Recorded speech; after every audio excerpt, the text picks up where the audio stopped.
Chapter 1. Lu Xiaoxiao felt utterly speechless. Just a few days prior, she had been nothing more than a reclusive girl, spending her days indulging in manga, playing video games, and binge-watching various shows. During a stormy day, while taking out the trash, a bolt of lightning struck. When she regained consciousness, she found herself in this quaint little village. Is there a more clicked way to traverse worlds? She thought helplessly. Well, if she was going to be transported, she might as well embrace it. After all, it was an opportunity to start anew in a different realm, a new life, especially since she had no family to miss in her previous world. Having awakened several days ago, Lu Xiaoxiao learned that the original owner of this body was named Zelina, and she decided to adopt that name moving forward. This small village was located on a tiny island known as Wheatfield Village. She discovered that she, too, had no relatives at the tender age of 8. She had been abandoned as an infant on a small boat. The boat floated serenely to this island, where the villagers took her in. Just days prior, Zelina had also been struck by lightning in this world, prompting Lu Xiaoxiao to conveniently tell the villagers that she had amnesia. However, what truly left her a loss for words was the realization that she stood among a group of children her own age, yet she towered over them by a head or two. Furthermore, this body possessed silver-white hair, purple eyes, and protruding canine teeth that almost resembled fangs. Despite that, her facial features were undeniably adorable, but honestly, this body hardly resembled that of a human. Her strength was remarkably impressive, as well she had once yanked a door off its hinges with a single hand though. To be fair, the door's subpar quality played a part in that. Nonetheless, it was still abnormal.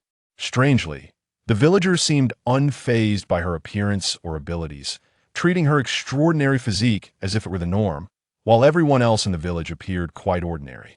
Yet, the existence of her body alone indicated that this world was far from simple. After spending about a week in the village, she had been assisting the villagers with their tasks, uncertain of what to do next. One day, while sitting by the well and listening to the villagers chat, she overheard something about the Navy.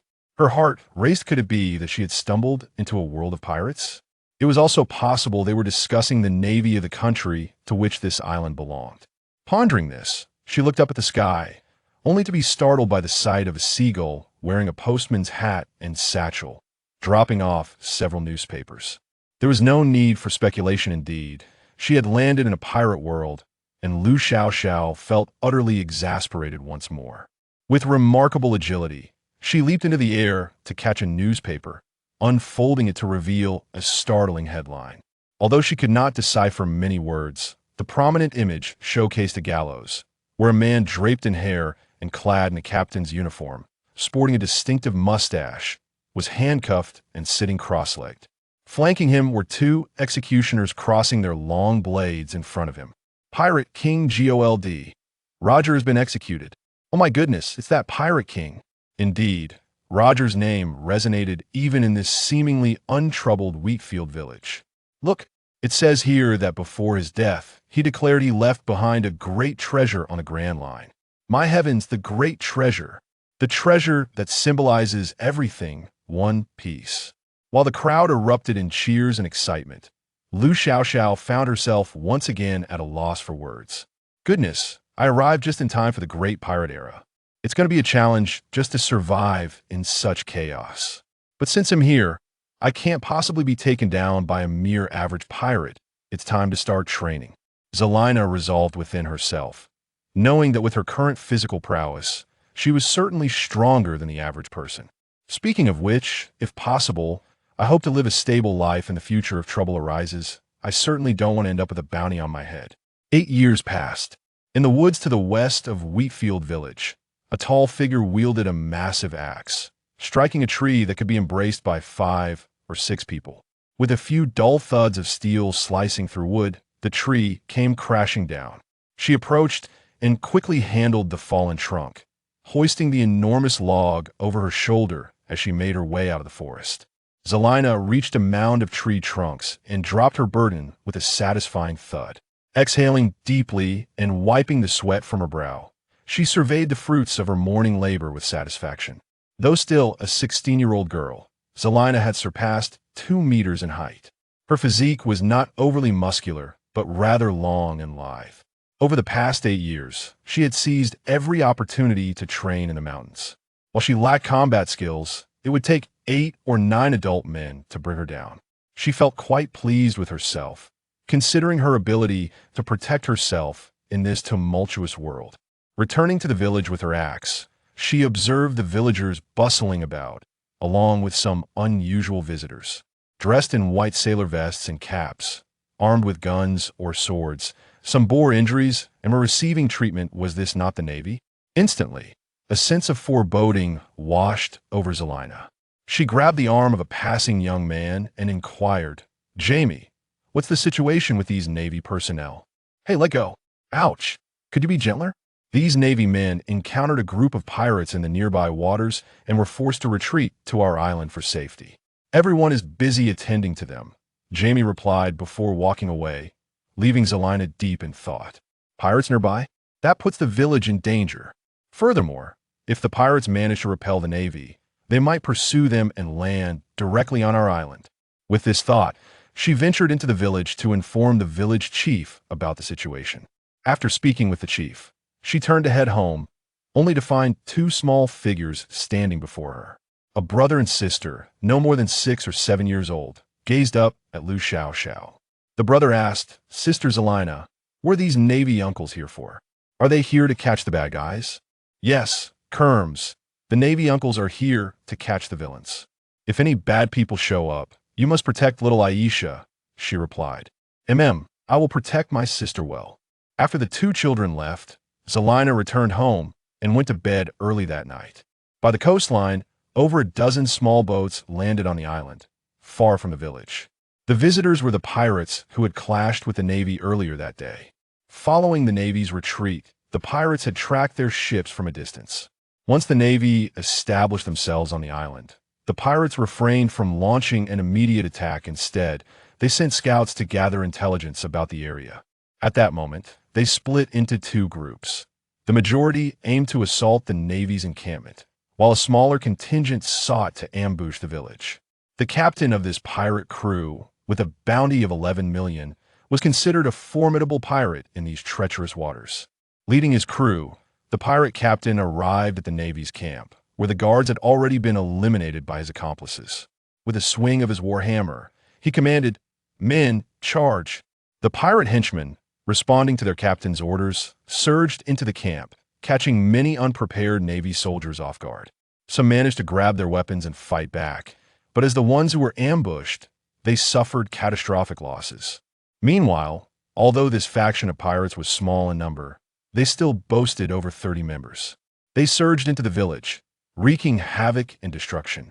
Villagers attempted to resist, but against the strong and brawny pirates, they stood little chance.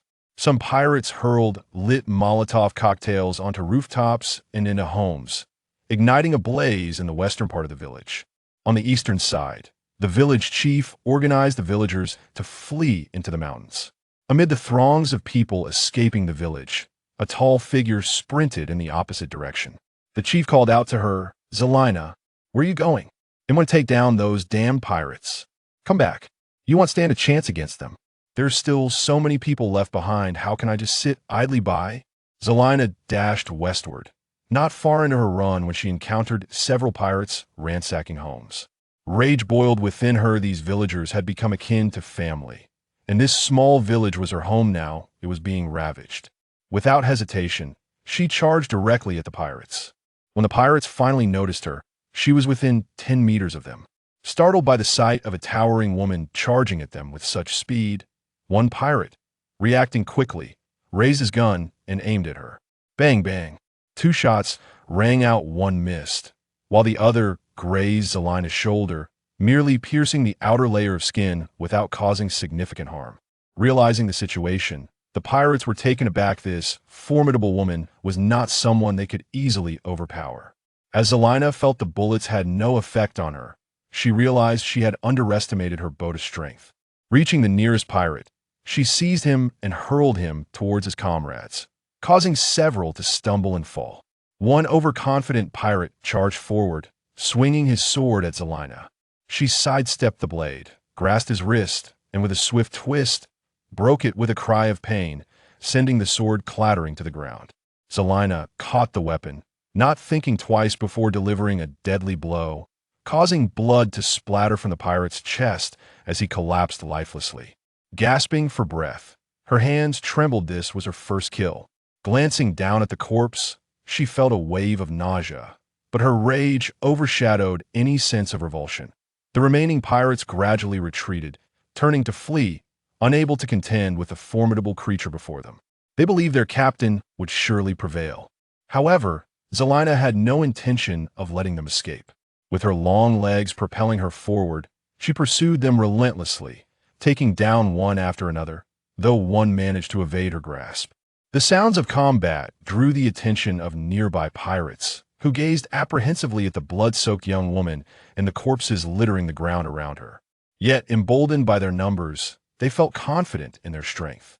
An impulsive pirate, unable to restrain himself, lunged at Zelina with his sword, igniting a fray as the other pirates surged forward. Meanwhile, within the naval encampment, a major from one of the divisions stood before a tent, sword raised defiantly, his body battered and on the verge of exhaustion. He was prepared to slay any pirate daring enough to approach him. Behind him, a young female scholar clutched an archaic-looking chest, trembling as she observed the chaos unfolding before her. "Miss Mocha, you must flee. I can barely hold on." Mocha, clutching the chest, hesitated for a moment before shakily rising to her feet and stumbling away in haste. At that moment, the pirate captain approached the major, wielding a massive war hammer, towering at 3 meters in height, his broad frame accentuated by a sinister grin. "Still resisting, are we? Allow me to become acquainted with you." The captain swung his hammer down upon the major. The major attempted to withstand the blow, but ultimately faltered. The sword slipped from his grasp as the hammer struck his chest, causing him to spew a copious amount of blood before collapsing backward. The captain commanded several of his men to pursue the fleeing scholar. The naval forces within the camp were nearly annihilated, and the pirates began to scour the battlefield. One panicked pirate rushed to report to the captain, "Boss, there's a very powerful woman in the village. Many of our brethren have fallen to her." "Oh, let's go meet her." Zelina's blade had dulled, and her body was covered in wounds, leaving her in pain and distress. Surrounding her lay the bodies of several pirates, while the remaining ones kept their distance, wary of approaching her. Mocha raced into the village, intent on warning the villagers to flee. Upon entering, she was met with flames and chaos, realizing that the villagers had already retreated. Emerging from a narrow alley, she stumbled upon Zelina, engaged in battle with a throng of pirates. Turning to escape, she was suddenly seized by a pirate lurking in the shadows. Overpowered and pressed to the ground, she clung tightly to the chest in her arms. Witnessing this, Zelina dashed over, swiftly dispatching a pirate with a single strike, blood splattering onto Mocha. She then landed a punch on another pirate, sending him crashing several meters away, colliding with yet another.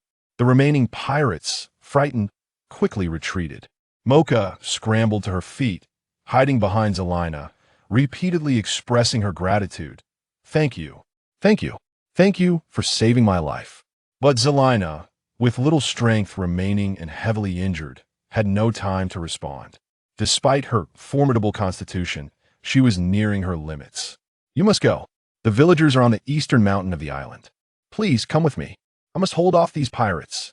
Just as Mocha turned to leave, she spotted the pirate captain approaching, warhammer in hand, accompanied by a group of pirates. Realizing that more foes were arriving, Zelina thought that her end was near, but resolved to take down as many as she could before her demise. Upon reaching Zelina, the captain observed the fallen pirates and let out a maniacal laugh. "You've managed to take down so many of my brethren. Quite impressive. Care to join my crew?" Zelina spat at him, retorting, "Go to hell." The captain raised an eyebrow, grinning. "In that case, I shall simply have to kill you." He then swung his warhammer toward her. Zelina understood that this man was the leader of the pirates and could not underestimate him. Although the captain was stout, he was surprisingly swift, closing the distance between them in an instant. The warhammer came crashing down, and Zelina, unable to absorb the blow, leaped backward with all her might to evade it. The ground was shattered beneath the impact, and the captain swiftly lifted his hammer to strike again. With no other option, Zelina raised her blade defensively, gripping the back of the sword with her left hand. The heavy iron hammer collided with the blade, shattering it instantly and striking Zelina, causing excruciating pain in her chest as she vomited blood and was hurled several meters away. The captain, not rushing to pursue, intended to humiliate Zelina further. It took her a full minute to recover enough to stand, and given her current state, the likelihood of her defeating him was exceedingly slim. Mocha, witnessing Zelina being thrown aside, realized that victory over the pirate captain was impossible under the current circumstances. She lowered her gaze to the chest she held, contemplating its contents and glancing back at the struggling Zelina. Gritting her teeth, she retrieved the items within and, clutching them to her chest, charged towards Zelina. If Zelina were to perish, she knew her own survival was equally bleak. The captain ordered his men to intercept Mocha, preventing her from executing any unforeseen actions. One pirate fired a shot at her, striking her leg. With a cry of agony, she fell forward, but with sufficient distance, she managed to throw the items she held towards Zelina before collapsing. Helena caught the fruit and, upon closer inspection, was momentarily stunned. This was a devil fruit. The fruit was entirely white, adorned with dark purple and golden spiral patterns. The pirate captain also noticed the devil fruit, his smile fading as he greedily eyed the oddly shaped fruit in Helena's hand. If he could consume it, he would gain immense power. Without uttering a word, he charged at Helena, intent on eliminating her. Helena, well aware of the fruit's formidable power, clenched her teeth and took a bite out of it. The pirate captain, witnessing her consume the fruit, was infuriated, his rage boiling over. How dare she consume it? He swiftly approached her, raising his warhammer to strike her down. Helena bowed her head and bent her body, seemingly surrendering. When the hammer met her head, a dull thud echoed through the air as she collapsed to the ground.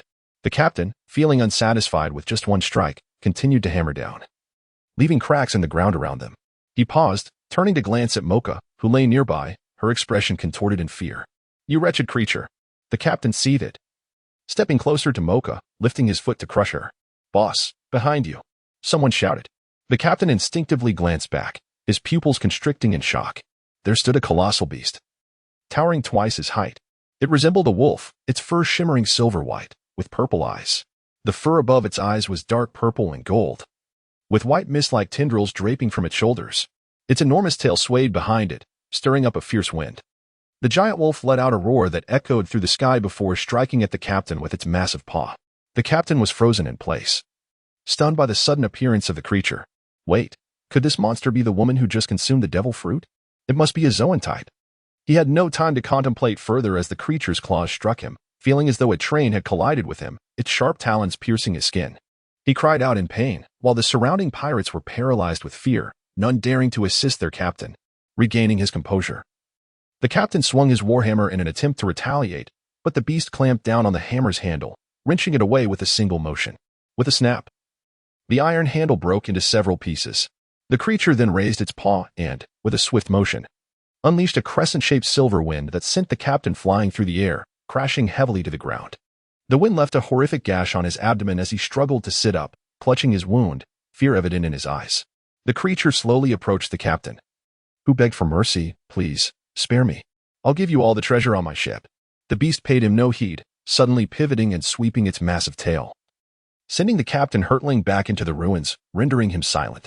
The creature turned its gaze towards the other pirates, who were now retreating in terror, abandoning their captain to flee. However, the creature did not pursue them, staggering a few steps before collapsing to the ground. Its form gradually shrank, the fur receding as it transformed back into human shape. Helena propped herself up on her hands, gasping for breath. Mocha, dragging her injured right leg, limped over to Helena, kneeling beside her. How are you? Do you need to rest? My head hurts terribly.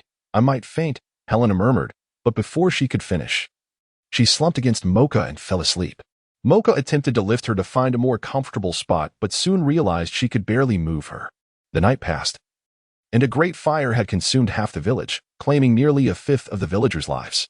Had it not been for the village chief leading the residents to flee into the mountains, the casualties would have been far greater. The Navy suffered significant losses as well. Nearly half of the 100-man unit was dead, with dozens more injured. By morning, only about 30 soldiers remained standing. The lieutenant had survived but was gravely wounded. Currently lying in the camp receiving treatment, Helena's home had been burned down, and she was now sheltered in another's house, being cared for by Mocha, who had insisted on taking on the responsibility. The villagers regarded Helena as a hero. Within the Navy camp, amidst a pile of debris, a transponder snail suddenly chirped. A large Navy warship was advancing towards the island where Wheatfield Village was located. On the deck stood a Navy officer clad in a suit, draped in a code inscribed with the word justice, while a communication officer persistently called out on the transponder snail. After a prolonged silence, the officer reported to his superior, Vice Admiral Sterling. Since Lieutenant Matsui reported the pirate attack and retreated to Wheatfield Village, we have received no response. Vice Admiral Sterling nodded and commanded, increase speed. We must reach Wheatfield Village by tomorrow morning. That evening, Helena awoke from her slumber. She slowly sat up, noticing her body and head were bandaged. Although her wounds still stung, her strength had nearly returned. Hearing movement, Mocha entered the room. Her right leg was also bandaged, and upon seeing Helena awake, she beamed. You're awake. Wait here. I'll fetch you some food and water. She then limped away, returning shortly with an abundance of bread, meat, and a large jar of water, which she carefully placed on the bedside table.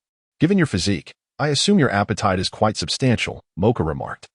Helena found herself speechless at her bluntness, though she was indeed famished, and she began to eat voraciously. The pirate you defeated has been captured, and the villagers are busy rebuilding the village. Oh, by the way, I'm Mocha. You're Helena, right? I'm an intern researcher at the Navy headquarters, she stated. Researcher? What do you research? Helena inquired, swallowing another piece of bread. It's a bit complicated to explain, Mocha replied, hesitating. After swallowing, Helena asked, what exactly is the ability of the devil fruit you gave me? Mocha paused, her smile faltering as she finally responded, that fruit is a mythical zoan-type devil fruit. The Tengu form. Mythical zoan. Mythical zoans are creatures or deities from mythology. Helena exclaimed, recognizing the rarity of such fruits, which were even scarcer than Logia types. Those who consumed mythical zoans became formidable powerhouses, figures like Sengoku, Kaido, Marco, Yamato, and Luffy, not to mention Kaido's subordinate, Odin. But which mythological story does the Tengu form derive from? Helena mused. She noticed Mocha staring down, lost in thought, and gently asked, what's wrong? Mocha lifted her head, her expression a mix of despair and resignation. It's nothing.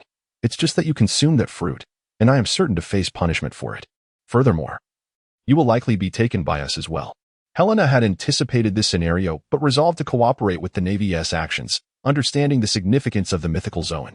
Her current strength was still insufficient. She had no desire to be a fugitive, particularly when the bounty would demand her alive. Hiding was hardly a viable option for someone like her, a commoner from a small village with no connections or influence. Moreover, if the situation escalated, it wouldn't just be the Navy searching for her. If the CP got involved, the consequences would be dire. Upon reflection, collaborating with the Navy could potentially yield benefits for her. With these thoughts in mind, she felt less apprehensive and continued to eat heartily. Once satiated, she stood up to stretch her limbs. I'm going out to help, she declared. Huh? Your injuries, Mocha protested. Don't worry. I'm perfectly capable of doing some work now, Helena assured her, thanks to her monstrous physique and the regenerative abilities bestowed by her animal-type devil fruit. Selena retired early for the night, still bearing some wounds. The following morning, a colossal naval warship appeared offshore, and by noon it had made its way to the dock. Matsui had already awakened and was standing at the pier to welcome Major General Sterling as he disembarked. Upon the general's arrival, Matsui saluted and reported, Your Excellency, Lieutenant Matsui of the Navy G-19 branch. All the pirates on the island have been subdued. The general nodded and commanded, Bring those pirates aboard my ship. I encountered their remnants on my way here and have captured them all. Take me to the one who consumed the devil fruit. Yes, sir. Helena was laboriously passing a large stack of wooden planks up to the roof when Sterling, accompanied by a dozen naval officers, approached with Matsui. Matsui indicated to Sterling who Helena was, and Sterling squinted as he observed her before commanding, Seize her. Helena, well aware of the naval officer's presence, sensed that the man in the suit draped with a coat of authority was formidable, likely a high-ranking officer, perhaps a colonel. She realized that she stood no chance against him. Thus, as the naval personnel surrounded her, she refrained from any resistance, placing her belongings on the ground and allowing them to secure her with the heavy handcuffs.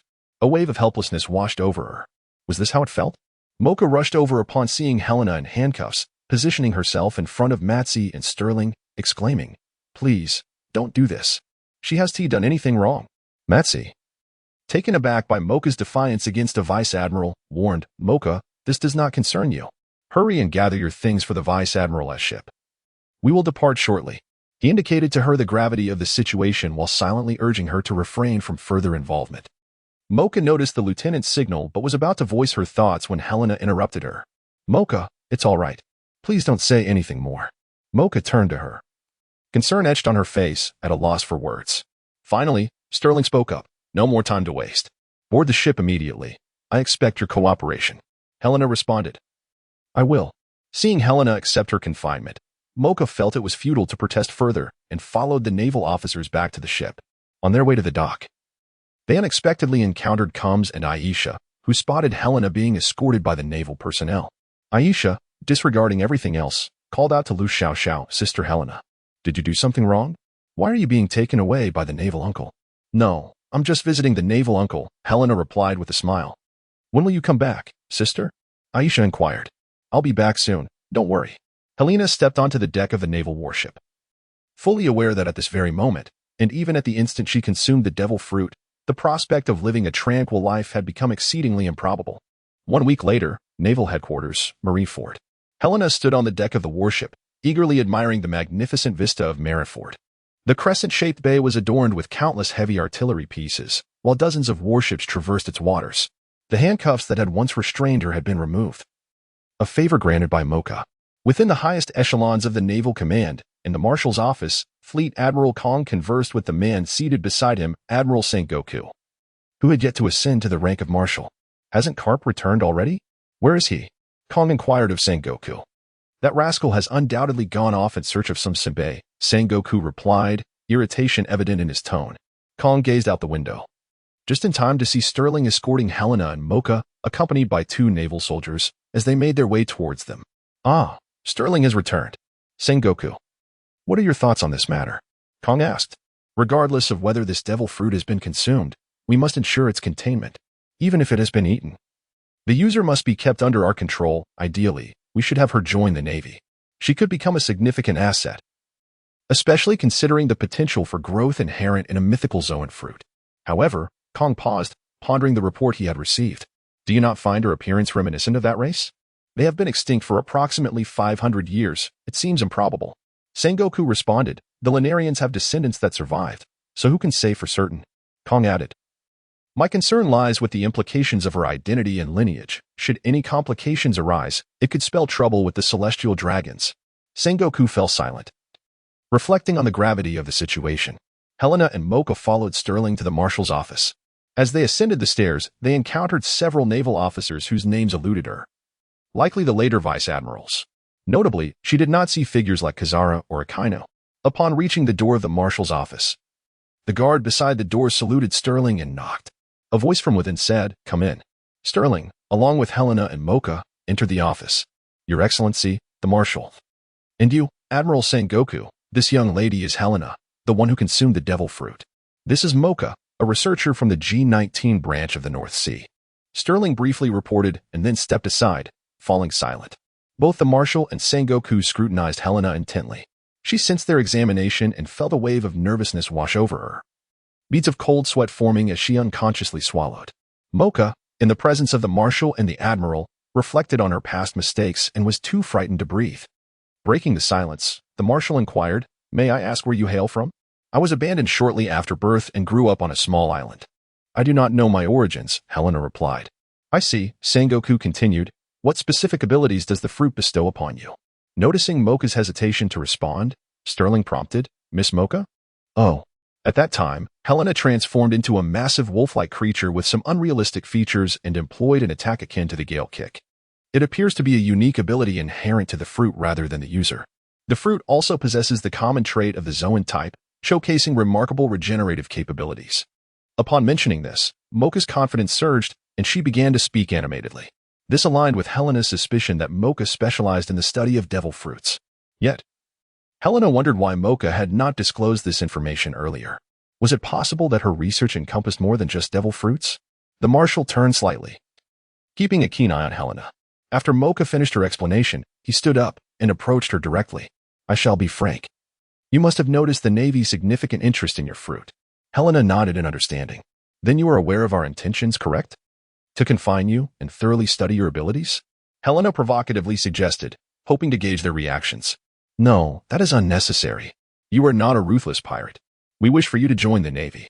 Your ability to defeat that pirate suggests you possess at least the strength of a lieutenant commander. And you are still quite young, with boundless potential. You could become a formidable asset to the Navy, earning a commensurate status and rewards. Are you not concerned that I might escape your grasp? Helena queried. Of course, we worry. However, imprisoning you would be far worse. Thus, we are betting on your willingness to fight for justice.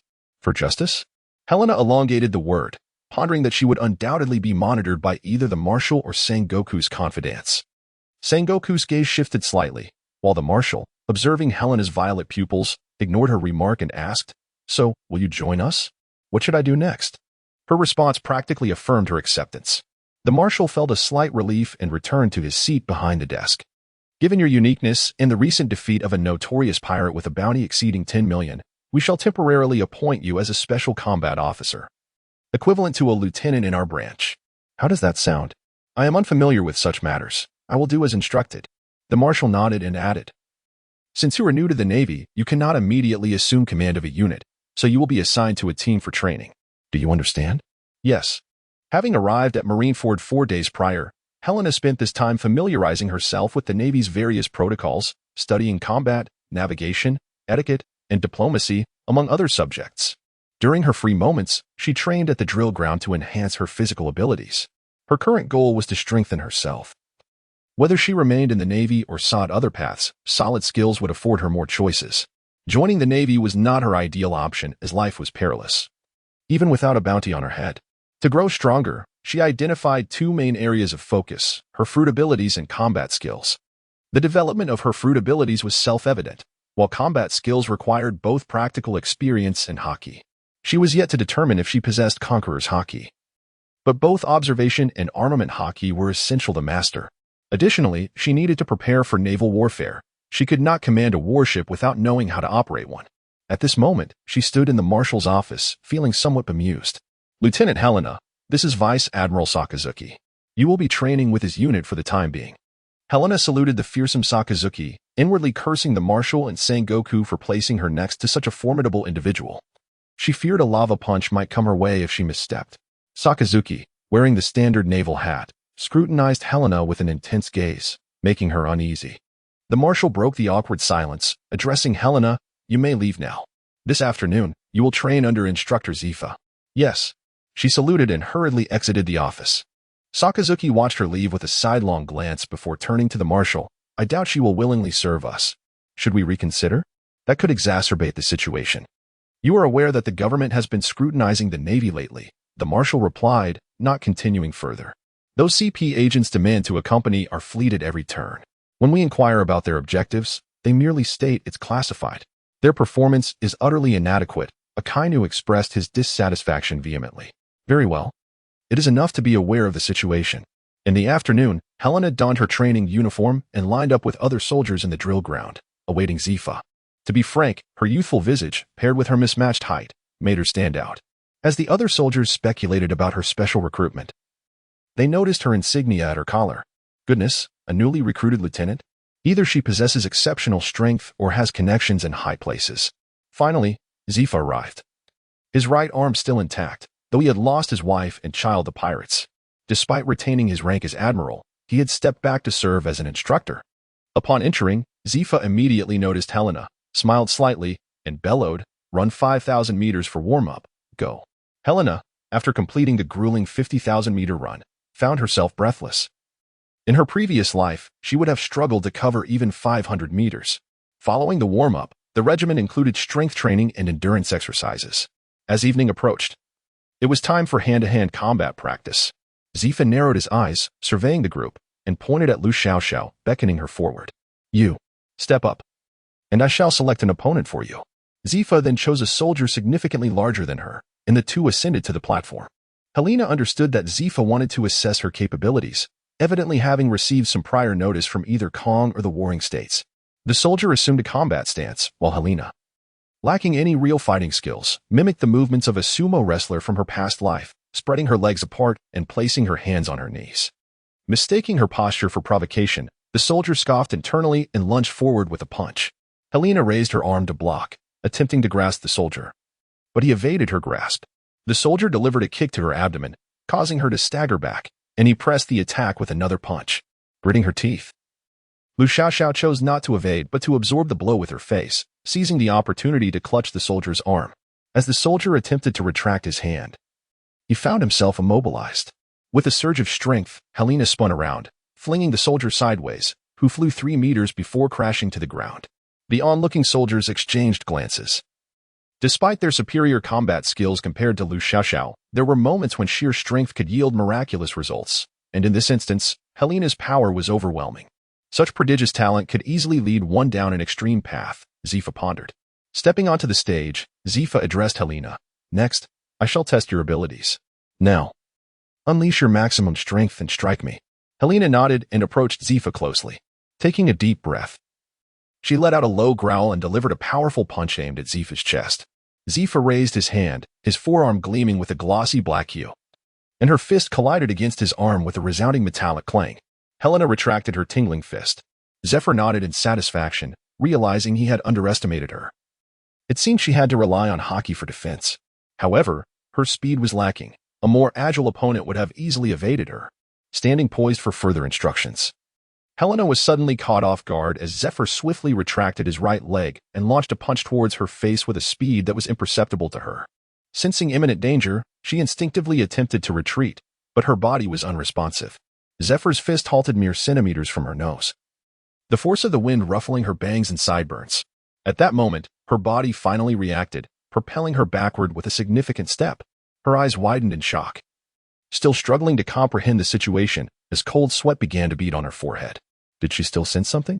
It remained the same. She had immense potential. Yet her foundation was woefully inadequate. 6 months later, in the waters near the kingdom of Coscord on the Grand Line. Come on, brothers. Eliminate these Marines. A pirate bellowed, only to be blasted away by a cannonball. This band of pirates was engaged with a formidable battleship. On the deck of the pirate ship, a fierce battle raged between the Navy and the pirates. On board the Navy vessel, Sakazuki commanded Helena, who stood beside him. You, go and take them down. Helena saluted and responded, yes. Helena gracefully leaped onto the rail of the ship, adjusting her form mid-air before landing firmly on the pirate vessel. An ill-fated pirate, oblivious to her presence, rushed forward with a wild scream, brandishing his weapon. Helena nimbly evaded the blade, swiftly countering with a powerful kick that sent him sprawling. Another foe met a similar fate at the end of her fist. The pirate captain, noticing her prowess, hoisted a heavy cannon aimed directly at her. A cannonball, propelled by flames and smoke, hurtled toward her. With the activation of her observation hockey, Helena deftly sidestepped, the projectile whizzing past mere centimeters from her back. Transforming into her beastly form, she morphed into a fearsome werewolf, her head taking on that of a wolf, her body cloaked in a dense coat of white fur, and her hands and feet morphing into sharp claws. Channeling her energy, she unleashed a devastating strike. Lunar eclipse, gale blade. A torrent of wind surged forth, cleaving through the air and severing the captain's entire right arm, eliciting a piercing scream of agony from him. With a slight crouch, Helena surged toward the captain, her razor-sharp claws leaving a trail of bloodied wounds upon his body. A swift spinning kick sent him crashing into the mast, rendering him motionless. Witnessing their leader's defeat, the remaining pirates lost their will to fight and surrendered en masse. As the Navy began to secure the battlefield, Helena returned to the side of Admiral Sakazuki, who remained fixated on the distant kingdom of Coscord. Admiral Sakazuki, Helena inquired, why is a task of such ordinary difficulty being undertaken by someone of your rank? Sakazuki's cold gaze met hers, and she braced herself for his indifference or reprimand. We have received intelligence that the uprising in the kingdom of Coscord is orchestrated by the Revolutionary Army, and a high-ranking official from the Revolutionary Army is currently on the island. Understanding dawned upon her, hence, the deployment of an admiral-level commander. The Revolutionary Army posed a significant threat. Hours later, as night fell, the warship docked at the southern part of the island. The majority of the kingdom's territory had succumbed to the insurgents, with the capital already fallen. Only a city in the southwest remained under the control of the royal army, where the king was taking refuge. Their mission was to ensure the safe evacuation of King Gobtham III from the island. Helena and a brigadier general were ordered to remain stationed at the harbor where the warship was docked, while Sikorsky personally led a group to seek out the king. The residents of the port city, with their families in tow, hastily boarded boats to flee the island. The streets were a flurry of frantic activity, with people rushing about, occasionally colliding with one another. Some, unable to secure a place on a vessel, spotted a warship at the dock and implored the Navy to allow them aboard for their protection. Helena gazed upon the scene with a tumultuous heart. For the populace was oblivious to the fact that this warship had come to retrieve their sovereign, who was poised to abandon them. The chaos of war was a stark contrast to the peaceful era in which Helena had previously lived, marking her first encounter with such turmoil. The underlying cause of the impending uprising was the relentless oppression of the common people by the king, the nobility, and the entrepreneurs. Such a nation had become a primary target for the revolutionary forces. Helena stood on the deck, lost in contemplation when the sound of cannon fire erupted nearby. Mere meters away, as unseen enemies rained down artillery. Below, the Navy was under siege while establishing their defenses. Helena's gaze sharpened as she discerned countless figures cloaked in brown, armed with various weapons, emerging from the alleyways of the city to assault the naval forces. The air was filled with the cacophony of gunfire, cannon blasts, and the terrified screams of bystanders. The insurgents had infiltrated this area, intent on severing the king's escape route. A general commanded the defense from below, prompting Helena to leap from the ship. Upon landing, her attention was drawn to a striking figure among the enemy ranks, a tall, slender individual draped in a cloak, obscuring their features and gender, wielding an absurdly long katana. Each swing of the blade unleashed a crimson arc of energy, making the figure a formidable presence amidst the ordinary soldiers. Helena assessed the situation, concluding that this was indeed a troublesome adversary. Meanwhile, in a city on the island, the diminutive Gobtum III sat inside a carriage, incessantly tapping on the leather seat, berating his attendant. "What is happening? Why haven't those damned sailors arrived yet? Have I not informed them that the rabble has breached the city gates and is advancing towards us? Hurry them up, or I'll have your head." The attendant, pale and disheveled, hurried away as Gobtum III continued his tirade, lamenting the tardiness of the Navy. Suddenly, a guard rushed over to inform him, "Your Majesty, it is dire. The insurgents are drawing near." "What? A band of rabble? Quick, we must flee. I am the king. I cannot perish here." The carriage lurched forward, surrounded by guards escorting it towards the harbor. A bullet struck the wooden panel above Gobtum III's head, sending him into a panic. The insurgents had caught up with the king and his retinue, overwhelming them with sheer numbers. The guards attempted to fight back but were swiftly routed, cowering in the carriage. Gobtum III prayed and cursed in tandem. "Oh, dear heavens, they will surely kill me. Those accursed, barbaric peasants, who will save me? I do not wish to die. Where are the Navy? They ought to be flayed alive for their cowardice in failing to rescue your king." Just then, the insurgents charged forward, and the sky suddenly blazed with light as a massive plume of magma descended, incinerating the leading insurgents before they could even scream. The Navy's forces arrived, repelling the insurgents, while Sikorsky approached the carriage to survey the battlefield. Only then did Gobtum III muster the courage to rise, spotting Sikorsky beside him. With brazen arrogance, he exclaimed, "Hey, you useless lot, why have you only just arrived? Do you believe I want to have you all executed later?" Sikorsky shot him a cold glare, his expression devoid of warmth, instilling fear in Gobtum III, who broke into a nervous sweat. Even he recognized that the individual before him was not to be trifled with. Helena swept her leg forward, sending one person crashing to the ground. A second individual raised a knife, striking towards her, but Lu Xiaoxiao, enveloped in the armor of Haki, deflected the blade with a resounding clang. She then delivered a powerful punch to the assailant's abdomen, causing him to double over in agony before collapsing. Helena sensed a menacing aura and swiftly rolled aside, as a crimson sword energy narrowly missed her, leaving a deep gash upon the ground. Helena turned her head and, indeed, it was the figure wielding the katana. At that moment, he charged towards her with tremendous speed, swinging his blade down upon Helena, the edge transforming into a vivid crimson hue. Helena dared not be careless. She activated her beast-human form. The eclipsed moon, rebirth, a circular white shield enveloped Helena, while the crimson blade struck the shield as if it were hacking against stone. The figure retracted the blade and retreated a few steps, observing Helena from a distance. Helena swung her dual claws in swift succession, unleashing a barrage of gale blades. The technique known as lunar eclipse, gale thorns made the adversary acutely aware of the razor-sharpness of the blades, prompting him to nimbly evade while parrying several with his weapon. Helena, relentless in her assault, summoned forth a surge of white energy, striking the ground with force. The impact fractured the earth, sending forth a torrent of energy. The man, Gathering his strength, leapt into the air, his cloak billowing away. Helena beheld a figure clad in crimson, with flowing black hair, revealing that it was a woman. The technique known as Rakshasa, Jade/saw her spin mid-air, unleashing two streams of red sword energy that arced toward Helena from opposing directions. With no time to execute her round recovery, Helena activated her observation haki to evade, yet the two sword energies converged towards her as they passed. In a swift response, she coated her palms with armed haki, intercepting each blade, resulting in a dazzling shower of sparks. Helena's palms bore deep wounds, seeping blood. The woman in red landed gracefully, her blade resting upon her shoulder.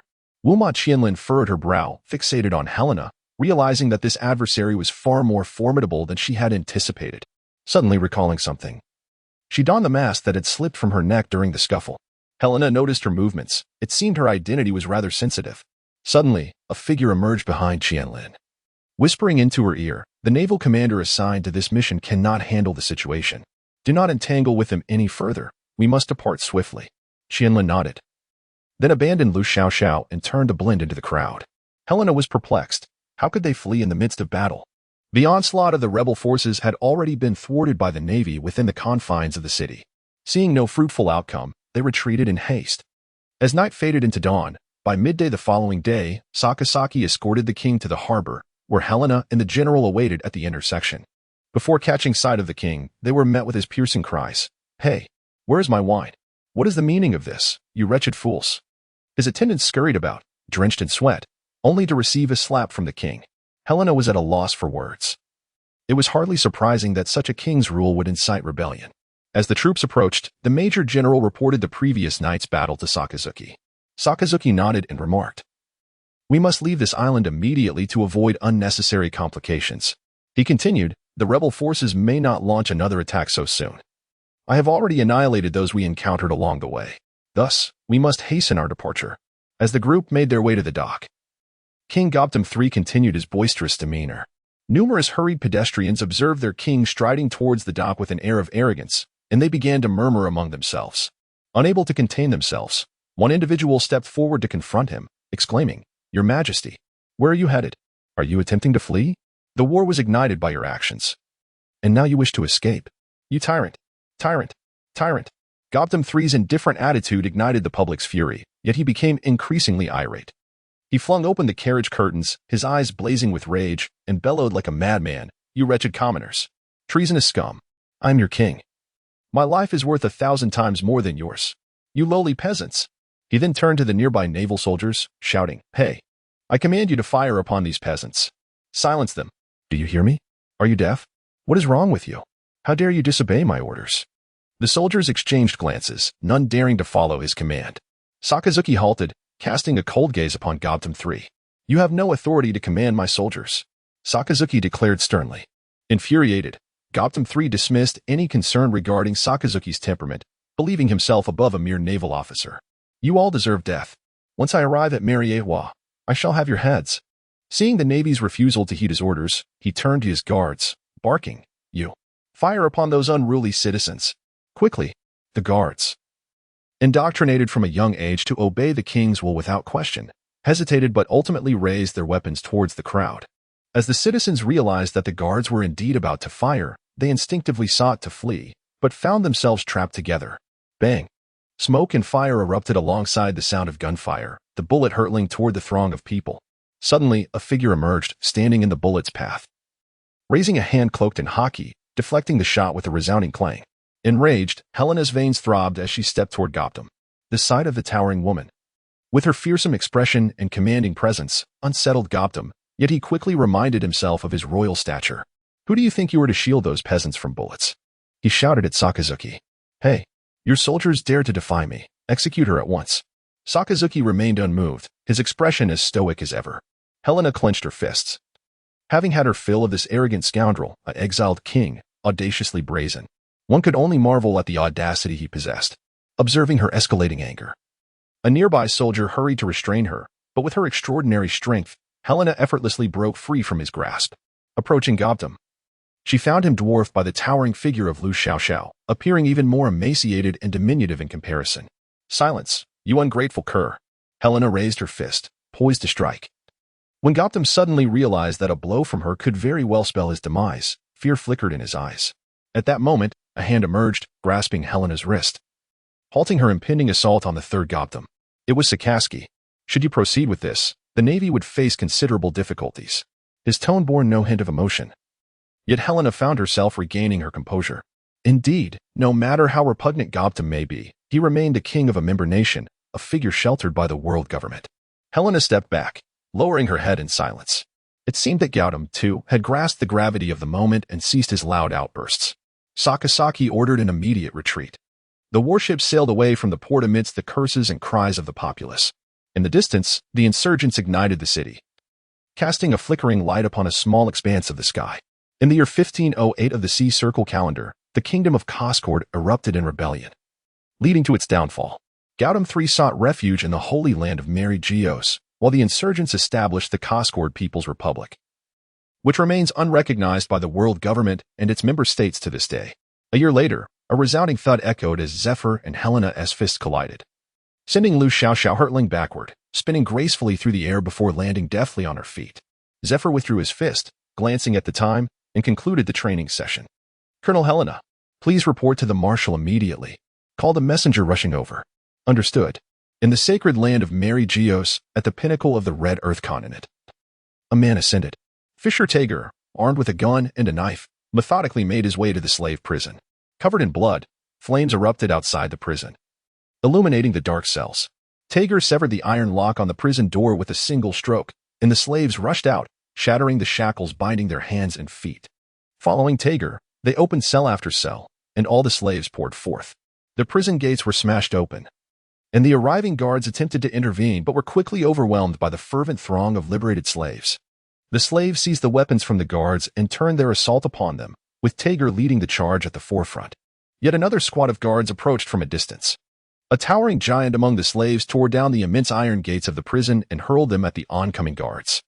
The Navy G1 branch stationed in Mary Geoise was alerted and dispatched soldiers to quell the uprising. However, the flames ignited by the slaves spread rapidly, and the sites of their confinement were not limited to just one, with more and more slaves joining the rebellion. At this critical moment, Admiral Kazan was absent from the base, urgently inquiring with headquarters about the arrival of reinforcements. "How long until support arrives?" he commanded the officer on duty. "La blah blah blah, la blah blah blah. Can you hear me? This is the G1 branch. Where is the support from headquarters?" A cold voice emanated from the receiver. "This is Admiral Sakasaki from headquarters. My forces have reached the base of the Red Earth continent." Sakasaki and his troops arrived at Mary Geoise. The slaves, filled with hatred, stormed the Celestial Dragon's palace, intent on exacting revenge. But the Celestial Dragons had long since taken refuge. The slaves scattered throughout Mary Geoise, igniting raging fires. Sakasaki commanded his soldiers to cooperate with the G1 branch in suppressing these rebels. Meanwhile, in the Navy headquarters, in the Marshal's office, Sengoku questioned Kong. Why must she be sent? This is an opportunity for her to be officially recognized, as well as a chance to declare to CP that she is one of ours. Sengoku ceased his inquiries, understanding Kong's intentions, though another matter weighed heavily on his mind. Helena struck down the individual before her and paused to assess her surroundings. Although she was quite reluctant to work for the Celestial Dragons, she had no choice. She could not disobey orders. 3 young women were sprinting in the shadows, fleeing towards the outskirts of Mariewa. Helena initially assumed they were runaway slaves, and she quickly pursued them, seizing the brown-haired girl who lagged behind and pinning her to the ground. The other 2 girls halted, turning back to see their blonde companion captured, and cried out in desperation, "Marigold, sister, save me. I don't want to be caught and taken back." Before she could finish her plea, the girl named Marigold began to weep. Lu Xiaoxiao felt a pang of compassion. These girls had been abducted and subjected to relentless humiliation, and yet she was now tasked with bringing them back. The name Marigold resonated with her. How familiar it sounded. 8 years had passed, and many memories from her previous life had long since faded. She lifted her gaze to the other 2 girls, one with raven hair and cerulean eyes, strikingly beautiful, and the other with green hair, her oversized head seeming disproportionate to her body. This was not the end. Selena suddenly remembered who they were. Were they not the Empress Hancock and her 2 sisters? Indeed, the Hancock sisters had just escaped from Mariewa and returned to Amazon Lily, having consumed the snake fruit. Sandasonia transformed into a colossal serpent, measuring several meters in length. With a sweeping motion of her serpentine tail, she shouted, "Release my sister." Selena remained silent as she leaped for Marguerite, seizing the sweeping tail and forcefully hurling the giant serpent to the ground. Sandersonia struck hard, saw stars, while Hancock, concerned for her sister's safety, brought her hands together in the shape of a heart, sending a pink heart soaring towards Selena. Helena nimbly evaded the attack, leaving Hancock at a loss for what to do next as the strategy proved ineffective. Helena glanced at them, then surveyed her surroundings, ensuring that no one was paying attention before she spoke to Hancock. "You may leave now. If anyone happens to catch you, I cannot be held responsible." After saying this, she stepped back to a safe distance. The two sisters returned to Hancock's side, and the trio of sisters anxiously stared at the girl before them, who appeared to be of a similar age, unsure of the nature of this unfolding scene. "You may go. I will not hinder your departure." The sisters exchanged worried glances, casting a concerned look at Helena before turning and fleeing. Helena let out a resigned sigh. She had no intention of capturing slaves for the celestial dragons, merely hoping to take a leisurely break. However, she unexpectedly encountered Hancock and was reluctant to apprehend such a pivotal character. Fully aware of the potential ramifications of altering the course of significant events, Tiger felled a Navy soldier and was about to charge at the next one when a searing wave of magma suddenly manifested before him, forcing him to retreat hastily. Sakazuki, partially transforming into an elemental form, morphed into lava, with droplets sizzling against the ground as he advanced step by step towards Tiger. He transformed his fist into molten rock and struck at Tiger. Although Tiger defended himself with haki, he was still scorched by the searing magma. Once more, the lava fist lunged towards Tiger. He evaded its trajectory while contemplating an escape. Growing impatient, Sakazuki bellowed, "All Navy personnel, retreat from this area." The sailors, recognizing the impending escalation from their vice admiral, promptly distanced themselves from Sakazuki. The slaves remained oblivious to the unfolding situation, mistakenly believing they had driven the Navy away. Yet Tiger understood that the formidable adversary before him was now fully committed to the confrontation. Sakazuki leaped into the air, his right hand transforming into a torrent of lava that surged forth. A colossal hand of magma emerged above, and the slaves on the ground gazed up in terror, feeling the oppressive heat enveloping them, prompting a frantic scattering in all directions. From a distance, Helena observed Sakazuki with an involuntary gasp, acknowledging the terrifying prowess of the natural elements. Sakazuki coldly regarded the fleeing slaves below. The colossal magma fist of the great eruption descended with a thunderous crash, aimed directly at Tej. At that moment, lightning illuminated the sky as a tempestuous wind surged forth from an unknown source. Dark clouds gathered, unleashing a torrential downpour. A tornado manifested beneath the great eruption, dispersing the massive molten fist into countless splintering chunks of lava. Although many were struck by these molten fragments, the casualties were significantly reduced compared to before, and Tej remained unscathed. Helena was perplexed by the sudden onset of extreme weather and raging winds, her entire being drenched by the relentless downpour. A bolt of lightning illuminated the sky, casting a brilliant light that momentarily revealed a shadowy figure above the palace of the celestial dragons. Multiple tornadoes then emerged abruptly, targeting the Navy, many of whom were swept away, and Helena was not spared from this calamity. The tornadoes whisked them beyond the red Earth continent, and as the fierce wind subsided, the soldiers began to plummet towards the vast ocean below. Helena thought to herself, "It's over." She couldn't swim. She lost track of time as she fell, only to feel a tremendous impact, as if struck by a train, causing her insides to jolt violently, followed by an overwhelming sense of weakness. The surroundings fell eerily silent, and seawater flooded her mouth and nose. Lacking even the strength to struggle, her consciousness began to fade. "Hey, Captain, look over there." "What is that?" A pirate henchman pointed at a figure floating on the surface of the sea. "Hiki, we can exchange this one for a good bit of gold." They were known to kidnap fishermen in the waters near the Redland continent, engaging in human trafficking and slave trade, despite being in proximity to the Navy headquarters. The saying goes that fortune favors the bold, and the profits here were substantial, especially with the Na'vi and wealthy celestial dragons, who had recently heard that all the slaves in Mary Geoise had escaped. It was likely those celestial dragons would venture out to purchase new ones. Once the figure was retrieved from the water, the pirates realized she was no ordinary person. "Goodness, I'm exhausted. Why is this woman so tall?" one of them remarked, sensing something was amiss. "Hey, look, isn't she wearing a Navy uniform?" Indeed, it appeared to be so. Should we even sell her? What if the Navy comes after us? Should we just toss her back into the sea? The pirate captain contemplated for a moment while gazing at Luzalina, before decisively proclaiming, "Seller. Why not? Auction houses accept anything. What is there to fear?" Helena lost consciousness for an indeterminate duration. As she slowly opened her eyes, she faintly perceived voices nearby. Alas, it appeared she was not an ordinary individual. Of course, the Navy would not bestow upon her such an exorbitant price for the Shanghai Tower stone without reason. However, given her physique, she surely could fetch a handsome sum. Yet, the familiar and loathsome sensation of helplessness washed over her once more. Helena yearned to awaken, but to no avail. She succumbed once again to a deep slumber. Helena had a dream in which she found herself back on the island of Coscote. The repugnant king remained as arrogant as ever, and this time, she struck him. Suddenly, Sakaski appeared beside her, repeatedly uttering in his cold voice, "The Navy is difficult to handle." The scene shifted to the burning Mary Geoise, where countless individuals rushed past. Some were slaves, others were Navy personnel. In the distance, a violent tornado swept through the surroundings. The scene changed again, plunging into darkness. She felt powerless and struggled to breathe, realizing she was submerged underwater. A colossal creature emerged before her. It seemed to possess 4 legs, but she could not discern its form. As the entity swam towards her, the dream abruptly ended. Startled, she sat up, gasping for breath. Looking around, she discovered herself in a dimly lit basement, confined and shackled with handcuffs and leg irons. She attempted to move her hands but felt utterly drained. Was this sea stone? She turned her neck, only to find a collar around it as well.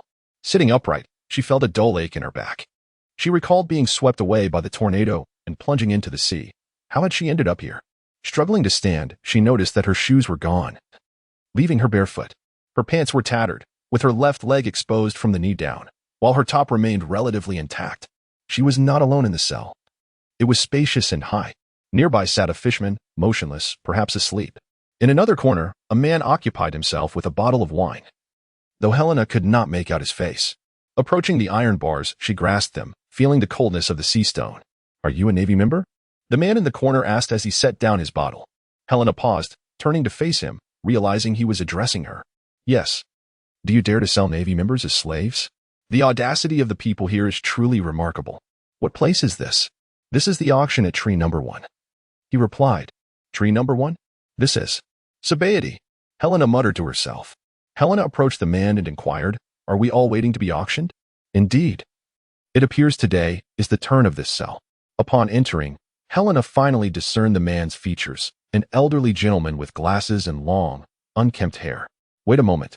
You are—" Helena stepped back, certain she could not be mistaken. Before her stood the first mate of the Pirate King, the Dark King Silver's Rayleigh. "Me? Here. I am known as Old Ray, the coder." Rayleigh assessed Helena with a calm demeanor. She surely possessed some knowledge. "Ah, the coder, I see," Helena acknowledged, realizing her earlier astonishment had betrayed her. At that moment, the silent fishman beside them suddenly interjected, "Old man, you don't seem particularly worried. Aren't you afraid of being sold off? Or do you have confidence in your escape?" "No, I have no intention of escaping. I wish to be sold for some coin, and then I shall rob my buyer." The fishman chuckled softly, clearly impressed by Rayleigh's confidence. He shifted his position slightly. Suddenly, the iron door swung open, and a somewhat diminutive figure was thrust inside. Helena looked over and was taken aback to find it was Hancock. Hancock sat weakly on the ground, clearly exhausted. She had evidently been shackled with sea prism stone handcuffs, but unlike Helena, she lacked extraordinary resilience and, being still a child, did not even possess the strength to rise. Helena glanced at the 2 others in the cell. The fishman remained utterly still, while Rayleigh continued to sip his drink, casting only a sidelong glance at Hancock. With a sigh, Helena approached to assist Hancock. Bending down, she helped her to her feet, and Hancock looked up at Helena. "Thank you," she said. Recognizing the naval officer who had freed her in Mary Geoise just days prior, still clad in her uniform, Helena guided her to the wall and seated her there, while Hancock languished in a state of weakness. "Pray tell, how did you manage to get captured again?" Helena inquired, her expression one of disbelief. Hancock lifted her gaze to meet Helena's, captivated by the enigmatic, perilous allure of her violet eyes, momentarily lost in reverie. "Huh? What's wrong with you?" Helena waved her hand before Hancock's eyes. Regaining her focus, Hancock recollected her response. We drifted here by boat, hoping to find a way back to our homeland. However, the mark that had been inflicted upon us was discovered, and they were not apprehended." "The mark of the celestial dragons, I presume?" Helena shook her head in exasperation. "I must say, you were quite foolish. In the doldrums, ordinary vessels cannot pass. Yet you still wish to seek. Helena suddenly paused, lowering her gaze to Hancock, who was indeed staring at her with a look of perplexity. She had not mentioned her origins from the land of women. How, then, did Helena possess such knowledge? Hancock, being astute, recognized that further inquiries were unwise. Not only would they yield no fruitful answers, but they could also lead to unnecessary complications. And what about you? How did you come to be here? Hancock deftly shifted the subject, gesturing towards Helena's handcuffs. As for me? Oh, I fell from the Red Earth continent during a battle and plunged into the sea. I lost consciousness, and when I awoke, I found myself here. Do you not know how to swim? Helena's lips twitched slightly. Come on, it's the Red Earth continent. Falling from that height and merely losing consciousness is already a testament to my resilience, isn't it? Just fainting is quite commendable. With a sigh, Helena added, I, too, possess abilities like you. At the mention of fruit powers, Hancock shivered. She recalled the horrifying memories of being coerced by the celestial dragons to consume a devil fruit for their amusement and fell silent. Helena, sitting beside her, remained quiet as well. After a lengthy pause, Hancock suddenly recalled something and inquired, by the way, why did you let us go? Weren't you sent by the Navy to capture us? Well, how should I put it? I harbor a profound disdain for the celestial dragons and utter revulsion. Just thinking about those privileged beings makes me feel nauseous, she confessed, unafraid of being overheard by those present. And we are of similar age, aren't we? It pains me to think that while we are nearly the same age, you are regarded as a slave and livestock. Indeed, these thoughts were her genuine feelings. Though they represented only a fraction of her reasoning, she refrained from voicing her true intentions of not wanting to alter the course of events. Is that so? Thank you. Are we really of similar age? Helena momentarily found herself at a loss for words. Huh? What's wrong? I'm practically your age, at most just a year older. Yet you're so much taller. Helena retorted, feeling exasperated. Your sister is even taller than I am. That green-haired one? My sister only grew taller after eating the fruit. Hancock responded, but you've grown to nearly 9 meters yourself. You're hardly petite. Helena mused inwardly. People persecuted by the celestial dragons, huh? Rayleigh pondered nearby. Oh. By the way, I'm Helena. And you? I'm Hancock. A distant clamor began to resonate, signaling the commencement of the auction outside. Helena furrowed her brow. Contemplating how to escape, she had no desire to be sold into slavery. The sea tower stone handcuffs and explosive collars posed significant challenges. Could she possibly rely on Riley? He had no incentive to assist her, for he could simply flee if he were taken away. As the armored guards entered, swords in hand, they approached Helena's cell. Riley rose, stowing away his bottle, and inquired of Hancock, What say you, young lady? Do you require my assistance? Hancock looked at him quizzically. Do you possess a means to escape? It's not precisely a method, but getting out is feasible. With no alternatives, Hancock nodded in agreement. Riley cast a smile towards the other two. And what of you two? Helena nodded, while the merman responded, We beseech you. Very well. But I have a question. Why assist us? Surely it would be simpler for you to escape alone? Riley regarded her with a smile and replied, Like you. I detest the celestial dragons. Helena fell silent. The guards arrived at the cell, where darkness enveloped the interior. As the door swung open, an object flew out. Landing at their feet, they looked down to find a severed iron ring. Wait, this cannot be. Boom. A violent explosion reverberated, startling those engaged in the ongoing auction. The host was taken aback, and the buyer's attention shifted towards the backstage. Hey, go investigate what's happening. Please hold on, ladies and gentlemen. The auction shall proceed. In the VIP section, a young man with light blue hair instructed his attendant, Go see what's amiss, Minzland Saint. Suddenly, 3 successive explosions echoed. The auction hall trembled slightly, some buyers screamed, while others hastily departed. A figure rushed to the host, exclaiming, There's a cell in the back from which we know not what has transpired. The collars of the slaves inside have been deactivated. And those recent explosions were caused by those collars. What? Those slaves are trying to regain control. Helena and the fishman charged recklessly through the throng of guards. Helena noticed that the fishman bore the mark of the celestial dragons on his back, perhaps explaining his lack of animosity towards them, mere humans. He certainly did not appear to be an ordinary individual. Hancock, utilizing her devil fruit abilities, assisted the two from behind, while Rayleigh perched atop a large wooden crate. Sipping his drink, a handful of pebbles in his grasp, ready to launch a well-aimed projectile imbued with hockey whenever necessary. However, as more guards converged upon them, the two in the forefront sustained injuries. Helena knelt on one knee, her hands resting upon the ground. In her beastly form, The immense white celestial dog let out a resounding howl, startling both the guards and Hancock. With a swift flick of her claws, Selena unleashed several blades of mist, toppling a considerable number of foes. Meanwhile, Rayleigh observed Selena with keen interest, pondering whether she was of the mythical beast lineage. Indeed, fortune smiled upon her. Helena opened her mouth wide, gathering energy into a luminous white orb, which she expelled towards the crowd. The moon eclipse, radiance orb, detonated among the spectators, sending shockwaves that propelled the guards far away and creating a clearing in the throng. Following this, her colossal tail swept across continuously, rendering the guards in their beastly forms as fragile as paper. They scattered in disarray, and Helena turned to Hancock and the others, urging, "Follow me." The attendees in the auction hall could hear the sounds of battle from backstage, prompting many to prepare for their departure. Suddenly, the wall behind the stage was shattered, and a wolf-like white beast burst through. The audience below was struck with terror, rising to flee in panic. The host, astonished, collapsed onto the ground, gaping at Helena. Minzerland, escorted by his attendants, swiftly exited the scene, yet his gaze remained fixated on Helena. Helena gazed upward at the ceiling, and with a sweeping motion of her colossal claw, she cleaved a wide rift through it. She allowed Hancock and the fishman to climb onto her back, disregarding Rayleigh, as she knew he could manage on his own. With a powerful leap, she shattered the auction house's ceiling and emerged onto the rooftop. Below, in the venue, the host pushed aside a heavy stone slab that had pinned him down and hurried to the back to locate the transponder snail. "Quickly summon those bounty hunters and pirates to the auction. We cannot let them escape," the host exclaimed in exasperation to the individual on the other end of the line. Helena leaped from the rooftop, and the merman addressed her, saying, "They will not spare us. Head to the seaside." Helena nodded with determination. She sprang onto the roof of a nearby house, orienting herself. Below, pirates and bounty hunters had already gathered. "Look, they are over there." Helena perceived the urgency and immediately began sprinting towards the shore.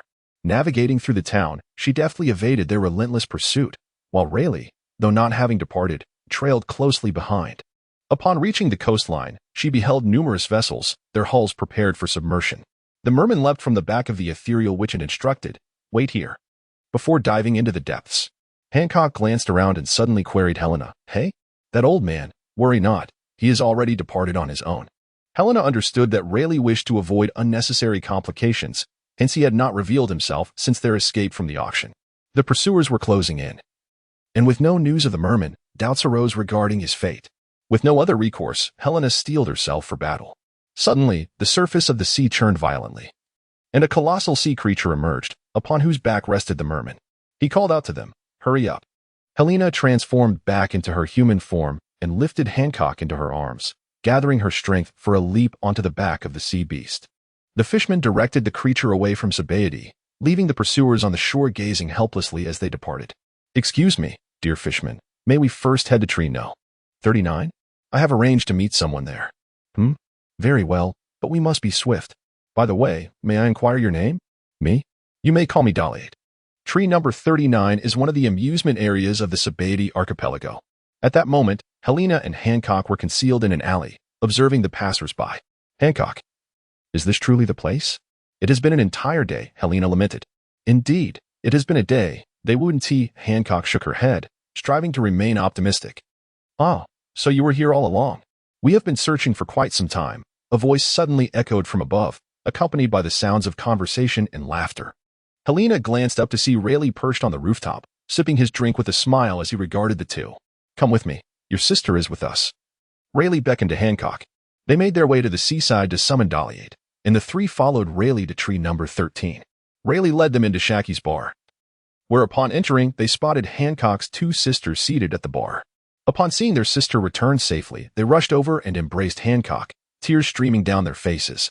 However, upon noticing Helena behind them, Sandasonia suddenly recoiled, baring her fangs and glaring menacingly at Lu Xiaoxiao, clearly recognizing her as the Navy officer from Mary Geoise. Helena hastily waved her hands to indicate that she meant no harm. Hancock chimed in to clarify, stating, "She is not our enemy. It is thanks to her that I managed to escape." Behind the bar stood a short-haired woman, a lit cigarette perched between her lips, who inquired of Rayleigh, "Did these three also escape from Mary Geoise?" Rayleigh replied, pointing at Helena, This girl is not one of them." Selena recognized the woman as Shaki, an enigmatic figure. "Never mind, you all should take a shower and change your clothes. The odor is quite pronounced." After their baths, Selina and her companions gathered at the bar to enjoy the meal prepared by Shockey. Riley took a sip of his drink and inquired, "So, what are your plans moving forward?"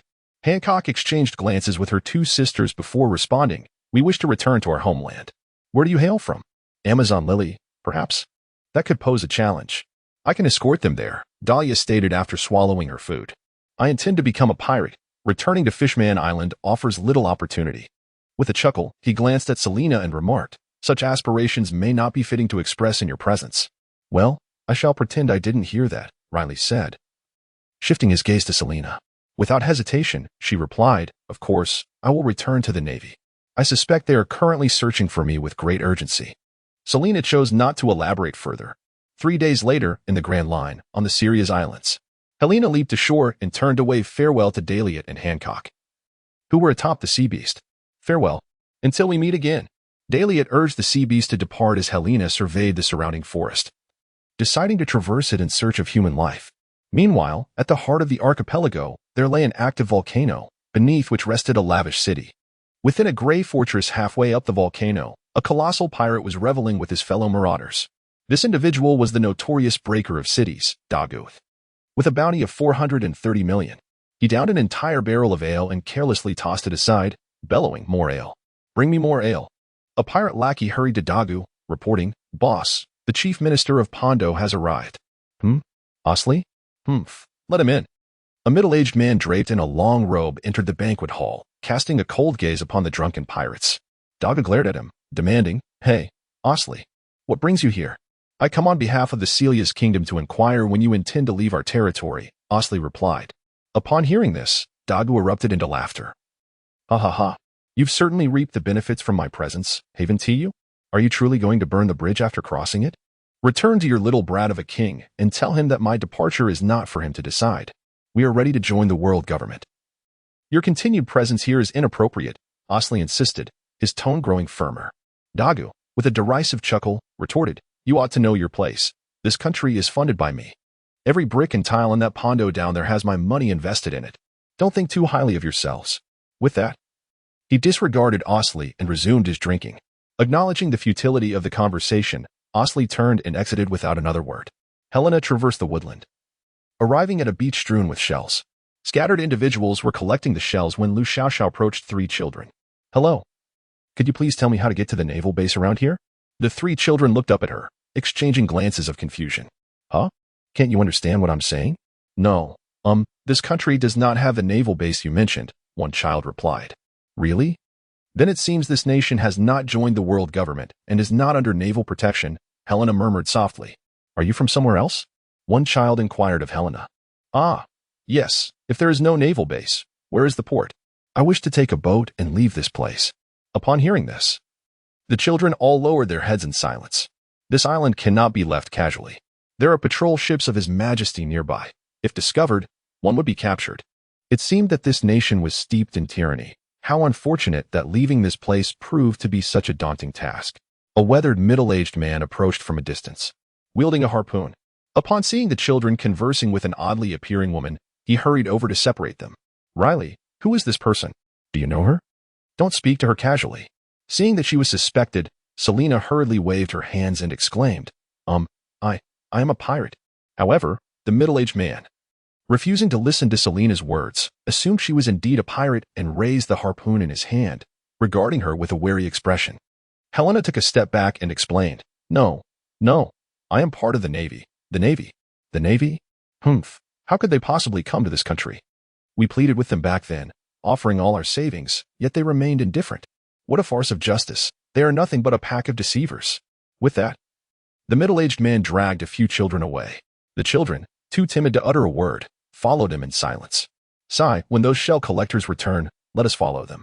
By evening, Helena accompanied those individuals back to their town. The town was rather large, yet the faces of the townsfolk were etched with sorrow, indicating a life of hardship. Helena resolved to find an inn to rest for the night, yet despite her efforts wandering through the streets, she could not locate one. In her despair, she approached an elderly fruit vendor by the roadside and inquired, "Grandfather, could you please direct me to the nearest inn?" The old man looked up at her with a puzzled expression and replied, "An inn? There is no such place here, perhaps in Pondo. But foreigners seldom come to this country, hence the inns cannot sustain themselves." He added, "Are you, perchance, from outside?" "Yes," she responded. "I am a naval officer in search of a naval base, but it seems there is none here." "A naval officer?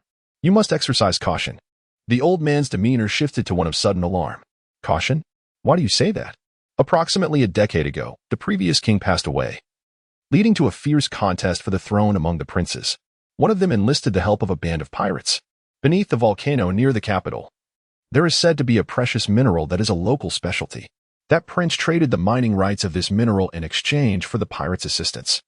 After the pirates helped him seize the throne, they infiltrated various sectors of the nation, and now the young king finds himself unable to rid himself of their influence. The old man paused before continuing. Upon the new king's ascension, the pirates coerced him into sealing the country's borders. All external trade has fallen under the control of the pirates, leaving us with diminishing returns and increasing poverty. Many wish to flee this country, but the seas are patrolled by ships. Those caught are taken to toil beneath the volcano. Although they claim to be royal vessels, they are, in fact, manned by pirates. The National Guard is merely a group of conspirators working alongside the pirates." The old man trembled with indignation. After a moment to compose himself, he slowly spoke again. "However, there are still those who resist. An organization known as the Spionites has been tirelessly working to oppose them. Whenever possible, we assist them in their endeavors. That said, if you are indeed a naval officer, those pirates will not spare you. You must not speak of your identity indiscriminately." "I understand," she replied, "but for now, I must consider where to spend the night. Come to my place. If you manage to leave, please do help this country. Are you not a naval officer? Is it not your duty to uphold justice?" Helena gazed into the eyes of the old man, filled with pleading and hopeful anticipation, and could only nod in response. In the northern archipelago lies Maui Island, the largest among the 4 islands, and the principal stronghold of the Spionites. This place is fraught with unrest, as the knights frequently clash with pirates and the National Guard. However, a recent decisive victory has granted the knights near-total control over Maui Island. Within the Hadabus Valley, the knights' headquarters convenes a critical meeting. The leader of the knights, Gelder, furrows his brow as he surveys the Grand Round Table, upon which rests a map of the Celia's archipelago. They are deliberating a meticulously planned offensive against the kingdom, yet the potential for catastrophic failure weighs heavily upon them, necessitating utmost caution. The various commanders are embroiled in heated debate. A direct assault on Pohnpei Island is far too perilous. It is easily defensible, and our naval forces are significantly inferior. We cannot hope to prevail. What do you propose then? We should first target Garcia Island, their logistical base. While it is undoubtedly heavily guarded, securing it would allow us to demolish the transport bridge, making the conquest of Pondo merely a matter of time. And what of Lifaz Island? It serves as their naval base. Unless we neutralize it, their warships will impede our Falcon Brigade. At that moment, Gelder rose, prompting the commanders to cease their quarrel and turn their attention to their leader. He directed his gaze towards a shadowy corner of the room, where 2 cloaked figures stood, one of whom rested a remarkably long katana beside him. "Sir Philip," Gelder addressed, "you have heard our discourse. Might we entrust the matter of Lifaz Island to your revolutionary forces?" One of the figures nodded in agreement. "Very well, leave it to us." Finally, the tension in Gelder's brow began to ease. He pointed decisively at the map, articulating the battle plan. The 1st, 2nd, 4th, and 5th Brigades, alongside 3 Falcon squads, shall advance on Garcia Island. The 6th, 7th, and 8th Brigades will initiate an assault on the bridge, and then await further orders to join forces with those on Garcia Island to strike at the capital. While the 3rd Brigade will collaborate with the revolutionaries to dismantle the naval base on Lifaz Island. This is the essence of our strategy. Helena has taken residence in the home of the elderly man known as PG, and is currently assisting in his orchard. Helena hoisted a large box of fruit onto the cart, while old Papa Good stood nearby, chuckling. "Ah, you are truly a tremendous help." "Oh, it's nothing at all. You've graciously allowed me to stay, so assisting you is but my duty," she replied. Suddenly, a cacophony erupted outside the orchard as a battalion of soldiers clad in blue uniforms forcefully breached the gates, marching in with an officer at the helm, mounted upon a colossal Sirius lizard. It was the National Guard.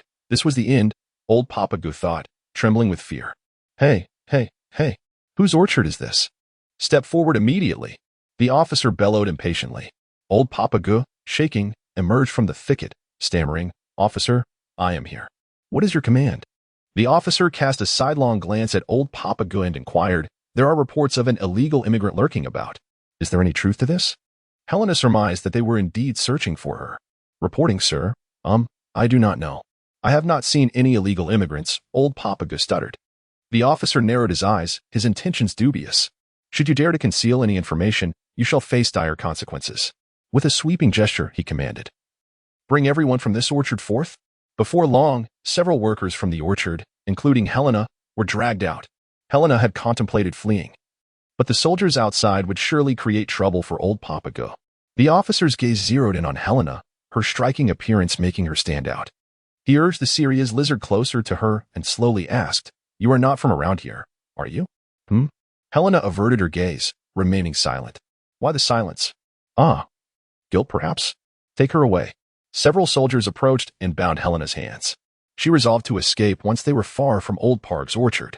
The officer surveyed the surrounding fruit trees and remarked, the camp has been lacking in fresh fruit lately. You lot, he pointed at the laborers. Go and gather 3 carts of fruit, then transport it to the camp. Hurry. The laborers, fearful of disobedience, complied, while Old Park stood by, speechless. His face a portrait of despair. An hour later, the carts were loaded, and the officer led the troops escorting Helena back to the camp. The ropes binding Helena were secured to the collar of the giant lizard the officer rode. Helena estimated they had been away from the orchard for about 2 hours and was just about to make her move when a piercing cry of an eagle echoed through the air. The officer, sensing something amiss, quickly looked up. 2 colossal Celia's eagles soared overhead, and keen-eyed Helena noticed that each was ridden by a knight. This is dire news. It is the Night Brigade. Open fire. Bring them down. The officer commanded his troops with urgency. The soldiers raised their rifles and fired into the sky. Yet the 2 eagles deftly evaded the onslaught. As Helena observed the soldiers' attention diverted skyward, she exerted all her strength to sever the ropes binding her. Transforming into her beastly form, she concentrated energy in her hands and forcefully struck the ground. The earth around her fractured, causing the National Guard to stumble and fall. Helena charged through the crowd, taking down one soldier after another with her claws. In a swift leap, she tackled an officer off a giant lizard, which then spiraled out of control, rampaging wildly. Meanwhile, 2 riders atop a giant eagle surveyed the chaos below. One remarked to the other, "Look, how did that person transform like that? What kind of creature is that?" The reply came, "That is someone who has consumed a devil fruit." Clearly, you are unaccustomed to such sights. The other scoffed, "Oh, you've seen it. I wager you've scarcely ventured to Pondo more than thrice. Enough of this talk. Should we not assist that individual?" With that, he retrieved a bomb from his backpack, pulled the fuse, and hurled it to the ground. The second rider, noticing the action, attempted to intervene, but the bomb was already airborne. On the ground, Helena bit through a soldier's firearm and sent him flying with a punch. Suddenly, she heard something crash behind her. Turning, she beheld a black spherical object emitting wisps of smoke. The surrounding soldiers, upon seeing it, hurriedly retreated. But it was too late. The bomb detonated with a resounding blast. The explosion's impact was indeed formidable, decimating a significant number of soldiers.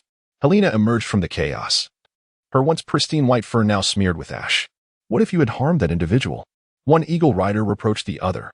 "Oh, look, she appears to be unharmed," was the nonchalant response. Helena gazed silently at the sky, bewildered by the chaos of bombs being thrown about. Turning back, a gust of wind sent several men sprawling. An officer, rising from the ground, realized that this creature was beyond their control and commanded, "Withdraw, quickly retreat." At his words, the soldiers turned and fled. Once they had distanced themselves, Helena reverted to her human form. In the sky, 2 figures guided a giant eagle down to the ground, leaping from its back to approach Helena. "You are truly formidable," one declared. "I am Roddy, and this is Ruko. I am Helena. Who was it that just hurled the bomb?" Ruko pointed at Roddy, whose smile had frozen on his face. "Bang! That hurt," Roddy exclaimed. "You brought it upon yourself," Ruko retorted, rolling his eyes. Ignoring Roddy, Ruko turned to Lu Xiaoxiao and asked, "Are you a user of the devil fruit powers?" "Indeed. Are you from the Spire Night Brigade? From your words, it seems you are not a citizen of this nation." My ship met with disaster, and I drifted to this island." Helena recalled the middle-aged man's views on the Navy from the beach, deciding it was prudent to conceal her identity. "I see." Ruko mused for a moment before saying, "Since you are aware of the Night Brigade, you must also understand the state of this country." "Yes. I would like to hire you to assist us. What do you say?" "It will be difficult for you to leave this country now, as you would be at odds with the National Guard. Even if you remain on this island, they will continue to trouble you." Hearing this, Roddy quickly approached Ruko, whispering, "Hey, Don't make decisions without consulting us. We know nothing about this person. If something goes awry and she is powerful, she will surely demand a hefty reward for her assistance. We cannot act so rashly. But as you mentioned, she is indeed strong and could be of great help. Ruko countered. Helena listened to their conversation, fully aware of Roddy's concerns, which she found entirely reasonable. Now, contemplating Ruko's proposition, she thought that while leaving was not impossible, it would prove challenging. Fighting the National Guard was secondary. The crux of the matter was the absence of a ship, even if they commandeered one. Sailing it would be another hurdle. Thus, aiding the Spire Knight Brigade in toppling the current regime could indeed be a viable solution. Especially since this nation was not a member of the world government, sparing her any complications with the Navy. All right, I am quite adept at combat, so I can certainly assist you. Seeing Helena's agreement, Roddy had no further objections. Very well, let us proceed. We will take you to our headquarters. The two climbed onto the giant eagle's back, and Lu Xiaoxiao leaped onto Ruko's mount. Make sure to hold on tight. Ruko instructed as the giant eagle flapped its wings and soared swiftly into the sky, heading towards Mayway Island. At the naval headquarters, Sakazuki hurried into Sengoku's office, who stated, "We have located her. I will take a team there immediately." Sakazuki volunteered, feeling responsible for Helena's disappearance, which had been a grave oversight. "No. That country is quite complex and not under our protection. It is currently in a state of isolation, and CP agents frequently visit," Sengoku replied, his gaze elsewhere. "However, we must still go, but with greater caution. Do you understand?" "Understood." With that, Sakazuki turned and exited the office, clenching his fist as he walked. The Sirius Archipelago. Mayway Island. "Look, that is our base," Ruko called to Helena, pointing at a valley below. Helena gazed downwards, observing a town nestled in the heart of a vast valley, flanked by towering walls at both exits. Structures adorned the rocky cliffs and loomed above the valley. Two immense eagles descended, and 3 individuals dismounted from their backs. A man approached them. "Captain, allow me to introduce Helena, our hired aide, who possesses remarkable strength." Helena greeted him. The captain, as referred to by Ruko, scrutinized Helena with evident displeasure. He leaned in to speak softly to Ruko. "How long have you known her?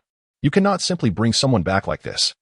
We are in a precarious time. With the imminent war, if something goes awry, the consequences could be dire." In truth, Ruko also felt a twinge of regret, realizing that his decision had indeed been hasty. However, having brought her here, he couldn't very well send her away. For now, we must not extend too much trust. Remain vigilant. Do you understand? The captain instructed, to which Ruko nodded in agreement. Helena had heard everything, yet she chose to remain indifferent. For proving what one could trust held no significance for her. Her sole desire was to seize the opportunity to escape this place. The longer she lingered, the more dire her situation became. Since the most prudent course of action was to dismantle the existing regime, she felt compelled to assist. She remained silent, standing quietly as she awaited their directives. After a prolonged whispering exchange between Luca and the captain departed. Luca approached Helena and said, "Come. I shall arrange a temporary abode for you." In the distance, a cloaked figure observed her discreetly. Helena followed him into a modest lodging room. After imparting a few instructions, Ruko departed. Helena sat in the chair, lost in thought, uncertain of what to do next. Rising to her feet, she prepared to step outside for a brief stroll. Upon opening the door, she was taken aback to find a cloaked figure standing before her. The figure wore a mask, yet it was evident that she was a woman. Beneath the cloak, a striking red garment was visible, and she wielded a long sword. "Wait, who are you?" Helena took a cautious step back, recognizing the figure before her as the red-clad woman she had encountered a year ago during the conflict with the insurgents in the kingdom of Concord. "Who are you? And what brings you here?" she demanded. "That question should be directed at me, Navy," the woman replied with malevolent intent. "So, do you seek to seize control of this country?" Helena took a deep breath and shook her head, saying, "No, I merely stumbled upon this place. The rest of the Navy is likely still unaware of my whereabouts. All I wish for now is to leave this place." The woman scoffed, clearly skeptical.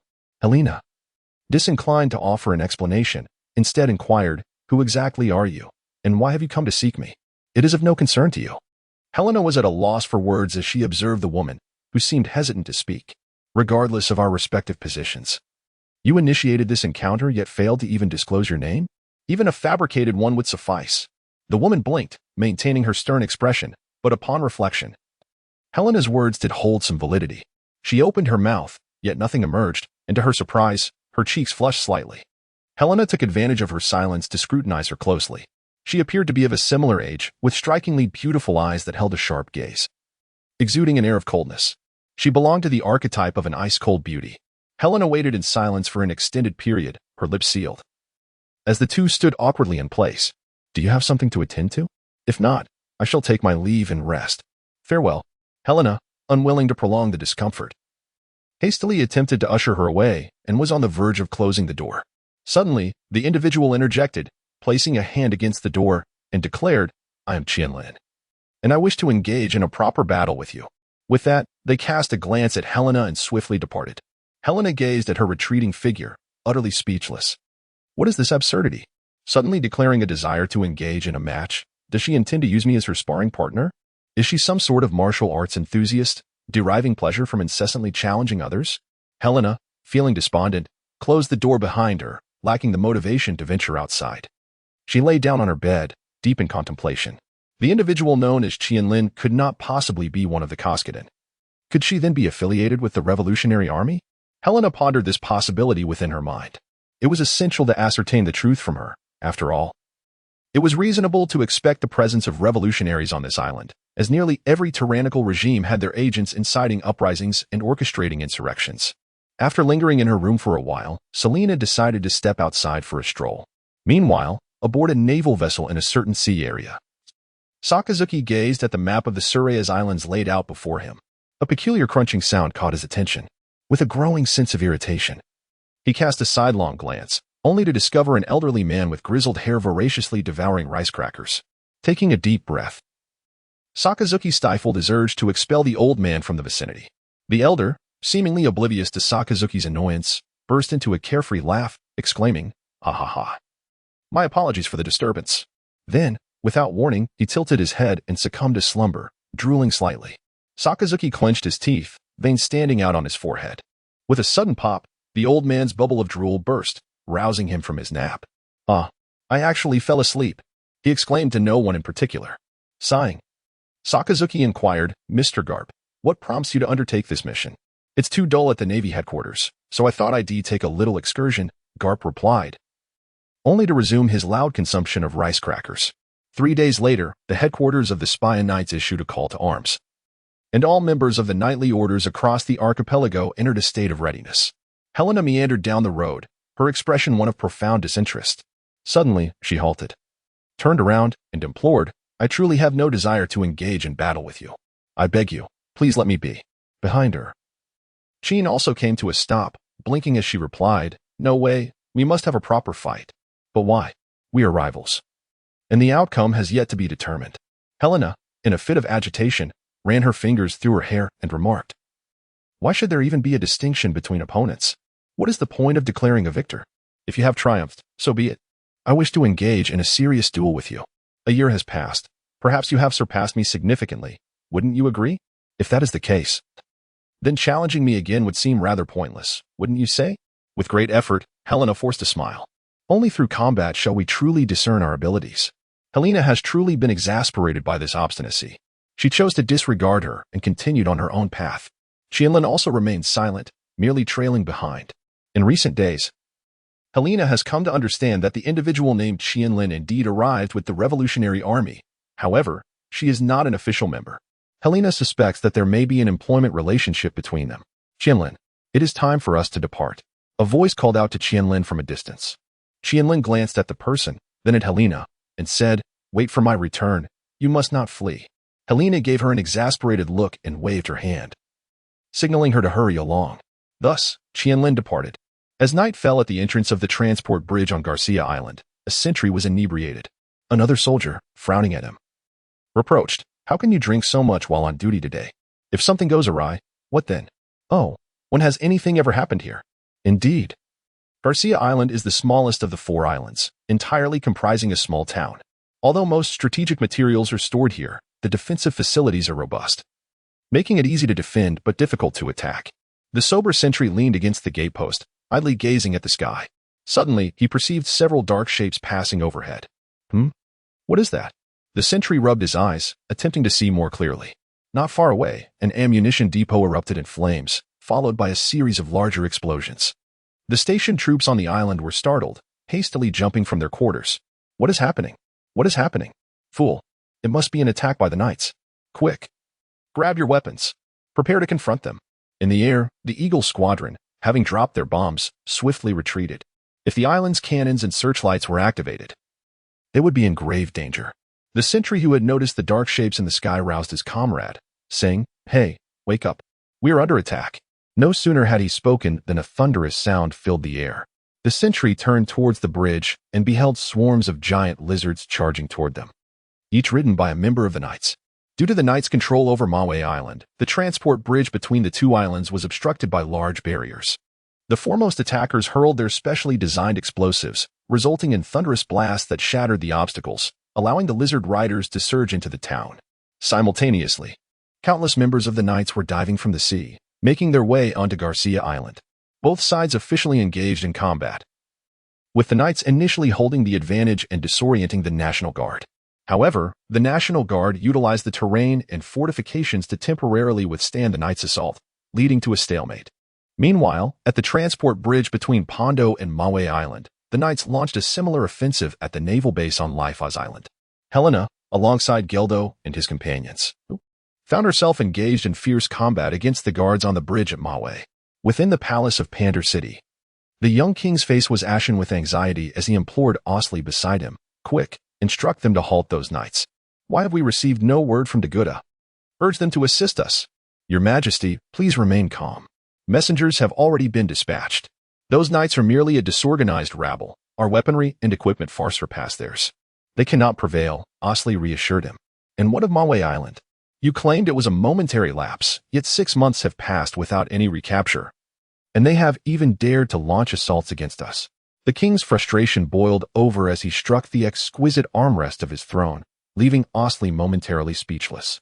Within Daguda's fortress, the leader declared, "The ships are fully loaded and ready to set sail. Patience, we must first retrieve a shipment of sea stone from Garcia Island. Send someone to oversee it." "Understood, boss." On the grand bridge connecting Maui and Pander, the battle raged with intensity, the knights pressing forward with relentless vigor. However, both sides of the bridge were fortified with heavy artillery. A single cannonade could obliterate numerous foes, rendering the knights' casualties considerable amidst the cacophony of gunfire. A colossal beast surged toward one of the fortifications, the impact of cannonballs merely slowing its advance. With a tremendous crash, it breached a substantial opening in the fortress. Transforming into its beastly form, it concentrated energy into a luminous sphere. Moon eclipse, radiance. The sphere detonated within the bastion, triggering an explosion that engulfed the stored munitions. The ensuing series of thunderous blasts startled many, as a small breach opened in the bridge, igniting a fierce blaze. Observing the destruction of the fortification, Geldo commanded the knights to press their assault in that direction. Before the explosion, Selena leaped onto a bridge support beside her. Just as she intended to return to the main bridge, she noticed a small boat lurking in the shadows of the sea. Seemingly observing the situation and now preparing to depart, Helena leapt with great force, landing heavily upon the small boat, causing the entire vessel to tilt precariously to the right, nearly capsizing. Suddenly, a monstrous figure descended from the heavens, startling the individual aboard the craft. Zelina transformed back into her human form and stepped forward to seize the man by his collar. "Hey, whose subordinate are you? Speak up quickly, or I shall dispose of you." The man, trembling with fear, stuttered, I am a subordinate of Dagu. Dagu? Are you referring to the band of pirates that has taken up residence here? Are you attempting to return and inform them? I was sent to observe the situation. Please, do not kill me. Do you wish to live? Very well, lead me to your leader." This. Helena raised her left hand, transformed into a wolf's claw, and positioned it menacingly before his face. I will lead the way. I will lead the way." Selena contemplated a decisive strike against the pirate stronghold, confident in her formidable abilities honed during her time with the Navy. However, controlling this nation for a decade indicated that the pirate leader was no ordinary adversary. Thus caution was imperative. Defeating the band of pirates would dismantle the king's support, making victory in the war merely a matter of time. At the naval base on Lifaz Island, an ammunition depot aboard a vessel docked in the harbor suddenly erupted in a violent explosion, causing the ship to spring leaks and gradually sink. Multiple explosions erupted throughout the harbor, accompanied by the agonized cries of the National Guard soldiers and the frantic commands of officers.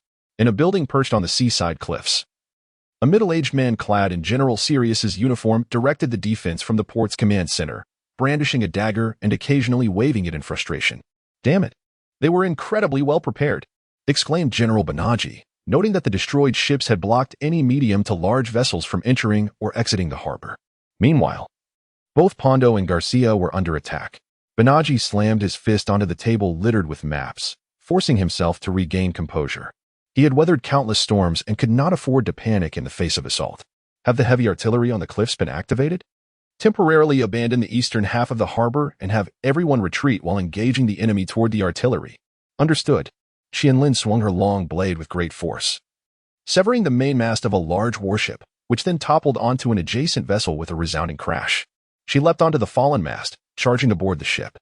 The defending soldiers, caught off guard by the sudden appearance of the enemy, raised their weapons to fire. Yet Qianlin agilely leapt, evading their shots as they struggled to track her swift movements. Landing amidst the chaos, she executed a sweeping strike with her katana, scattering her foes into disarray. Soon, members of the Knightly Order joined her aboard the ship, swiftly annihilating the National Guard forces present. Suddenly, a deafening explosion echoed as several knights from the Order, riding colossal lizards, were violently propelled by a massive cannonball. "This is bad. The heavy artillery on the cliffs is fired. Everyone, take care," warned one of the knights, only to be obliterated by a cannonball before he could escape. More shells rained down, and seeing her comrades unable to counter the onslaught, Qianlin nimbly leaped toward the dock, executing several slashes mid-air that released waves of sword energy to intercept the incoming projectiles. While not every shot was deflected, she managed to save many lives.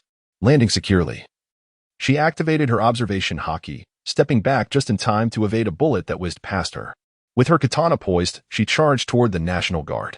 Just as she leapt to deliver a downward strike, a dagger blocked her assault. She swiftly retreated, rolling to regain her footing, and glanced up to see a resolute general of the National Guard standing before her, a worthy opponent. Banaji sighed, reflecting that had it not been for the debt he owed to the young king, he would not be entangled in this interminable mess. A small vessel navigated along Pondo's coastline toward the volcano on the other side. The pirate controlling the boat was in despair. Any misstep on his part would surely invoke the wrath of the monstrous woman behind him. Helena sat at the back, the distant sounds of battle gradually fading away. She turned her gaze toward the city on the island, where lights shimmered brilliantly. Half an hour later, the small boat arrived at a concealed harbor at the foot of the volcano, where several small vessels were docked. Numerous pirates lounged there, drinking and chatting, completely unaffected by the war raging on the other side of the island. Helena transformed into her hybrid beast form. Lunar eclipse, partial shadow devourer. Helena's figure gradually faded into obscurity until it was entirely lost from sight. Wherever the moonlight could reach, she could maintain her state of invisibility. Simultaneously, in this condition, her speed would increase significantly. "Speak carelessly, and I shall end you," Helena whispered behind the pirate. The pirate broke into a cold sweat, hurriedly nodding in agreement. As the small boat docked, the individuals on the pier exchanged a few casual remarks with the pirate before he veered away from the harbor and ascended a mountain path. Helena moved stealthily, trailing behind him for an indeterminate duration until they finally arrived at the pirate stronghold. Upon reaching the entrance, the two guards had barely exchanged a few words with him when a werewolf appeared without warning, delivering a swift kick that sent both men sprawling to the ground, rendering them motionless. Helena turned to the one who had been leading the way and inquired, "Where is your leader?" Typically, one would incapacitate the individual in the main hall with a swift blow and conceal the three in a place where they would not be discovered. Now, the plan was to confront Dagu directly, subduing their leader.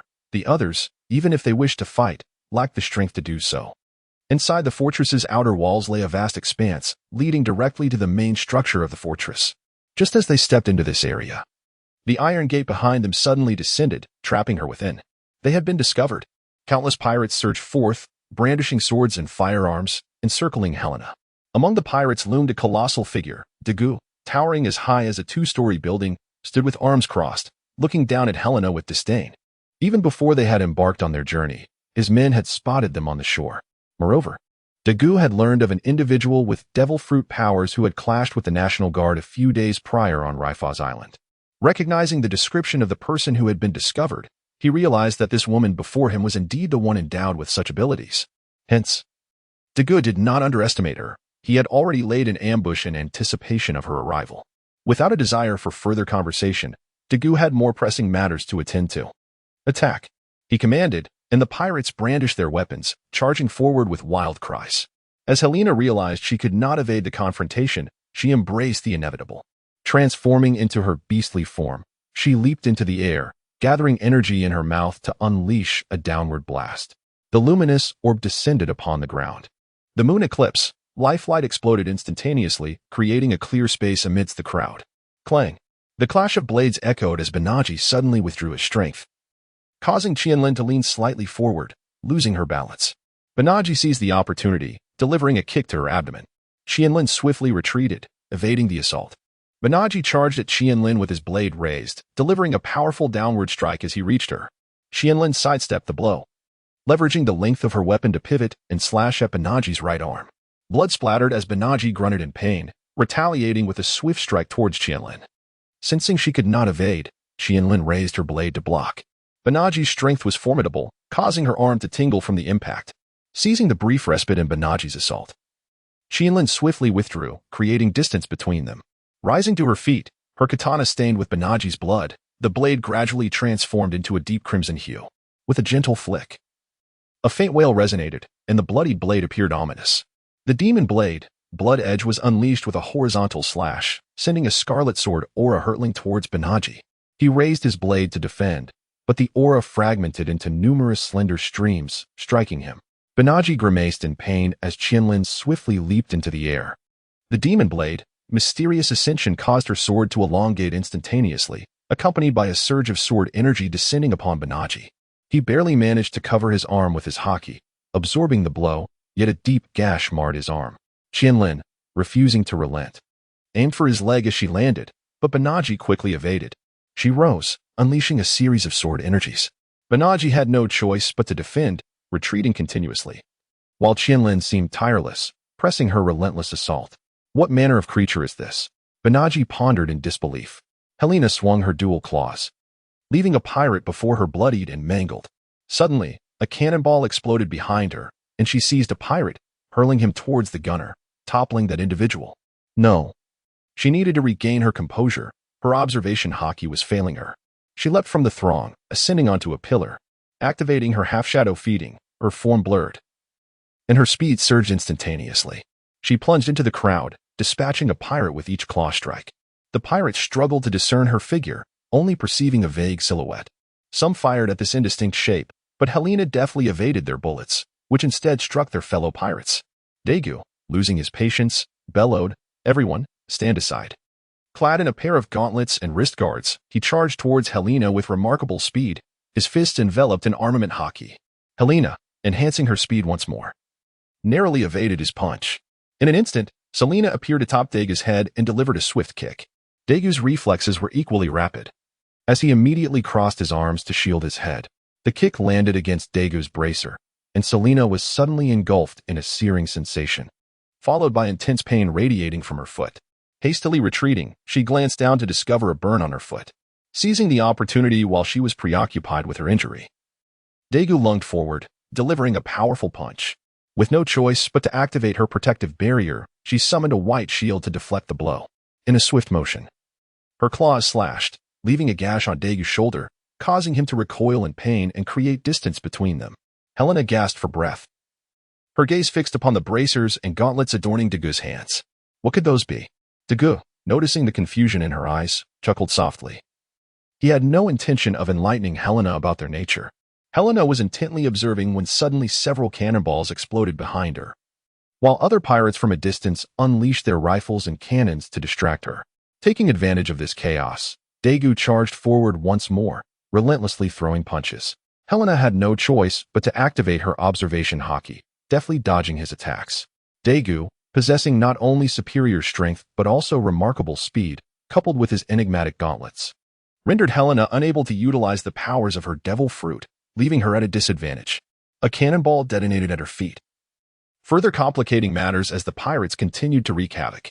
Stumbling slightly, Helena gave Dagu the opportunity he needed, and he landed a heavy punch on her head. In that fleeting moment of contact, Dagu activated a mechanism in his gauntlet, unleashing a torrent of flames that engulfed Helena in an instant. Helena let out a piercing scream as she was flung backward. How scorching! Cursed pain! Gritting her teeth against the agony, she struggled to rise. But Dagu was already upon her. His fists, as heavy as a sledgehammer, pounded relentlessly upon Helena's form. She attempted to defend herself. Yet the continuous barrage of blows rendered her incapable of mounting any form of resistance. A punch struck her on the head, causing Helena to sway unsteadily before collapsing to the ground. At last, Dagu ceased his assault. He gazed contentedly at the gloves adorning his hands. Crafted from a metal known as volcanic jade iron, capable of absorbing immense heat and releasing it with astonishing speed. Without this equipment, you would indeed find yourself in a rather precarious situation, Dagu remarked casually. Helena was in a state of disarray, having reverted to her human form. A sharp pain throbbed in her head, her body bore numerous burns, and her internal organs were undoubtedly damaged. What should she do? Qianlin ceased her assault, gripping her sword tightly above her head as she regarded Banaji. Banaji was marked by several wounds, panting heavily as he braced himself against Qianlin. Qianlin spoke coldly, "It's futile. The moment I strike you, your defeat is inevitable."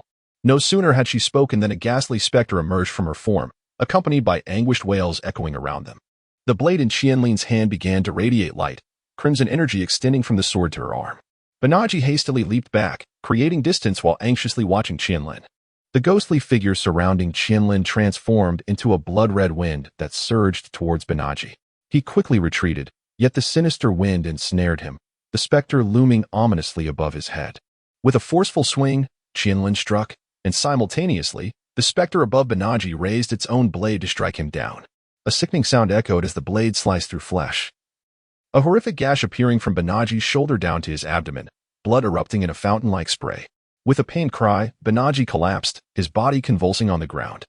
The ghostly figure dissipated, and Qianlin returned to her normal state, shouldering her sword as she departed from the scene. Banaji lay there, barely clinging to life, his body racked with spasms. What should he do? He still had some strength left, but the flames. Dagu, seeing that Helena had ceased to move, assumed she had given up on healing. With a derisive snort, he thought, "If you seek your own demise, do not blame me." He raised his fist, ready to finish her off, when suddenly, a fierce blaze ignited around Helena, the scorching flames forcing Dagu to retreat. What is happening? He wondered in bewilderment. The flames enveloping Selena grew increasingly fierce, ultimately engulfing her entire being. Dagu retreated cautiously, his instincts warning him that this woman was exceedingly perilous. Was the fire emanating from her a manifestation of a devil fruit ability? It was evident that such a power was not typically possessed by an ordinary zoan-type fruit. The flames enveloping Helena suddenly erupted, spreading outward in a fierce conflagration. The surging fire consumed the surrounding pirates, who cried out in agony, retreating in haste from the inferno. The flames that surged towards Dagu were absorbed by his gauntlets as he focused his gaze upon Helena. Before him stood Helena in her beast-human form. Her once silvery fur transformed into a lustrous black. Her forearms and claws were engulfed in unrelenting flames, while her tail, now split into three, flickered with fiery tips. Intricate patterns of orange light adorned her entire body, and even the fanged maw of the wolf was illuminated with an orange glow. Helena gazed at her two claws engulfed in flames, a voice incessantly echoing in her mind. Catastrophe, catastrophe. Helena crouched low, her hands pressed against the ground. Wolyoli. With Helena as its epicenter, unleashed flames that swiftly spread outward, engulfing the majority of the pirates at an astonishing pace. The few who narrowly escaped scrambled to higher ground, hesitant to return to the earth below. Dagu, utilizing her gauntlets to absorb the surrounding heat, wore a grim expression. It appeared that the intense temperatures and flames had little effect on her. Helena inhaled deeply, drawing the surrounding flames into her being. Her chest swelled, illuminating with a brilliant orange glow. With a surge of power, the technique Catastrophe, Flame Devourer, unleashed a torrent of fire that surged towards Dagu. He instinctively crossed his arms over his chest, and the heated essence of the flames was absorbed by his fire jade iron. However, the sheer force of the fire column relentlessly pushed him backward, leaving two deep grooves in the ground beneath him. Dagu mused to himself that her fiery assault would have little effect on him. As the flames dissipated, Dagu turned his gaze towards Helena, only to see a massive fireball hurtling toward him, within which a monstrous silhouette could be discerned. With the technique Catastrophe, Meteoric Flame. While Dagu was preoccupied with the fire column, the flames at the tip of Helena's tail suddenly intensified, enveloping her entire form in fire. She leaped into the air, darting towards Dagu with an almost imperceptible swiftness. Helena collided with Dagu, propelling him towards the fortress behind. With a resounding crash, The granite exterior of the fortress shattered like a spider's web at the point of impact, immediately followed by a burst of flames. Daegu emerged from the wall, his shirt completely incinerated, revealing beneath it a suit of armor forged from the same fire-infused iron. Had he not donned this protective gear in advance, he would now be suffering from severe burns all over his body. Helena suddenly appeared before him, her feet engulfed in flames as she delivered a fierce kick to Daegu's face, causing a tooth, stained with blood, to fly from his mouth. Seizing the opportunity, Daegu grasped Helena's foot and with a resounding crash, hurled her to the ground, following up with a powerful punch to her face. Yet, his subsequent strike was evaded. Helena, gathering a sphere of white energy in her hands, enveloped it in flames.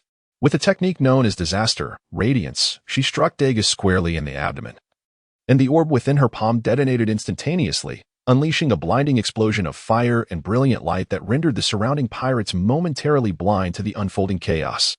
As the radiance dissipated, Daegu was seen on one knee, gasping for breath.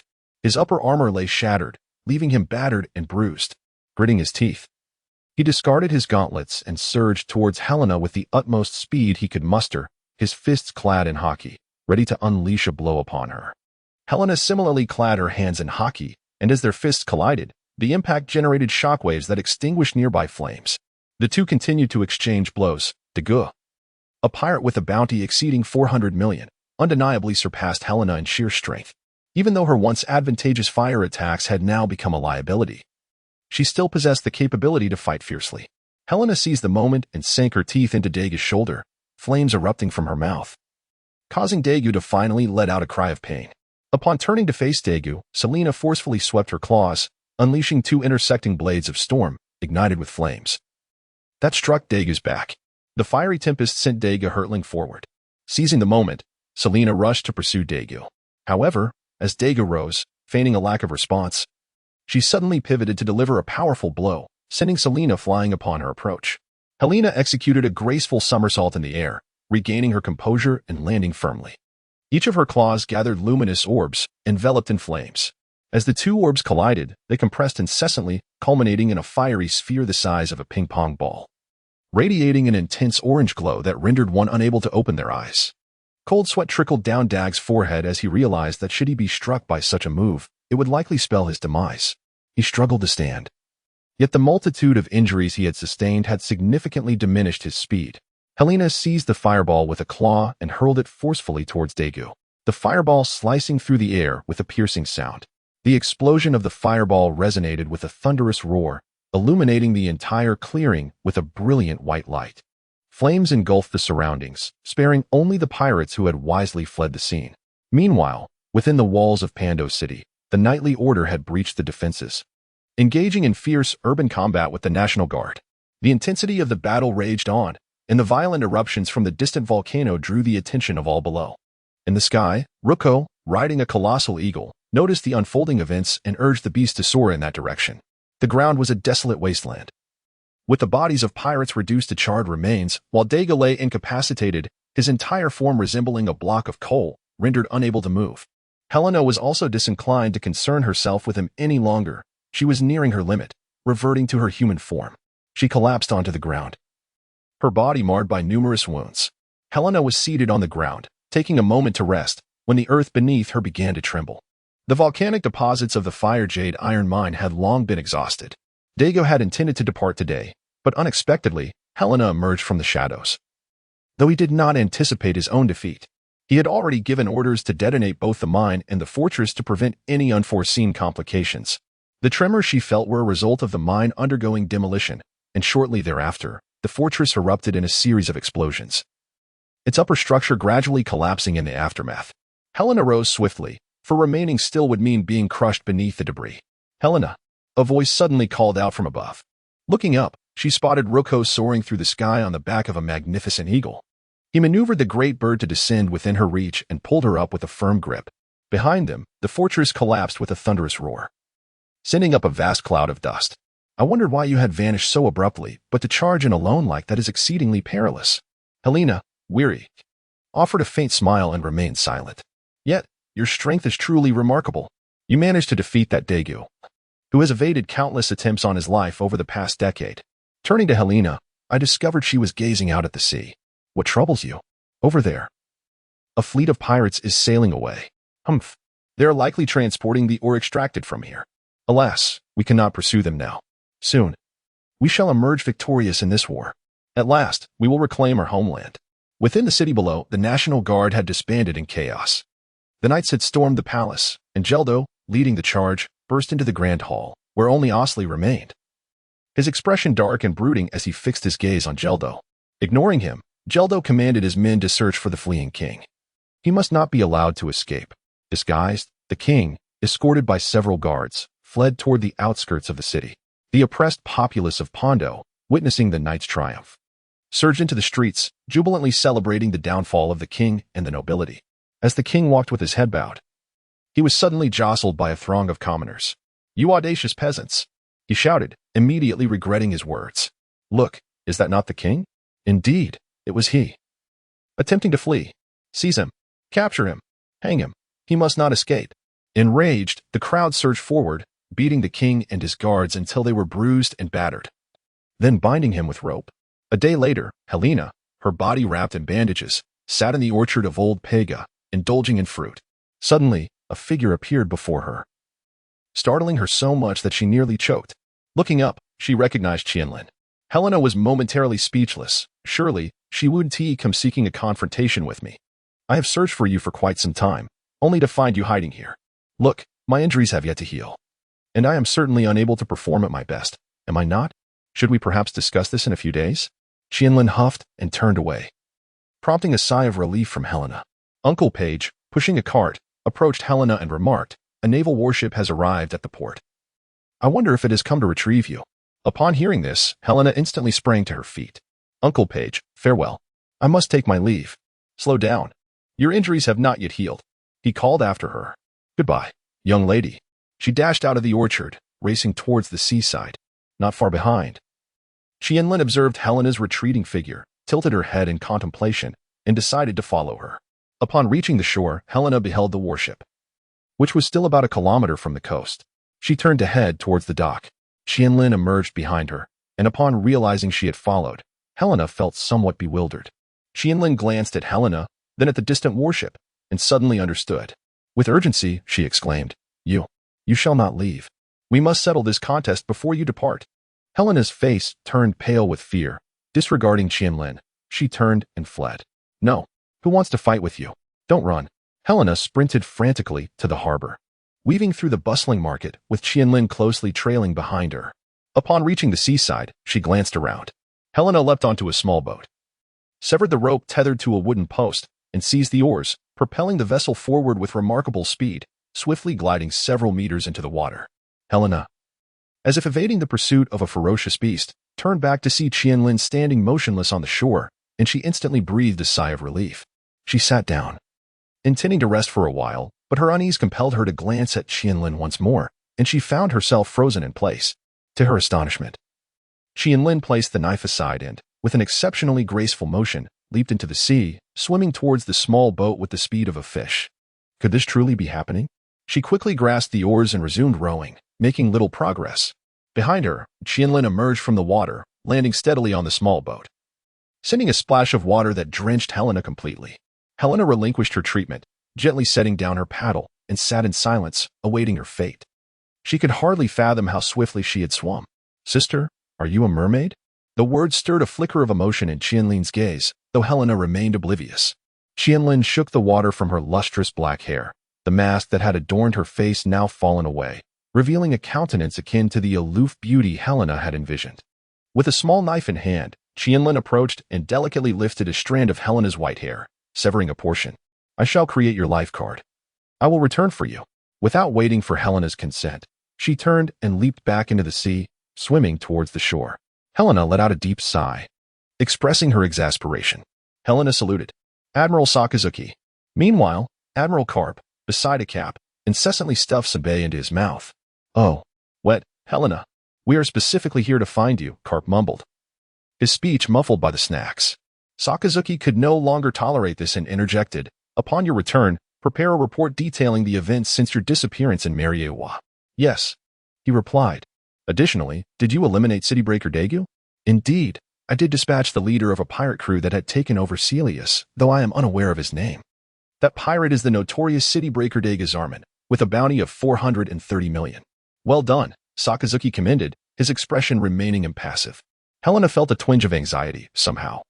Being praised by a kind felt more daunting than being scolded by him. By what means did you come to know of this matter? Helena pondered for a moment before daring to ask. We encountered their remnants at sea, Sakazuki responded succinctly. Helena, relieved by his willingness to answer, dismissed her earlier concerns.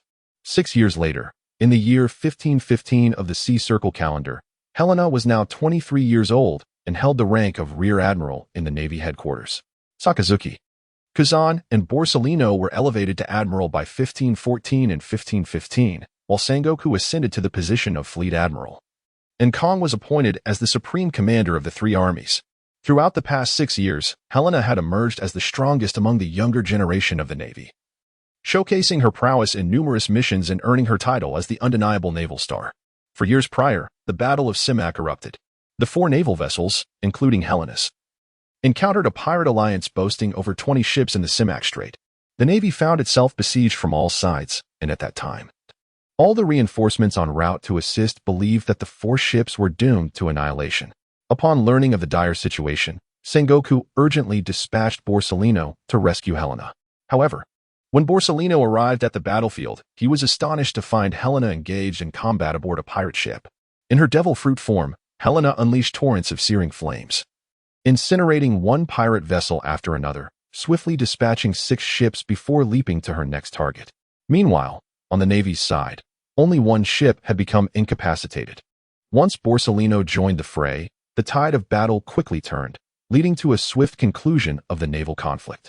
Helena rose to prominence within the Navy through a single battle, earning the moniker Wild Wolf from her admirers, while her detractors derogatorily referred to her as Mad Dog. 2 years prior, Helena was stationed at a naval base in the Kingdom of Tito when its neighboring nation, the non-member state of the world government, the Kingdom of Belong, suddenly launched an assault. The naval base became a target of this aggression. At that time, the base was under the command of a vice admiral who had taken the majority of forces overseas for a mission, leaving defense in the hands of a brigadier general. Initially, the Navy held a defensive advantage, successfully repelling the Belong forces with relative ease. However, as Belong bolstered its numbers to over 10,000, they encircled the base, which housed only around 1,000 personnel. One fateful morning, the Belong forces initiated a full-scale attack. Just as they breached the Navy's defenses and prepared to storm the base, they were unexpectedly halted at the entrance by a creature resembling a werewolf. Helena fought valiantly against an army of 10,000 for an entire day, until the morning light revealed the retreat of the Belong forces. A journalist from Morgan's news agency chronicled this fierce battle, publishing an article with the headline, "A Woman Like a Monster, the Navy's Ultimate Weapon." Accompanying this bold proclamation was a photograph capturing Helena, drenched in blood, as she wreaked havoc among the throngs. Furthermore, she had undertaken various missions of both great and small significance. Her prowess had long surpassed that of an ordinary lieutenant general. However, the warring states deemed it prudent to wait a while longer before fully utilizing her talents, preferring to keep her abilities under wraps until they could be further harnessed. Among the common folk, opinions varied. Some claimed she could transform into a majestic, pure white divine beast, while others insisted she was a hellish hound spewing forth flames. Helena made her way towards the deck, where an elderly woman clad in a coat of justice stood, General Crane. Upon Helena's arrival, she spoke to her. "We have summoned you for this mission because we shall be dealing with an acquaintance of yours." "My acquaintance?" Helena inquired. 6 years ago, during the auction at Chambord, did you not encounter a fishman?" "Oh, it's him, Daliot." The warship sailed through Mary Geoise, reaching the New World, and after a week of navigation, arrived at Nasu. Nasu is not an island, but rather a colossal tree whose roots lie beneath the seabed, with its trunk rising above the surface. Though the tree has long since perished, inhabitants have established residences within its trunk and branches. 8 years prior, several groups of mercenaries arrived to form a guild, attracting an ever-growing number of mercenaries, transforming this place into a realm for them. However, the world government does not recognize Nasu as a nation. It is regarded merely as a settlement. Helena stood aboard the warship, and even from a distance of over 10 kilometers, she could perceive the immense grandeur of the towering giant tree. As they drew nearer, Helena beheld the roots that protruded slightly above the surface of the sea, Each one dwarfed the warship by an immeasurable magnitude. The branches of the colossal tree were adorned with structures, while its trunk had been excavated, revealing a series of layered expanses. The lowest layer boasted the largest area, with the various levels interconnected by more than a dozen elevators situated at the very center of the trunk. Not far ahead, a sea creature lingered and squinting her eyes. Helena discerned a figure standing atop the creature's back. Helena immediately recognized who it was. She waved her hand and exclaimed, "Hey, Uncle Daliot." As the warship approached the sea creature, Helena leaned over the side of the ship, her joy evident. "Uncle Daliot, it has been such a long time." Daliot smiled and waved back, replying, "Indeed, it has been 6 years, hasn't it?" At that moment, Crane walked over, and Helena promptly stood at attention and saluted. Crane nodded at her and then turned to Daliot, saying, "You are the Inspector Daliot of Nasos, correct?" Daliot affirmed, "Yes, I am. I am responsible for guiding you. The waters here are perilous. Beneath the surface lurk tree roots that can easily scrape the hull of your vessel. We must follow the path we have cleared." Daliot commanded the sea creature to lead the warship along the correct course. Upon reaching the port of the first layer of Nasos, they were surrounded by various vessels. Nasos, lacking recognition from the world government, existed in a gray area. Among these ships, there were undoubtedly some nefarious individuals. However, the Navy had neither the time nor the energy to concern themselves with them during this mission. The colossal tree was so immense that a town could be constructed within its trunk. Helena and Admiral Crane, accompanied by a dozen naval soldiers, made their way toward the central elevator. Helena walked alongside Daliot, who was introducing her to the local happenings. Due to the frequent visits from pirates, brawls and skirmishes occurred almost daily. My role is to command a watch force organized by various mercenary groups. Uncle, did you become a mercenary after we parted ways? After sending those 3 girls back to their hometown, I wandered from place to place, eventually clashing with a group of pirates in Magic Valley Town. Their adversaries were a mercenary group that approached me, inviting me to join them. After we defeated the pirates together, I decided to stay with them, and eventually found my way here. Oh, you are quite the celebrity, Daliot said with a smile. Huh, don't you read the newspapers? Many battles you fought have been reported, mentioning you as the rising star of the Navy, Helena. Really? I heard I made it to the papers. But not to that extent. They even gave you nicknames. Some call you the Wild Wave, some the Mad Dog. Mad Dog? Ha ha. I wonder how they came up with those names. People on both sides of the street grew tense as they noticed the Navy passing by, whispering among themselves. Hey, look, it's the Navy. What brings the Navy here? Wait, that person walking beside the inspector looks familiar. I remember. She is the Wild Wolf, Helena. It's really her. I heard she single-handedly held off 10,000. Oh, I've heard that too, and she seems to have connections. I have insider information that she was specially recruited by the Navy. Sensitive to her surroundings, Helena had already caught wind of the chatter. She shook her head, dismissing such trivialities, and looked elsewhere. She noticed that many things around were adorned with the same motif, a sea serpent, whether on emblems, flags, or even tattoos on people. The pattern was ubiquitous. Uncle, what is the origin of that sea serpent design? That? Well, Nasos has had residents for a long time, and there is a legend that a gigantic sea serpent will destroy Nasos. The people draw the serpent's symbol everywhere as a sign of respect, hoping it will spare Nasos from destruction. The group stepped onto the central elevator, ascending slowly as Daliot continued his exposition. There are a total of 8 floors here. The first 3 are markets. The 4th floor is for task postings, while the 5th, 6th, and 7th floors are residential areas where many mercenary groups have set up base. The 8th floor serves as the government seat of Nasos, and the headquarters of the Mercenary Guild is located here. Upon reaching the top floor, they exited the elevator, where 2 guards stood by. Recognizing Daliot's companions, they refrained from further inquiries. Daliot led the group into a grand hall, where a man with a goatee sat at the head of a large table. Upon seeing the Navy's arrival, he stood to greet them. Approaching Crane, he said, "I am Tyrant, the president of the Mercenary Guild. You must be Rear Admiral Crane?" Crane nodded, responding, "Mr. Tyrant, let us dispense with pleasantries. We have pressing matters to address. Can that scholar be brought out?" Tyrant smiled and replied, Of course. But let us first discuss the affairs of the Mercenary Guild, shall we?" Crane maintained a calm demeanor, as if he had anticipated this. "Very well. But surely you understand the gravity of this situation. The Navy will not concede easily." Understood. Please take a seat," Tyrant chuckled, inviting Crane to sit. While Helena stood behind him, Crane nodded to his aide, who presented a document to Tyrant. Tyrant smiled as he reviewed the contents. Crane briefly introduced. This document primarily outlines certain restrictive regulations acknowledged by the world government. Tyrant set the document down, his smile unwavering. But his tone grew firmer. There is a clause here stating that pirates are not permitted to operate in Nasos. You must understand. When someone pays us to eliminate a pirate, their enemies are often other pirates.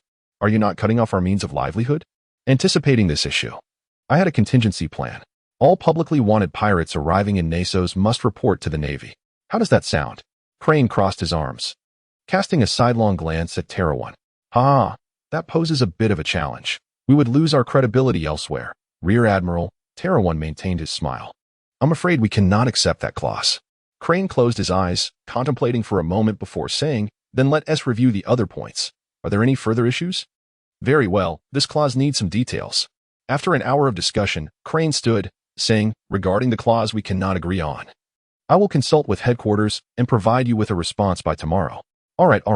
Daliot, please take Rear Admiral Crane down to rest. In the detention room, Marineford sat in a corner, clutching a crumpled piece of paper, muttering to himself, tomorrow is tomorrow. It must be. Suddenly, the iron door of the room clanged. Startling Marineford. The food slot opened, and a meal was placed inside. Marineford exhaled in relief, not bothering to look at the food. Instead, he adjusted his glasses. His gaunt figure fixated on the paper in his hands. The paper depicted the ubiquitous sea serpent, with a tree to its right, at the top of which stood a figure blowing a gigantic horn. The style of the drawing seemed ancient. Marineford swallowed hard, tucking the paper into his chest. As dusk settled outside, it promised to be a sleepless night for him. Helena strolled along the bustling streets of Nasos, her eyes sparkling as she admired the myriad of shops surrounding her. How delightful it is to be with Crane. I had anticipated a heartless refusal from her. Yet when she requested to take a leisurely outing with Crane, he readily consented without hesitation. Helena had served under Sakasaki for 7 long years. 7 years indeed. Throughout this time, she had never witnessed Sakasaki smile, and the mere thought of requesting a day of leisure with him was utterly unimaginable. However, it seemed that Sakasaki had a fondness for nurturing plants. Recently, Sakasaki was finally promoted to the rank of general, and Helena had also acquired command of her own warship. Yet, this time, she was accompanying Vice Admiral Crane, which meant that the opportunity to command would not fall to her. Dismissing such trivial thoughts, she hummed a tune while strolling through the streets, and before long, she had purchased an abundance of delectable treats. As she continued her leisurely walk, a figure unexpectedly appeared before her, obstructing her path. Helena glanced down and, upon recognizing the person, found herself unable to hold onto the food in her hands. After a brief moment, she turned and fled. Why is it you again? The individual was none other than Qianlin. The instant Helena laid eyes on her, she was rendered speechless by the other's relentless pursuit. Over the past 6 years, Qianlin had sought her out several times. Turning to see if Qianlin was in pursuit, Helena was taken aback to find her standing still, motionless. Helena halted, cautiously observing Qianlin. Wait, she seemed injured? As Helena approached, she noticed Qianlin gasping for breath, her complexion pale, with blood smeared across her face. Quickening her pace, Helena discovered that Qianlin was indeed gravely wounded. A deep gash marred her abdomen. Although it had ceased to bleed, it had not been treated or bandaged, leaving it vulnerable to infection. Helena disregarded everything else, for they were acquainted. She took the katana from Chiharu's grasp and, with utmost care, hoisted her onto her back. Are you still conscious? Helena inquired. Chiharu leaned against Helena's shoulder, her pale lips barely moving as she nodded gently to indicate her awareness. All right, hold on a little longer. I shall take you to a place where you can rest. Helena, bearing Chiron on her back, sought out an inn. Chiron's identity was ill-suited for a visit to the quarters of their naval comrades. As they ventured into an alley, their path was abruptly obstructed by several individuals, unmistakably brigands with murderous intent. Woman, do you know where you are? How dare you wander in here? One of the robbers boasted arrogantly. In truth, Helena, now holding the rank of Rear Admiral, typically donned a coat of righteousness, yet she had no inclination for such attire. Despite being of the mythical beast lineage, she transformed without concern for her clothing. It was no wonder these ruffians failed to recognize her as a naval officer. Had they done so, they would not have dared to ambush her. Suddenly, a cacophony erupted as several brigands were sent flying from the alley, collapsing onto the street in agonized moans. Helena hurriedly fled the alley with Chiron in tow, scanning her surroundings until she spotted an inn and dashed towards it. After securing a room, she laid Chiron upon the bed, then ventured out to procure some supplies for dressing wounds. After a considerable effort, she managed to complete the basic bandaging, offering Chiron a few sips of water before the latter succumbed to a deep slumber. Taking a seat, Helena observed as dawn gradually broke outside. From the first floor of the inn, the sunrise was still visible. Suddenly, her wrist-mounted communicator buzzed to life. Beep, beep, beep. Major Helena? Came the voice of Crane's aide. I'm here. What is it? The target has escaped. Please command the search on the first and second floors. Understood. Helena rose to her feet, casting a worried glance at Qianlin on the bed, before exiting the room to seek assistance. Helena learned from her aide that their mission objective, the scholar Maeslinger, had somehow induced a state of apparent death. While they were seeking a physician, he seized the opportunity to escape. It is now widely believed that he has concealed himself within the cargo elevator and descended below. Helena commanded the Navy to conduct a thorough search across the first and second layers, also notifying the naval forces at the port to secure the crucial passageways. As morning arrived, there remained no sign of success. Maeslinger trembled as he ascended the largest branch of the nascent tree, although referred to as a branch. Its narrowest point spanned over 10 meters. At the end of this branch lay an immense horn, seemingly ancient, precisely resembling the one depicted on Maeslinger's paper. At long last, after years of waiting, Maeslinger stumbled towards the horn, gently caressing the exquisite artifact crafted from bronze. Helena ascended to the 8th floor via the elevator and arrived before Heron, whose aide hurriedly approached with a report. They had located him, but he threatened to take his own life, asserting that if he perished, everything he had brought from the naval headquarters would be handed over to the Revolutionary Army. The Revolutionary Army? How had he established a connection with them? Helena could not help but inquire. Yet, this was not the moment for such musings. It was imperative to ascertain his demands. Indeed, the aide dashed off to where Marceling was stationed, and Helena glanced at Heron, who nodded in acknowledgement, prompting her to follow the aide. Upon reaching the branch, Marceling vigilantly fixed his gaze upon the naval soldiers before him. The sailors dared not act recklessly, aware that provoking him could result in a dire leap into oblivion. Helena rushed to the side of the officer, who whispered to her, Major General Helena, if he jumps, it will be up to you to pull him back. Understood. The officer shouted. Professor Maesling, please remain calm. Whatever you desire, simply state it. We shall certainly fulfill your wishes. Maesling muttered softly, what I want is something you cannot provide. After a considerable pause, he swallowed hard and exclaimed, any request can be accommodated? Indeed, anything at all. Very well, then. For a while, you must not prevent me from doing whatever I choose. That's acceptable, Professor. You must trust us. At that moment, Crane also arrived, squinting as he fixed his gaze on Maesling. What could his true intention be? Crane pondered. Upon hearing this, Maesling slowly turned, bent down, and with all his might, blew the horn. The deep, resonant sound of the horn pierced through the air, causing the very insides of those present to tremble. The entire city of Nasos resonated with the call, prompting many to stop in search of its source. Maesling knelt upon the ground, retrieving a piece of paper from his breast, his eyes fixated on the image of the sea serpent depicted upon it. Helena rushed forward, seizing him and pinning him to the ground, rendering him immobile. The surrounding navy, witnessing Helena's bold advance, hurried to assist her. In the next moment, the branches beneath their feet began to tremble. The entire island of Naso quaked, as if in the throes of an earthquake. Helena glanced downward, where a colossal whirlpool emerged on the surface of the sea. A melodious, resonant call echoed as a massive entity slowly ascended from the whirlpool's depths. Was it a sea creature? Helena pondered. The creature gradually rose from the water, and she discerned that it was an enormous, terrifying serpent's head, adorned with greenish scales and crowned with long, goat-like horns. The vessels caught in the whirlpool were mere trifles in comparison to its monstrous teeth, disintegrating upon impact. Yet it remained oblivious to these minor collisions. It languidly opened its eyes, gazing into an unknown expanse. Helena gazed in astonishment at the colossal serpent that had appeared before her. Maeslinger, whom she had pinned to the ground, broke free from her grasp and dashed to the edge of the branches, weeping with joy, his face smeared with tears and snot. The sea serpent. The sea serpent truly exists, he exclaimed wildly, uttering a torrent of incomprehensible words.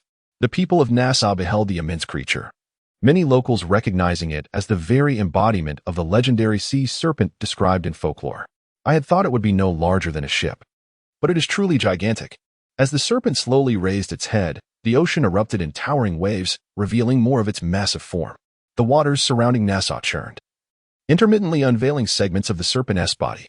Each movement sent tremors through the hearts of those on the island. The towering structures of Nassau appeared diminutive in comparison to the serpent, which extended its enormous head towards the branch where the horn was situated. All eyes were fixed upon this majestic beast, and a sense of inexplicable dread surged among several naval soldiers. Maeslinger, as if in the presence of a divine being, knelt upon the ground, extending his hands towards the serpent as if to embrace it. The sea serpent, noticing the diminutive figure of Maeslinger, slowly directed its gaze upon him. "How beautiful you are! At last, I have seen you. Those foolish idiots did not believe in your existence," Maeslinger proclaimed, his voice swelling with indignation as he began to curse those who doubted. The sea serpent remained still, showing no reaction. As Maeslinger continued his frenzied monologue, Helena anxiously glanced back at Crane, who shook his head, signaling her to refrain from making any rash movements. The sea serpent gradually shifted its head, moving away from the branch, then opened its massive jaws to reveal a mouthful of sharp teeth. Alarmed, Crane shouted, "Everyone, evacuate this area immediately." Maeslinger was still engrossed in his fervent declarations, either praising the sea serpent or cursing its skeptics. Suddenly, the serpent lunged down towards Maeslinger, its enormous maw snapping shut upon the thick branch with a resounding crash, tearing it apart effortlessly. The naval personnel, who were in the midst of retreating, felt the ground quake beneath them, and they found themselves plummeting into the air. The fortunate ones landed on other branches, sustaining injuries such as broken arms or legs. But their plight was far better than those who fell straight into the sea. Crane, along with his deputy and Helena, managed to land on a branch. Crane commanded the two, "That man is dead. Quickly gather everyone and see if we can make our escape." "Yes." The sea serpent clamped its powerful jaws together, snapping the thick branch in two. It roared skyward, the sound echoing deafeningly. As the creature began its assault, the inhabitants of Nassau fled towards the port, desperate to escape. Yet, before long, the serpent's body surged from below the surface, and departing vessels collided with it, shattering into fragments. The entirety of Nassau was ensnared within the serpent's lengthy form, which coiled around the island. As the serpent tightened its grip, it exerted immense force against Nassau's trunk, causing fissures to emerge in the supporting walls of the fifth level. Before long, the structure began to tilt dangerously, and many naval personnel lost their balance, tumbling into the sea. The serpent continued to roar in fury, a manifestation of its wrath. "We are doomed if this continues. I will draw its attention. You must contact Marineford," Helena proposed loudly. Crane nodded from a distance, and the deputy swiftly produced a telephone bug to call the naval headquarters. As Helena transformed into her beastly form, her speed surged instantly, propelling her to leap onto another branch. She darted between the branches, ascending with determination, making her way directly towards the head of the sea serpent. The sea serpent, upon catching sight of the 8th level of the structure, appeared enraged, howling as it opened its massive jaws to strike. In an instant, the mercenary guild's hall was reduced to ruins, the serpent's head shifting, and within mere minutes, the entire 8th level was obliterated. Helena ascended into the air with her moonwalk technique, although she was not well versed in the Navy 6th form. Techniques such as the moonwalk thrust and shave were indeed worth practicing. Leaping onto the colossal, undulating body of the sea serpent felt akin to an ant climbing upon a person's neck. The sea serpent remained oblivious to her presence, continuing its rampant destruction of the 8th layer. Helena steadied herself, transforming into her beast form, her maw agape as she harnessed energy, subsequently releasing a barrage of luminous orbs. The technique, lunar eclipse, starfall, unleashed a series of explosions that converged upon the serpent's neck. The sea serpent felt as though it were being pierced by a multitude of needles, irritation causing it to toss its head in agitation. Clinging to the serpent's scales, Helena found herself precariously positioned, akin to riding a roller coaster. Once the tumult subsided, she advanced towards the serpent's head. Upon reaching the apex, she reverted to her hybrid form, her claws imbued with radiant lunar energy, and forcefully drove them into the serpent's scales. Such thickness, Helena's claws failed to penetrate, prompting her to withdraw them. Transforming into her fiery avatar, she enveloped herself in flames and ascended into the sky. With precision, she targeted the serpent's head, plummeting like a meteor. The technique cataclysm, meteoric fire struck with a resounding thud, as if the serpent had received a powerful blow, its massive head driven downward by the tremendous force. Helena was also propelled into the air, gracefully adjusting her form mid-flight, and executed a lunar step to land upon the serpent's horn. The sea serpent, sensing an attack from above, thrashed its head in a frenzy. Yet Helena clung tightly to its horn, resolutely maintaining her position and preventing herself from being thrown off. Seizing the opportunity while it momentarily halted, Helena leaped onto its head once more, her claws gathering a luminous orb enveloped in flames. With a swift motion, she unleashed the radiant sphere upon the serpent's crown, delivering yet another blow that ignited its fury. The sea serpent, enraged, coiled down from the trunk of the naso tree, causing it to lose its support, and the upper portion toppled sideways. The serpent's head plunged into the water, stirring up towering, fearsome waves. As Selena was violently hurled from the serpent's head down the precipice, she fortuitously landed on the fractured exterior of the 5th level. Had she plummeted into the sea, her life would have been in grave peril. Noticing the toppled upper section of the Nassau, Selena instinctively sought the whereabouts of Crane and her lieutenant. Suddenly, a sea serpent surged from the depths, its gaping maw aimed directly at Selena. She leapt aside just in time, as the serpent's jaws clamped down upon the outer wall, producing a resounding crack as a significant portion of the timber facade was severed. The sea serpent fixated on Selena, relentlessly lunging at her. Although its speed was not remarkable, its colossal size rendered it a formidable threat. Even the slightest movement of its enormous head could obliterate a vast area. Helena felt a sense of urgency. Hiding indefinitely was not a viable solution.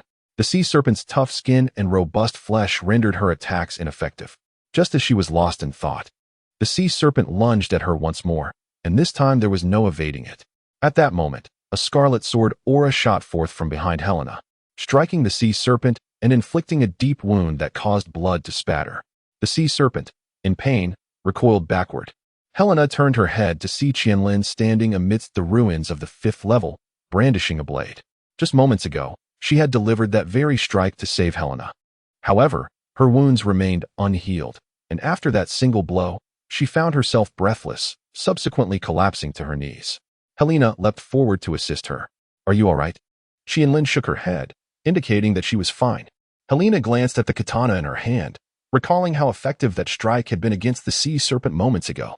"May I borrow your sword?" Helena extended her hand to take the blade, but Qianlin, feeling anxious, exclaimed, "No."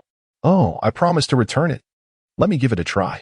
With that, Helena transformed into the lunar eclipse form, infusing the katana with white energy, causing the blade to radiate a brilliant white light. "This will work." She turned to Qianlin and said, "Stay safe. I shall handle that creature." Helena gracefully ascended into the sky, while the sea serpent searched desperately for her presence, oblivious to her aerial vantage point. Though she had seldom wielded a blade, she believed that summoning a crescent blade with it was within her capabilities. With both hands raised above her head, she brought the sword down with great force, producing a melodious clang. A crescent-shaped white blade, soaring several meters high, hurtled towards the sea serpent. With a sharp hiss, it struck its neck, causing blood to gush forth as the serpent cried out in agony. Helena descended to the 5th level, her hand wielding a blade from which the radiant light had faded, her attempt to infuse it with energy having failed. "Can I borrow it just this once?" she thought, swiftly locating Qianlin, placing the sword before her, and dashing away while exclaiming, "Thank you for lending me the blade." Qianlin rolled her eyes, sarcastically grateful that her sword remained unscathed. It appeared that the Gale blade could inflict damage, yet the ordinary variant was insufficient. She would have to resort to that. The sea serpent lunged at Helena with its head, but she leapt aside, sprinting through the ruins.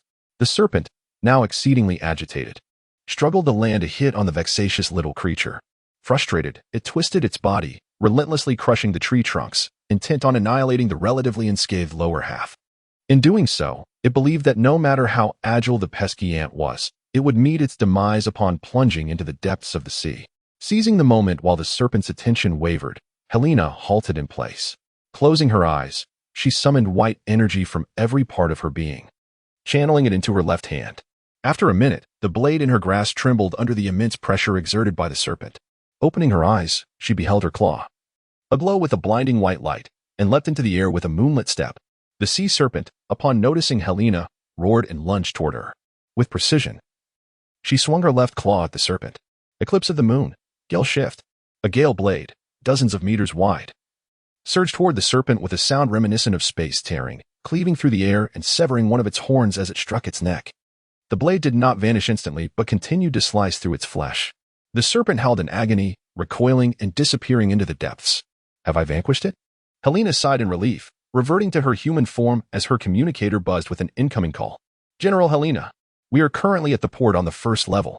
Understood. I will. Before she could finish, the structure trembled violently, followed by a series of intense shakes. The sea serpent burst forth from the ocean, slamming into the lower half of the structure. The area between the third and fourth levels was riddled with cracks as the serpent's head retracted, gathering strength for another assault.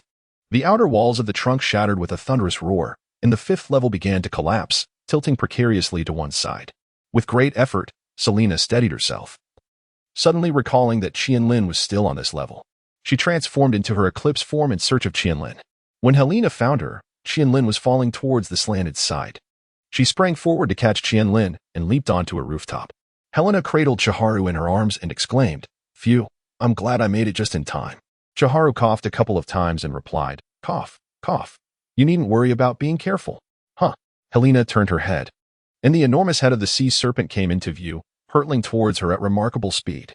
Realizing evasion was futile, she clutched tightly to Qianlin and activated her protective barrier, enveloping her body in a luminous white sphere. Thud. In that instant, Helena felt as though her body might shatter, a numbing sensation engulfing her. Subsequently, an indescribable agony surged through her, accompanied by a deafening roar in her ears. When her consciousness finally regained clarity, she found herself plummeting downwards. Straining to look at Qianlin in her arms, she noticed that Qianlin had succumbed to unconsciousness, her wounds oozing blood that stained Helena's garment. They needed a plan. If they fell into the sea, both would perish, Helena thought, yet her body remained racked with excruciating pain. Even moving her arms felt like an insurmountable challenge. Dreadful, surely her whole body was fractured. With a splashing sound, the two plunged into the ocean. And just when Helena believed her fate was sealed, something suddenly lifted her up. Breaking the surface, a figure leapt in front of her. "How are you?" It was Dahlia. Helena gently released Qianlin from her embrace and struggled to sit up, carefully placing Qianlin down. Gasping for breath, she uttered, "I am all right. I witnessed your battle just now. I am sorry I could not be of assistance." "It is of no consequence," Dahlia replied, gazing upward at the sea serpent, which continued its relentless destruction of Nasos. Countless lives had been lost across all levels of Nasos, and the ships in the port had been utterly obliterated. They were now completely trapped in this maritime expanse, the serpent's massive form encircling Nasos beneath the surface. Must we then eliminate it? Can you manage alone? Should we not call for reinforcements from your navy? I have already made contact, but it will take some time for them to arrive. It is only I who can confront this beast. Please, take care of her for me. Leave it to me." The sea serpent let out a deafening roar that echoed throughout the entire marine expanse. Deaths from falls, crushing debris, and drowning were rampant across Nasos. Talion crawled onto a tree root from the sea, his eyes wide with terror as he beheld the rampaging Leviathan. "It is over. It is all over. My mercenary guild is utterly destroyed." He then succumbed to despair, collapsing onto the ground in a fit of anguished tears. Helena moved her body. Though many parts still ached, she was ready to fight. The sea serpent fiercely bit into a large chunk of the tree's bark, shaking its head to cast the splintered remnants into the sea. Just as it was about to continue its rampage, a massive fireball soared from a distance, striking the serpent on its left cheek. Catastrophe, meteoric fire. As Helena transformed into her eclipse form, the penumbral feast was initiated, and simultaneously, she employed the Navy's sixth form technique, shave, propelling her speed to an astonishing level as she instantly appeared above the sea serpent's head. Energy coalesced within her claws, and she struck back with a swift motion. Eclipse. Gale Blade was unleashed, the blade hurtling forth to pierce the serpent's eye. With a piercing sound, it struck the pupil, a blow potent enough to obliterate half a battleship. The sea serpent let out a howl of agony, now consumed by rage. This diminutive creature, scarcely larger than its own scales, persisted in its relentless assault, infuriating it beyond measure. Helena landed on a broken section of the tree trunk, coughing twice, a dull ache resonating in her chest. Despite inflicting numerous wounds upon the sea serpent, it remained as vigorous as ever. Having succumbed to a frenzy induced by relentless assaults and agony, it lunged at Helena with reckless abandon, but she deftly evaded its strikes. As the serpent raised its head in search of her, she unleashed a blade of wind that struck its form. The serpent writhed, its head plunging into the sea.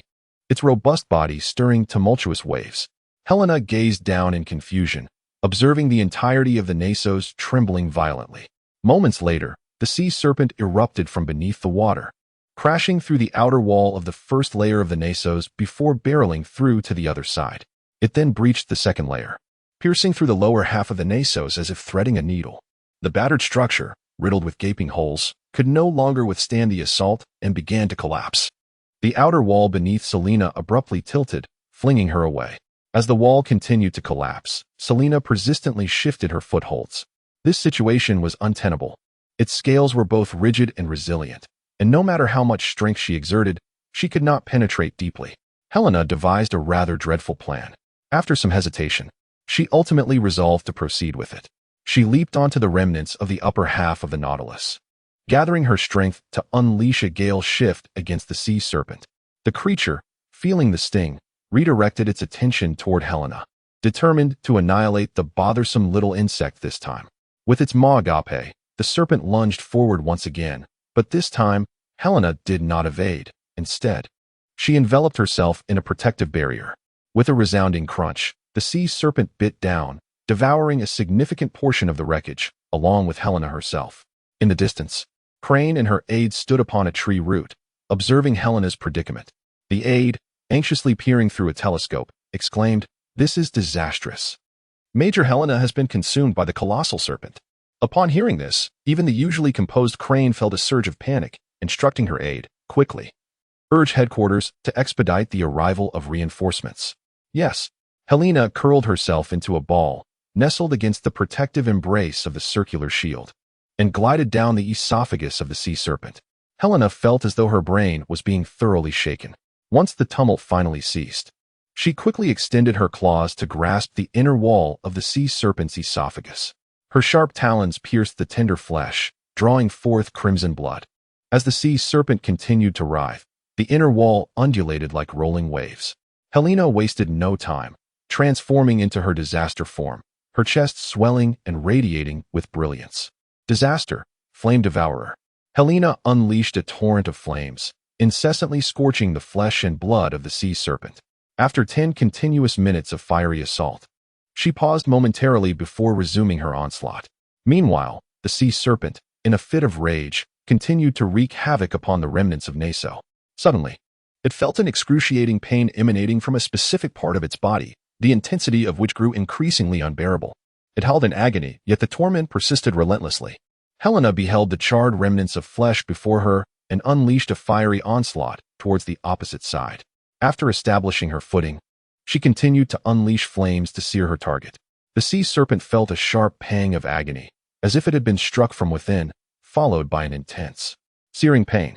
In distress, it violently rammed its head against the nearby debris, emitting a series of anguished cries. As Helena unleashed a torrent of flames, her claws struck forcefully. The calamity, known as fireglass, saw the flames swiftly spread from her palms, causing the sea serpent to feel an intensifying pain, rendering it increasingly unbearable. "Commander, that colossal serpent appears to be in considerable agony," reported one observer. Naturally, Crane also noted the scene, and her heart steadied slightly. It seemed that Helena was unscathed. Perhaps that was her assumption. The sea serpent submerged into the depths, only to resurface, thrashing about wildly. Helena intensified her fiery assault, with temperatures soaring and the flames transforming into a striking shade of violet. Helena herself experienced some reactions, with a slight burning sensation coursing through various parts of her body. It seems that she cannot endure for long. The sea serpent could not withstand the excruciating pain. The contractions of the esophagus pressed relentlessly, yet to no avail. Helena concentrated her efforts, narrowing the flame's tongue as she relentlessly seared a single point, further eroding the already decayed interior. After half an hour, the front chest of the sea serpent was entirely incinerated, erupting in a plume of purple fire, which propelled Helena outward, landing upon the remnants of Narcissus' upper half. The sea serpent swayed slightly before collapsing. Its massive head crashed heavily before Helena, continuing to convulse while emitting a series of anguished cries. Helena seized the opportunity, pivoting to deliver several powerful blows that shattered a 10-meter-thick branch. She caught it and hoisted it onto her shoulder. With a mighty leap, she aimed for the serpent's eye and thrust downward. The sea serpent emitted a final, earth-shattering howl as the branch pierced its long-injured and blind left eye, driving straight into its brain and extinguishing its life. At last, it was vanquished. Helena stood, hands on her hips, atop the serpent's head, panting heavily from exhaustion. Surveying the surroundings, she noted the complete devastation of Nasos. The sea was littered with corpses and wounded individuals amidst the ruins. Those fortunate enough to survive clung to the roots of trees or floated on the debris of shattered boats. After resting for a moment, Dahlia summoned a sea beast to retrieve her, and she climbed aboard, using a communication device to contact Crane and arrange to meet. By evening, naval support vessels arrived to tend to the injured sailors. Helena secured a room for Qianlin, who remained unconscious and had developed a high fever. After tending to her own wounds and wrapping them in bandages, Helena devoted herself to caring for Qianlin. After a long day of toil, Helena finally sank into a chair, gazing at Qianlin's pale face, perplexed by her own concern. Yet, she thought, how could she simply stand by while her friends suffered? Exiting the room, she spotted Crane standing nearby by the ship's railing, observing her. "Admiral Crane." Helena saluted, and Crane nodded in acknowledgement, inquiring, "Who is that young woman?" "A friend of mine," Helena replied. Crane blinked, choosing not to press further, and turned her gaze towards the sea. "Admiral Crane, do you consider our mission a failure?" she asked. Though it would have been preferable for him to survive, the items he brought from headquarters have already been seized, so his death holds little significance. Who exactly is he? 30 years prior, in Nasos, several children played soccer while a bespectacled boy sat nearby, engrossed in his book. One child kicked the ball, striking the boy on the head and sending his glasses tumbling to the ground. As he bent to retrieve them, the others seized his book. "Give it back." The bookworm Maeslinger is angry. "Do you think we care for your book?" "Ha ha." The child with the book tossed it aside carelessly. "All you ever talk about is the sea serpent, fool." "Ha ha." Maeslinger scrambled to retrieve his book, indignantly glaring at his tormentors. He understood that no amount of reasoning would convince these foolish children of the serpent's existence. He dashed home and locked himself in his room, surrounded by books, the majority of which chronicled legends of the sea serpent. The sea serpent was the guardian of Nasos. How could they treat it so callously? Maeslinger mused. 5 years later, at the age of 33, Maeslinger had become a paleontologist. The sea serpent continued to haunt his thoughts, and he devoted himself to gathering information about it, including ancient texts. This pursuit attracted trouble. O'Hara had once been the epicenter of global scholarship, and many invaluable resources could only be found there. Thus, he began investigating matters concerning O'Hara. As anticipated, the Navy apprehended him, confining him within their academic institution. They treated him reasonably well, permitting him to continue his research. During these 5 years, he discovered a method to summon the sea serpent within an ancient tome. 2 weeks prior, he made a rubbing of the page containing the summoning instructions and seized an opportunity to escape from the naval headquarters, returning to Nasos. Until his final breath, he remained convinced that the sea serpent was the guardian spirit of Nasos. Yet, in truth, centuries earlier, the sea serpent had been known as Cain. While Nasos had once been called Abel, the colossal tree Abel served as Cain's dwelling. While Cain slumbered, humanity occupied the great tree. Upon Cain's awakening, humans attacked it, perceiving it as an invading sea beast. Severely wounded, Cain fell into a deep slumber once more, and humanity erected a massive horn upon Abel's branches to commemorate their victory.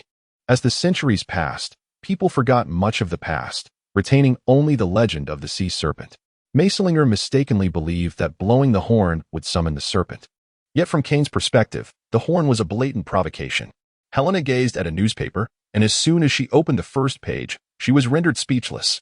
The headline was about her, proclaiming, "Naval News Star slays the mad sea king." Below the title was a photograph of her, hands on her hips, resting atop the head of Cain. Helena felt a twinge of distress. Ever since she rose to fame, she could be recognized wherever she went. Initially, this brought her a modicum of joy, but it soon turned into a source of inconvenience. Frequently, during missions, her identity would be revealed, allowing targets to escape, which displeased her superiors in the military. Consequently, they assigned her fewer tasks, and her promotion came at a sluggish pace. It wasn't that she particularly cared about the rank. Rather, she felt a sense of constraint. Upon entering the room, Helena was greeted by the sight of Qianlin, who had just awakened and was seated there. "You're awake. You've slept the entire day. I shall fetch you something to eat," Helena exclaimed, feeling an inexplicable weight lift from her heart as she turned to leave.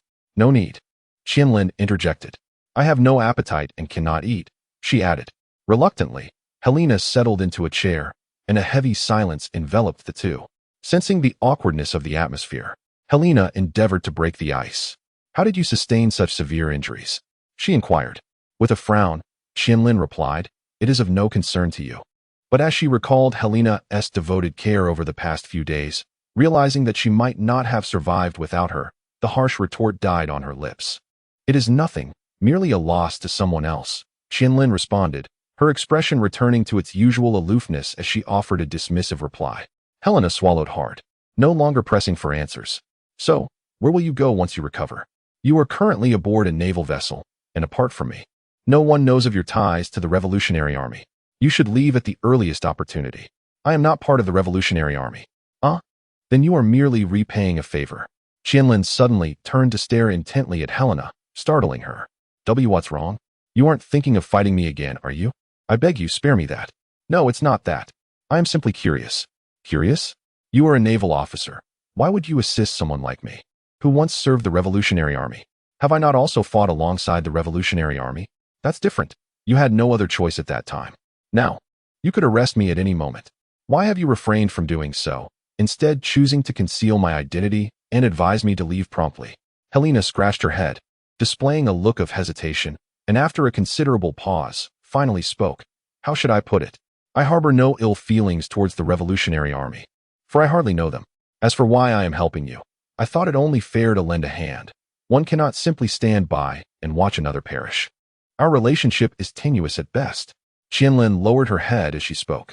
Despite her words, an uneasy silence enveloped the two once more. "I'll fetch you something to eat," Helena offered. Qianlin did not decline, and thus, Helena exited the room. "What are your plans moving forward?" Helena inquired of Qianlin. "I intend to seek a place to enhance my strength," Qianlin replied. "And then confront the one who defeated you?" Helena chuckled softly. "As long as I draw breath. He will eventually seek me out," Qianlin remarked with a rueful smile, laden with significance. The ship docked, and Qianlin leaped onto the shore, shouldering her sword. "Farewell." Helena waved her hand in farewell. "Until we meet again." Days later, within the Navy headquarters, in the conference room.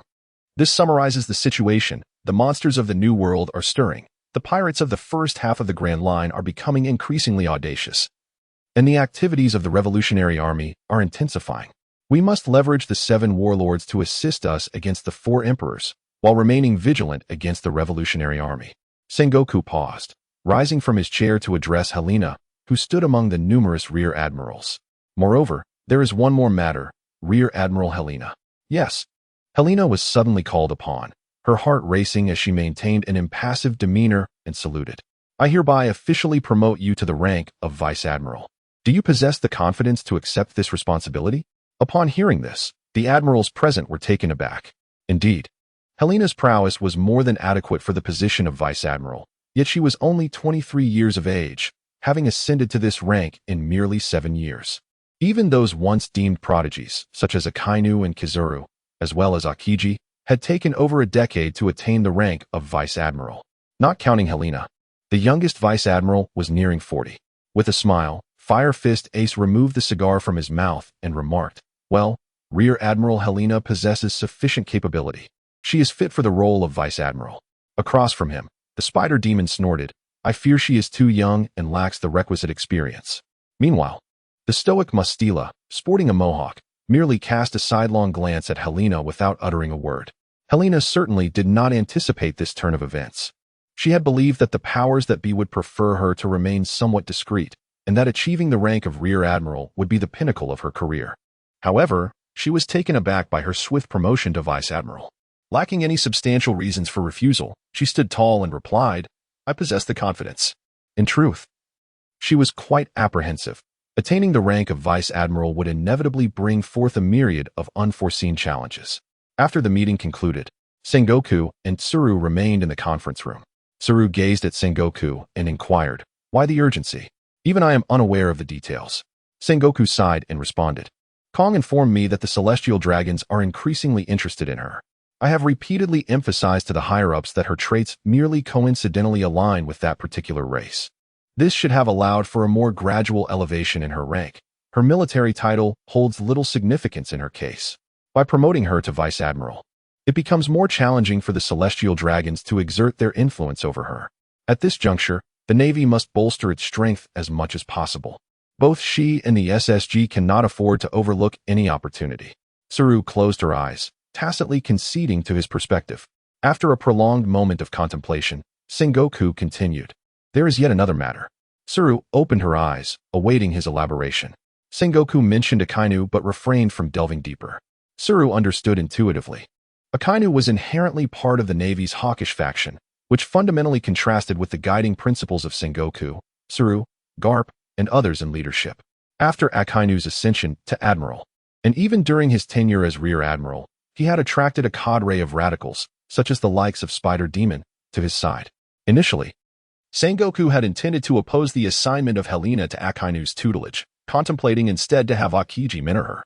Now, with her promotion to Vice Admiral, and the previous years spent on missions alongside Saru or Garp, it was evident that Sengoku aimed to align her with his faction.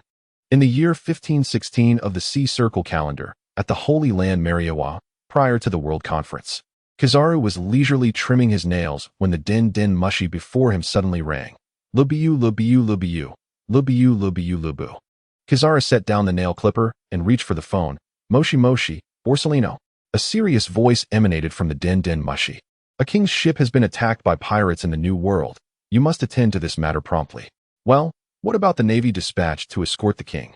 Kizaru inquired nonchalantly. The attacking pirates are high-ranking members of the Big Mom Pirates, and the Rear Admiral sent to assist the king has already been defeated. Oh, but the Celestial Dragons have ordered me not to leave Mary Geoise. Kizaru replied with a hint of reluctance. Vice Admiral Helena has already brought the king here. What shall we do about her? Sengoku, caught in a quandary, finally relented. Very well, let her set sail at once. Helena, draped in her coat of justice, stood at the bow of the ship as the warship surged forward at full speed towards the scene of the incident. A soldier approached Helena and saluted, reporting, General Helena. We have completely lost contact with the naval unit at the site of the incident.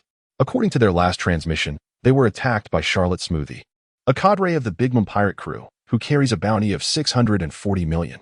A stirring sensation coursed through Helena's heart. Could it be Smuggy? She recalled the long-legged beauty, one of the 3 desert generals 8 years hence, and a key force within the formidable anti-brigade. However, the bounty at present paled in comparison to what it would be in 8 years, and her strength was somewhat diminished. The lookout aboard the ship shouted a report, confirming the sighting of the Big Mom pirate crew's vessel. Increase speed, Helena commanded with fervor. In the distance, Smuggy stood upon a blazing naval ship, surrounded by corpses, many already desiccated. The severely injured Rear Admiral lay incapacitated nearby. She glared down at the king, reprimanding him sharply. You dare deceive us. No, it's not as you presume. Do not attempt to feign innocence. We have acquired all transaction records. Do you still dare to lie? Smuggy pivoted and hurled the king onto her pirate ship. Mother shall personally administer your punishment, she declared vehemently. Sister. Smuggy's twin sisters, Strawn and Snamon, rushed to her side. Strawn exclaimed, Sister, a naval ship is approaching from the southeast, about a kilometer away. It must be reinforcements. Humph. What a nuisance. Dispose of them. Smuggy responded dismissively. Snamon urged her sister, let us retreat. Engaging them is futile. They will always be a problem at our heels. It would be wiser to eliminate them outright. Seeing that her entreaties fell on deaf ears, Snamon resigned herself to following her sister's lead. As the 2 vessels closed the distance to a mere 300 meters, Helena could discern the imposing forms of the Smuggy sisters with clarity. Smuggy brandished her colossal sword, plunging it into the body of the defeated Rear Admiral. He let out a harrowing scream as Smuggy activated her suck fruit ability, instantly draining him of life and rendering him a mere husk. The extracted moisture surged into Smuggy, augmenting her already formidable stature, and even from hundreds of meters away, Helena could vividly observe her burgeoning size. Helena felt a sense of foreboding. Smuggy raised his sword high above his head, channeling his energy towards the distant warship. The colossal blade of the Kingdom of Wei descended with tremendous force, unleashing a purplish-red shockwave imbued with an aura of destruction that surged towards the vessel. The very sea was cleaved asunder, a spectacle of immense grandeur. Helena instantaneously activated her eclipse form, leaping into the air with a lunar stride. Enveloped by a radiant white energy shield, intent on safeguarding the battleship behind her. The eclipse, rejuvenation collided with the might of the kingdom, as Helena strained to maintain the energy barrier, repelling this terrifying assault. The warship behind Helena was affected by the energy shockwave from the front, causing the vessel and the sea surface to sway incessantly. Smuggy was somewhat astonished, as he had not anticipated that the opposing force could so effortlessly withstand this assault. Helena narrowed her eyes, recognizing the terrifying ferocity of the barbaric swordsmanship from Elbaf. Smuggy raised his sword once more, aiming to exhaust his opponent with another strike, when suddenly, a fireball hurtled towards him at high speed from a distance, colliding with Smuggy. He had no choice but to raise his sword defensively to shield himself from the fiery projectile. Bang! The fireball met the blade, sending flames erupting in all directions. As the flames subsided, Smuggy discovered that the fireball was, in fact, a werewolf adorned with 3 tails and covered in black fur. Its hands enveloped in armament hockey striking against his sword. With a determined effort, Smuggy pushed Helena away. She spun gracefully in midair and unleashed a torrent of fire. Once again, Smuggy raised his sword to block the fiery assault, then plunged his blade into the nearby corpse to absorb its moisture. Helena was unwilling to grant her an opportunity to amplify her power. A luminous orb coalesced in her hand, enveloped in flames. The disaster known as Xinguang erupted before Smuggy, who staggered backward as the fire dissipated. Helena observed that Smuggy had grown several meters taller than before, still managing to absorb moisture. Smuggy's form had expanded dramatically, now exceeding 20 meters in height. Helena found herself at a loss for words, wondering why all the adversaries she encountered were of such formidable stature. As Smuggy swung his colossal sword downwards, it left a long, deep fissure across the deck of the battleship, prompting Helena to leap aside to evade the blow. Smuggy then swung his sword horizontally towards her. However, Helena gracefully executed a moonwalk, soaring into the air to avoid the strike, which obliterated the railing on one side of the vessel. Helena unleashed a meteorite from the sky, striking Smuggy's head. Smuggy raised his left hand, enveloped in hockey, to shield himself from Helena's assault, and then, with sheer brute force, sent Helena flying away. Helena collided with the mast, shattering it upon impact. With one hand gripping the remnants of the mast, she unleashed a surge of fiery energy, while Smuggy raised his sword once more to parry the assault. Helena understood that confronting Smuggy head-on would yield no advantage, as she activated her eclipse form. The onset of the Penumbra Devourer propelled her speed to the point of leaving behind mere afterimages. Smuggy, now significantly larger, moved with a slight sluggishness, rendering Helena nearly invisible to him. Upon activating her observation hockey, he sensed her presence only to discover that she had already positioned herself behind him. Helena conjured a sphere of light, which, upon striking Smuggy's back, erupted into a blinding radiance. Smuggy was propelled forward, yet she managed to brace herself with her sword, preventing a complete fall. Turning to seek Helena, she found no trace of her. Helena moved with the agility of a true wolf, employing all 4 limbs to traverse at remarkable speed. She approached Smuggy's side, her claws sinking into his slender calf, drawing forth 3 crimson gashes. Smuggy swiftly brought his foot down with force, but Helena nimbly evaded the blow. The wooden boards where he struck splintered instantly. Smuggy let out an exasperated sound, TCH. How infuriating, I can't catch her. Suddenly, Helena materialized directly in front of him, her right hand gathering energy and enveloping her claw, forming the visage of a wolf's head. What? Smuggy attempted to block the impending strike, but alas, Helena's speed was unparalleled. The attack, Lunar Eclipse, Wolf Hunt, landed heavily upon Smuggy's abdomen, unleashing a torrent of white energy at the point of impact. To his astonishment, Smuggy's massive form was sent hurtling backward, crashing into the cabin on the opposite side of the warship, momentarily rendered motionless. Upon witnessing the scene, Selena swiftly turned and leapt onto Smuggy's vessel to rescue the king. Smuggy's 2 sisters brandished their swords, attempting to thwart Selena's advance. Nevertheless, Selena elegantly maneuvered past the duo, making a beeline for the king. Seizing the king, she was soon joined by her own warship, which had arrived nearby and was now bombarding Smuggy's ship. Helena, grasping the king, was about to leap onto the warship when a formidable and far-reaching sword aura surged from the side, cleaving the vessel in 2. Helena turned to see Smuggy had risen once more, using the power of the kingdom to cut off her retreat. Infuriatingly, just as Helena was about to make her move, she lifted her foot only to discover her legs ensnared by an unknown force. Glancing down, she noticed a large mass of blue crystal, resembling glass, beneath her feet. "Smuggy, I have come to assist you," she declared. "I noticed you have been struggling for quite some time, so I decided to lend a hand."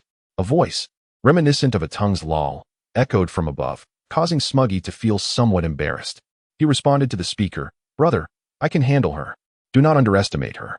She is none other than the so-called frenzied wolf, a rising star of the Navy, rumored to have recently been promoted to Rear Admiral."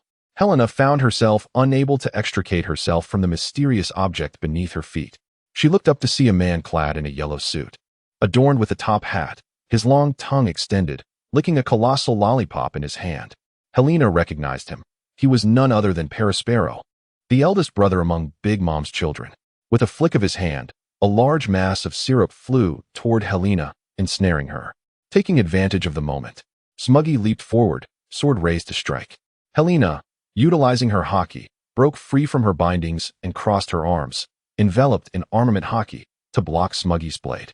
Meanwhile, Perispero interfered, sending several syrupy spikes hurtling toward Helena, piercing her body. Wincing in pain, she faltered, and Smuggy's sword struck her as she fell backward, blood spattered. And just as Helena was about to rise, Perispero's syrup ensnared her once more. Seizing the opportunity, a nearby henchman shackled Helena with seastone handcuffs and a collar, rendering her utterly powerless. Smuggy approached her, sword raised, intent on finishing her off. "Wait, Mother has long been interested in her. Let us bring her back to Mother." Sengoku set down the documents in his hands and lifted his teacup for a sip, only to find the tea had gone cold. Matters had taken too long to resolve. He placed the cup down and rubbed his temples. With the recent World Conference convening, the Navy's responsibilities had multiplied.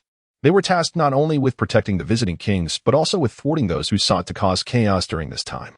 A messenger rushed in, drenched in sweat. Standing at attention to report, Marshal Sengoku, Vice Admiral Helena has been captured by the Big Mom pirates. Sengoku sprang to his feet, veins bulging on his forehead. "What did you say?" The messenger, frightened by the marshal's intensity, stammered. "Vice Admiral Helena has been captured by Big Mom's crew." Sengoku wearily sat back down, regaining his composure as his mind raced. Once hailed as a strategist, he surmised why Big Mom would want Helena. It was infuriating that he hadn't thought of it sooner. There was no point in lamenting now. They would have to act. In the New World, at Totland, Cake Island, a vibrantly colored ship sailed through a river flowing into the heart of the island. This was the stronghold of one of the four emperors, Big Mom Charlotte Linlin, and her pirate crew. Cake Island, along with over 30 surrounding islands, formed the nation of Totland, where Big Mom reigned as the supreme queen. The ship docked in the town center, and Helena was escorted off. She surveyed her surroundings. The architecture resembled an array of cakes, and among the passers-by, every race could be seen, save for giants. Directly ahead loomed the largest structure on the island, Big Mom's castle, designed to resemble a pink, three-tiered cake.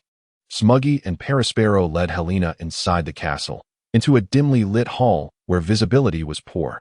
Helena surveyed her surroundings. The hall was brimming with confections, each delicacy possessing a semblance of life, adorned with human faces, incessantly calling out, "Mama, Mama, someone has arrived." The atmosphere of the entire hall instantly transformed into something surreal, further accentuated by the castle, resembling a feast for the eyes, evoking a sense of being immersed in a whimsical fairy tale akin to Alice's Adventures in Wonderland, yet with an even more grotesque twist. The king was also brought here, now standing there trembling in fear. Before him loomed a colossal throne, shrouded in shadow, where a massive figure sat enthroned. Helena gazed upon the creature lurking in the shadows, exclaiming, "Mother!" A peculiar laughter resonated, emanating from an elderly woman. Perispero stepped forward, addressing the figure upon the throne. "Mother, the scoundrel who dared deceive us, along with the woman you desire, is right here." The figure on the throne leaned forward, and Helena discerned her visage, a corpulent elderly lady with pink hair. Big Mom fixed her terrifying gaze upon Helena, causing beads of cold sweat to break out upon her brow. Is this the intimidating presence of one of the four emperors? The formidable woman turned her attention to the individual beside her and spoke. "Hey, you are the king of the Kazota kingdom, aren't you?" "Humph." Her frigid tone rendered him speechless with fear. "You wretch. Behind my back." You resold the weapons I provided through the underground black market. Quite the clever scheme, I assent it. You scoundrel. The chilling reprimand sent him into a state of panic. And no, it's not as you think. I am mother. Fear not, for the money you have swindled from me may be repaid with goods instead. Upon hearing a glimmer of hope, the man quickly replied, yes, yes. I can provide whatever you desire. Indeed, that is how transactions work. With every gain, there is a price to pay. Your lifespan shall suffice. The man's ingratiating smile faded, replaced by sheer despair. In an instant, he felt as though he had entered a different realm, engulfed by boundless darkness, where the already imposing figure of Big Mom appeared even more colossal and terrifying. Unable to withstand the dread, he collapsed to the ground. With a cunning chuckle, Big Mom remarked, let me think. I shall take 80 years of your life in repayment. As she spoke, the powers of the soul fruit activated, and she reached out, drawing forth a milky, cream-like soul from the man. His expression twisted in agony as, in that fleeting moment, his soul departed, resulting in his immediate demise. And mother, behold, this is the fate that befalls those who deceive me. The lifeless body was dragged away by homies, resembling chess pieces. Big Mom then turned her gaze toward Helena. Hey, little girl, she called out to Helena. Your name is Helena, is it not? Helena swallowed hard and nodded. Where were you born? She inquired. I don't know. The aunt raised an eyebrow, picked up a nearby cake, and took a large bite. Amidst his cries, Hametz exclaimed, is it delicious, Mama? Is it delicious, Mama? Helena felt an indescribable terror in this scene. The elderly woman leaned back in her chair and asked, are you completely unaware of your own identity, or are you concealing it? Helena's voice grew louder. I truly do not comprehend what my identity is. I was cast into the sea the moment I was born. Helena, would you be interested in joining my pirate crew? To be frank, if your identity is indeed what I suspect, you will not be able to remain in the Navy. Helena offered no response, remaining noncommittal. The matron chuckled a few times and turned to Perispero beside her, saying, hey, Perispero, confine her to Mondor. Yes, mother. Helena was confined in an underground chamber filled with books, where Mondor, one of Big Mom's children, shoved her into a massive tome, causing her to stumble and fall. Cursed be this predicament. I must devise a plan. 2 days later, a mysterious figure arrived on Cake Island, demanding an audience with Big Mom. The matriarch tossed a piece of pudding into her mouth, chewing with gusto, and cast a sinister glance at the hooded figure before her, inquiring, who do you represent? You have Vice Admiral Helena in your possession, do you not? With a forceful thump on the armrest of her throne, she scowled and bellowed, first, answer my question. Who sent you, you scoundrel? The enigmatic visitor removed his hood, revealing a mane of chestnut hair. He raised his gaze to Big Mom, his eyes devoid of luster. Lifeless and vacant, Big Mom keenly sensed that this young man had endured something profound. She felt no trace of emotion emanating from him. I am Rear Admiral Fina, here on behalf of the Navy to negotiate the release of Vice Admiral Helena. Upon hearing this, Big Mom's laughter took on a knowing tone. Oh, it seems the Navy holds that woman in high regard. Is there something particularly special about her? She feigned ignorance. No, she is nothing extraordinary. Really? Let me guess. Who ordered you directly? Sengoku? Fina hesitated for a moment before replying nonchalantly, no. Then that's it. Big Mom's mirth grew more pronounced. The fact that Sengoku took such interest in this matter only reinforced her suspicions. As she savored another slice of cream cake, she declared, return to Sengoku and inform him that Helena is now under my command. He should cease his futile efforts. If this matter continues to trouble me, I shall ensure that our dealings find their way into the newspapers. Such news is bound to find an audience. Fina lowered his head and donned his hat, saying, understood. Before turning to leave, Big Mom paid him no further mind and resumed her indulgence in desserts. Although Fina's expression remained inscrutable, his mind raced with tumultuous thoughts. The direct negotiation had failed. He would resort to a contingency plan to infiltrate and rescue her. That evening, Fina stealthily emerged from the town's inn. As he navigated the streets patrolled by cookie soldiers, he skillfully evaded their watchful eyes and soon approached the castle. Before he could find an opportunity to enter, a multitude of Homie's soldiers materialized around him. From among them emerged a tall, slender woman, her neck unnaturally elongated and her pallor resembling that of a corpse. Smoking a cigarette while wielding a renowned blade known as Whitefish, Fina recognized her as Amanda, Big Mom's daughter, a hybrid of the Snakehead tribe. In the air, Mondor perched atop 2 books, disdainfully declaring, "Humph. I knew you wouldn't give up so easily, homies." Seize him. Fina maintained his stoic demeanor, skillfully repelling the advancing homies through his exceptional physical prowess. Amanda exhaled a plume of smoke, her patience waning, and coldly stated, "Enough."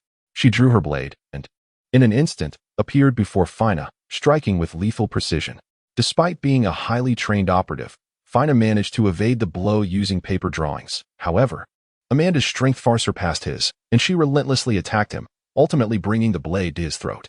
Helena sat within the confines of the book, contemplating whether to first acquiesce to the matriarch's demands and subsequently seek an opportunity to escape. However, the ocean's sea slugs were omnipresent, rendering a silent exit from the vast realm nearly impossible. Mondor led a contingent of homies, escorting Fina to the basement, where she too was confined within the book. After Mondor departed, Helena scrutinized Fina intently. Fina turned her head, her gaze devoid of ire, and inquired, "Are you Major General Helena?" "Indeed, I am," came the reply. "I am Brigadier General Fina, dispatched by the Marshal to retrieve you. I regret that our mission has ended in failure." "Ah, there is no need for apologies. No, the current dire predicament is entirely my fault." Fina fell silent thereafter. Helena regarded him with a sense of perplexity, an undeniable impression lingering that this individual possessed an unusual aura. Helena sighed deeply. "Alas, there is but one course of action left. Hey, Fina, I am here. I intend to feign my acceptance of Big Mom's offer to join her. In doing so, I shall endeavor to secure your release. You must ensure that you convey my situation clearly to Admiral Sengoku. Do not allow him to be under the false impression that I have turned to piracy." "General Helena, if I may be frank, the likelihood of them releasing me is nearly non-existent." "Then what alternative do you propose?" Fina remained silent for a moment, and Helena regarded him with eager anticipation. None. Helena was at a loss for words. The following day, Mondor descended into the basement and inquired of Helena, "Hello. My mother has sent me to ask you whether you will join our pirate crew. This is truly the final opportunity." Helena cast a furtive glance at Fina, her mind in turmoil, yet ultimately acquiesced. "Very well, I shall join you." Fina remained silent, seemingly in tacit agreement with this course of action. This was indeed the right choice. Following her mother would ensure that all would be well. "Homies, bring her forth. Do not remove the handcuffs just yet. We must ascertain your loyalty," Mondor instructed with caution. "But I have a stipulation," Helena interjected. "A stipulation? What sort of stipulation?" "Release him." Helena gestured towards Fina, requesting his freedom. "You have no use for him. Had he left yesterday, we would not have pursued him, for it was his own volition to come in and rescue you. This is not our fault. Allow me to speak with Big Mom," Helena asserted with a hint of firmness. Mondor's expression darkened as he scrutinized Helena, who met his gaze unwaveringly. The two remained locked in a standoff for a brief moment before Mondor conceded. "Bring them both out." Mondor led the pair out of the basement when suddenly the telephone bug in his possession began to ring. "Lubule. What is happening?" "Mondor, where are you?" "Mother is in trouble."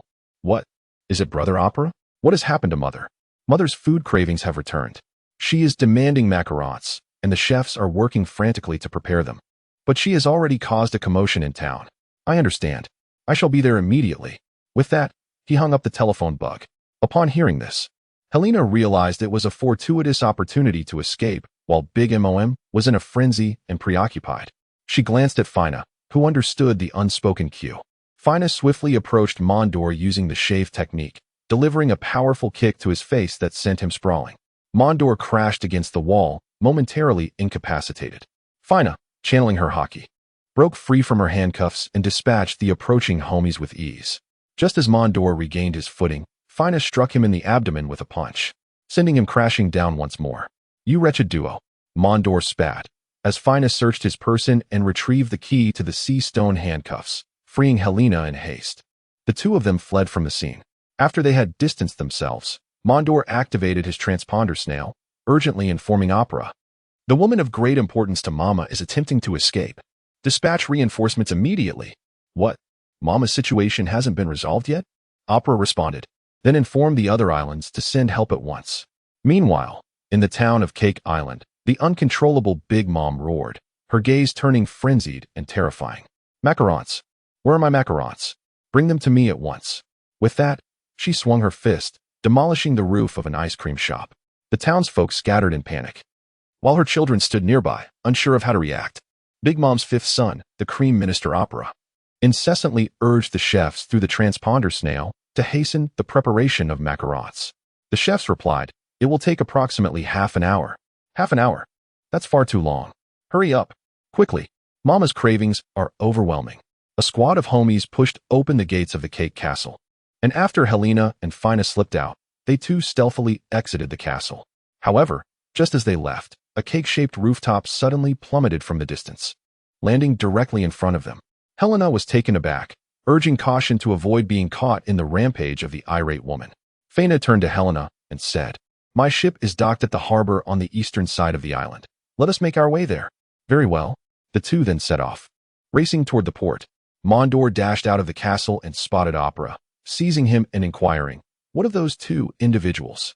"I have no idea," came the reply. "Curse it, they must be headed to the harbor. Swiftly, alert them to seal off the port."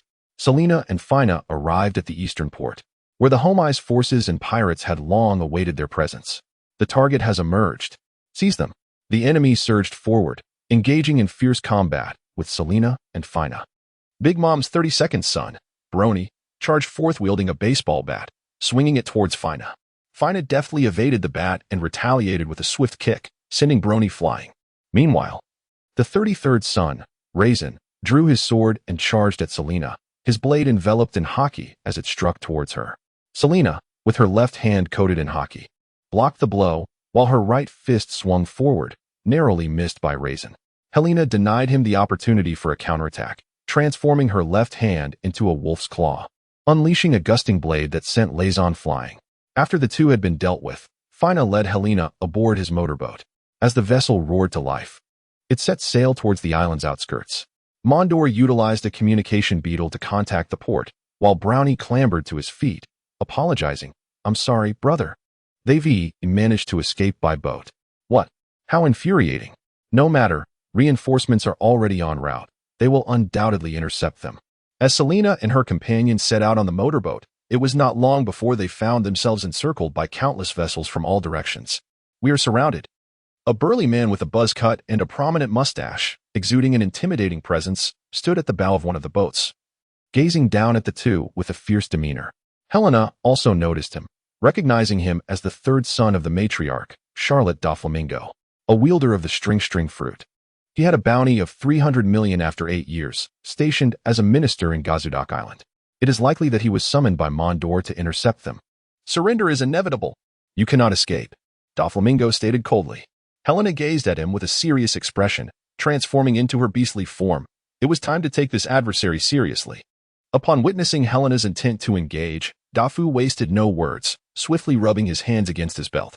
From a hole in the center of the belt, a vast expanse of azure smoke swirled forth, coalescing into a colossal figure reminiscent of the giant from Aladdin's lamp, wielding an enormous polearm. The entity roared incessantly, brandishing its great blade towards Helena. With resolute determination, Helena summoned her armament, meeting the blade with her obsidian-hued arm, resulting in a resounding metallic clash. She deflected the strike, launching a gusting blade towards the giant. However, as the blade approached, Dafu commanded the smoke entity to dissipate into a cloud. The gusting blade pierced through the vapor, soaring into the distance, while the smoke reformed into the giant, preparing to strike once more. Observing the fierce confrontation above, Fina noticed the surrounding pirate ships beginning to bombard the steam vessel. Swiftly, she dashed to the helm to maneuver the vessel away from the impending cannon fire. Helena, having repeatedly assailed the demon to no avail, swiftly veered past it and lunged towards Dafu. Dafu hastened the friction of his hands, and from the central aperture of his belt, a voluminous plume of smoke erupted, coalescing into another demon. The newly manifested entity bore a striking resemblance to the previous one, wielding 2 ring blades. Demon! The ring blade demon swung its dual weapons, sending Helena sprawling, rendering her unable to approach. Before she could regain her equilibrium in midair, the great sword demon advanced, prompting Helena to activate her circular defense to withstand the onslaught. Demon! The two demons, emboldened by their initial success, launched a simultaneous assault from opposing directions. Helena initiated her half-shadow consumption, her speed surging dramatically as she deftly evaded the strikes of both demons. The great sword demon cleaved through the ring blade demon with a powerful swing. However, the ring blade demon swiftly reformed, and both demons pursued Helena relentlessly. Helena transformed into a fiery sphere, launching herself towards Dafu like a cannonball. Dafu commanded the two demons to disperse and return to his side, forming a protective shield, while simultaneously enveloping the smoke in a layer of armed color hockey. Helena collided with the black smoke and was repelled, gracefully executing a moonwalk to evade further danger. Seizing the opportunity before the demon minions of Dafuku could coalesce, she concentrated a luminous sphere of energy enveloped in flames and hurled it towards the vessel beneath Dafuku's feet. The fireball detonated upon impact with the ship's hull, causing the entire vessel to shudder and tilt precariously forward. With his footing compromised, Dafuku was compelled to grasp onto a support to prevent himself from toppling over, leaving him with neither the strength nor focus to control the demons. Helena seized the opportunity as the meteors surged towards Dafu. A formidable purplish-red sword aura sliced through the air from a distance, cleaving the surface of the sea. Helena had no choice but to envelop herself in hockey for protection. However, she was still propelled backward by the forceful sword energy, landing upon the deck of an enemy vessel. Helena looked up and saw Smuggy coming to her aid. "Brother, please be careful," Smuggy shouted to Dafu. "I know," Dafu replied irritably. Helena wore a grave expression, feeling somewhat overwhelmed as she faced two formidable opponents. "Madam Opera, the macarons have arrived," exclaimed a voice filled with excitement. "Splendid. Hand them over to me." With newfound courage, Opera dashed to the matron's side, calling out, "Mother, the macarons are over here." She pointed to a large pile of macarons nearby. The macaron matron slowly approached the mound, indulging in the delectable treats with great enthusiasm. "Delicious," she exclaimed, regaining her composure. Mondor rushed over, urgency evident in his tone. "Mother, those two Navy officers are currently engaged in battle with our men in the eastern waters of the island. How dare they confront Helena? I shall take matters into my own hands," declared the matron. "Zeus." "Yes, mother," replied the baseball-capped storm cloud, Zeus, as he emerged and transformed into a dark, colossal figure. The matron leapt onto Zeus. To the east of the island, Smuggy swung his sword, but Helena deftly evaded, inadvertently cleaving their own pirate ship in two. Helena swiftly turned and unleashed a fiery blast, while Smug's arm, enveloped in hockey, deflected it with ease.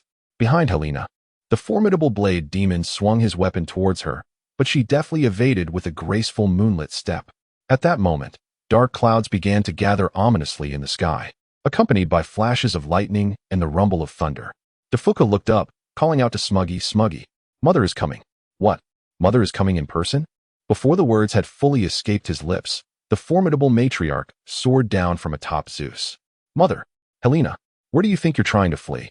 Helena gritted her teeth, sensing the dire predicament she found herself in. There was no turning back. She had to fight. Perhaps, as the saying goes, one must face punishment for rejecting an invitation. The tone of the elder woman suddenly turned frigid, chilling the air like the specter of death itself. "Prometheus," she commanded, seizing the small sun beside her, which instantly transformed into a blazing orb. Hellfire erupted in a torrent of flames, surging toward Helena. Unfazed, she activated her calamity form, absorbing the inferno entirely. Intriguing. The elder woman observed Helena's unscathed state, a smile creeping onto her lips. "Napoleon." "Yes, mother," Napoleon responded, shifting into his imperial sword form. The blade crackled with lightning as he lunged at Helena. In a swift reaction, she leaped away into the air, only for the elder woman to unleash a fist, cloaked in hockey, striking Helena mid-flight, sending her hurtling backward. Helena had yet to rise when the matron stood before her, wielding a bolt of lightning poised to strike. The blinding purple radiance of the thunderous energy rendered both Dafu and Smooji unable to open their eyes, as the surging arcs of electricity dispersed wildly. Helena was nearly rendered unconscious by the strike. The matron seized Helena, lifting her to her gaze. "What? You still refuse to surrender?" "Mother, oh mother, I intended to have a proper conversation with you regarding your affairs, yet you are so eager to flee. I have changed my mind. Since you are so fond of remaining with the Navy, then go ahead. It will not be too late to join me when you uncover the truth." With a casual toss, she flung Helena onto the boat of Fina. Dafu and Smooji exchanged astonished glances, taken aback that their mother would actually release that individual. Such an act was unprecedented in their experience. Helena rose, gazing in confusion at the enigmatic expression of the elderly woman, acutely aware that she seemed to harbor a substantial secret. The woman's demeanor clearly suggested she was eager for a spectacle. "Shall we depart?" Fina inquired with an emotionless tone. "Yes, let us go," Helena replied, taking a seat to rest. Sengoku sat behind his desk, listening to Fina's report. Following the failure of negotiations, "I have resolved to infiltrate Big Mom's castle under the cover of night to rescue Vice Admiral Helena."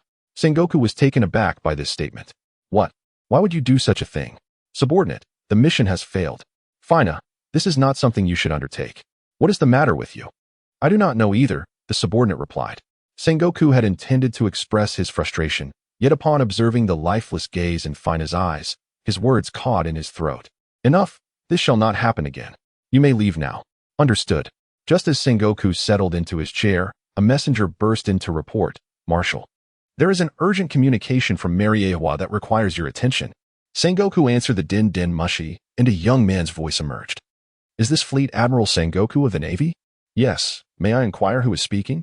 "I am Horace Minzelin. I wish to meet with one of your vice admirals." The man interrupted Sengoku without hesitation. Recognizing the name, Sengoku's expression turned grave as he deduced whom the individual sought, yet he still asked, "Who would you like to see?" "Vice Admiral Helena, correct?" "That woman. What is your reason for seeking her?" "That is classified. By the way, Marshal, do you know her surname?" Minzelin asked coldly. "I do not know. She is an orphan, and Helena is the name given to her by her adoptive parents." "I see. By the way, Marshal, you must know something, right?" "Excuse me?" Sengoku responded, taken aback by the sudden inquiry. "Forget it. No matter how I ask, you will evade the question. Please inform Vice Admiral Helena to come here," he said, hanging up before Sengoku could reply. Sengoku pinched the bridge of his nose, realizing the situation had become complicated. With no other choice, he instructed the messenger to notify Helena. After some contemplation, he decided to call Kazuru, who was still in Mary Geoise, urging him to keep a close watch on Helena to prevent any untoward incidents. Helena followed a figure clad in white attire, adorned with a white mask. As they traversed the corridor of a grand palace, Helena felt a twinge of anxiety, uncertain of the purpose behind the celestial dragon's summons. She glanced at the individual before her, presumably a member of CP0, who had yet to utter a single word. Instead, he communicated with her through written messages on a chalkboard, suggesting that he was unable to speak. Helena gazed out the window, captivated by the magnificent courtyard before her. The opulence of the celestial dragon's residence surpassed her wildest imagination. Suddenly, she spotted a figure by a table in the garden. Was that Kizaru? She discerned him clearly, holding a cup of coffee and nodding slightly in her direction. The CP0 agents abruptly halted their steps, prompting Helena to do the same. They arrived at the entrance of a room, where a CP0 agent knocked gently on the door. "Come in," a voice devoid of emotion responded. The CP0 agent opened the door and stepped aside, gesturing for Helena to enter. Helena swallowed hard and cautiously entered the room, with CP0 following closely behind, shutting the door with a resounding thud. This was a study, evidently a private chamber. Behind the opulent desk situated before the window sat a striking young man with blue hair, adorned in luxurious attire. Helena had anticipated encountering a peculiar individual clad in bizarre attire, adorned with a transparent visor. To her surprise, it was Minzelin who spoke first. I'm here." Helena responded nervously. "You are entirely unaware of your lineage, are you?" Indeed. The mention of her origins made Helena wary. Recent events orchestrated by her aunt had illuminated the complexities surrounding her background, and now even the celestial dragons were involved. "From birth until now, have you ever noticed anything about yourself that sets you apart from others?" "I am taller and more robust than the average person. However, I believe there are countless individuals with superior physical attributes," Helena replied dismissively. "Have you observed any peculiarities in your eyes?" "None." Helena was reluctant to elaborate. In recent days, numerous individuals had alluded to her uniqueness, yet none had revealed the truth, leaving her bewildered and somewhat vexed. Minzelin ceased his inquiries, fixating his gaze upon Helena, who averted her eyes to escape his penetrating stare. She certainly did not wish to provoke a celestial dragon. Suddenly, Minzelin turned his attention to the CP0 agent standing silently behind Helena, subtly inclining his head to signal him to act. The CP0 agent swiftly raised his hand towards Helena, his movements so rapid that they were nearly imperceptible to the untrained eye. However, Helena had already sensed the agent's intentions through her observation hockey. She pivoted, seizing his outstretched wrist with one hand while constricting his throat with the other, forcefully subduing him to the ground. The commotion from the scuffle attracted the attention of external guards, who burst through the door to protect Minzelin. Upon witnessing the scene within the room, they raised their weapons, aiming them at Helena. Helena turned her head to glance at Minzelin, suppressing the urge to speak disrespectfully. "What do you intend to do with me?" Minzelin remained unfazed, as if he had anticipated that CP0 would be subdued by Helena. Seizing the moment while Helena's attention was diverted, CP0 swiftly produced a small syringe filled with blood and plunged it into Helena's arm. Helena swiftly cast aside the syringe and leaped away. Yet a trace of blood still found its way into her body. "What on earth is that?"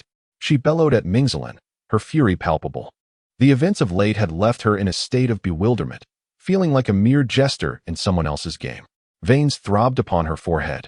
Her mouth cracked open to reveal fangs, yet she restrained herself from resorting to violence. After all, provoking a celestial dragon could bring about dire consequences, even for someone as formidable as Sengoku. Minzelin approached her with an air of elegance, arms crossed, his movements deliberate as he met her gaze. His scrutiny of her violet irises unsettled Helena deeply. After a prolonged silence, Minzelin finally spoke. "Calm yourself. That substance poses no harm to you. Whether you choose to believe it or not is entirely your prerogative.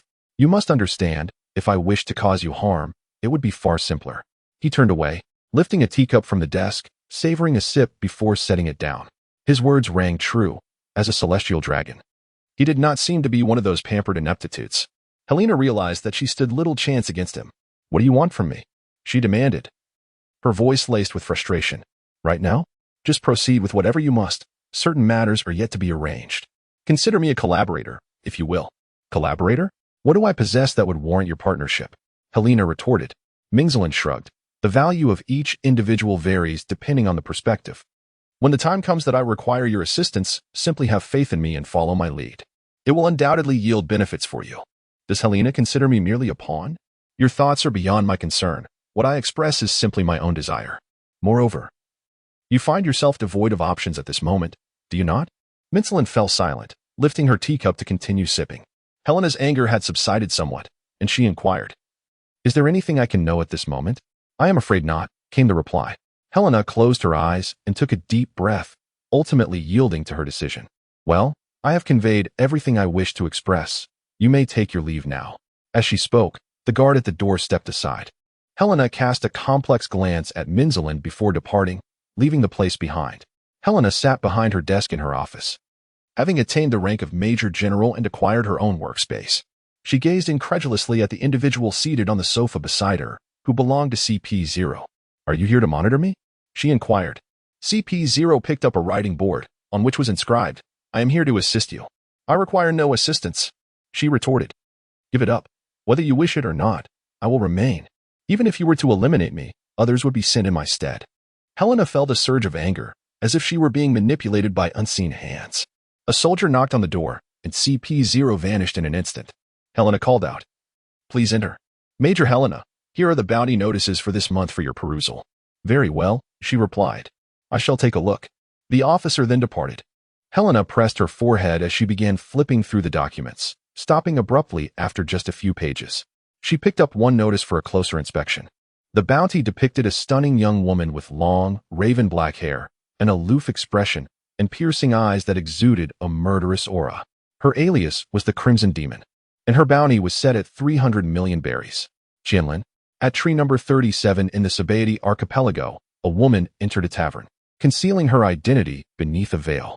The establishment was filled with pirates and various criminals, and when an exquisitely shaped figure entered, though masked, her captivating eyes still caught attention. Many patrons whistled at her, and some brazenly began to utter lewd comments. Qianlin ignored them and approached the bar, addressing the bartender, "I wish to see Mr. Dre." The bartender replied impassively, "To see Mr. Dre, you must reveal your identity." After a moment's hesitation, Qianlin lifted her veil. The bartender immediately recognized her. "The Crimson Demon, Qianlin. Is it?" He set down the glass he had been polishing. At that moment, someone in the tavern caught sight of her unveiled face and exclaimed, "Isn't she the one with the 300 million bounty, the Crimson Demon?" The raucous crowd fell silent, and someone pulled out the bounty notice to compare. confirming her identity. She is the one who single-handedly slaughtered an entire naval branch. The Crimson Demon, Qianlin? One whispered to another, as those who had previously behaved inappropriately suddenly felt a chill. Go through that door. The bartender gestured behind him to a door, addressing Qianlin. Qianlin donned her mask again and strode through the door. The raucousness of the pirates resumed only after she had departed, though many still felt a lingering trepidation. In a dimly lit room, a corpulent man reclined on a large sofa, smoking a cigar, while a gaunt figure sat on the sofa opposite him. Boss Dre, as long as you can invest, I assure you, you will reap significant profits. The new location for the guild has already been selected. Dre, with a wave of his hand, silenced him, signaling that he need not elaborate. Talion, as a brother, assisting you in your resurgence is certainly no trouble. However, my brother, do not expect me to provide considerable funding. Moreover, I am a rather greedy individual. I need to make a substantial profit to feel satisfied. Do you understand? Talion realized Dre intended to extract more from him, yet he had no choice at the moment. Ahahaha, understood. Talion forced a smile. Dre raised a glass of red wine and took a hearty drink when suddenly someone knocked on the door, announcing from outside, Mr. Dre, a scheduled visitor has arrived. Then, Dre opened his palm toward the door, gesturing for Talion to leave.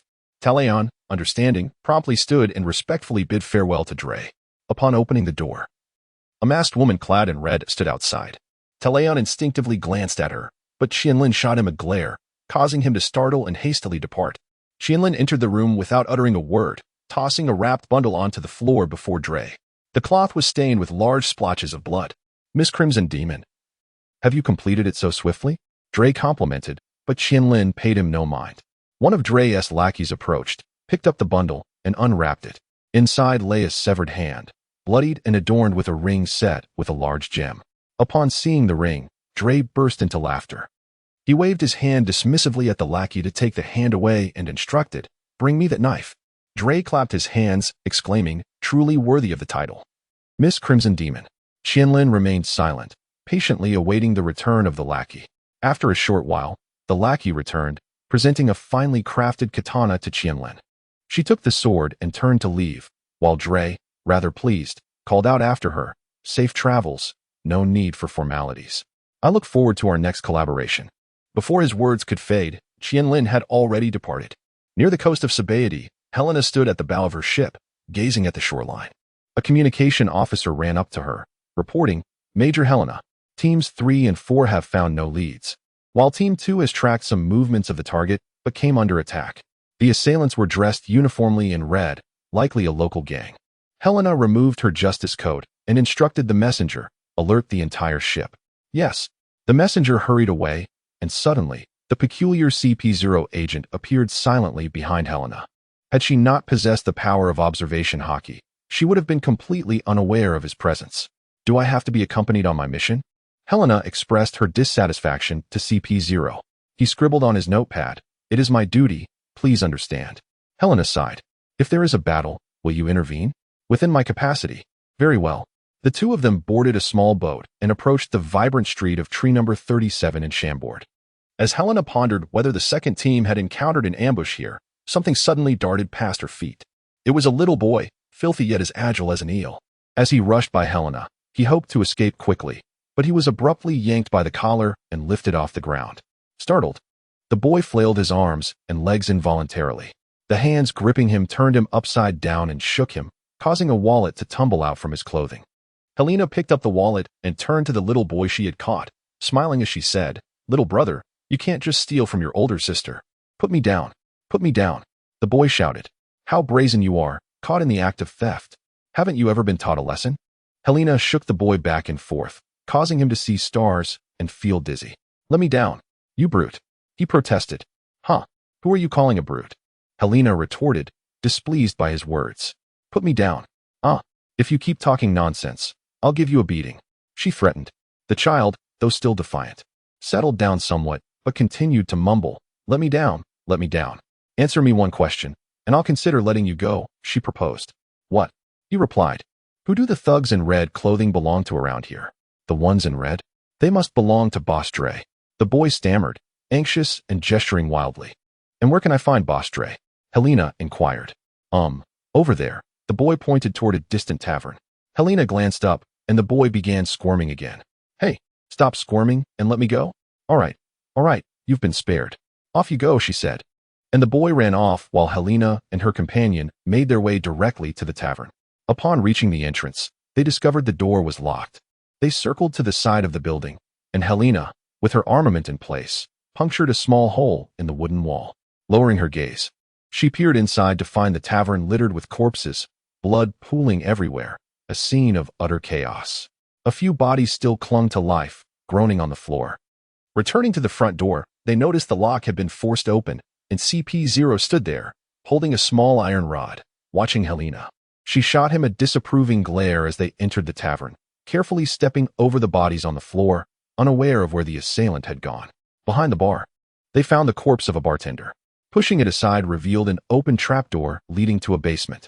Cautiously, they descended into a long, dark corridor. The floor was strewn with bodies, presumably the guards, and it appeared that their wounds had been inflicted with cutting weapons. At the end of the corridor, a door was tightly shut, and muffled voices emanated from within. Helena pressed her ear against the door to eavesdrop. "Do you know where Wuma Qianlin is? Speak up." She heard. "Qianlin?" Helena was taken aback. "Is she here? Are they searching for her?" Suddenly, the occupants sensed someone outside. "Someone's out there." "Oh no, we've been discovered."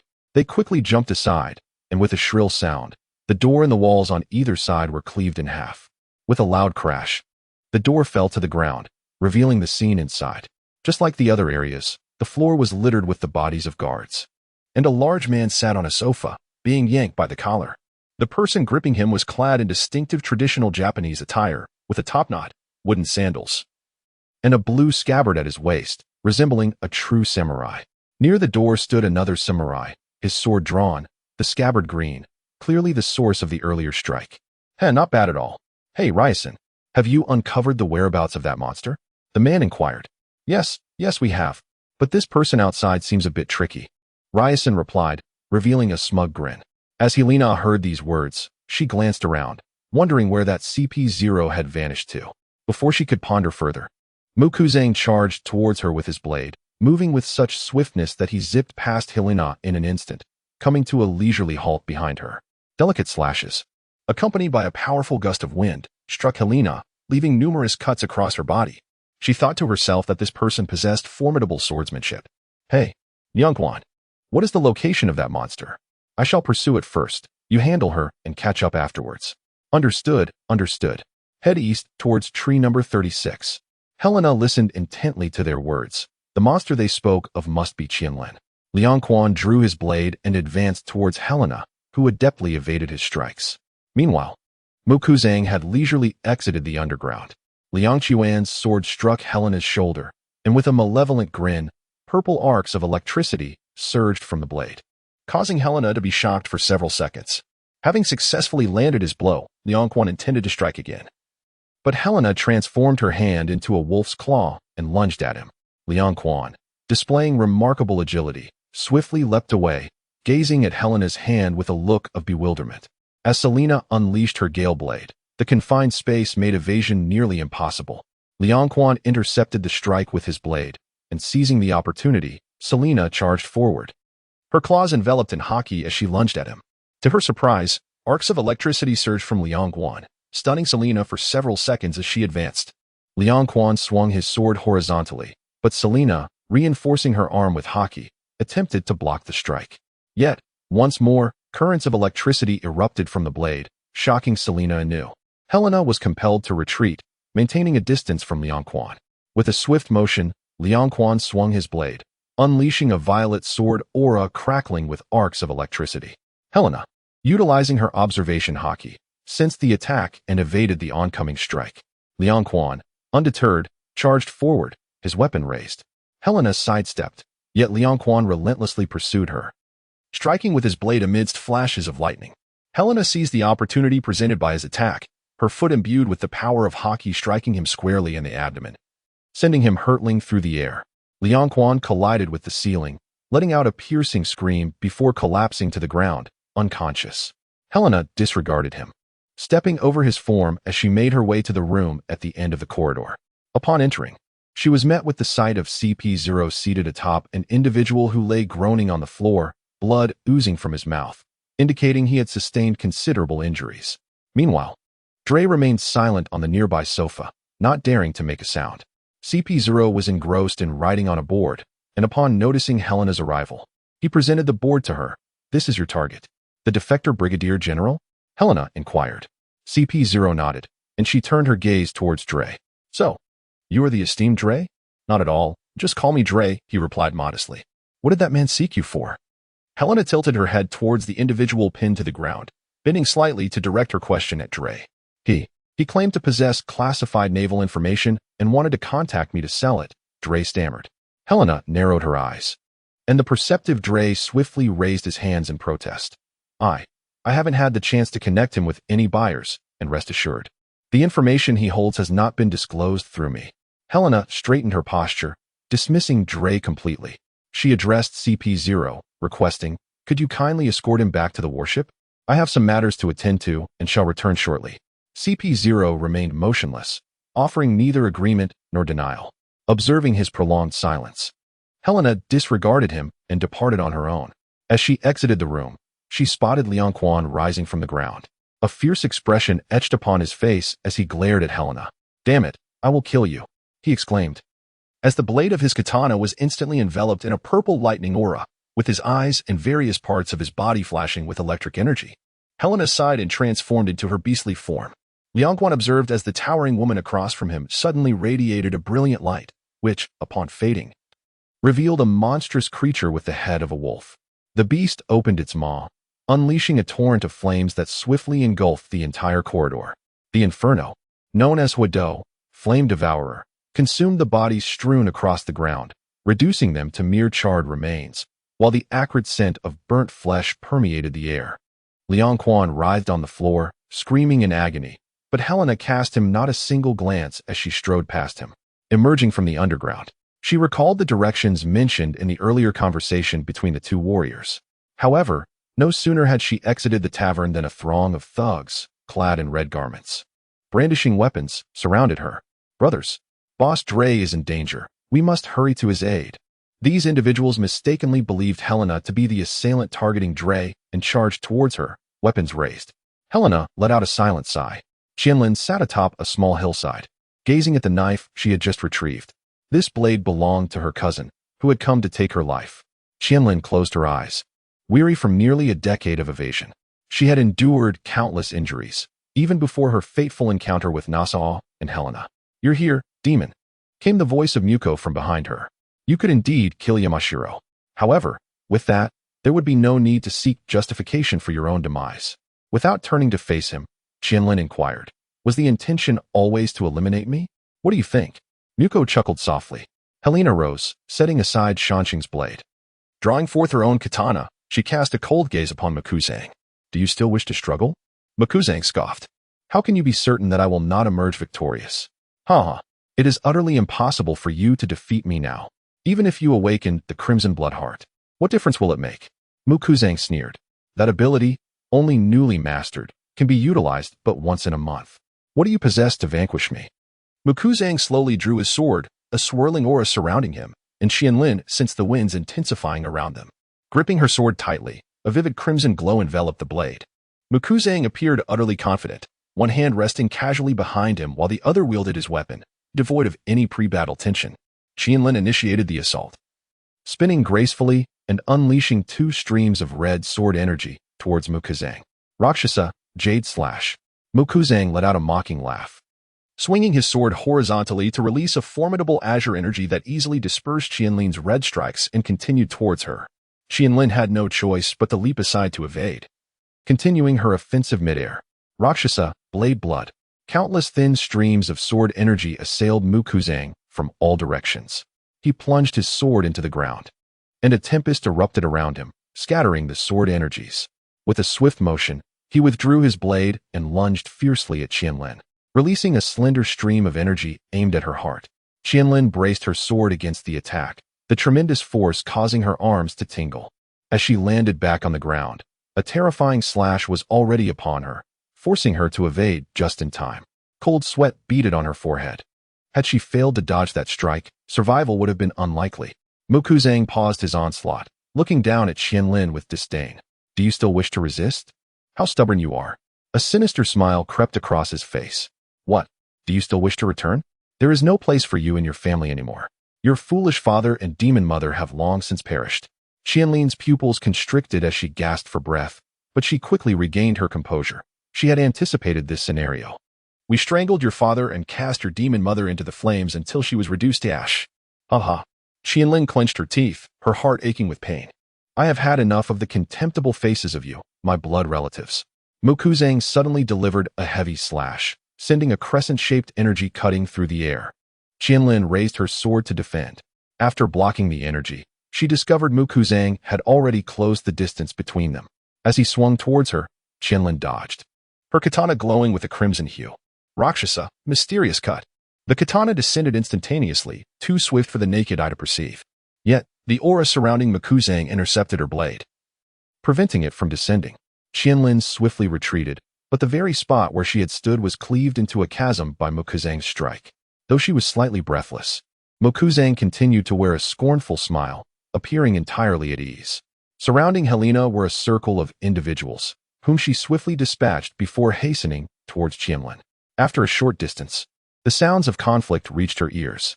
Approaching the scene, she beheld Qianlin soaring into the air, aiming a strike at Mukuzang, with a single hand on his blade. Mukuzang effortlessly deflected Qianlin's attack, then unleashed a wave of sword energy. Qianlin barely managed to evade, but the force of the strike cleaved a nearby building in two. Helena's right hand transformed into a wolf claw, gathering energy to strike at Mukuzang, aiding Qianlin. Upon noticing her, Qianlin shouted in protest, Helena, you must not interfere. His gaze turned sorrowful and furious as it fixed on the distant Mukuzang. Realizing Helena's presence, Mukuzang deduced that Liangquan must have fallen here. He finally wiped the smile from his face, appearing serious. Mukuzang silently scoffed. He had merely intended to silence Liangquan, never anticipating such incompetence, which had instead stirred trouble. It seemed he needed to resolve this swiftly. With both hands gripping his blade, Mukuzang summoned his strength for a sweeping strike, unleashing a spiraling gust of sword wind toward Qianlin. Reacting instinctively, Qianlin raised his sword to defend, yet the breadth of the attack was immense, and the razor-sharp wind lacerated his arm and leg. Qianlin winced in pain, gritting his teeth to stifle a cry. Mukuzang then executed a cross-shaped slash, the sword energy accelerating relentlessly. Qianlin activated his observation haki, leaping aside to evade, but still sustained a wound to his shoulder, blood spraying forth. Unable to suppress a muffled groan, Qianlin immediately lifted his blade and charged toward Mukuzang. The edge of his sword, enveloped in the color of armed haki, cut through the air as he aimed it at Mukuzang. Mukuzang snorted disdainfully and countered with his own blade, the two clashing fiercely. The resounding clang of metal echoed as they exchanged blows, yet Qianlin found himself at a disadvantage in terms of strength. Furthermore, in this close-quarters combat, his long katana lacked the agility of Mukuzang's weapon, forcing Qianlin to retreat under a barrage of heavy strikes. In a moment of desperation, Qianlin's eyes suddenly glowed red, and his grip tightened, not only blocking Mukuzang's assault, but also sending him flying. Mukuzang, taken aback, withdrew to observe Qianlin closely. He noted that the red light in her eyes flickered briefly before vanishing, leaving her gasping for breath. Humph, indeed, having recently utilized the crimson blood valor, it was improbable for her to employ it again in such a short span. Mukuzang mused, dismissing Qianlin as a threat. His gaze then shifted to the distant Helena. That woman, having defeated Liangquan, appeared remarkably unscathed. She posed a far greater threat than Qianlin. Helena was eager to assist, for Qianlin was evidently no match for the warrior. The man was not even exerting himself. Qianlin had sustained injuries and was beginning to tire. Yet, Helena understood Qianlin's stubbornness. She remained vigilant, prepared to intervene if Qianlin could no longer endure. With a swift strike, Mukuzang unleashed a powerful cyclone, lifting Qianlin into the air, where the sharp currents inflicted countless wounds upon her. Mukuzang, wielding his blade with astonishing speed and accompanied by a piercing sound, charged towards the airborne Qianlin. His blade aglow with a verdant light, surrounded by formidable gusts of wind. This cannot continue. I must act. Concerned for her friend, Helena activated the eclipsed moon form and initiated the half-shadows feast, darting toward Mukuzang and positioning herself behind him. gathering energy to form a luminous sphere. Eclipsed moon, radiant light. Mukuzang glanced over his shoulder, swiftly pivoting to block the light sphere with his blade. The collision of the flowing azure light and the pulsating white moonlight produced a deep, resonant roar, sending shockwaves that flattened the grass around them. As the energies exploded in a fierce clash, both combatants were forced to retreat. Mukuzang's right sleeve was tattered from the energy's corrosive effect, and his arm bore several wounds. Helena fared better, suffering only minor injuries. Mukuzang squinted at Helena, then at the distant Qianlin, who was struggling to rise. With a heavy grunt, he gathered his strength to slash, unleashing a fierce wind towards Helena. She was compelled to brace herself against the ground to avoid being swept away. When she looked up again, Mukuzang had vanished. Activating her observation haki, she scanned the surroundings, confirming that he had indeed departed before exhaling in relief. Transforming back into her human form, she approached Qianlin. "Are you all right? You should take a rest." Qianlin shook her head and, after a moment of silence, inquired, "What are you doing here?" "By chance. I came to carry out a mission." "What about the person who was with him?" "I defeated him at the tavern called Dre." Qianlin slowly moved aside to retrieve the blade from the grass. "Was it them who injured you earlier at Nassau?" Helena asked. Qianlin remained silent, merely nodding in response. After a while, Qianlin lifted her gaze and said, "Thank you. I couldn't have overcome him alone. Without you, I—" Helena smiled gently. "We are friends, after all. How could I stand idly by?" Qianlin looked into Helena's eyes, finding within her violet orbs a warmth and compassion she had not felt in a long time. Overwhelmed, Qianlin averted her gaze, lowering her head to take a deep breath. Helena believed she did not appreciate his unwavering gaze upon her and turned her head to look elsewhere. "Will he come to find you again?" Helena inquired. After a prolonged silence, Zelina finally lifted her gaze and spoke. "I no longer wish to flee. My family is gone, and they were my motivation to endure. Please, Zelina," she hesitated to advise her, feeling at a loss for words. "I intend to return, even if it means facing death.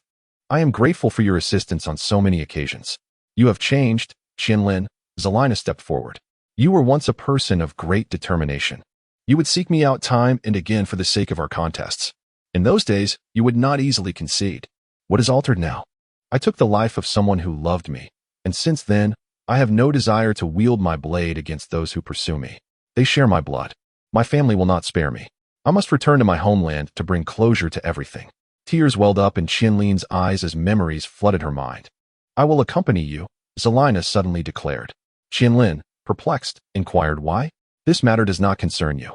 Realizing that her words might have unintentionally disregarded Zelina's goodwill, she quickly added, "I fear of embroiling you in unnecessary troubles."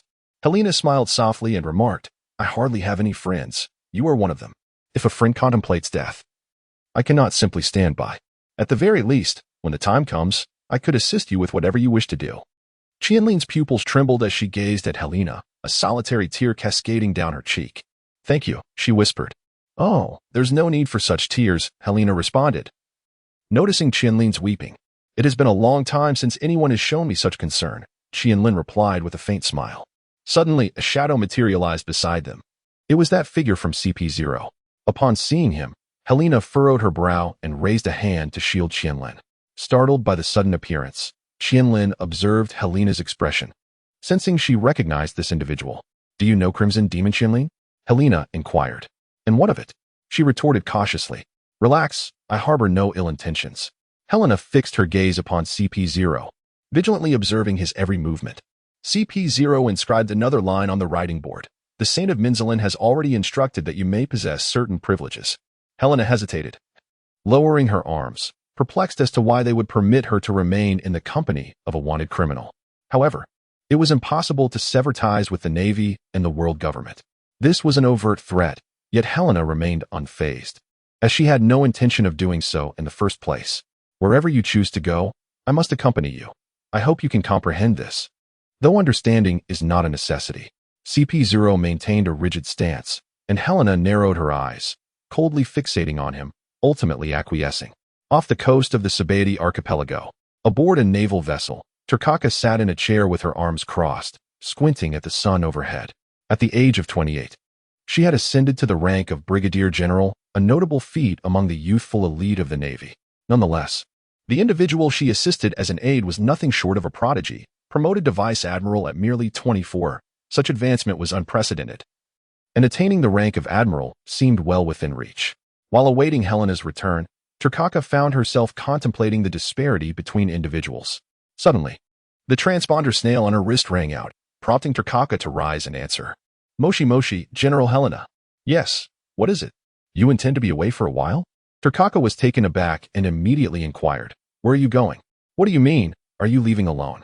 Turkaka's expression soured, for since becoming Helena's aide, Admiral Sengoku had specifically sought her out, instructing her to keep a close watch on Helena and report any anomalies. Did you just say for me to take the defector back without reporting? This is impossible. Turkaka scratched her head in confusion.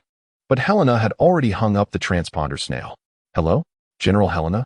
At the Marine headquarters in Marineford, Sengoku took a sip of tea, preparing to review documents when a messenger knocked and entered. Report, Admiral. There is a special communication that requires your attention. Sengoku took the transponder snail. Hello? What is it? She is left alone. Sengoku suddenly grew agitated. Quickly pursue her. He then paused. Helena had always been loyal to the Navy, and her unilateral departure must have been for a compelling reason.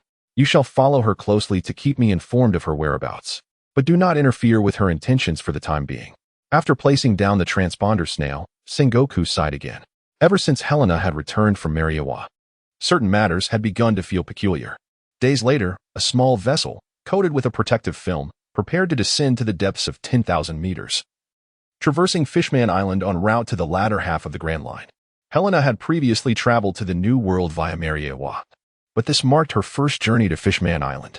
Helena, bearing a box, leapt gracefully from the shore onto the vessel, turning to wave farewell to a figure on the bank.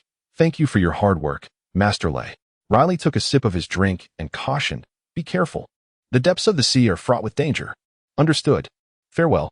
Qianlin observed Helena from the side, feeling an inexplicable sense that with her presence, this journey would face no insurmountable challenges.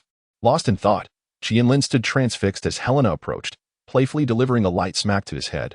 Why are you just standing there? Hurry and help move the cargo. At a distance, a member of CP0 sat with a pen in hand, sketching on a sheet of paper spread across his clipboard, capturing the scene of Qianlin and Helena standing together.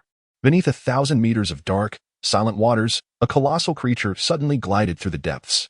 It was a whale, its immense form gracefully traversing the inky abyss, tracing elegant arcs through the water. A merman swam alongside the whale, drawing closer and gently stroking its back. The whale emitted a soul-stirring song, a melody unique to its kind. The merman gazed at the whale, a smile illuminating his face. Wait for me, Shachin, he called. The whale and the merman surged forth from a trench, joining a vast pod of whales, their calls resonating ethereally in the tranquil depths. The merman closed his eyes, seemingly savoring the enchanting harmonies. In the profound darkness of the ocean floor, a small sailboat, encased in a large bubble, began its descent. Helena gazed absently at the surrounding sea, when suddenly a thought struck her. She turned to Chiharu and inquired, Chiharu, you have a bounty on your head, don't you?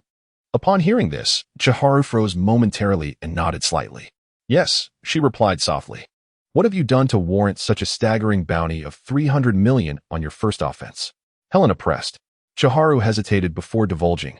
I eliminated an entire naval branch, along with 2 vice admirals who came to their aid, she confessed, stealing a glance at Helena to gauge her reaction. Helena's expression was intricate as she let out a soft hiss and cautiously inquired, could you perhaps share what has transpired? I possess a certain gift. A gift? My family refers to it as Crimson Heart of Valor. She paused for a moment, turning to face Helena directly, her demeanor taking on a grave seriousness as she continued. Helena, if I am ever compelled to wield this, you must exercise utmost caution. Should I pose a threat to the innocent, do not hesitate to end my life. Helena was startled, waving her hand in a flustered manner as she exclaimed, Ah? Surely not. Qianlin closed her eyes and shook her head vigorously, saying, This is truly terrifying. It is only by relying on this that I could slay so many. I understand now. Helena turned to gaze at the CP0, who was deftly maneuvering the ship's helm, his eyes fixated on the eternal pointer of Fishman Island adorning his wrist as he adjusted the course. Helena pursed her lips. Well, perhaps having him along was somewhat beneficial. After all, his navigational skills surpassed her own. The vessel continued its descent, and ahead lay a breathtaking spectacle, a cascade of currents flowing downwards, resembling a waterfall in the depths of the ocean. Helena was captivated by the magnificent sight, standing excitedly at the bow of the ship. After gazing for a while, she seemed to perceive a colossal dark shadow beneath. Helena squinted her eyes in an attempt to discern its form, but the depths of the ocean were shrouded in darkness. Suddenly, a massive octopus tentacle, robust enough to effortlessly crush a sailing vessel, surged upward from below, poised to strike the ship with immense force. While Helena was still contemplating her next move, Qianlin leaped up, bursting forth from the bubble, brandishing her blade to confront the octopus's tentacles. She left a gash of over 10 meters in length upon them, causing the tentacles to quiver and withdraw momentarily. However, almost immediately, several more tentacles emerged from all directions. Qianlin, as agile as a fish, darted between the tentacles, occasionally striking at them, rendering the octopus below utterly helpless. Helena stood in a daze, watching Qianlin move through the water with the grace of a merman. Qianlin retreated slightly, raising her blade behind her. The Rakshasa, Yaksu, surged forward like a torpedo, swiftly severing the tentacle that spanned over 10 meters in diameter. The octopus, seemingly in pain, retracted its remaining tentacles and made its escape. Qianlin dove back into the bubble, landing gracefully on the deck, where Helena offered her a towel, and Qianlin proceeded to dry herself off. Helena inquired, "How is it that you are so agile in the water?" Qianlin hesitated for a moment before truthfully responding, "My mother is a mermaid." Helena's eyes widened in disbelief. Qianlin, feeling a tinge of sadness, thought to herself, "Indeed, upon learning of my merfolk lineage, she would surely look down upon me." "Wow, your mother is a mermaid? Then you must be one too. Where is your tail?" Helena's eyes sparkled with excitement. She had only seen mermen before and had long imagined the exquisite beauty of a true mermaid. Qianlin felt a bit startled. Helena seemed genuinely intrigued. I'm not a mermaid. My father is human, and the offspring of merfolk and humans are merely human, albeit more adept at navigating underwater than others. "Ah, you're not? But that's all right. Once we reach Merman Island, you'll get to see them, hee." Qianlin, lost in thoughts of her mother, felt a wave of melancholy wash over her and fell silent. Helena noticed her appearance and recalled that Qianlin's mother had been slain. She realized she had been rather inconsiderate and immediately apologized. "I am so sorry. Your mother is all right. Please do not let it dampen your spirits." Qianlin offered a faint smile in response, acknowledging her words, yet Helena dared not broach the subject again. A tapping sound resonated from above, and the two glanced upward to see CP0 knocking on the ship's helm. Upon noticing their gaze, they raised a writing board that read, "Hold on tight. We are about to enter the underwater waterfall." The sailboat surged into the waterfall, and the bow suddenly tilted downward, plunging straight downwards with the current. In the depths of the ocean, at a depth of 7,000 meters, visibility had waned entirely, enveloped in utter darkness, save for the faint glow of a few lights aboard the vessel. Helena rushed to the bow of the ship and activated the powerful spotlight she had previously purchased and installed there. A fan-shaped area illuminated the waters ahead, revealing a colossal deep-sea creature that suddenly swam by, startling her. Surrounding them were countless terrifying deep-sea organisms of immense size. CP0 relied on the permanent compass to navigate cautiously, deftly avoiding these underwater beings. Below the vessel, dozens of faint glimmers began to shine, and before long, a swarm of jellyfish surged upward, each roughly the size of the sailboat. The sailboat veered sharply, escaping the throng of jellyfish. Hours later, the seafloor emerged beneath the vessel, preventing any further descent. Helena shouted to CP0, "Find a trench. We must descend from there." The ship advanced in search of the trench. At some point, ethereal calls echoed through the depths of the ocean. Helena slowly raised her head, captivated by the enchanting sound. Was it the song of whales? She strained to peer into the water, yet saw nothing. She stepped cautiously to the edge of the ship, the whale song growing ever more distinct. Suddenly, the world before her became transparent. The once murky waters transformed into a vast clarity. Qianlin, observing Helena from the side, noticed her eyes glowing with a violet light. Hesitant to approach and uncertain of what to do. In the distance, although CP0 held the helm, he silently watched Helena with unwavering attention. Helena sensed something amiss. She observed vibrant strands of various hues swirling around the vessel, some radiating outward like ripples in water. Surrounding the sailboat, she beheld a dozen blue whales gliding gracefully. Yet, to Helena's eyes, these majestic creatures appeared adorned in a spectrum of colors. Turning her gaze towards Qianlin, she discovered that Qianlin had transformed into an ethereal apparition composed of myriad shades. "What is wrong with you?" Qianlin inquired. At that very moment, an uncountable number of colorful threads emanated from her form, dispersing in undulating waves. Helena closed her eyes and shook her head, then reopened them to find everything had returned to normal. The surroundings were once again cloaked in darkness, with only the haunting melody of the whale songs resonating in the air. Helena, are you all right? Qianlin inquired, leaning closer to examine Helena's eyes. Your eyes were glowing just now. What was that about? Qianlin asked with a perplexed expression. I am not entirely sure, Helena replied, lost in thought as she recalled the recent events. The world she had seen from that perspective was wondrous, both vibrant and perilous, as though one could be drawn in and never escape.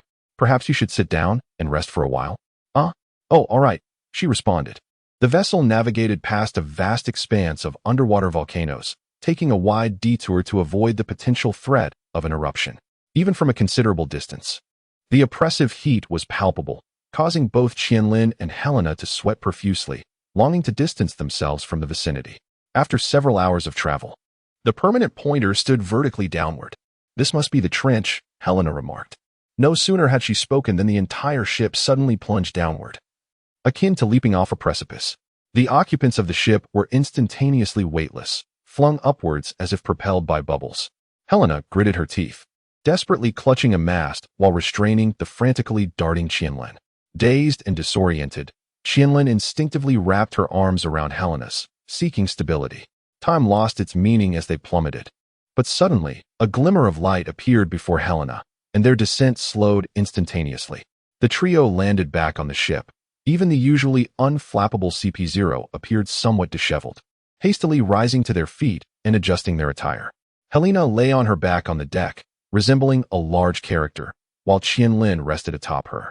Qianlin shook her head and climbed up, surveying the surroundings, and Helena also sat up. The area was as bright and clear as a shallow sea under daylight, with sunlight streaming in, illuminating everything around them. Countless fish and marine creatures swam through the boundless expanse of the ocean. Above them, within an enormous bubble, there lay an island. Deep beneath the sea, 10,000 meters down, was Fishman Island. Isn't this the seabed? Why is there sunlight? Qianlin questioned, perplexed. Because of that, Helena pointed to the bright object above Fishman Island, reminiscent of the sun. Helena vaguely recalled it being called the Sun Tree Eve. How marvelous! Qianlin, captivated by the stunning scenery, clung to the ship's railing like a little girl, her eyes sparkling as she gazed dreamily at this underwater realm, untouched by humanity. The CP0 controlled vessel navigated towards Fishman Island, rounding to the other side where a circular opening awaited, with ships lining up in a long queue to enter. Upon reaching the entrance, they were flanked by towering fishman guards wielding tridents, mounted on colossal seahorses. Helena suddenly had a thought and hurried to fetch a rope, approaching Qianlin. Qianlin looked at her in confusion. Qianlin, you mustn't resist. Wait. Helena swiftly bound Qianlin, who then plopped onto the ground, perplexed. What is the meaning of this? Qianlin inquired. You are currently a wanted criminal with a bounty of 300 million. Striding forth so brazenly is bound to attract trouble. Aren't you part of the Navy? Can't you simply pass through? Absolutely not. Fishman Island is the territory of the Whitebeard pirates, and the Navy must submit a prior application for entry. Helena explained, raising a finger. The sailboat glided forward, finally reaching their destination. The checkpoint officer was a fishman from the Hancock tribe, a small lantern glowing atop his head. Present identification, or I shall conduct a thorough search of the vessel. The officer declared with evident impatience, glancing at the individuals aboard. When his gaze fell upon Qianlin, his eyes widened in shock. A wanted criminal, he exclaimed, blowing into a conch shell horn hanging from his neck. Instantly, dozens of fishman soldiers swarmed around the sailboat, surrounding it completely. Come down. Come down. I am a bounty hunter. The wanted criminal is already under my control. See, she is bound, Helena hurriedly exclaimed. A bounty hunter? The inspector furrowed his brow and replied. Even so, a search must be conducted. Of course, that can be arranged. A dozen guards boarded the vessel and commenced their search. After several minutes, one of the guards approached the inspector and reported, Sir, no hazardous items have been found. The inspector sighed with relief and told Helena, Very well, you may proceed. However, your ship lacks a recorded identification number, so it must be detained for legal entry. All right. The guards parted to clear the way as the ship sailed towards Fishman Island. After traversing a water-filled passage, they entered an underwater bubble. surfacing as the bubble burst with a pop. Upon reaching the port, Helena carried Chillin and CP0 off the ship, while the guards maneuvered a large sea turtle to tow the vessel away. The trio made their way to a secluded corner where Helena untied Chillin's ropes and affixed a mask onto her face. "It is better to conceal your identity." "Just in case," Helena advised. Chillin nodded in agreement. "Now that the ship was gone, the funds I possess are merely sufficient to purchase a vessel like the previous one. I must devise a plan to leave this place." CP0 lifted a writing board to display to the two. "Do not worry. Your expenses can be covered by that esteemed individual," as he produced a card adorned with the golden emblem of the world government. Helena recognized it as a payment method used by the celestial dragons. "What? You possess such a valuable item?" Helena exclaimed. "I need not fret about finances. But wait. Why did you not mention this when I was purchasing the ship? You ventured out alone and did not inform us of your intentions by the time you returned." "The purchase was already completed, leaving me with no recourse," CP0 shrugged, expressing his helplessness. That small sailboat had been sold by unscrupulous merchants in Sabaody for hundreds of thousands of berries, causing Helena's heart to bleed. "Fine, you go procure a ship, and we will acquire other supplies, but I expect reimbursement." CP0 did not refuse and turned to depart. "Let us go." Helena bent down to grasp Chillin's arm, leading her into the island. As they strolled through the bustling streets, they were surrounded by fishmen and merfolk, with only the occasional human in sight. Helena, who had long anticipated meeting the merfolk, was not disappointed. They were indeed breathtakingly beautiful. The architecture along the streets was constructed from enormous shells, sea conchs, and coral, with the ground resembling the rocky shores. Entering a department store, they were greeted by merfolk employees, each adorned with buoyant belts that allowed them to float on land. "Welcome. How may we assist you?" "We will browse on our own," Helena replied. One merfolk employee began chatting with another. "Hey, the day after tomorrow marks that date." "The day after tomorrow? What is it?" "Yes, it is Miss Mitya's Memorial Day." "Oh no, the entire Fishman Island will surely observe a moment of silence." At that moment, the merfolk who had spoken glanced sideways at Helena and Chillin, her smile fading. Chillin noticed the shift in her expression. Helena was captivated by the memorial of the late Miss Mitya, which cast a somber pall over the entirety of Fishman Island. What manner of person could she have been? Intrigued, Helena approached to inquire, yet the shopkeepers recoiled from her, offering no reply. The scene grew somewhat awkward until a seemingly amiable mermaid stepped forward to respond. Likely perceiving that it was unseemly to leave Helena, a customer, in such a state of uncertainty. Miss Mitya was once the most renowned songstress of Fishman Island. And how did she meet her untimely demise? Helena surmised, to some extent, that it must be connected to humans. She was tragically slain by a human while performing in Sabaody. Helena opened her mouth, unsure of how to articulate her thoughts, ultimately posing the question, why was she murdered? A particularly fiery mermaid shouted at Helena, "Why? How are we supposed to know? It was you who killed Miss Mitya. And you still have the audacity to ask us why." A nearby shopkeeper intervened, grasping her arm in an attempt to dissuade her from continuing in such a manner. Helena and Shaharu exchanged a glance. Shaharu subtly gestured for them to leave swiftly. Once Helena had completed her purchases and settled the payment, they exited the store. Upon stepping outside, Helena fell silent, prompting Shaharu to inquire, "What is troubling you?" "Ah, it's nothing," she replied. As they traversed a plaza, they observed a group of fishmen erecting a statue in the center. The sculpture depicted a scene of an embrace between a female mermaid and a male fishman. Helena lingered for a moment, captivated by the sight, but Shaharu urged her away. "It would be best for us to depart quickly," she remarked, her anxiety palpable. "Preferably before the anniversary of that mythic figure." "I understand your sentiment," Helena responded. Upon their return to the port, CP0 was perched atop a pile of wooden crates, awaiting their arrival. Upon noticing the two, he leapt down in front of them and hurriedly scribbled on a notepad, "The ship has been secured. Considering the paperwork and other matters, we can set sail at the earliest by the day after tomorrow." Shaharu sighed, and CP0 tilted his head, observing their somber demeanor, and wrote, "What has transpired?" Helena recounted the tale of Mattia to him, then remarked, "Those mermaids in the shop have been treating us with cold indifference." Her expression was a complex tapestry of emotions as she gazed into the sky. "The mermaid songstress Mattia? I have heard of her," CP0 interjected, drawing the attention of Helena and Qianlin. He continued, "Mattia rose to fame at the tender age of 18, capturing the hearts of all the inhabitants of Fishman Island. Subsequently, she was invited to perform at the Sabaody Archipelago's Colossal Dome. Tragically, just before taking the stage, she was fatally stabbed in the heart backstage. CP0 inscribed a lengthy account for the two to peruse, prompting Helena to inquire who was the perpetrator, or rather, who orchestrated this heinous act. What was their motive? The final revelation indicated that the assailant was a pirate, yet to this day, he remains at large. However, there is one crucial detail to note. What is it? Mattia's body was stolen before her burial. Both Qianlin and Helena were taken aback. Stolen? By whom? By Sealer Mayan, a male fishman who was once a musician of equal renown to Mattia, skilled in playing an instrument known as the choral harp. The two had previously collaborated on a grand performance at the Pearl Opera House in Fishman Island. What does this have to do with the theft of Mattia's body? They were in love, CP0 emphasized, underlining the statement. When Mattia traveled to Sabaody, Sealer accompanied her. Upon their return, he secluded himself in his room for 3 days. Consumed by grief. On the day of Mattia's burial, her body was discovered missing, and Sealer had vanished as well. The people concluded that he had taken Mattia's remains, with some perceiving this as a tragic love story, while others deemed Sealer selfish for denying Mattia her peace. Helena and Qianlin gazed at the story inscribed on the writing board, their expressions filled with wistfulness.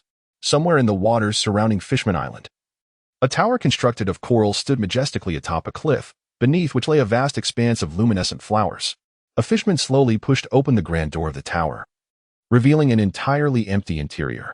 The ceiling was adorned with colored glass, and the light filtering through transformed into a kaleidoscope of hues. Directly ahead, upon a circular dais, rested a crystal coffin with a transparent lid, within which lay a beautiful mermaid, her skin and lips pale. The fishman glided to the coffin's front, extending his hand gently upon it. With deep affection, he gazed at the mermaid inside, murmuring, "Mitya will arrive soon. Do not be sorrowful," as tears streamed down Cyril's face. Just 2 days hence would mark the anniversary of Mitya's passing. Every street of Fishman Island was crowded with mermaids and fishmen, some silently weeping, others sobbing uncontrollably. The crowd moved slowly towards the square where a statue of Mitya had been erected, while many soared above on fish or sea turtles towards the gathering. Look, it is the Dragon Palace's ship. A red eel, bearing the ship of the Dragon Palace, flew overhead, and Prince Sharkstar stood proudly at the bow. "Sharkstar has been dispatched by the Dragon Palace to attend the memorial," exclaimed an onlooker. "Even His Majesty Neptune attending Miss Mitya's memorial would not be unwarranted," another added. Tears in their eyes. "Alas, the body of Miss Mitya has been stolen. How despicable. Indeed, how dare anyone defile Miss Mitya?" There were murmurs of outrage, with fingers pointed at the lowly humans. "But it could also be Mr. Cyril, who has been missing for a year," another suggested. "That is indeed plausible. Yet, considering their love, it is somewhat understandable for Mr. Cyril to take his beloved's remains. Their romance was truly enviable. Both were immensely talented, and their collaborative performance had been nothing short of breathtaking." Silence, it is beginning. On a platform erected in the square, an elderly fishman commenced reading a memorial piece dedicated to Mitya. Upon finishing, he waved his hand, and the fishman singers stationed on either side began to chant Mitya's renowned work. Many in attendance, upon hearing the familiar melody, could not help but shed tears, intermittently calling out Mitya's name.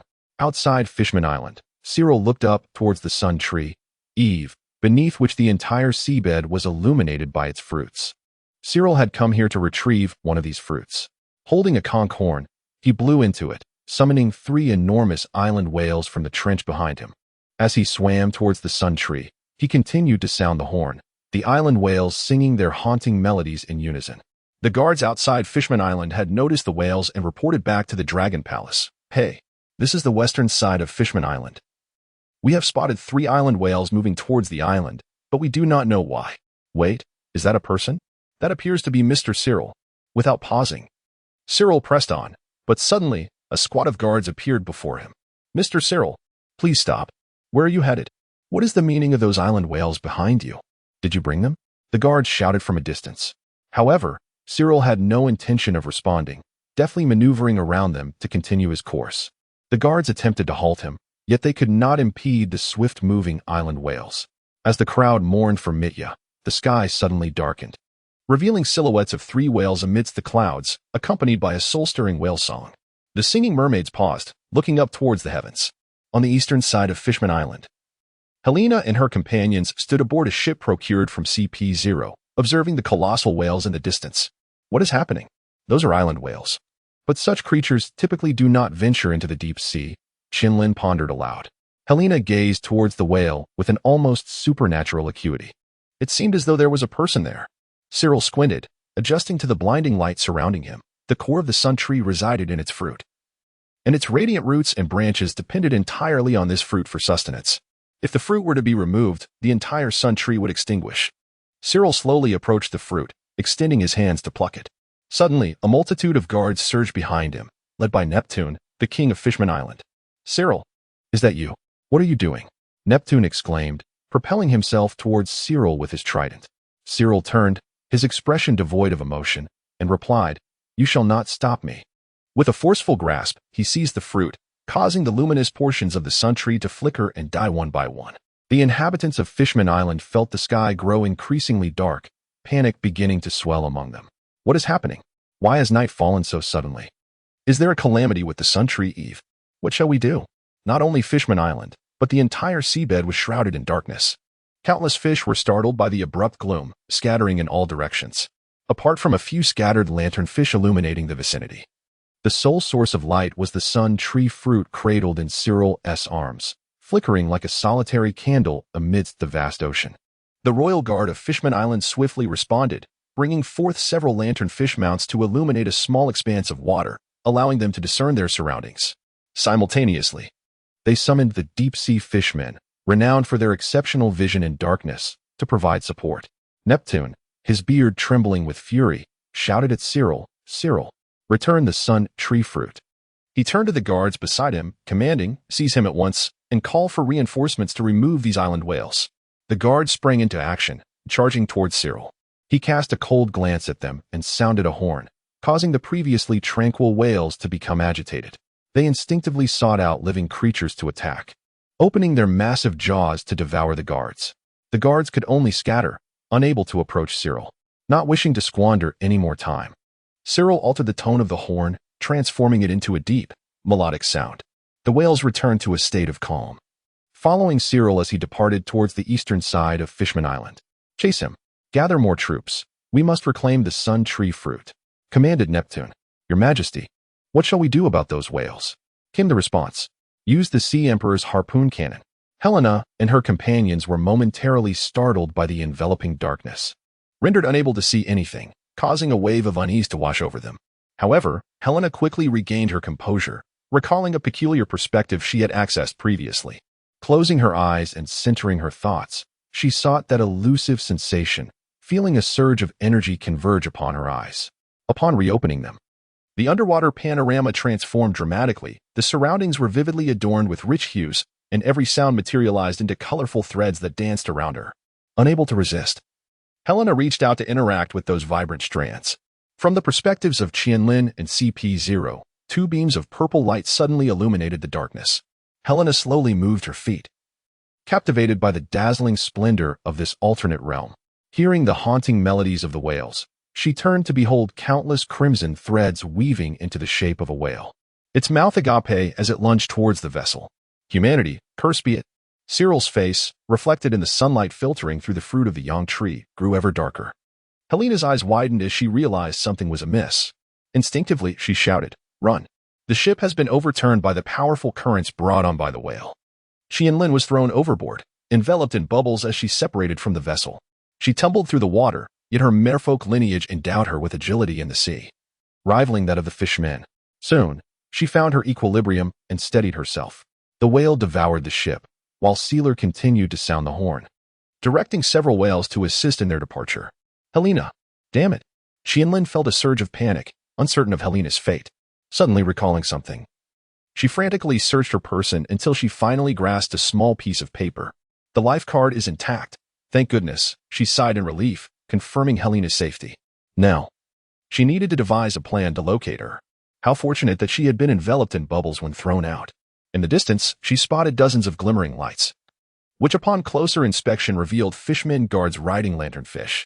"Quickly, let us pursue those whales," she exclaimed, realizing that following them would lead her to Helena. At the rear of the procession, Qianlin noticed several seahorses towing a vessel that appeared exceedingly ancient, its bow adorned with a formidable cannon. A spark of inspiration struck her as she swam towards the ship, alighting upon it, thus enabling her to accompany the guards in search of the whales. Within the belly of the island whale, Helena lay atop a piece of wood, floating above the whale's gastric acid. Soon, the wood would corrode away. She surveyed her surroundings, desperately seeking another foothold. At that moment, a white figure darted beside her. It was CP0. His mask betrayed no hint of emotion or panic. He flitted between various perches, touching each one with his hand, leaving behind a trail of fine blue threads at every contact point. After examining the remnants of ships, wooden planks, barrels, and more, CP0 leaped to Helena's side. With a swift tug, he pulled everything towards the plank beneath their feet. A cacophony of collisions ensued, bang, bang, bang, until the pieces fused together, each fragment interlocking with remarkable solidity, forming a seamless whole. Helena stared in astonishment at the unfolding spectacle as CP0 inscribed upon the plank, "I am a user of the stitch fruit. The vessel of Selena and her companions is yet to be larger than the teeth of a whale. Indeed, I possess the extraordinary ability to amalgamate any organic matter. For unless the very essence of the object is destroyed, it is inconceivable for two entities that I have united to be separated." Helena glanced around, pondering whether they were indeed within the belly of a whale. It appeared so. She needed to devise a means of escape. Stretching her arms, she contemplated how to break free from the creature's interior. CP0 approached her and inscribed on the board, "Have you noticed that the bubbles surrounding us have burst?" "Indeed. But what of it?" she replied. The stomach of the island whale was vast, filled with ample air, which is why the bursting of the bubbles had gone unnoticed. However, should they rupture the whale's belly, they would be exposed to the depths of the ocean, plunging to a depth of 10,000 meters, where they would be instantly crushed. "What should we do then?" she inquired, feeling a sense of urgency. They could only seek the whale's drainage hole and wait until it surfaced, so they could be expelled along with the water through that opening. Helena wore a reluctant expression, asking, "Is this truly the only method?" CP0 shrugged and added, "As for that woman, you need not worry excessively. She is a mermaid hybrid and possesses considerable self-preservation abilities in the sea. However, the likelihood of succumbing to the pressure of the water is significantly high. Let us hope that is not the case." Helena's expression turned grave, as she found herself bewildered by the sudden darkness engulfing the ocean depths and the inexplicable aggression of the whale. Cyril returned to the tower, where three whales glided slowly above without his command. Approaching the crystal sarcophagus, he activated a mechanism that lowered 4 iron chains, each adorned with a hook at its end.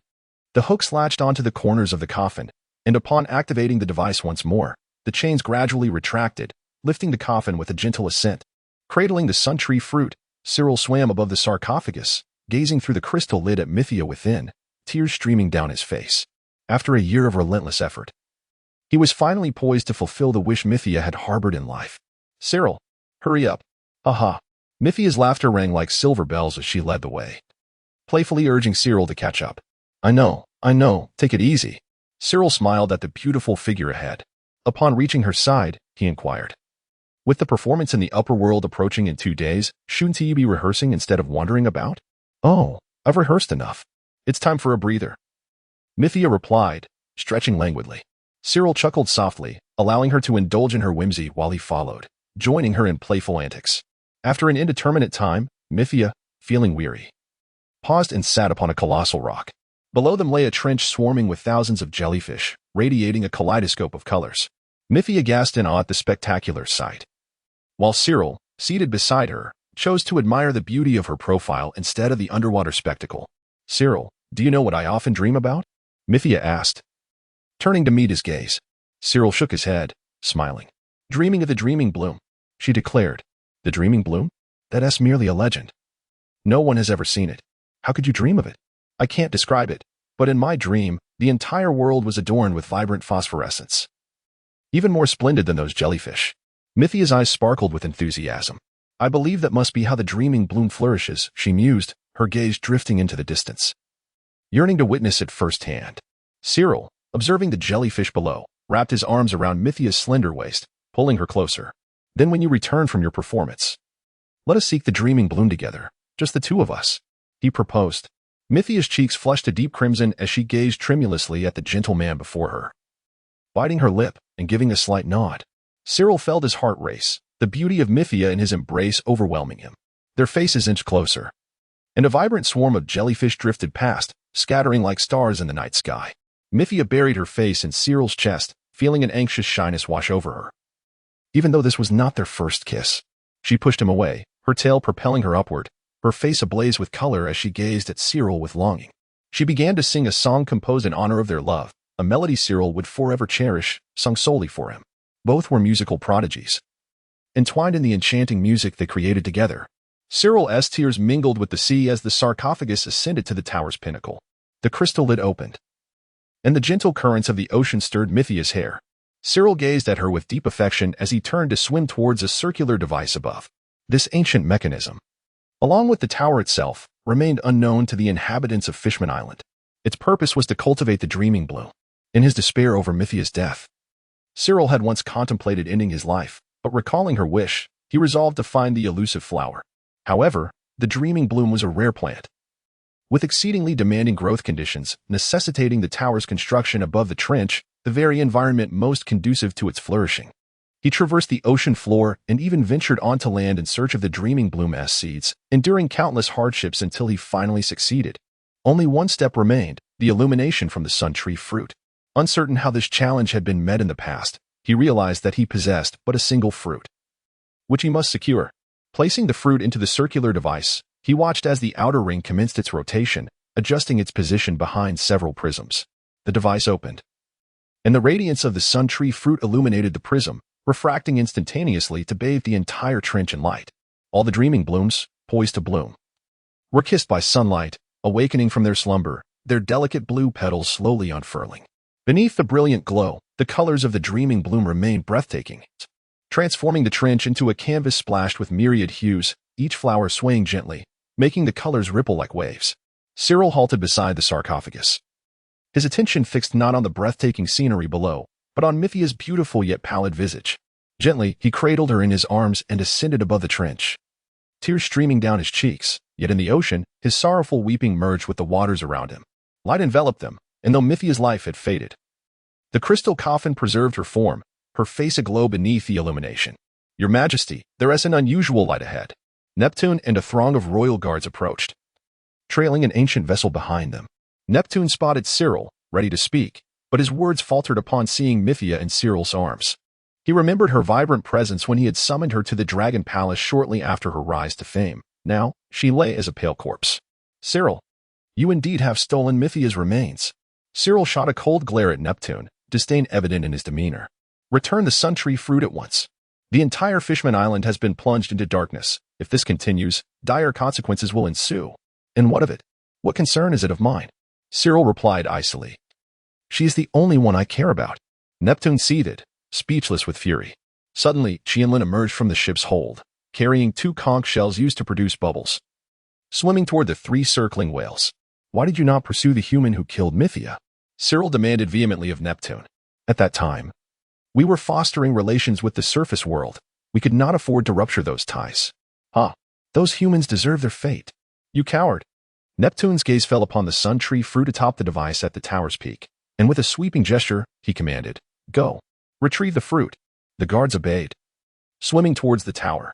As sunlight waned, the dreaming blooms would wither, and Cyril could not allow such a fate. He raised a horn to his lips and began to blow. The whales received the command, descending swiftly, while Qianlin had to sidestep to avoid being struck. Neptune turned to the guards aboard the ship, ordering, "Use the Sea Emperor cannon." Yes. The guards maneuvered a massive deep blue crystal sphere, 2 meters in diameter, into the ship's formidable cannon. Qianlin gazed at the imposing weapon, having initially thought it merely ornamental. Boom. The muzzle of the heavy artillery glowed with a cerulean light, and a sphere of azure energy shot forth, creating ripples in the sea centered around the cannon's mouth. The projectile was aimed at Sealer, but it did not strike him. Instead, it detonated several hundred meters in front of him. The blue light suddenly became blinding, prompting Sealer to instinctively close his eyes. Yet, the anticipated explosion did not occur. Before he could reopen his eyes, Sealer felt an immense force pulling him forward, only to be thrust backward instantaneously. The surrounding seawater was also displaced, and his body was lifted from the depths, beginning a rapid descent. As the blue sphere erupted, it expelled the surrounding seawater, crafting a vast semicircular void nearly 1,000 meters in diameter at the ocean floor, devoid of water, its edges adorned with rippling blue waves. Below, the towering structures and trenches were enveloped within this space, while the dreaming blossom sea was forced to the ground by the sudden influx of water.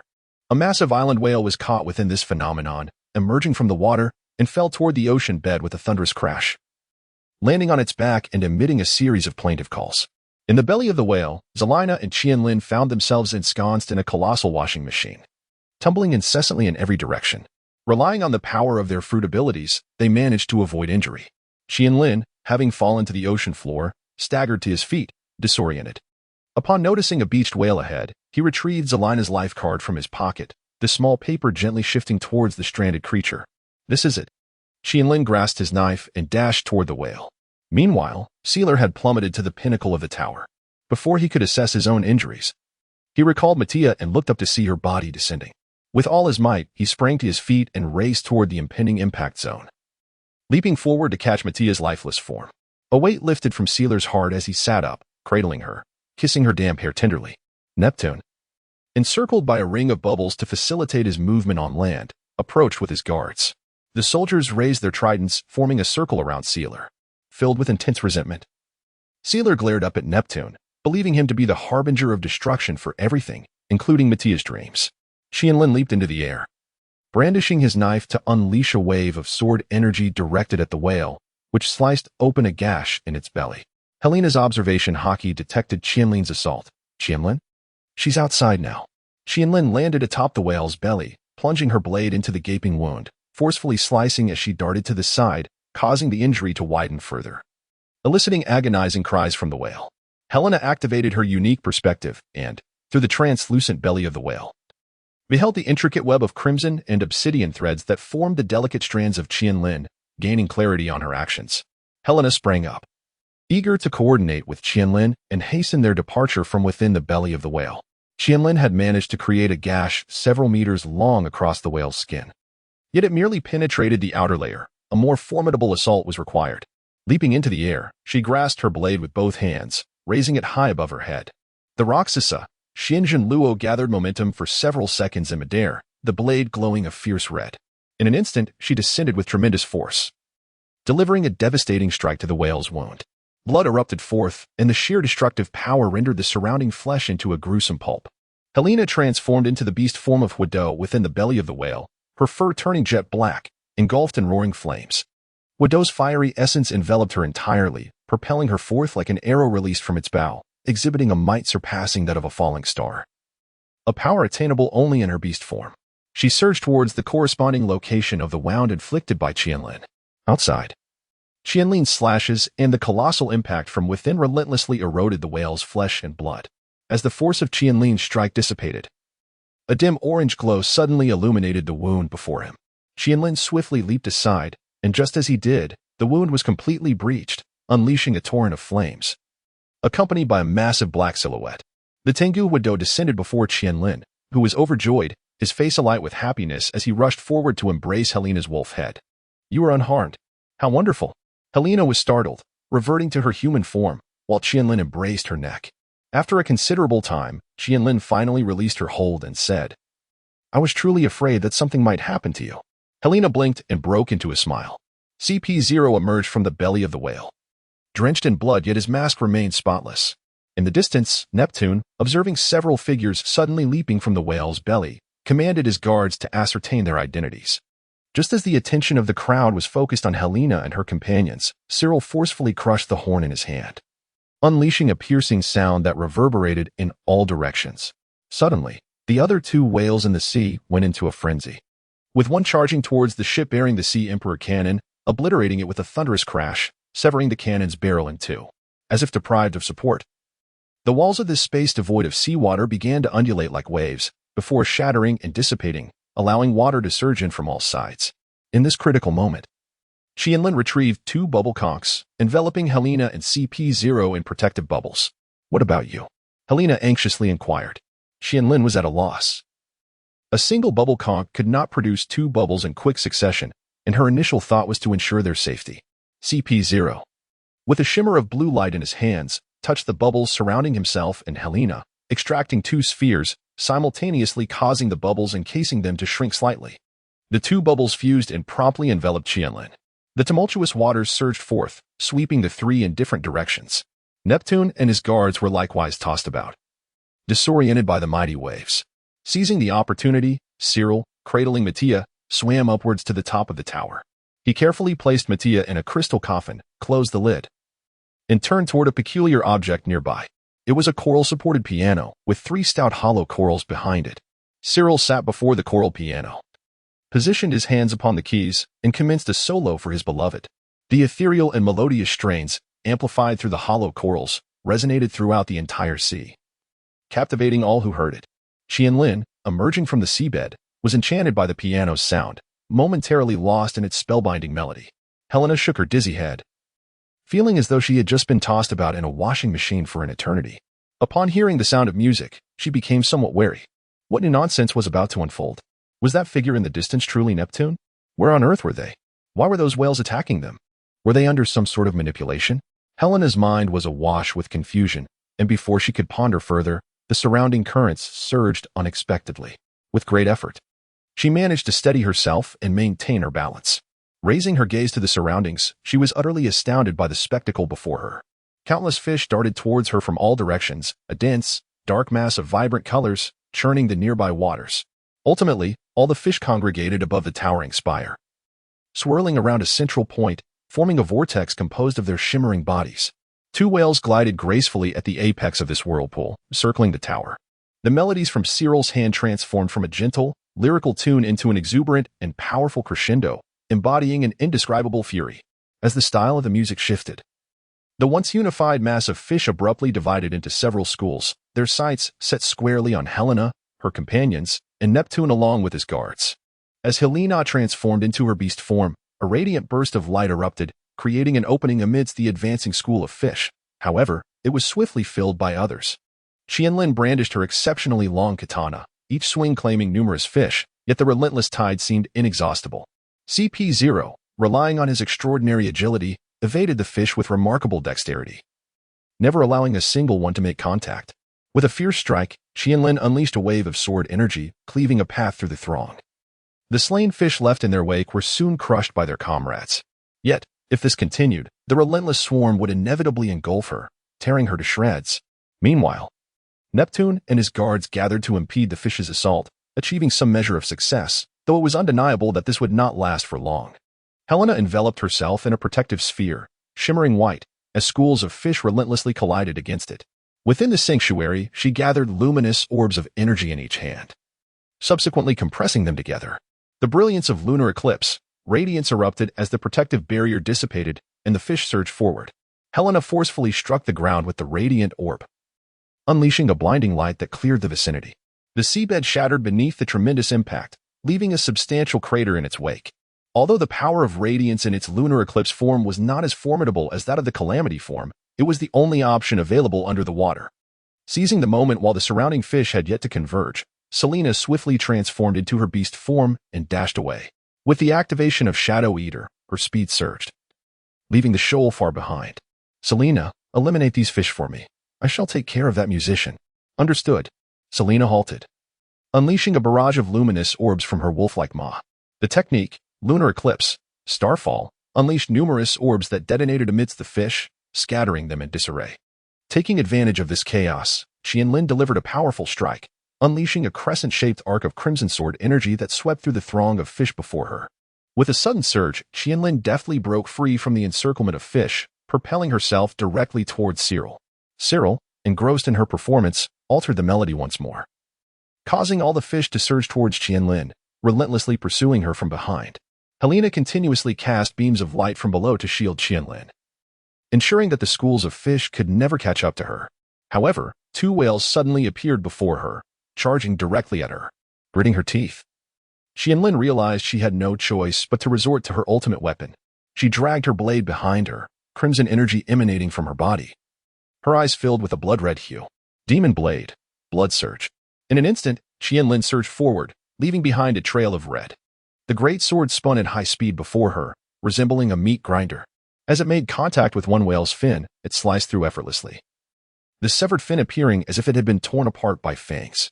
The whale let out a pained howl, losing its balance and thrashing about in the water. The other whale, witnessing this, attempted to flee in fear, yet was compelled by the enchanting melody to continue charging toward Qianlin. Qianlin halted, observing the relentless advance of the second whale. Gripping her sword with both hands, she raised it before her face, the blade glimmering with a red radiance. Demon blade. Slippery demon. With a single stroke, a crimson fiend with a gaping maw lunged at the whale, relentlessly gnawing at it and spiraling around its body. The whale writhed in agony, unable to escape. By the time the demon dissipated, the whale was left battered and bleeding, barely clinging to life. Stripped of its ability to move. Turning away, Qianlin dashed toward the pinnacle of the tower like an arrow released from its bow. Sealer continued to manipulate the fish to intercept her, but to no avail. In the blink of an eye, Qianlin reached the summit of the tower, her sword trailing behind her as she unleashed a swift strike. Demon blade. Profound cut. The entire top of the tower, along with its apparatus and the coral harp, was cleaved in two instantaneously. Sealer was bisected, his body erupting with blood and innards. The crimson liquid spread through the sea, his arms flailing helplessly. A grimace on his face, yet his eyes remained fixed on the crystal coffin until all life faded from him. With Sealer vanquished, the crimson energy surrounding Qianlin dissipated, and she, exhausted, began to slowly sink toward the ocean floor. Helena rushed over to catch her. As the fish lost their control, they scattered in all directions, holding Qianlin. Helena reproached her, saying, "Why do you always weaken yourself so? Can't you save a bit of your strength?" Qianlin, too fatigued to respond, merely nodded with a furrowed brow and nestled her face closer to Helena's embrace. Neptune commanded the guards to retrieve the sun tree fruit and approached Helena, folding his arms. He expressed his gratitude. "Thank you both for your assistance. Are you the king of the merfolk, Neptune?" "Indeed, I am." "Then who exactly are you?" "A conservative enforcer." The island of fishmen remained shrouded in darkness, and panic still reigned. In the sky above, a point of light streaked across the expanse of the sea. "Look. Something luminous has just passed by." The inhabitants of Fishman Island took notice of the anomaly. Neptune placed the sun tree fruit into its vast, intricate root system, causing the roots of the entire tree to emit a radiant white light. This brilliance spread outwards, illuminating the entire root system, restoring light to the sea. Leading the guards back to Fishman Island, the citizens cheered upon seeing Neptune's return from the outside, exclaiming, "Your Majesty, you truly are our deity. It is your Majesty who has brought us back to the light." Yet Neptune knew that without those two humans, his fate might have been very different.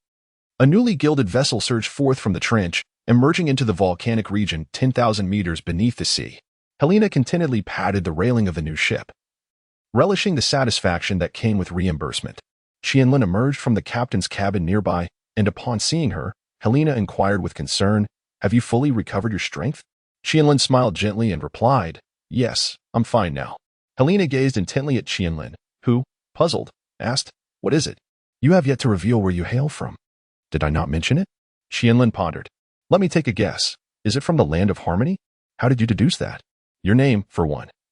And the samurai who came seeking you undoubtedly belonged to the land of harmony." At the mention of her homeland, Qianlin's thoughts drifted to her family. Casting a shadow over her expression, she moved to the railing and took a seat, lost in contemplation, staring vacantly into the distance. Helena bent down, placing her hands upon her head, quietly accompanying her by the side. "Helena, how long has it been since you last saw your family?" Qianlin inquired, looking up. "Me? I am an orphan, and I have no family," Helena replied. Qianlin was taken aback, unsure of how to respond. Helena then sat beside her and added, "In truth, the others in the village have been quite caring towards me, yet they are not my true family." Helena paused momentarily, then abruptly turned to Qianlin and said, "Qianlin, no matter what you intend to do, promise me you will not perish, all right?" Qianlin gazed into Helena's violet eyes, which brimmed with concern. She solemnly nodded in agreement. CP0 remained at the helm, not steering the ship, but instead engrossed in writing something. The Vickelson Kingdom is renowned far and wide as a marketplace for luxury goods, where countless precious jewels, exquisite fabrics, and rare beasts converge and subsequently flow out. It stands as a paradise for the affluent, with the entertainment and financial sectors flourishing magnificently. Many have amassed fortunes here, while just as many have been left destitute. The sovereign of this realm is Duke Halifax, who, despite his title, essentially reigns as the king. The bustling port is teeming with opulent vessels. In a few days, the much-celebrated genius magician, the White Hat, will perform here, marking the final stop of his world tour at the illustrious Hylia Grand Theatre in the heart of the city. Both the king and the nobility are drawn to witness the captivating performance of the world's foremost magician. In the Grand Theatre of Hylia, a golden-haired woman pushed open a door and, upon entering the room, was met by a figure clad in a white suit, adorned with a white hat and a black mask, who descended from above. Landing gracefully before her, he exaggeratedly bowed, and a male voice resonated. "Miss Vivian, please take a seat over here." The man gestured invitingly. As Vivian settled at a table, another individual, identical in appearance to the first, emerged from another corner, holding a bottle of red wine and a glass. The glass was placed before Vivian, while the second figure poured wine for her. Once the wine was served, both white-clad figures pirouetted away in a dance. Vivian refrained from drinking and inquired, "Mr. Claude, what business do you have with me?" The two figures resumed their exaggerated dance, performing impossible contortions as they approached a sofa where a third figure sat. The third individual rose and strolled over to Vivian, saying, "Of course, it's about rehearsal. We have a performance in just a few days. We must rehearse diligently, or I would be remiss in upholding my title as the foremost magician." "I believe we have rehearsed sufficiently," she replied. "Sufficiently? Oh no, certainly not enough." Heh. Claude halted abruptly, spun around, and advanced towards Vivian, his masked face looming close. In a chilling, hushed tone, he declared, "I intend to show Halifax everything he has missed." Meanwhile, CP0 steered the ship into the harbor of Vickerslin. Once docked, he handed a card designated for celestial dragons to Helena. "Purchase whatever you desire. If you feel inclined, you may attend the performance of the magician known as the White Hat." Helena cast a furtive glance at Qianlin, who seemed preoccupied with thoughts of returning and appeared disinterested in the show. Yet, a yearning to attend lingered within her. Noticing Helena's distraction, Qianlin nudged her arm and said, "If you wish to go, we shall go. But you need not concern yourself too much. I do not want to tether you. I am already grateful for your willingness to accompany me. How could I possibly ask for more?" Helena chuckled softly, bending down to stroke Qianlin's head. "Stop patting my head all the time. It makes me feel like a child," Qianlin expressed with mild irritation. "Ha ha ha. All right. I shall refrain," Helena replied playfully. Duke Halifax descended from his carriage, guided by a nearby attendant toward the Grand Hall. Along the way, he encountered dignitaries from various nations and affluent magnates, all of whom greeted him with respect, to which Halifax reciprocated graciously. Upon entering the hall, he found himself amidst a splendid ball, where elegantly attired individuals twirled gracefully on the dance floor. Halifax merely accepted a glass of red wine from a servant, sipping it while observing the revelers below. His secretary approached, whispering in his ear, "Your Grace." He declined the invitation, citing a desire to conceal his identity. Understood," Halifax acknowledged with a subtle nod. Furthermore, the batch of contraband explosives has been traced back to the revolutionaries. At this revelation, Halifax furrowed his brow, murmuring, "Revolutionaries? This complicates matters." After imparting a few instructions to his secretary, Halifax made his way toward a king to engage in conversation. In the center of Vickelson Island flows the River Tazewin, which traverses the entire isle, dotted with vessels of varying sizes, including cargo ships and opulent yachts for the wealthy. On one such yacht, clusters of individuals indulged in high society socializing, accompanied by a band playing an elegant tune. Two gentlemen, glasses in hand, conversed by the side of the vessel, appearing composed and smiling, yet frequently casting furtive glances around them. Suddenly, one lowered his voice and said, "Philip, look at the shore." "Is that not Philip?" he replied, glancing at his watch and feigning a more comfortable posture, his gaze drifting toward the bank, his eyes flickering, though his expression remained unchanged. "It is she, Qianlin," Philip responded quietly. "What is she doing here? Could it be? No, it must be a coincidence. Yet we should remain vigilant. She may obstruct our plans." Just then, Philip noticed Helena beside Qianlin. "Wait, that woman," another gentleman, drawn in by Philip's words, exclaimed. "Isn't that Rear Admiral Wild Wolf Helena? Why is she with Qianlin? Isn't Qianlin already under a bounty?" Philip's brow furrowed further. Sensing the complexity of the situation, it seemed prudent to exercise caution. Helena and Qianlin strolled along the bustling streets, flanked by an array of shops and countless street performers. As they passed by a casino, a giant stood beside it, bellowing in a thunderous voice, "Do you wish to amass wealth? Do you desire to become rich? At Carless Amusement Park, you can have it all." Qianlin gazed at the vibrant scene around her, momentarily lost in thought. Nearly a decade had passed since she had left the land of harmony. Yet she felt the vastness and vibrancy of this world. The opulence before her was something she had scarcely witnessed before. Even the grandeur of Shang Bodhi paled in comparison. Although the land of harmony boasted the prosperous flower capital, she had never visited it for reasons unknown. As she observed the surroundings, Qianlin unconsciously slowed her pace, only to be pulled along by a hand gripping her arm. She looked ahead at Helena, sensing that time had slowed, with only Helena occupying her vision. "Qianlin, come quickly." There is something splendid over here. Philip and another individual approached a hotel, making their way to the room they had booked. One kept watch at the door, ensuring their surroundings were secure, while Philip retrieved a miniature phone bug. Hello? Can you hear me? The phone bug remained silent for a few moments before a voice inquired.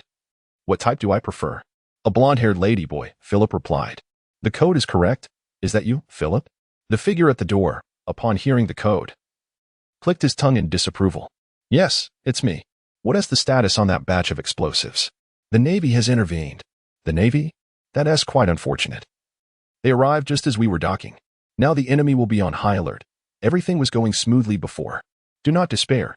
It is too early to declare defeat. Understood. We will act immediately and await our intel. Good luck. May all go well. Just as Philip tucked the phone bug back into his pocket, a figure from CP0, stationed atop a distant clock tower, had been observing the two and activated a phone bug. Do not concern yourself with them. Fickelson does not have my wager. The phone bug stated. CP0 swiftly inscribed on a notepad, should Halifax be safeguarded? After completing the note, he snapped a photo with a specialized phone bug and sent it away. If Halifax has someone to back him, we shall refrain from involvement. After hanging up, CP0 had just risen when he lunged forward, plunging from the tower. Mid-air, he glanced back, noticing a cloaked revolutionary had been lurking where he had just stood. Exposed? When did that happen? He executed a moonwalk, soaring to another building. However, the revolutionary was quick to react, as 5 or 6 individuals ascended to encircle him. Charge! One of the revolutionaries shouted. They brandished swords and charged, while CP0 nimbly evaded, striking back when an opening appeared. A blue light emanated from his hand. And with a gentle touch, 2 individuals were sent hurtling towards each other, colliding and tumbling to the ground, unable to separate. CP0 continued to utilize his powers, binding the 5 individuals together. Dusting himself off, he prepared to depart. Capturing them served no purpose, and his primary mission was unrelated to them. A torrential downpour, a rare occurrence in Fickelson, fell heavily yet failed to obscure the nation's splendor. Halifax adjusted his collar, preparing to visit the magician. The Duchess approached, her gown trailing behind her. My lord, why must you go out in such rain? The magician's performance could yield significant profits. We must collaborate closely, Halifax replied nonchalantly. The butler approached, whispering, My lord, the carriage is ready. Halifax took his cane and followed the attendant outside. Before reaching the door, the doorman, drenched from the rain, rushed in to report, My lord, a young lady awaits outside, claiming to be the magician's assistant, here to see you. Halifax paused, then inquired, What of the magician himself? Only the young lady is outside. He does not appear to be present. Please invite her in. Halifax sipped his hot coffee, feeling a chill after being outside for a while. He set down the cup, gazing at the young woman before him. She sat silently, staring at the table, devoid of expression. Miss Vivian, I was just about to visit the magician. To speak frankly, my lord, he will not meet with you. Halifax merely smiled, though a flicker of displeasure crossed his eyes. How presumptuous! Who does he think he is to act so haughtily, claiming the title of the world's greatest magician? Does he not recognize my stature as the master of Fickelson? Yet, he refrained from expressing his irritation, nodding instead. Vivian produced an envelope from her coat. This is the reason for my visit. My lord, it is a letter from the magician for you. Halifax narrowed his eyes, questioning why anything could not be said face to face. Resorting to written correspondence instead. Was he that reclusive? He meticulously opened the envelope, revealing a printed note, as though he wished to conceal his handwriting from others. The letter contained but a single phrase, Esteemed Duke Halifax, I am an old acquaintance. I understand that you once harbored a fervent passion for magic. And you too were a dreamer, were you not? I look forward to our meeting tomorrow. Halifax furrowed his brow, casting a peculiar glance at Vivian, his hand trembling slightly with the letter. May I inquire, Miss Vivian, what is the true name of the gentleman known as the magician? I'm afraid I cannot disclose that information, Vivian replied, shaking her head. Halifax set the letter down, resting his forehead on his hand in silence. The clock struck 10, and Vivian slowly rose to bid farewell. I have no further matters. If you permit, I shall take my leave now, Mr. Halifax. Halifax ignored her, and she departed on her own. Breathing heavily, he could no longer contain himself, abruptly standing and rushing towards the door in pursuit of Vivian. The butler, witnessing his master leave without changing clothes or taking an umbrella, shouted in alarm, My lord, please slow down. Vivian, umbrella in hand, walked towards the entrance when Halifax called out, Miss Vivian. She halted and turned slowly, politely asking, "Is there something else, Mr. Halifax? Please, take me to see the magician." "Miss Vivian." Halifax feigned calmness as he made his request. "I'm sorry, Mr. Halifax," she replied, tilting her head slightly. "He does not wish to meet anyone." Halifax clenched his fists, crumpling the letter in his grasp. Just as he raised his hand, ready to express his frustration, a voice echoed above him. "Halifax? How touching that you long for me. I am truly moved." Halifax, as if struck by an electric shock, widened his eyes and suddenly raised his head in search of the source of the sound. A figure dressed in a white suit and adorned with a mask floated down from above, moving gracefully and descending slowly like a feather, as it landed softly behind him. Halifax hastily turned around, only to find nothing. "Well met, old friend," a voice echoed in his ear. Turning to see a pale mask adorned with a grotesque smile facing him, he instinctively shuddered and stepped back. Halifax raised a finger towards the figure, his voice trembling. "Cloud. Is that really you? You're not dead?" Cloud let out a mocking laugh. "Thanks to you, I'm still alive." As he removed the mask, half of his face was revealed, marred by desiccated, charred flesh, bearing the scars of severe burns. The other half of his face, intact yet twisted in a horrific grimace, glared menacingly at Halifax, entirely unlike the youthful, sunny Cloud he once remembered. Halifax opened his mouth, struggling to find words. Cloud donned the mask again, chuckling. "Hee. Ah. Vickelson is indeed thriving, isn't it, my lord?" His tone dripped with sarcasm. Halifax, disinterested in the banter, pressed, "You came here merely to perform?" Cloud strolled around Halifax, responding, "Of course, and also to showcase the fruits of my relentless pursuit of magical arts over the years. Moreover, it is to realize the dreams we once shared, old friend." At the mention of dreams, Halifax swallowed hard, glancing anxiously at Cloud. Cloud patted his shoulder, offering reassurance. "Oh, so much time has passed. I understand you, fret not." In a swift motion, Cloud appeared beside Vivian, bowed to Halifax, and called out loudly, "Well then, I shall take my leave for now. Do come to see my performance tomorrow, my lord." He then departed alongside Vivian. Halifax stood in the rain, motionless, gazing at the receding figures. After a while, the butler rushed out with an umbrella, flustered and anxious, to shield Halifax from the rain. "Sir, I do not know what happened. My body suddenly became immobile," the butler nervously explained.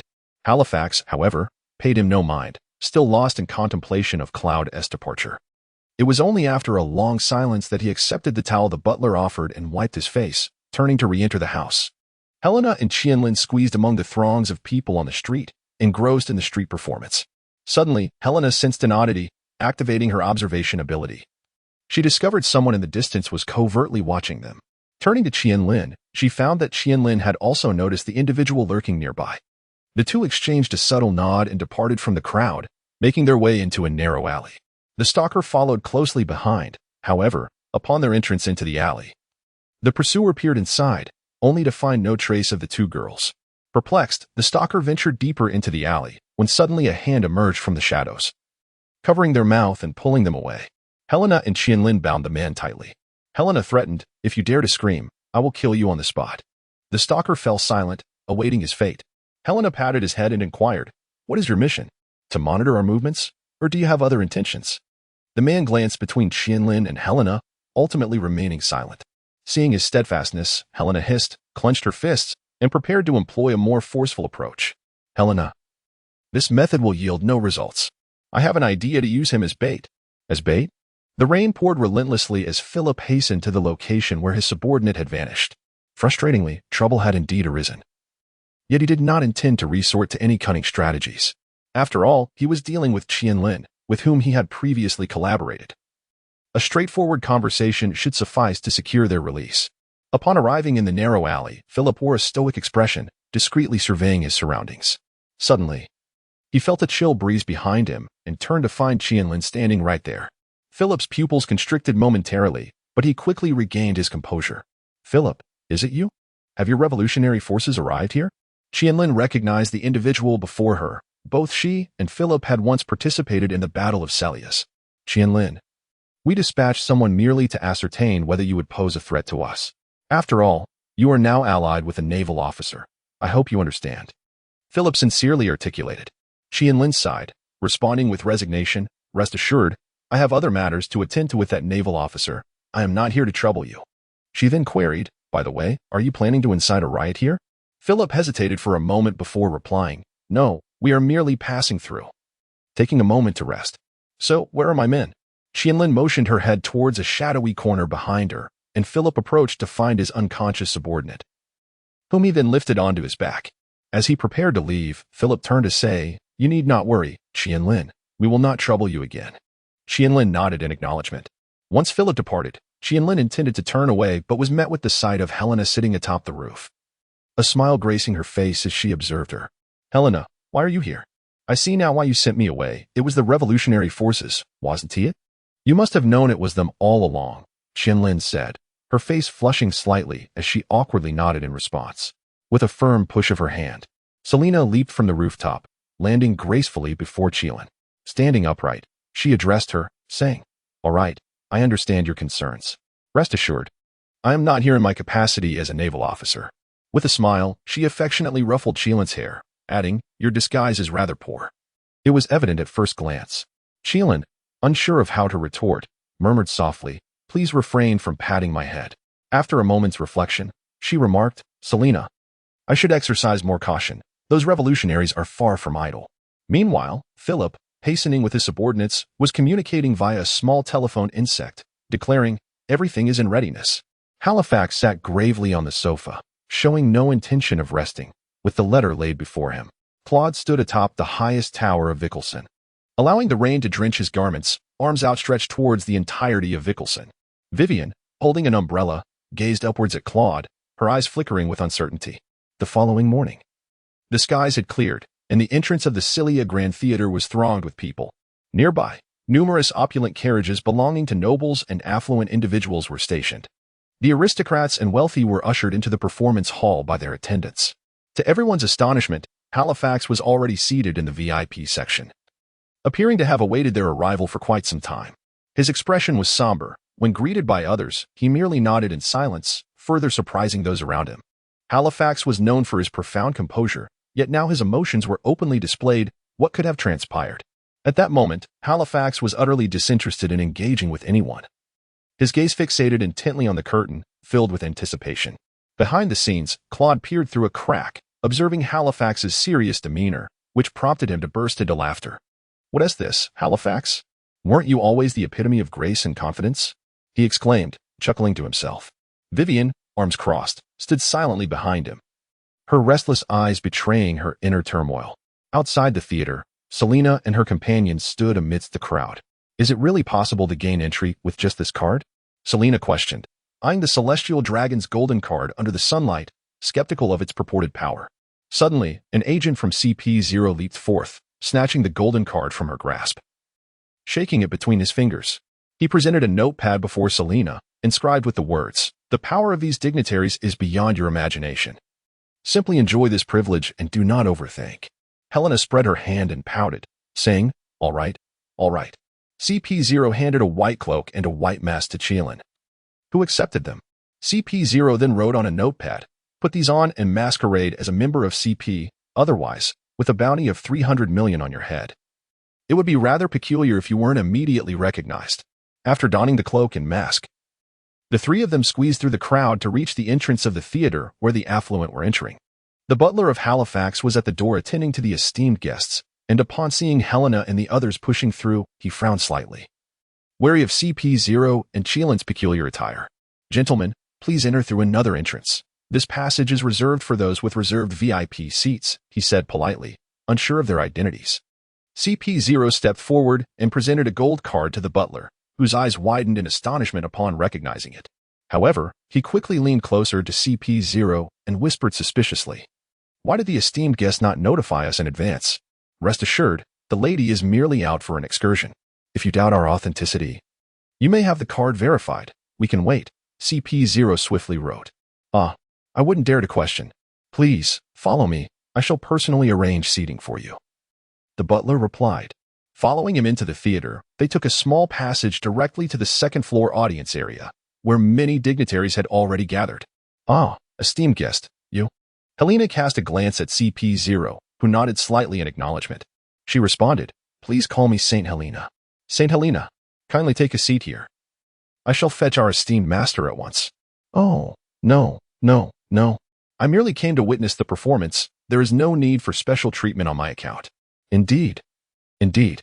The steward proceeded to find Halifax, whispering a few words in his ear.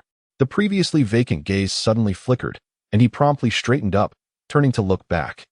How dreadful. The celestial dragon has arrived, and I have been remiss. This could spell trouble. Master, that esteemed individual indicated that we need not attend to them. He likely wishes to remain undisturbed. Then you must hasten to prepare the finest refreshments for our guest. Be quick. Of course, of course. The steward hurriedly departed. Once the distinguished guests had largely taken their seats, the audience began to trickle in.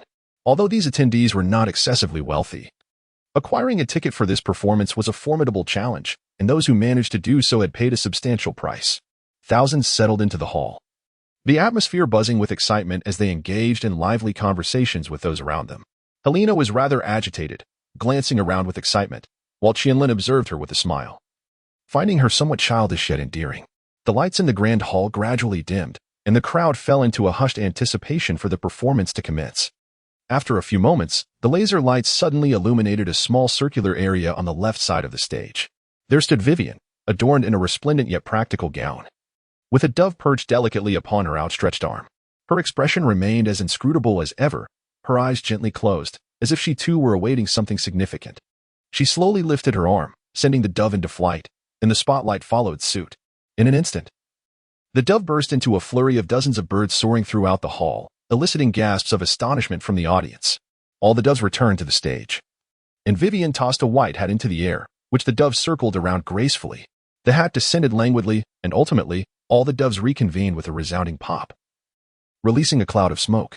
As the smoke dissipated, Claude emerged, donning the hat with a deliberate flourish. Upon seeing Claude, the audience erupted into cheers, but he leaned forward, dramatically raising a finger to signal for silence. Halifax, showing no interest in the preceding performance, fixated his gaze on Claude, gripping the armrest of his chair so tightly that his knuckles turned white. Esteemed guests, welcome to my performance, Claude proclaimed, his voice surprisingly audible despite its moderate volume. I shall present to you the most wondrous visual feast. Claude glanced slightly upwards at Halifax, who shivered involuntarily. With a grandiose turn, he transformed into a white cloth, vanishing from sight. Vivian swiftly stepped forward to catch the cloth, waving it a few times before casting it into the air. For reasons unknown, the cloth suddenly expanded, soaring upwards without a breath of wind, instantly dispersing into countless colorful confetti that rained down upon the banquet hall. Everyone was adorned with the paper fragments, and the audience cheered at this magnificent spectacle. Qianlin reached out to catch a red piece of paper, turning to see Helena captivated by the unfolding performance, prompting a secret smile from Qianlin. With a flick of her wrist, Vivian conjured a door from thin air, which swung open to reveal Claude leaping forth.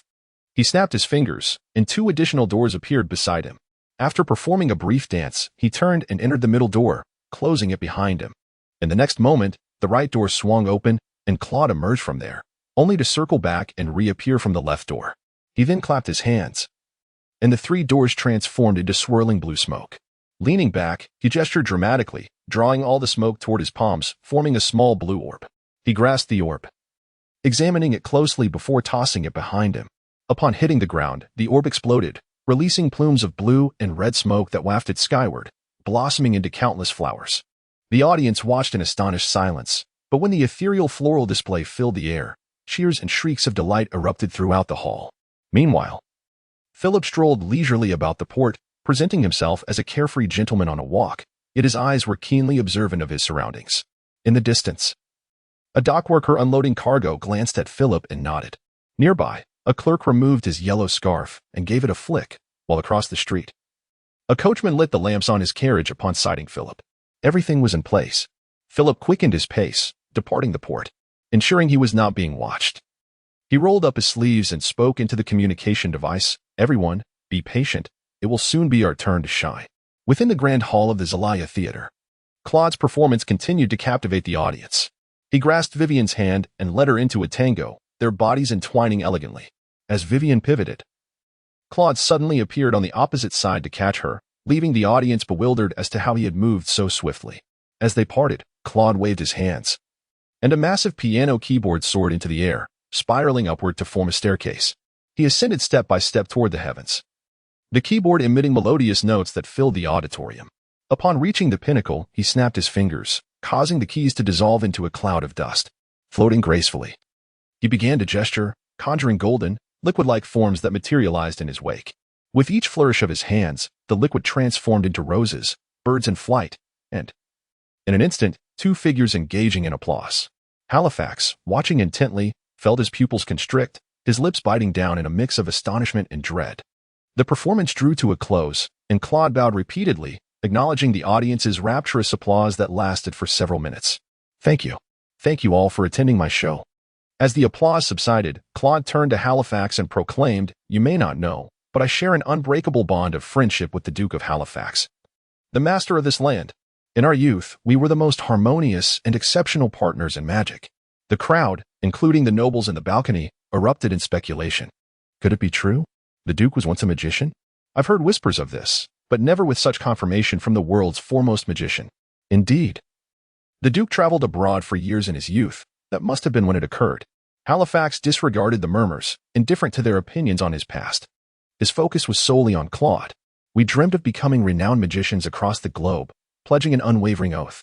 Yet, why has he ascended to the lofty status of Duke of Halifax, ruler of Evacuation? Claude's voice resonated loudly, stirring confusion among those present. Halifax trembled, beads of cold sweat forming on his brow. For he is a deceiver, a liar, a coward who has betrayed his oath. Claude's demeanor shifted from elegance to rage, his voice turning sharp and piercing. Halifax's lips twitched, his expression contorting in discomfort. Our vows are rendered worthless in the face of power and wealth. He has unhesitatingly forsaken them. To inherit the position of ruler of Evacuation, he abandoned me and all that we once shared, with cruel determination. The audience buzzed with disbelief. Surely, the Duke would not stoop so low? I refuse to believe this. He slanders the Duke. If I were in his position, I would do the same. Why forsake the title of Duke for a mere magician? The nobles above scoffed at Claude, viewing him as nothing more than a foolish jester.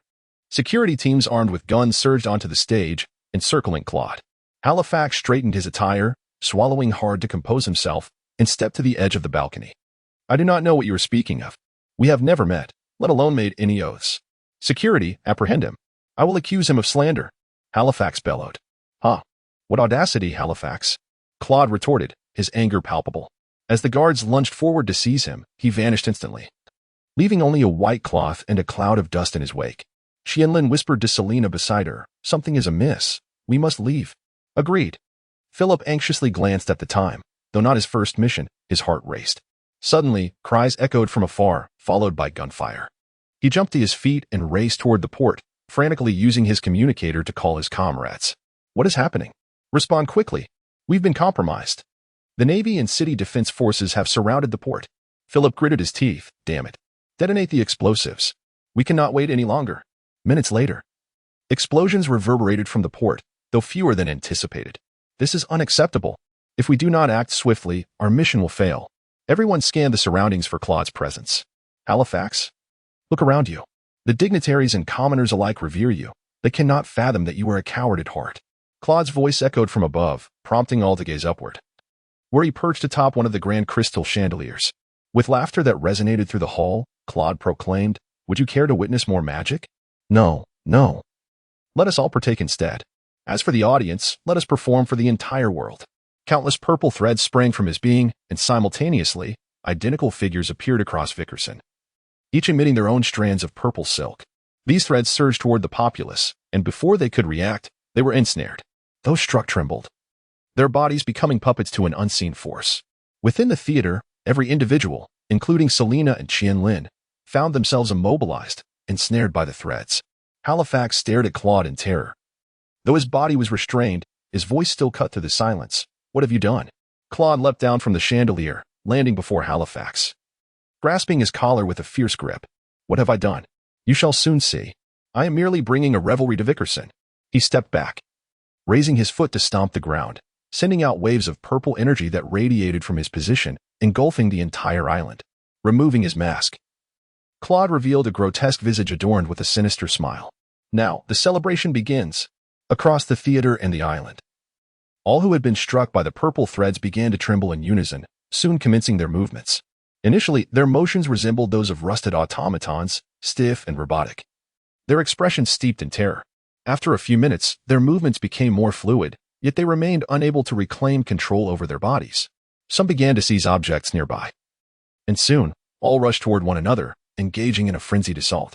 Men, women, and children alike wielded whatever they could find as weapons, while those unarmed resorted to flailing their fists. The air filled with screams as bodies moved like marionettes, driven by an unseen master. The island echoed with horrendous cries. The scene within the theater devolved into chaos, resembling a hellish nightmare as the crowd descended into madness, faces contorted in fear. Help! Someone stop me! What am I doing? Ah! I've killed someone! I've killed someone! Ah! Mother! Mother! Halifax remained rooted in place, likely a deliberate act by Claude. A morbid grin perpetually adorned Claude's face as he leaned closer to Halifax, his murky eyes fixated on him with an unsettling intensity. Halifax gazed at Claude in terror. Rendered speechless. Demon, he murmured softly. Claude feigned ignorance, inclining his ear as if to listen intently. Am I a demon? He erupted into laughter. I merely bring joy to everyone. How could I possibly be a demon? Ha ha. After his laughter subsided, he slowly remarked, knowing that I am not dead. Are you not elated, old partner? Halifax swallowed hard, remaining silent. No words? Very well, let us continue to enjoy this performance. Below, amidst the frenzied crowd, two figures remained motionless, Qianlin and Selena. Selena speculated that the violet threads were the manifestation of a devil fruit's power, bravely resisting with her haki. While Qianlin's complexion turned ashen, Helena heard a sharp crack, and in an instant, the restraints binding her were released. She moved her arms, and finally, the dominion over her body was restored. Helena turned her gaze towards Qianlin, who was enveloped by a crimson specter, resembling a malevolent spirit. The apparition emitted a chilling wail, extending its ghostly hand to extract a violet thread from Qianlin's body, severing it with a fierce tug. The specter then returned to Qianlin's form, allowing her to break free from her constraints. As the two liberated themselves, Claude immediately sensed the change, yet he chose to disregard it, for his objective was nearly within reach. Exchanging a glance, Qianlin urged Helena, we must thwart that magician. I shall follow your lead, Helena replied. Meanwhile, Claude continued to laugh maniacally before Halifax, when a scarlet blade of energy and a white gale struck from either side, tearing Claude's body into fragments. Nonetheless, the chaos of battle raged on. Both Helena and Qianlin were perplexed, questioning whether they had truly confronted a genuine wielder of power. Helena, look, Qianlin exclaimed, pointing at the remnants of Claude on the ground. Helena scrutinized the debris closely. Is that what? Is that not a real person? Hee. Why are you two not joining our performance? Claude's voice echoed from above. When they looked up, they beheld an identical figure of Claude suspended in midair. Let us test another attack. As Helena unleashed her gale blade, Claude did not evade. He was cleaved in two, yet no blood was shed. It was not his true form. What manner of power was this? Suddenly, two more Claudes emerged from nowhere, floating in the air, incessantly cackling. Why do you two draw your blades against me? A voice rang out from one of the Claudes, prompting Helena and her companion to regard them with wariness. Suddenly, Claude came to a halt, chuckling sinisterly as he proclaimed, I have just conceived a new idea. Hee. Instantly, the chaos within the theater ceased, and all those under his control surged towards Helena and her companion. This is bad. We must flee, Helena urged, and they swiftly attempted to escape. Yet they found themselves on the second floor, with the entrance blocked, leaving them with no avenue of escape. We must ascend, Qin declared, wielding her sword to unleash a vast wave of sword energy that shattered the dome of the theater across the way. Helena activated her calamity form, lifted Qianlin, and surged forward with a meteor of flames towards the gaping breach. Helena, cradling Qianlin, leapt from the dome and landed upon a column outside the theater. Turning back, she beheld a multitude of white figures suddenly emerging from within, resembling a swarm of white locusts, countless Claudes. These puppets surged toward the pair, and Helena opened her mouth, unleashing a robust column of fire. Catastrophe, flame devourer. The puppets continued to multiply, and the flames gradually became insufficient to repel them. Qianlin sprang into action, positioning his blade before him and spinning at high speed, creating a blood-red vortex aimed at the approaching puppets. Demon, blood vortex. The swirling force obliterated a significant number of the puppets. However, some had already closed in, each brandishing a knife on their arms, launching their attacks upon the duo. Helena and Qianlin had no choice but to continue their relentless assault, yet the number of puppets kept multiplying. Helena shouted to Qianlin, we must leave at once. We can no longer afford to linger. With that, she concentrated her energy, forming a blazing orb of light in her hand, which she then crushed. A violent explosion ensued, obliterating the puppets within a radius of several meters. Qianlin employed her Xian Dang technique to break free from the throng of puppets. The two of them leaped from the pillars of the theater, plummeting towards the plaza below, where countless individuals, under the influence of control, were engaged in a fierce battle. Helena extended her hand, drawing Qianlin into her embrace, and soared to the roof of another building using the meteor fire. Damn it, where could his true form be? Helena felt a twinge of frustration as Qianlin reassured her. Do not fret. These puppets pose no threat to us at the moment. Yet, we cannot continue to be worn down like this. These ghastly creatures are truly bothersome. Helena opened her wolf's kiss, a surge of energy coursing through her body, converging into her mouth, gradually forming a colossal orange orb of light that dazzled Qianlin, rendering him momentarily blinded. The calamity of the chaotic stars unleashed the orb, which suddenly dispersed into countless smaller orbs mid-flight. Upon collision with the puppets, these smaller orbs erupted, obliterating them into fragments. Although the number of puppets remained countless, their offensive had been significantly stymied. Suddenly, a muffled thud echoed from afar, followed by a violent tremor of the ground, prompting Helena and Qianlin to steady themselves atop the building. What is happening? 20 minutes prior, at the port, Philip arrived at the harbor, where the Revolutionary Army was engaged in a fierce firefight with the enemy. Philip, what brings you back? You must not take any risks. He approached the person who had called out to him and inquired, what is the situation? How many of the designated demolition points have successfully detonated? 4 succeeded, 8 failed. But we must abandon 1 point. Why? There is a ship laden with Imperial explosives. Imperial explosives. How did such a thing find its way here? The Imperial explosives originated from an island in the South Seas, renowned for its production of various explosive materials. Their power is immense, classified as unconventional weapons by the Navy, and typically employed only under the Demon Extermination Order. We have dispatched personnel to dismantle the demolition point, but they have yet to respond. Philip's expression turned grave as he uttered, if we continue to drag this out, we will inevitably meet our demise. We must retreat. This mission has already failed. Damn it. Very well, I will contact those we sent out immediately. At that moment, threads of purple silk surged from the island, striking everyone at the port, freezing them in place. Though Philip was immobilized, his mind raced with panic. Moments later, all were compelled to raise their fists and weapons against one another. In a corner of the port, several revolutionaries engaged in mutual combat, surrounded by the explosive devices yet to be dismantled and nearly a ton of Imperial explosives. Boom. The explosion reverberated throughout the heavens and earth, a black mushroom cloud ascending into the sky. The violent blast propelled a section of the adjacent seawater outward, shattering the foundations beneath the port, causing it to collapse, while seawater surged into the void, eroding the surface above. The port continued to crumble, the tumultuous waves rushing inward like a ferocious beast. The ground beneath Philip and his companions began to fracture as the distant flood engulfed numerous structures. Advancing toward the interior of the island, Helena, with her exceptional eyesight, perceived the dire situation on the other side of the island. While the tremors beneath her feet continued unabated and nearby structures crumbled relentlessly. This is bad. It seems the island is doomed. Behind her, those bothersome puppets surged forth once more. Helena unleashed her flame devourer, momentarily halting the puppet's assault. Damn it, where's his true form? Growing increasingly anxious, Helena suddenly recalled something. She closed her eyes, and when she opened them again, they glimmered with a purple light. The world transformed into a kaleidoscope of colors, and every puppet in the sky radiated a purple glow, tethered by a purple thread that extended down into the city below, where countless threads converged in one direction, the underground of the Grand Theater.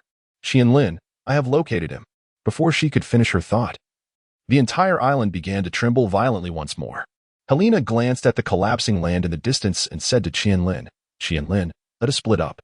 You must stop the encroaching seawater. If it continues to flood in, the island will inevitably sink. I shall eliminate the coward hiding underground. As Helena prepared to depart, Qianlin grasped her arm, insisting, I will deal with that individual. You must focus on halting the sea. Huh? Why? Helena queried. You are a naval officer. It is far more reasonable for you to handle this without causing any complications. Besides, that person is indeed hiding beneath the theater. I'm off. Be careful. With a resounding explosion, Helena activated her meteor fire and sped away into the distance. Qianlin turned to face the approaching puppets, raising his blade overhead, the red light enveloping the sword's body, and unleashed several arcs of sword energy that shattered the advancing puppets. Seeing that the puppets could not reach him for the moment, He flipped and leapt from the rooftop, soaring through the air like a bullet towards the theater, leaving behind a long crimson trail. The Rakshasa Suyue pursued Qianlin into the theater. Upon entering the theater's grand hall, Qianlin raised his blade behind him, its length extending as he struck with an almost imperceptible speed, creating numerous straight fissures in the hall's floor before it shattered with a thunderous crash. The Rakshasa broken blade. Descending into the underground, Qianlin surveyed his surroundings. A long corridor stretched ahead, terminating at a corner, with lavishly decorated rooms flanking either side. Here as the seawater relentlessly battered the foundation, causing it to crumble. As vast expanses of land disappeared beneath the waves and many perished in the deluge, Qianlin landed at the water's edge, observing the relentless tide encroaching around him. Taking a deep breath, he transformed into his eclipse form. Just as he shifted from his human beast form to his beast form, an individual suddenly appeared behind him. Helena turned her head and was taken aback to see CP0. "By the way, I haven't seen you around. Where have you been?" she inquired. CP0 scribbled on the writing board. "I went off to investigate some matters. It took considerable effort to break free from that purple line. Fortunately, you were here to assist me. Otherwise, this island may very well sink." "All right, how can I assist you?" Helena pondered for a moment and inquired. "Are you capable of merging the land?" CP0 nodded slightly and replied, "Very well. I shall obstruct the seawater while you piece together the fragmented land to create a barrier against the ocean." CP0 surveyed the situation below, nodded in agreement, and said, "All right. I shall do my utmost." Helena ceased to squander time, raising her colossal wolf head and parting her jaws, from which a blinding white light emanated. In an instant, a beam of light shot skyward. Upon reaching a certain altitude, the beam dispersed, encircling the island with a formidable barrier, enveloping the entire land within its grasp. Witnessing this spectacle, Moon Eclipse, the guardian of the realm, was somewhat astonished. Helena's fruit indeed proved to be remarkably practical. As Helena's eyes darted, she noticed CP0 still idly observing, growing increasingly anxious. MMM, she exclaimed, her mouth emitting beams of light, unable to articulate her thoughts, only managing muffled sounds. If this continued, she would soon reach her limit. This technique was incredibly taxing on her stamina. Understanding her plight, CP0 promptly sprang into action. Employing moonwalk to reach an area submerged by the sea, with only fragments of structures and shattered ground visible, he crouched atop a building, his hands aglow with blue light, which gradually enveloped the entire edifice. Leaping to another ruin, he cast the blue light over it as well. Bringing his hands together, the two ruins began to shift, emitting a rumbling sound. Moments later, with a resounding thud, the two ruins collided seamlessly, preventing even a trickle of seawater from seeping through. CP0 replicated this process repeatedly, connecting ruins and repositioning them as needed. Soon, numerous columns made from the assembled structures emerged from the water's surface, awaiting unification into a single wall. Meanwhile, Qianlin sprinted through the underground corridor, the cacophony of noise echoing from both ahead and behind. Turning a corner, she beheld a throng of individuals rushing towards her with exaggerated motions, resembling wild beasts. Claude was orchestrating this crowd to capture Qianlin, with no option to retaliate. She glanced back at the corridor she had just traversed, where another group of people surged towards her. Desperate, Qianlin shattered the ceiling and leaped into the theater's ground floor. A swarm of puppets descending upon her like locusts. It seemed she would have to demolish the entire first level of the theater to root out her adversary. Raising her sword above her head, she began to whirl, gathering momentum in her legs.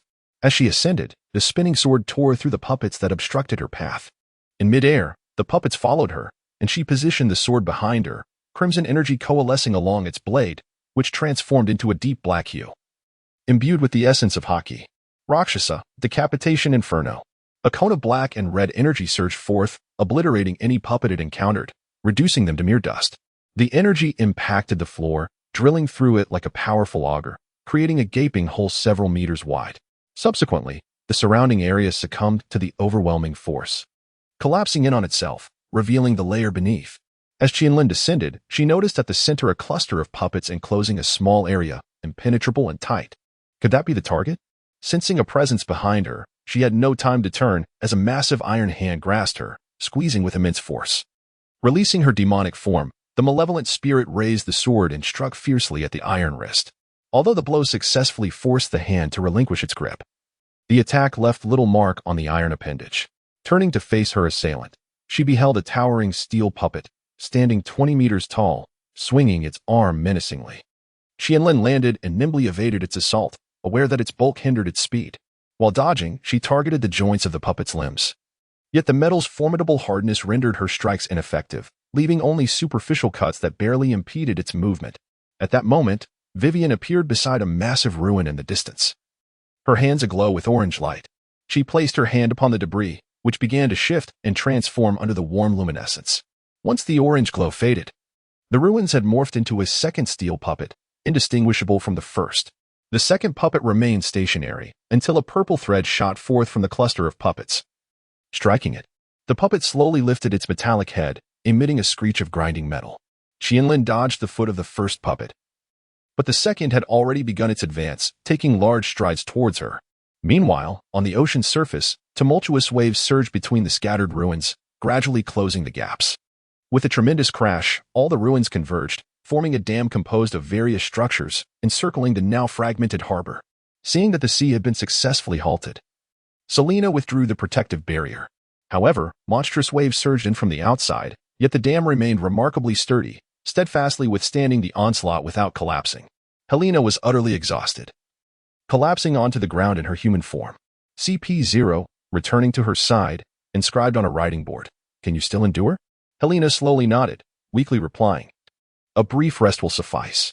"What about Muma Chihira?" she inquired. "She has gone to confront that Claude. By the way, what is this ability? Is it a devil fruit?" "Indeed," came the response. "This is the puppet fruit. According to the devil fruit compendium, it allows for the control of all objects." Helena struggled to rise and said, "I am quite uneasy about Qianlin. You should rest now. Your movements are already hindered, let alone assisting her." Helena had no choice but to acquiesce. Qianlin darted and maneuvered, constantly evading. To mount an effective attack against these two puppets, she required sufficient time. Otherwise, if this protraction continued, defeat would be inevitable. How vexing. What should I do? Must I resort to that? I am still not strong enough. While Qianlin battled the two iron puppets, Vivian conjured 3 additional puppets. The 5 puppets surrounded Qianlin, ensnaring her. Dragging her blade, Qianlin glanced around, sighed, and closed her eyes. One puppet swung its massive hand down, but suddenly, crimson energy erupted from Qianlin. She positioned her sword horizontally across her chest and began to spin at high speed. Demon blade, blood torrent. The rotating blade clashed with the iron giant's hand, emitting sparks and a piercing grinding sound. The puppet's hand was shredded, and Qianlin leapt onto its arm, racing towards its head. As the puppet lifted its other hand to strike, Qianlin jumped high, soaring over it to land on its back. The blade surged with violent crimson energy, plunging into the puppet's neck. Demon blade, inner sparrow. All the crimson energy surged into the puppet's interior, and mere seconds later, its waist was cleaved open from within, a horrifying gash nearly severing it in two. The upper half of the puppet swayed precariously, the last connecting segment snapping with a crack, and both halves tumbled down. Qianlin sprang away, narrowly avoiding another puppet's attack, positioning herself level with the fallen puppet's head. The blade rested behind her, her eyes glowing with crimson energy. Demon blade, dark cut. With speed imperceptible to the naked eye, Qianlin severed the puppet's head, yet its movements did not cease. Its head was evidently not a critical point. Qianlin raised her blade above her head, extending the crimson energy to over 10 meters, and struck down heavily. Demon blade, slaughtering Azura. The puppet was cleaved in 2 from head to toe. Within a minute, 2 puppets had been vanquished, while Vivian was only just beginning to fabricate another puppet. At this moment, 3 puppets converged to attack simultaneously. Rather than evade, Qianlin manifested her spectral form. Her long hair billowed as the demon wielded a long blade, a magnified version of the one in Qianlin's hand. The demon gripped the blade with both hands, blocking the attacks of the 3 puppets, then let out a haunting wail. The long blade in the demon's grasp unleashed crimson energy, repelling the 3 puppets and leaving a multitude of gashes upon them. The demon swung at one puppet, severing its arm, while Qianlin chopped off a leg from another. Soon, all 3 puppets lay defeated. Qianlin disregarded Vivian and turned her attention to the cluster of wooden puppets. Lowering her stance, demon blade, midnight. Like a bullet, she charged towards the massive puppets, raising her blade to strike. 2 slender purple lines guided massive stones to crash towards her from either side. The speed was so astonishing that Qianlin barely had time to react. She spun her blade in a circle, shattering the stones. Another stone plummeted from above, forcing her to leap aside to evade. From a distance, She unleashed a sword aura in the shape of a demon, baring its fangs as it surged towards the heap of puppets. Demon blade, trickster. The demon relentlessly tore through the puppets before finally creating a breach. Qianlin peered inside and saw a person, bare-chested, adorned with purple patterns. Seizing the opportunity, she spun rapidly in the air, a blood-red tempest swirling towards the puppets, scattering them and sending the protected individual flying, their body marred with wounds. The individual landed on the ground, struggling to sit up. It was Claude, his face contorted in a sinister glare directed at Qianlin. She aimed to deny him any respite. Charging towards him with her blade raised, Claude commanded the nearby puppets, debris, and detritus to hurl at Qianlin in an attempt to obstruct her. But she persistently cleaved through the obstacles. I must be swift. If this drags on, Qianlin quickened her pace, reaching Claude. Just then, a colossal hand descended as yet another iron puppet materialized to impede her. Vivian also approached nearby, calling out, "Mr. Claude, get up." Qianlin pivoted to evade the puppet's strike, disregarding Vivian, and thrust her blade towards the prostrate Claude. However, as she struck, another figure appeared before her. Her blade plunged into their abdomen. It was Vivian, staring incredulously at the weapon embedded in her body. As Qianlin advanced, Claude manipulated Vivian to block the blow intended for him. Fear was etched on Vivian's face as she turned slowly to face Claude, who continued to exert control over her, forcing her to grip Qianlin's blade. "Why, Mr. Claude," disinterested, climbed to his feet and leapt away. Qianlin gazed at Vivian with complexity, gradually withdrawing her blade from her. Vivian trembled, collapsing to the ground, writhing in agony as blood pooled beneath her. Just as Qianlin sought Claude's silhouette, a massive stone suddenly hurtled towards her from behind, compelling her to duck swiftly. The stone narrowly missed her but continued onward, heading towards a certain location. Qianlin looked in that direction and saw Claude suspended in the air, surrounded by the ruins, stones, and remnants of puppets, all converging around him, forming an ever-expanding sphere. Qianlin raised her blade, unleashing a sword aura, but it had little effect, only cleaving a small portion before it was instantly replenished. The sphere expanded to a radius of about 40 meters. The incoming debris no longer merged into the sphere but instead formed numerous arms around it. These arms swung towards Qianlin, each several meters thick. She raised her blade defensively, and as the arms approached, they were severed by the upright blade. However, the severed sections did not fall to the ground. They swiftly returned to their original positions and redirected towards Qianlin from behind. She was struck hard from behind, sending her flying. After rolling twice on the ground, she quickly regained her footing, only to find arms attacking from both sides. Gathering her strength, she leapt, and the two arms collided beneath her with a resounding thud. Landing on one arm, she dragged her blade behind her and unleashed a sword aura shaped like a demon. Demon blade, trickster. The aura engulfed the arm, relentlessly eroding it until it could no longer sustain itself and broke. Yet, the severed portion instantly returned to its original place. Qianlin landed back on the ground, realizing her attacks had inflicted no damage. Furrowing her brow, she contemplated a strategy. Suddenly, a wall above the Grand Theater was smashed open, and a fireball descended from the sky, crashing into the stone sphere. The arms surrounding the sphere attempted to block it but were obliterated, although they instantly reformed. The fireball barreled straight toward the shielded stone sphere. Boom! Flames erupted, causing the stone sphere to tremble violently, yet it still failed to breach its defenses.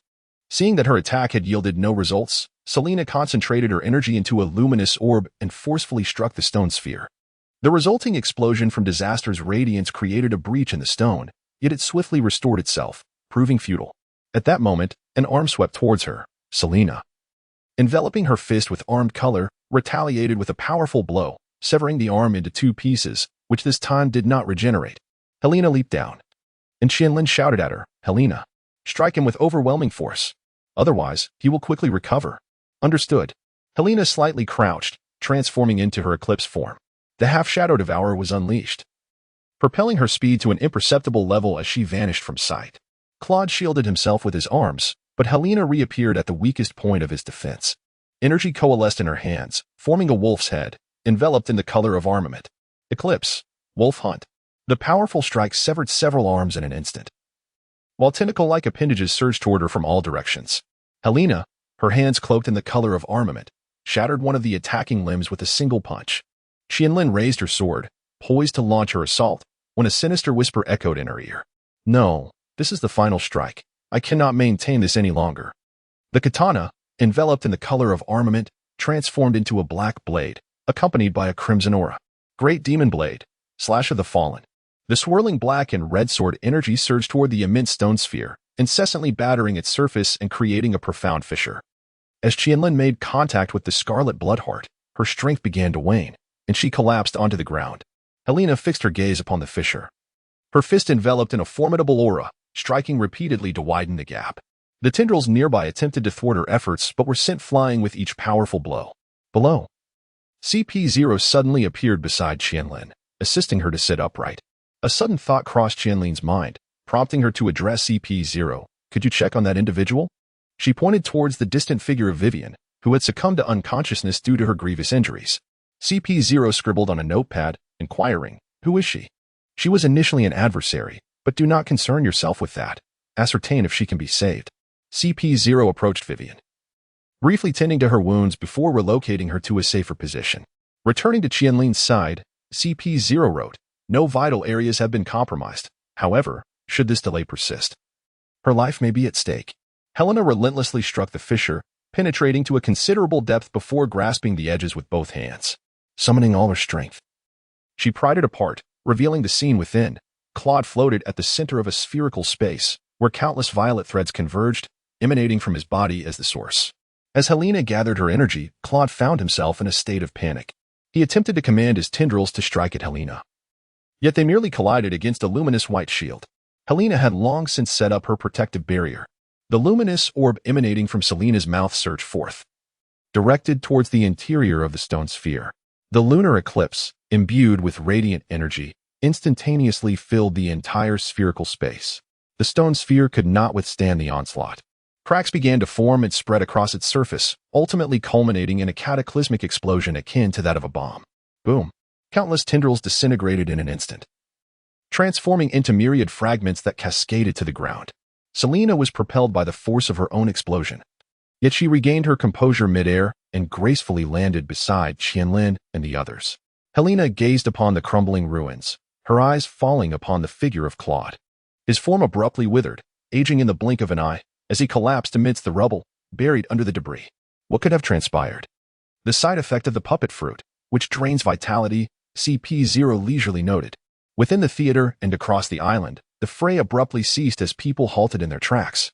Some succumbed to despair, collapsing where they stood, while others wept for their loved ones, slain by the hands of others. Halifax regained control over his own body. Drenched in cold sweat, kneeling on the ground, paralyzed by uncertainty, he surveyed his surroundings. The noblemen and dignitaries had abandoned their usual poise, either hastily departing or being carried away by their attendants. Ruined, all was lost, he murmured to himself. What have I done wrong? I merely returned to inherit what is rightfully mine. Why must I be driven to this? In a sudden fit of rage, he pounded the ground with his fists, cursing vehemently, "Claude, you were truly damned, clinging to that worthless dream." 20 years prior, in a quaint theater, the audience erupted into cheers and applause. On the dilapidated stage stood Halifax, a man in his 20s, adorned with a magician's hat, performing whimsical antics. Behind him, a door stood ajar. Halifax opened it to reveal nothingness, then closed it, only to swing it wide once more, revealing the young Claude unexpectedly emerging from behind. The audience erupted into applause, whistles piercing the air.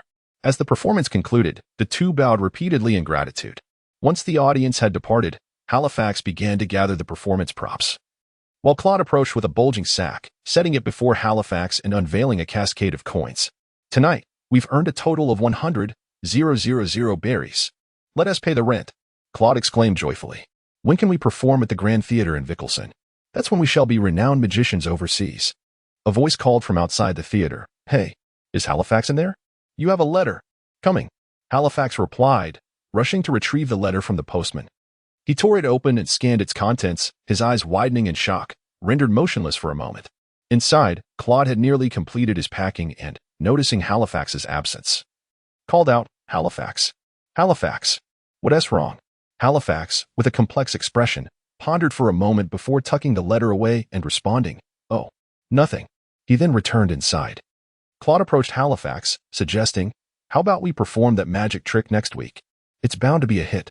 Halifax, still preoccupied with the letter, barely registered Claude's words until a moment later, he exclaimed, "Huh? That performance? But we're not yet proficient. You nearly got hurt last time." Don't worry. We've practiced countless times. We've prepared for at least 3 months, Claude insisted, dashing off before Halifax could counter. Halifax stood behind, hesitating to speak. 5 days passed, and Halifax's mind remained ensnared by the letter's revelations. That evening, he approached Claude, intent on discussing the matter. What is the matter? What happened? Claude inquired with concern. But Halifax struggled to find the words. He sighed deeply, to be honest. My father is actually the Duke of Evacuation. Claude's eyes widened in disbelief. What? Your father is a duke? You said both your parents were merchants. You've deceived me all this time. Suddenly realizing the implications, Claude whispered. You have more to tell me, don't you? Halifax lowered his gaze, unable to meet Claude's eyes. My father passed away 2 weeks ago. I must return. When will you be back? Claude inquired, sensing the gravity of the situation. I am the primary heir of the family, so I want to be returning. Halifax summoned his courage to declare. What did you say? Claude's voice, though low, pierced Halifax's heart like a dagger. You can just leave? You intend to abandon everything? I wondered why you've been so distracted these days. It seems you were devising how to rid yourself of me. Why would you say that about me? Halifax retorted. What should I say about you? Look at what you've done. Have you dismissed our oath? Halifax was at a loss for words. Claude continued. Our careers are thriving. You wish to withdraw? Thriving? We barely scrape by. On good days, we earn a few thousand. On bad days, we can't even cover the cost of renting the stage. You call that thriving? You always ask where I got the money. It's from my family. They look down upon me, thinking I disgraced them by being a magician. This is my last chance. If I don't return, they will sever all ties with me. I'm sorry, but I must think of myself. Halifax's words were resolute as he stood to leave. As he walked 10 paces, Claude rose and said, The day after tomorrow, the final performance, at least accompany me for this last show before you leave. No, I want to perform, and you shouldn't either. Choose another act. It's too dangerous. I'll leave you some money. Consider it my final contribution to you. Without another word, he departed. Claude stood in silence, his fury erupting as he hurled a chair across the room. Halifax, you untrustworthy scoundrel, he bellowed in rage. 2 days later, Halifax sat in a carriage en route to the port, preparing to return to Evacuation to inherit his family's estate. The carriage passed the modest theater where he and Claude often performed. The sign outside advertised that night's program, featuring Claude's magic show. Halifax turned his head away, refusing to look back. On the theater's second floor, Claude gazed out at the street, his face etched with fatigue. Halifax's carriage rolled past, but Claude could not see him. He only knew that Halifax was leaving that day. As night fell, the streets grew quiet, save for the intermittent bursts of applause and cheers from the theater. Suddenly, the cheers morphed into gasps of horror as people scrambled from the theater in panic. Fire! Quick, put it out. What happened? How did it catch fire? The magician. His performance went awry, and the torches ignited the stage. The fire raged throughout the night, reducing the theater to a smoldering heap of ruins. No one knew Claude's whereabouts, and in discussions of the incident, people speculated that the magician must have perished in the inferno.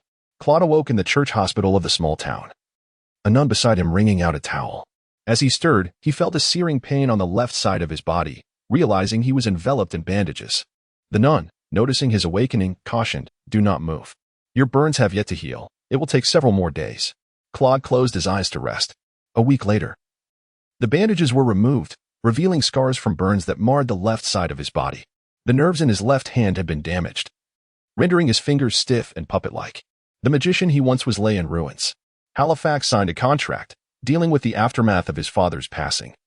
Numerous family estates had been altered, including the inheritance distributed among his brothers. He was preoccupied, lacking the energy to attend to other matters. The butler entered, placing a stack of documents on Halifax's desk. My lord, this is the report submitted by the Dockworkers' Union. Halifax pressed his aching temples and began to peruse the documents. Additionally, I have inquired about the matter you wish to know. Halifax looked up. There was a fire at the theater in Meltown a few days ago. It appears to have been caused by an accident during the performance of that magician you once partnered with. There have been no news of the magician since then. Halifax lowered his head, gripping his pen tightly. Don't think too much. He will be fine. Unable to remain seated, Halifax stood and walked to the window, overlooking a vast and magnificently beautiful garden, but he felt no inclination to appreciate the view. The bright sunlight stung his eyes. Enough.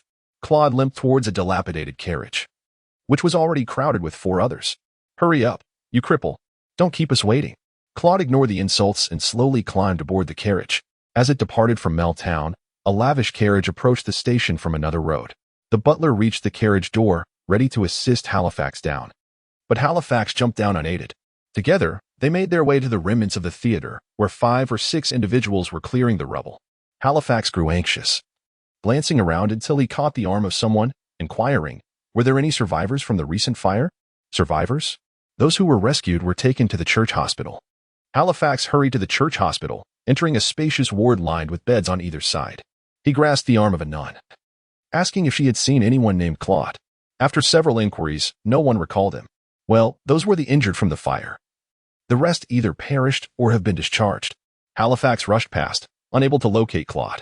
After regaining consciousness, Claude had not uttered a single word, leading the nuns to believe he was mute.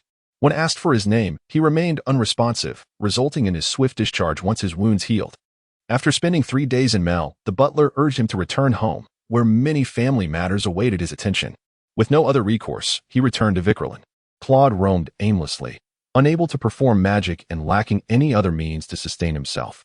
Desperation drove him to theft and robbery, landing him in prison several times. One evening, while rummaging through a pile of refuse, he opened a cardboard box to find a sleeping infant.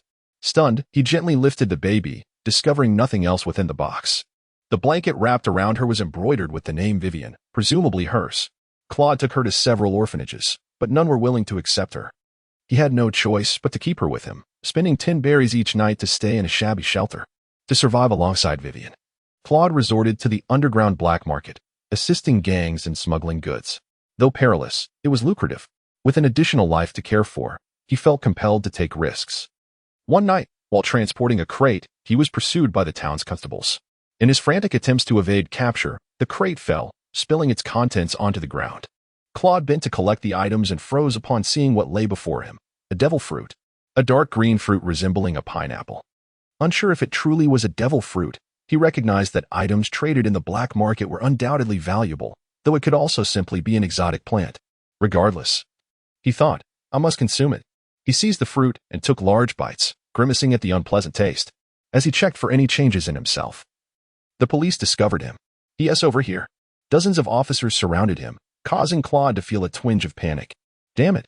One officer swung a baton at him, and Claude narrowly dodged, losing his balance and falling to the ground. The officer swung again, and instinctively, Claude raised his arm to block. A slender purple thread shot from his palm, latching onto the baton. What is happening? The officer's baton suddenly slipped from his grasp, flying into Claude's hands, leaving him bewildered. Could this truly be the power of a devil fruit? He raised his palm towards the officer, sending another purple thread that rendered the officer motionless. As he shifted his hand to the left, the officer's body followed suit. What on earth is going on? The others were struck with fear, while Claude wore a sinister grin. 5 years passed, and Claude walked through a small town with little Vivian. At the street corner ahead, a crowd had gathered, and Claude paused to glance at the center. It was Halifax. A newly opened bank stood before them, and Halifax, accompanied by several well-dressed individuals, was cutting a ribbon at the entrance. Though Halifax wore a smile, to Claude, it was utterly repugnant. Vivian, confused, looked up at Claude, unable to perceive the significance of the scene unfolding before her. Claude led Vivian away, and from that moment on, he utilized the abilities granted by the fruit to procure another devil fruit for Vivian, while also reclaiming his identity as a magician. Until today, Vivian slowly opened her eyes, her consciousness still hazy. As clarity began to return, she sensed a rocking motion, glancing around to realize she was in a cabin on a ship, struggling to sit up. She felt pain in her abdomen and instinctively touched the bandages. Memories of the moments before her unconsciousness flooded back, particularly the realization that Claude viewed her merely as a tool to be discarded at will, leaving her in a state of confusion. If he truly cared nothing for Vivian, where would she go? From a young age, she had been subjected to Claude's rigorous training as his magic performance partner, never permitted to engage in other activities devoid of friends or joyous experiences. Instead, her life alongside Claude had been steeped in the filth and darkness of the underground world. The door swung open, and Shanlin entered. You're awake? Are you feeling unwell? She inquired, reminiscent of a time over a year ago when she lay injured in bed. And Helena had entered to check on her, prompting a soft chuckle. Vivian remained silent, her gaze fixed warily on the black-haired woman before her. After all, it was this woman who had stabbed her, though it was hardly her fault. I apologize for causing you such severe injury, Qianlin said, approaching the bedside and taking a seat on a nearby chair. What is your relationship with that magician? She probed cautiously. Vivian averted her gaze, refusing to respond. Her eyes still locked onto Qianlin. Father and daughter, perhaps? Qianlin then inquired. After a considerable pause, Vivian managed to utter 2 words, adoption. Qianlin found herself at a loss for words, and the two remained in silence. Why did you save me? Vivian asked softly, gazing at her hands. The feeling of betrayal must be excruciating, especially from one's adoptive father, Qianlin replied gloomily. Where are you taking me? That is a question for another person. I shall fetch him, Qianlin said, rising to leave the room. After a while, she returned with CP0. Vivian cautiously scrutinized the masked figure. CP0 raised a writing board and inscribed, Do you have doubts about how we will treat you, and where we intend to take you? First, share your own plans. I do not know where to go, Vivian stammered. CP0 then turned to face Qianlin, writing, Miss Qianlin, could you step out for a moment? Qianlin shrugged and exited the room. After a brief interval, CP0 emerged. Qianlin, standing by the ship's railing, felt the sea breeze and asked CP0, Where do you intend to take her? Once everything is concluded, she will accompany me, and that is not a concern for you, CP0 replied. Qianlin shrugged, indicating that as long as it did not impede Vivian, she was amenable. Helena was purchasing a newspaper from Siegel. The headline boldly proclaimed, Revolutionary Army causes chaos in Evacuation. Navy's new star, General Helena, defeats the revolutionary forces, saving the people. Helena felt speechless. This would only amplify her notoriety, inevitably leading to an increase in the troubles she would face. A month later, Vivian recovered swiftly, and once her injuries had healed sufficiently, she began to assist with various tasks. Helena was astonished to see the elegant Vivian willingly engaging in menial and laborious work, despite having once been her adversary. That evening, as Vivian scrubbed the deck, she sensed the ship swaying increasingly with the growing winds and waves. Others emerged from their cabins. Helena gazed at the overcast sky, devoid of sunlight, and remarked, A storm is approaching. An hour later, the tempest indeed descended upon them. The vessel tossed about like a fragile leaf upon the tumultuous waves. Vivian and Qianlin struggled to control the sails with ropes, while Helena strained to steer the ship, wary of exerting too much force lest she break the helm. Suddenly, a colossal wave surged from behind, engulfing the small craft and sending its occupants reeling. As more towering waves crashed down, the vessel could no longer withstand the onslaught and began to capsize, casting everyone into the unforgiving sea. Vivian clung to the boat, preventing herself from being swept away. While CP0 had anticipated the capsizing and had already grasped the mast to avoid being thrown into the water, Qianlin quickly resurfaced, scanning the surroundings but failing to catch sight of Helena. Helena! Helena! Qianlin called out anxiously before plunging back into the depths. In the fleeting moment that Helena plunged into the sea, her strength dissipated and she began to sink slowly towards the ocean floor. Before losing consciousness, she only beheld the silhouette of Qianlin swimming toward her. Helena had a dream that mirrored her previous plunge into the sea from the crimson earth. This time, however, she envisioned 2 indistinct shadows. Just as she was on the cusp of discerning their forms, she was jolted awake. Startled, Helena abruptly sat up in bed. After a moment of composure, she glanced around. She found herself lying on a small cot, her legs dangling off the edge. The room was quaint, constructed of wood, reminiscent of a rustic countryside villa. It was tidy, adorned with the usual furnishings, while a globe and a model airship rested on the desk by the window. On the wall-mounted cabinet hung a photograph of a couple with their daughter. The father wore a serious expression, the mother beamed gently, and the girl appeared to be around 5 years old. Vivian was seated on a stool beside the bed, seemingly just awakening from slumber. Roused by Helena's movements, she groggily sat up and remarked, You're awake, while rubbing her eyes. Wait? Helena suddenly sensed something amiss. Looking down, she realized she was completely unclad. Instinctively clutching the covers tighter, her face flushing with embarrassment. Observing her awkwardness, Vivian reassured her, Do not worry, it was Miss Qianlin and I who removed your garments. Your frame was simply too large to find suitable replacements. However, your clothes have been dried. I shall fetch them for you. With that, she stood and stepped outside to retrieve Helena's attire. Helena accepted her clothing, casting an awkward glance at Vivian, who turned her head away, swiftly donning her garments. She rose and inquired, How long have I been asleep? About a day, Vivian replied. Helena approached the window, drew back the curtains, and beheld the torrential rain still pouring outside. She inquired, Have we been rescued? Indeed, The owner of this house transported us to this island in his airship. Helena cast a glance at the model on the table. Where are Qianlin and the others? They have gone to the town to procure supplies. This house is situated far from the formation by the seaside. Helena stepped out of the room into an unremarkable living room, with the kitchen situated on the opposite side. Beside the window in the living room sat a person in a wheelchair, who, upon hearing a sound from behind, turned to face her. Upon seeing Helena emerge, the individual joyfully exclaimed, "You have finally awakened." Helena turned her gaze and beheld a girl of about 17 or 18, who was smiling warmly at her. "I am Sally. You must be Helena, right? I heard about you from that dark-haired sister." "Yes, that's me." "Were you the one who saved us?" "Me? Oh no. It was my father who piloted the weather vessel and brought you back." "And where is your father now?"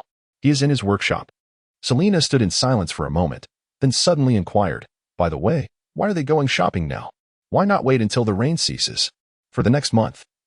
This torrential downpour is predicted to persist." Qianlin and CP0 arrived at the town, which was quite expansive, yet many of the houses lay abandoned and in disrepair. Only a small section on the outskirts remained inhabited, brightly lit by electric lamps. As they approached, an elderly man came towards them. Short in stature and clad in a raincoat, with a monocle over his left eye and a scruffy white beard. He held a flashlight in his hand. "Hey, you two aren't from this island, are you?" "Old man, we capsized in the storm. We were rescued and brought to this island." Qianlin replied. "Rescued? Was it a man piloting an airship?" "Yes. Kairos has gone out to sea again with his airship. Truly forgetful." Qianlin was momentarily taken aback by the old man's sudden ire. The individual who rescued them was named Kairos. She recalled that after boarding his airship, he had uttered no more than 10 words, a taciturn person who had not emerged since their arrival on the island, with his daughter, Sally, attending to them. "What brings you here?" "To procure some maritime supplies." "Buying supplies now? Isn't it a bit premature?" "Premature? Why do you say that?" "This torrential rain won't cease for another month." "A month? Why so long?" "That's a lengthy tale. Let us discuss inside." "Oh, by the way, what is your name?" "Call me Bait." The two followed old Bait into the town's general store, where an elderly woman sat drowsily. Bait pushed the door open and, once they were inside, slammed it shut. The woman was startled awake and scolded Bait. "You old fool, do you not know I was napping at this hour?" All right, we have guests." Bait hung his raincoat on the wall. The elderly woman adjusted her reading glasses and squinted at Qianlin and CP0, stating, "You can see for yourselves what you need." The store was reasonably stocked, with various items for sale, although they appeared somewhat worn. Qianlin surveyed the surroundings and then turned to Bait. "Old Bait, where have all the townsfolk gone?" "Them? They've all gone out to sea to settle elsewhere. What remains are just us old souls." Bait replied nonchalantly. To which the old woman interjected, "Who are you calling an old soul? Don't include me in that." "Oh, come now. How long have you been wearing those false teeth? There used to be a considerable population here. Why have they all departed? Is it because of the rain?" Qianlin speculated. "Indeed, it rains for a month, and the entire island is besieged by storms, with ships unable to enter or exit. In the beginning, the storms lasted far longer than they do now. The longest stretch lasted a full 6 months, completely flooding the eastern port and claiming countless lives.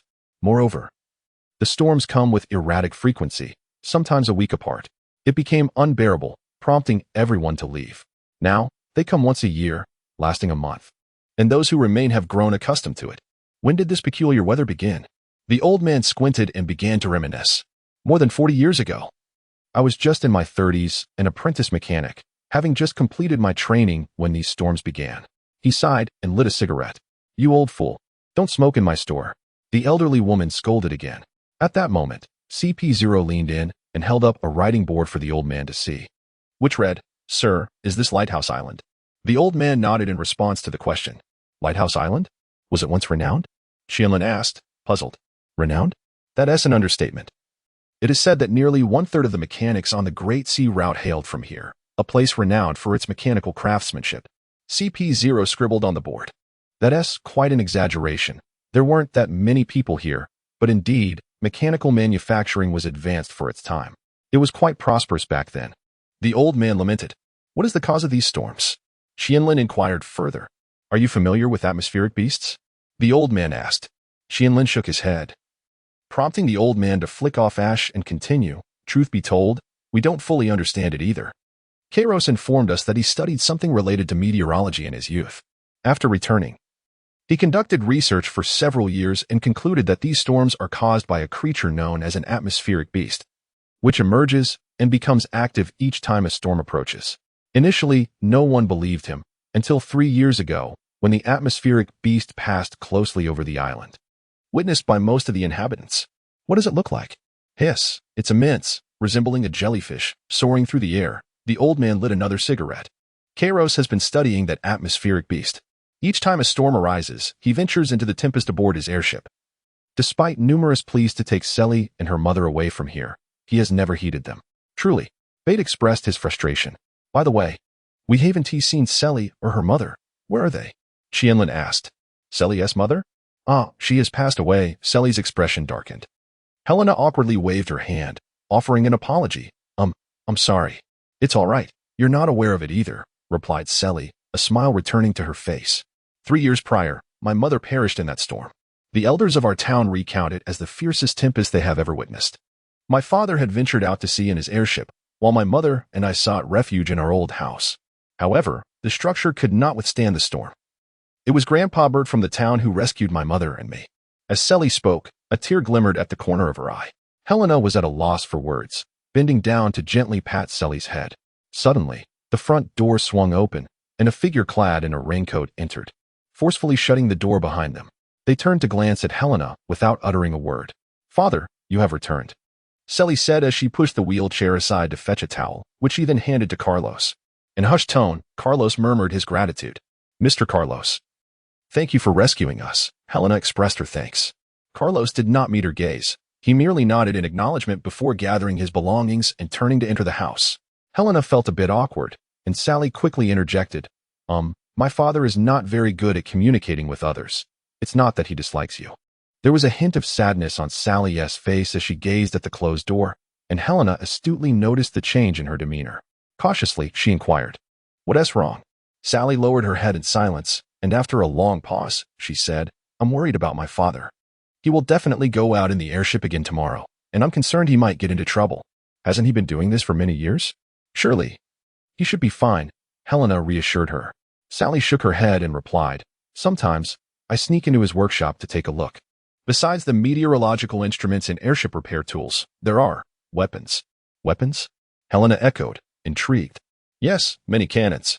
When I asked my father what they were for, he either didn't answer me or changed the subject. I suspect he is attacking the atmospheric monsters. Attacking atmospheric monsters? Does that mean he wants to kill or drive away that creature, so this island will no longer be shrouded in storms? Sally nodded yes. That seems to be the case. But it's too dangerous. The airships have returned battered so many times. I was curious about the storms at sea being that severe. But now it seems they are the aftermath of battles with the atmospheric monsters. Have you tried to dissuade him? Helena asked. Of course, but he never responds, Sally replied, falling silent.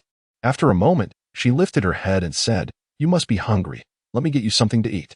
Just as the food was prepared, Cairo suddenly pushed the door open, carrying a package, and walked to the door to put on his raincoat. Sally anxiously asked, "Dad, are you going to the workshop again?" Kairos glanced at her and nodded. "Are you going out in the airship tomorrow?" Sally continued to question. Kairos lowered his head, offering no reply. Are those cannons on the airship meant to deal with the atmospheric monsters? Still, there was no answer. "Dad, why won't you answer?" Sally, no longer willing to waste words, positioned her wheelchair firmly in front of the door, gazing intently at Kairos. "Dad, you can't take such risks anymore. I have already lost my mother. You cannot be in danger." Kairos's eyes flickered slightly, yet he remained silent. At that moment, a knock sounded at the door. After a brief hesitation, Helena approached and opened it, allowing the cold wind and rain to sweep inside, revealing Qianlin, CP0, and Bet standing outside with various bags. Once inside, they were momentarily taken aback by the situation. Sally turned to Bet and said, "Grandpa Bet, Dad wants to take the airship out again tomorrow. Please talk him out of it." Upon hearing this, Bet's beard bristled with anger as he pointed at Kairos, exclaiming, "You dare to go out again? Don't you remember what happened the last time?" Kairos remained silent, his head bowed. Qianlin and CP0 stood quietly to the side, placing their items down. Qianlin leaned over to Helena and whispered to ask what was going on, to which Helena briefly recounted the earlier conversation. Bet and Sally persistently urged Kairos to abandon his plans to go out, and after a long while, Kairos finally spoke softly, I understand. He then turned and walked back into the room. Bet sighed heavily. He is truly stubborn. He won't give up so easily. Keep an eye on him. Thank you. Grandpa Bet. Sally expressed her gratitude. It's nothing. You're quite pitiful to have such an irresponsible father. Please don't say that, Grandpa Bet. Take care. Kairos returned to his room, where a family photo of the three of them sat on the table, the smile of his wife piercing his heart. Several hours later, darkness enveloped the world. He grabbed a flashlight, donned a waterproof cloak, and opened the window to climb outside. Meanwhile, in Sally S. room, Xianlin, CP0, and Vivian sat beside her. Vivian comforted her. Don't worry. Sister Helena is going with him. Nothing will happen. Just stay calm. After about half an hour of walking, Kairos arrived at a cliff by the sea, where a large workshop was located. He took out the key to the workshop door and was about to unlock it when he heard a woman's voice from behind. Mr. Kairos, may I accompany you? Turning around, he saw a towering woman nearly 3 meters tall standing before him, her white hair and purple eyes shimmering in the flashlight's beam. He scrutinized Helena for a moment and said, It's too dangerous. I'll go alone. It is precisely because it is dangerous that Sally asked me to accompany you. Helena countered. Kairos fell silent, merely staring at her. Helena carefully observed his weary and hesitant eyes, along with his unshaven face. Kairos turned away and unlocked the workshop door, moving aside to pull up the rolling door. Suddenly, a hand reached out from above, grasping the chain and swiftly pulling the door to its apex. Kairos glanced at Helena and then stepped into the workshop, with Helena following closely behind. Upon activating the workshop's power, the space illuminated brightly. The workshop's ceiling was approximately 10 meters high, and in the center of the expansive area stood the airship, its exterior entirely covered in steel and marked with signs of repair. The airship was not particularly large, measuring around 10 meters in length, with 3 cannons mounted on each side. Having spent considerable time in the Navy, Helena was quite familiar with weaponry. She immediately recognized that these cannons were standard issue for the Navy and stepped forward to ask, Where did you acquire these cannons? When storms occur, naval ships can be wrecked and their remains wash ashore. I disassembled these cannons and made some repairs, Kairos explained. This was the first time Helena had heard him speak at such length. She had assumed he would ignore her. Kairos retrieved repair tools and began inspecting the airship. He climbed into the cabin, tinkering with various components, while Helena explored his workshop. Nearly an hour passed before Kairos finally completed his repairs. He jumped into the airship, leaving the hatch open, confirming that he had acquiesced to her following him. Once inside the airship, Helena closed the hatch. The interior was somewhat cramped, suitable for only Kairos, though Helena found no seat and could not fully straighten her back. Kairos occupied the pilot's seat, surrounded by instruments and switches, which left Helena feeling overwhelmed. Kairos produced a remote control and pressed a button, causing the door on the opposite side of the workshop to slowly rise. He maneuvered the airship out through that door, while Helena peered through the pilot's window and observed a straight path ahead, flanked by rows of illuminating indicator lights.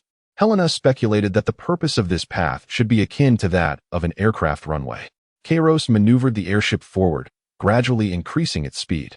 Beth lay in bed, restless and anxious, fearing that Kairos might engage in reckless behavior once again. Tossing and turning, she found sleep elusive and finally sat up, recalling that it had been quite some time since she last tidied that place. With a sigh, she dressed, grabbed a flashlight, and stepped outside. Leaving the town, she headed towards the mountain at the island's center. The torrential rain washed over the road, and Beth walked cautiously, aware that her aging bones could not withstand a fall. Upon reaching the mountainside, she looked up at the summit, where a colossal structure emerged, shrouded in the mist brought by the storm. A glance back at the valley below caught her attention. A faint line of lights flickered in the distance. Could those be the signal lights for the airship runway? That scoundrel Kairos. Beth hurriedly ran back down the mountain. The airship's speed was sufficient for it to ascend. So Kairos retracted the bottom wheels while the 4 propellers on the 2 pairs of wings began to whir into action. During the ascent, the airship jolted violently, emitting a low hum throughout its body. Helena glanced at Kairos, noting his impassive expression and lack of movement. It seemed this was a normal occurrence, and she felt a sense of relief. Once the turbulence subsided, both the speed and altitude of the airship stabilized.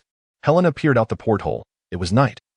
Dense fog enshrouded the surroundings, and the rain on the glass blurred her vision, rendering everything indistinct. You intend to confront that atmospheric beast, don't you? How will you locate it? Helena inquired. We cannot see it from here. We must venture to the eye of the storm. Once we arrive, it will come to us. Kairos replied softly. But how can we determine our direction when visibility is so poor? And how shall we return? Helena pressed further.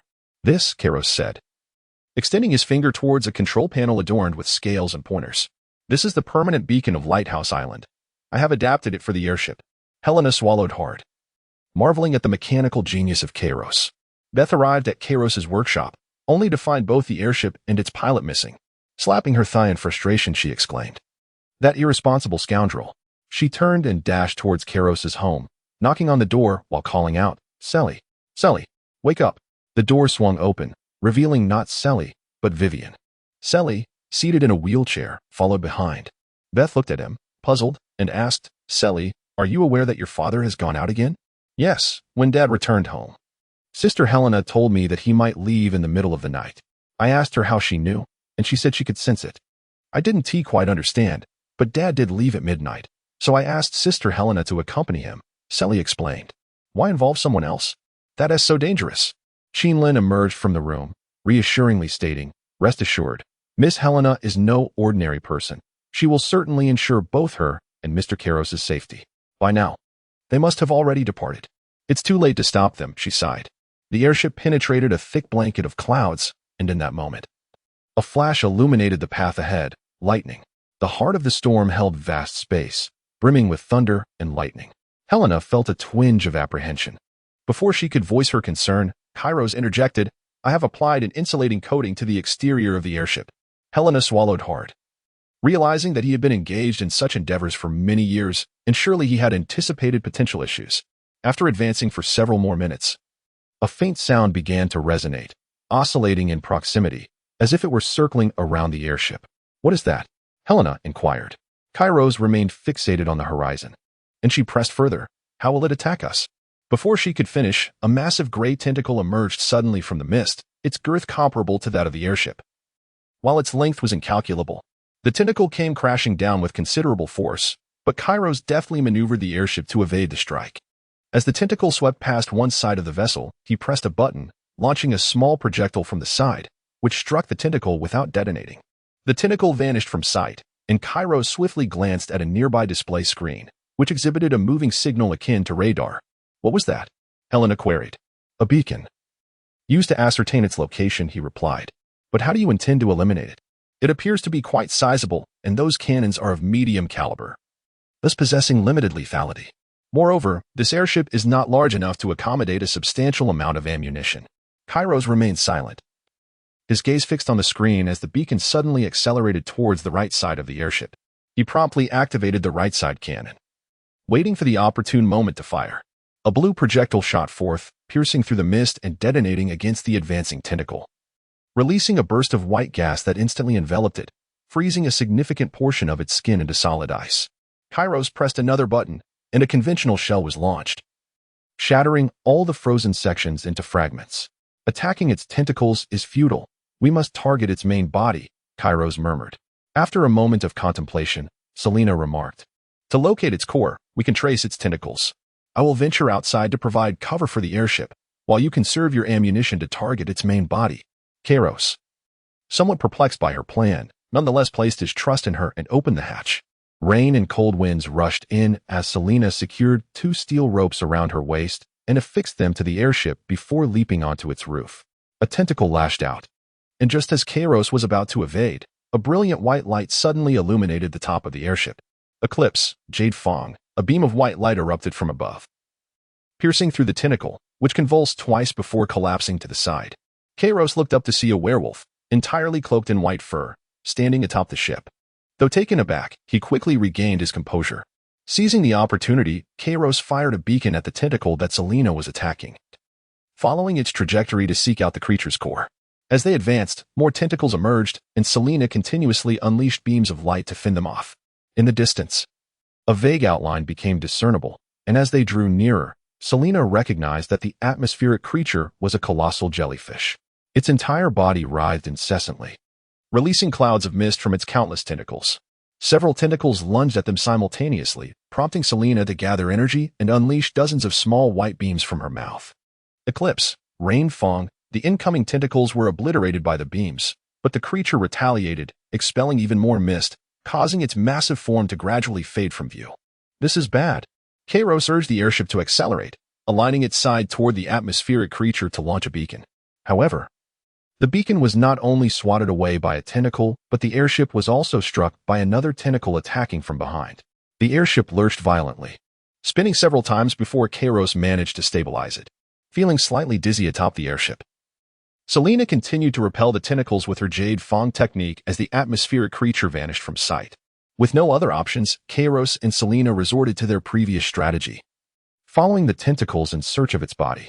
After several minutes, they exhausted their final beacon and finally located the essence of the atmospheric creature. Suddenly, the mist it exuded transformed into a vivid red, enveloping them.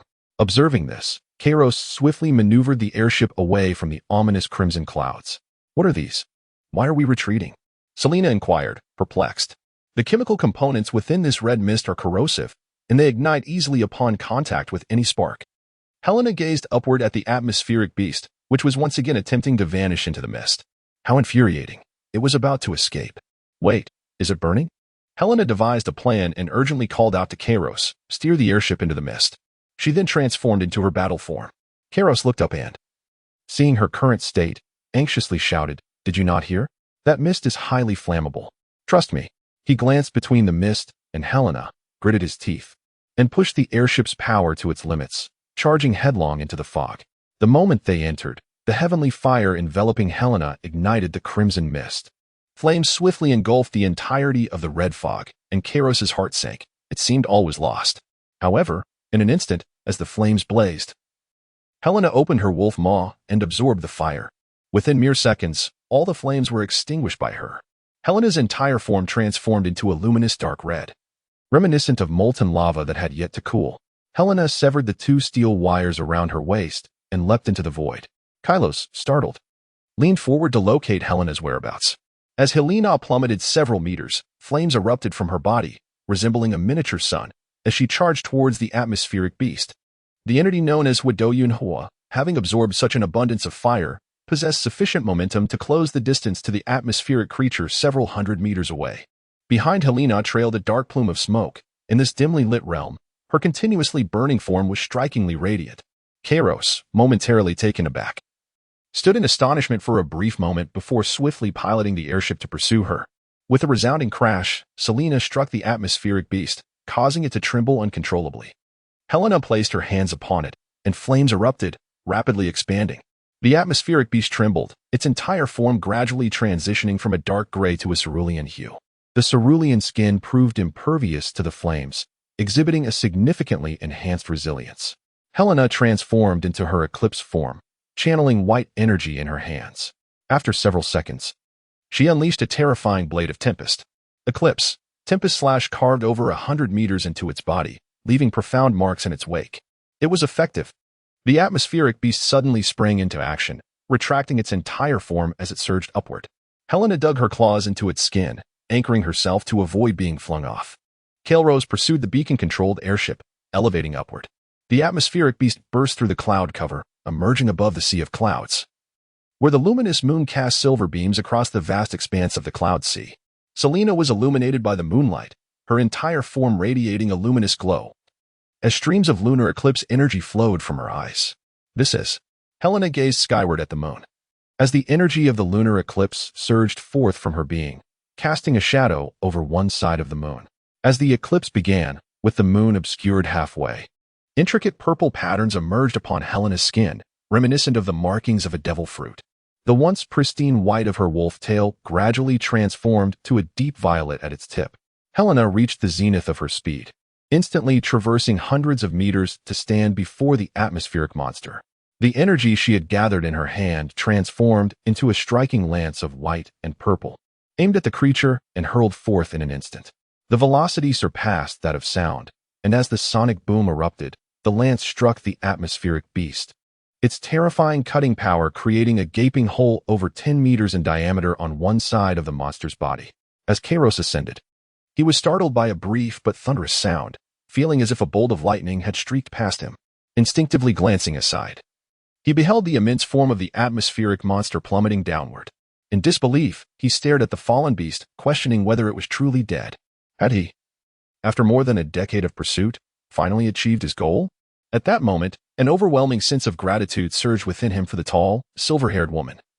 Contemplating that her extraordinary power must surely be a manifestation of a devil fruit. Not long after the atmospheric monster vanished from sight, a tentacle suddenly pierced through the clouds, striking the airship with a resounding bang, causing it to spin. Kairos gripped the control stick with all his might to stabilize the vessel. Glancing at the instruments, he noted a power failure, compelling him to activate the backup energy. Just as the power began to stabilize, another tentacle lunged at them. Kairos maneuvered the airship to evade it, the tentacle grazing the side of the craft, while another approached from behind. In a moment of desperation, a purple flash descended from above, swiftly severing one tentacle. After surging forward several dozen meters, it halted momentarily before darting toward the other tentacle, slicing it apart. The atmospheric monster re-emerged from the mist. Its size diminished, yet its lower tentacles appeared more robust, its body now a shade of crimson, with a gaping wound at the top, emitting a fluorescent glow from within.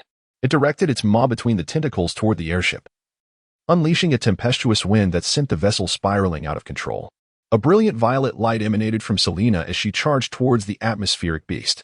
The creature twisted its tendrils into a single mass, while its outer skin transformed into a deep azure hue. Selena collided with the cerulean appendages, unleashing a torrent of wild energy. With both hands, Helena gathered energy, forming two spear-shaped beams of light. The technique, lunar eclipse, penumbral devourer, purple nightshade, was hurled forth with a whoosh, colliding against the creature's azure skin, harder than metal. After several seconds, the beams finally pierced through the defenses, severing numerous tentacles.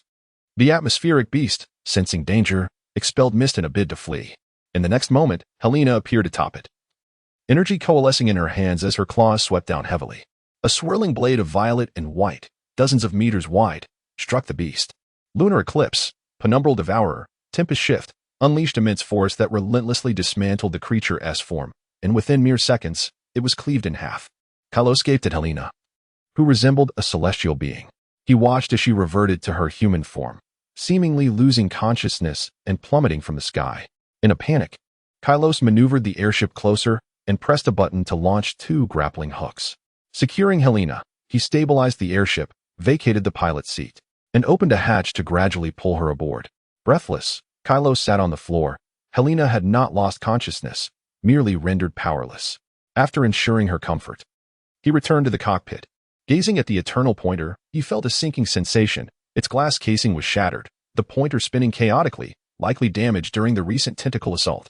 With no other option, he reduced speed to conserve power and set a course in a singular direction. Hours later, they continued to navigate through the fog. Although it had thinned considerably, the storm would take time to fully dissipate. Bate paced anxiously across the floor. Calm down, Chillin reassured him. How can I not be anxious? What if he encounters trouble? What will happen to Selly? It's been so long. This is the longest wait yet. With this dense fog, could they have lost their way? They won't. His airship is equipped with the eternal pointer. He won't lose his direction. I crafted that eternal pointer myself. The more Bate spoke, the more uneasy he felt. He had heard from the girls that Kairos usually ventured out to slay the atmospheric beast. The revelation had infuriated him. If there was a battle, could the eternal pointer have been damaged during the conflict? The more he pondered, the more anxious he became. Bate halted, leaning against the wall, and turned to the others. I need your help. What do you want us to do? Light the lighthouse. The lighthouse? You'll understand once we get there. All right, Vivian. You stay and look after Selly. Understood. Chillin and CP0 followed Bate toward the island's center. After a brief ascent, they reached a towering lighthouse. Standing at 100 meters tall, it had been concealed by the thick fog, making it invisible from the mountain's peak. Bate opened the door and led the two inside. The interior was shrouded in darkness. Raising a flashlight to inspect their surroundings, he said, I will restore power, then we need to get the spotlight on the top functioning. Without further ado, he dashed into the shadows, the beam of his flashlight flickering. After several minutes, the wall lights flickered to life one by one.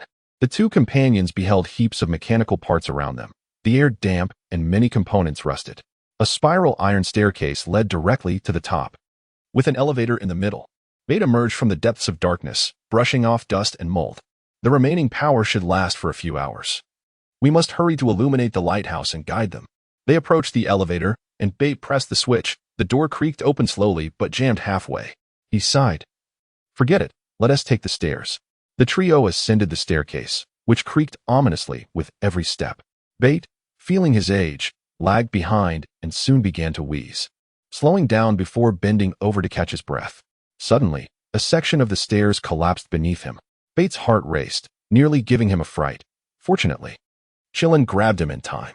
They carefully climbed to the top of the tower, where a massive spotlight awaited, encased in glass, with 2 tracks on the outer edges housing a set of lenses in between. Bate reminisced, "This lighthouse is the namesake of the island. It has existed for ages. Even 50 years ago, those who lived here were not the original settlers. We mechanics came in response to the government's call to repair and maintain this lighthouse." He shook his head, muttering to himself, "What am I doing at a time like this?" Pointing to 2 handles beneath the spotlight, he instructed, "Do you see those? The control circuits for rotation are damaged. You 2 need to push to get the spotlight turning. I'll ignite it. Let us move." Chillin and CP0 leaped onto the spotlight's base, each taking hold of a handle. "Turn clockwise. Push." They began to exert force on the handles, the sound of heavy gears echoing below. The spotlight started to rotate, and the lenses on the outer tracks began to shift in unison, maintaining alignment with the spotlight. Bate located the large battery to supply power, hoisting it beside the spotlight's power box with all his might, securing the box and pulling the switch. The high-powered spotlight blazed to life with a resounding bang. The light was blinding, piercing through the fog created by the atmospheric beast, visible for dozens of nautical miles. Seeing the spotlight stabilize, Bate shouted to the others, "That's it, stop." Chillin and CP0 ceased their efforts and jumped down from the base. Bate panted heavily. "Now we can guide him back. We can only pray he returns alive." Not long after, a sharp cracking sound echoed, and the spotlight's base emitted a grating noise as it gradually came to a halt. Furrowing his brow, Bate retrieved his flashlight and rushed to the base, opening a small iron door and bending to enter. Minutes later, he shouted, "Damn it! A lever has broken. Find the number 3 lever." "No, wait. You want to recognize it. I'll go look." CP0, upon hearing this, scribbled something on a notepad and handed it to Bate as he emerged, which read, "Let me see." Bate, puzzled, asked, You understand this?" "No, you misunderstand. That lever is broken. We need a replacement." CP0 took Bate's flashlight and vanished inside. Moments later, he returned, giving Bate an okay gesture. Bate blinked in disbelief, entering to inspect. The broken lever had indeed been reattached, the joint seamless and undetectable. Bate quickly exited. "How did you?" Before he could finish, CP0 lifted the notepad in front of him, revealing, "I am a devil fruit user." Wiping sweat from his brow, Bate nodded. Carlos felt increasingly despondent. The airship's remaining power was dwindling, leaving him with no choice but to make a forced landing on the sea. Suddenly, a beam of light pierced through the thick fog from an unknown distance behind the airship, rotating to the right. Was that the lighthouse? Carlos swiftly adjusted the airship's course, steering it towards the radiant source of light. Helena sensed the airship's unusual movement and sat up, inquiring, "What is it? Have we found our direction?" "Yes. We are returning home now." A few days later, in the evening, the storm had long dissipated, and the weather on Lighthouse Island was mild and refreshing. The residents who remained on the island had been celebrating the storm's retreat for several days. In the small town, Vivian was pushing Sally in a stroll, while CP0 sat atop a hill, sketching. Bert and Kylos were in the workshop repairing the airship. Bert, with a hint of irritation, admonished Kylos, "You forgetful fool. Fortunately, we had these children with us. Otherwise, you might not have made it back alive." Kylos remained silent. The once frozen expression on his face had vanished, and a flicker of light occasionally sparkled in his eyes. "Have you visited Sally's mother?" Bert pondered for a moment before broaching this sensitive subject. "Yes." Kylos straightened his back and looked at Bert, stating, "I wish to take Sally out to sea, to let her experience the world beyond." Bert was momentarily taken aback, but showed little reaction.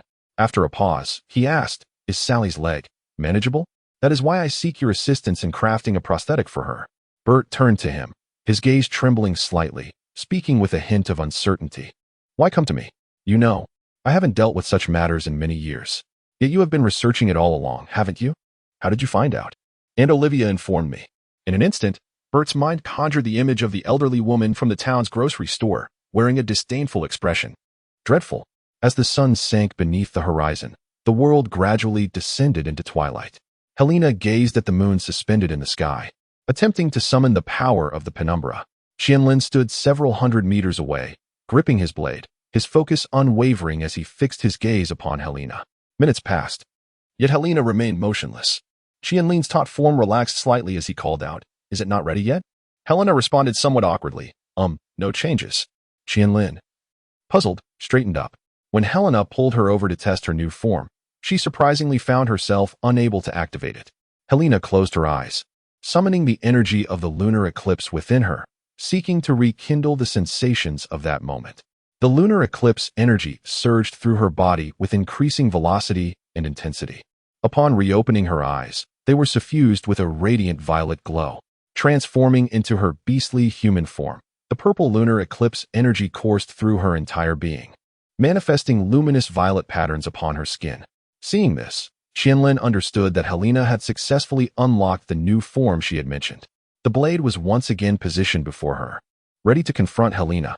Helena crouched on the ground, adopting a starting position, and in an instant, she vanished from sight.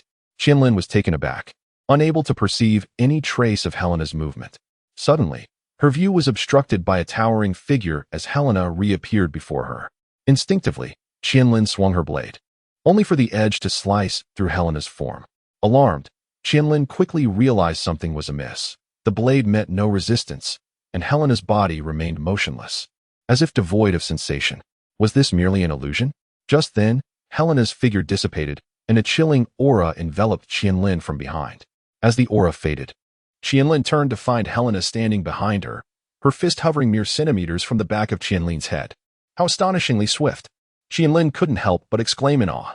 Helena released her semi-shadowed final form, feeling somewhat fatigued as she bent over, panting heavily, with sweat dripping from the tip of her nose. "Is the price the consumption of a great deal of stamina?" Qianlin inquired, sheathing her blade. Helena nodded, straightened her back, and remarked, "Very well. Let us set aside other matters for the time being. I have something to inquire of you." "Go ahead and ask," came the reply. "You mentioned that you intend to settle matters in the Land of Harmony. What precisely do you plan to do?" Qianlin lowered her gaze, drew a deep breath, and responded, "My kin, my immediate family, were slain by the branch of our clan. I belong to the main family, and they have long been envious of our predominant status within the clan. My father fought valiantly to send me away from the Land of Harmony, yet they dispatched assassins to pursue me. It was the same in Sabaody, and during the incident when I was put under a bounty. I had inadvertently found myself near that branch while fleeing from my pursuers, which compelled me to unleash the crimson blood vigor, leading to the annihilation of the entire branch. In my understanding, the main family should possess greater strength than the branches. How could they be defeated?" "Indeed, that is the case. However, a decade ago, my grandfather perished in battle, and my father, lacking interest in swordsmanship, devoted himself to sword forging, thus failing to inherit the clan's secret techniques. My father has no siblings.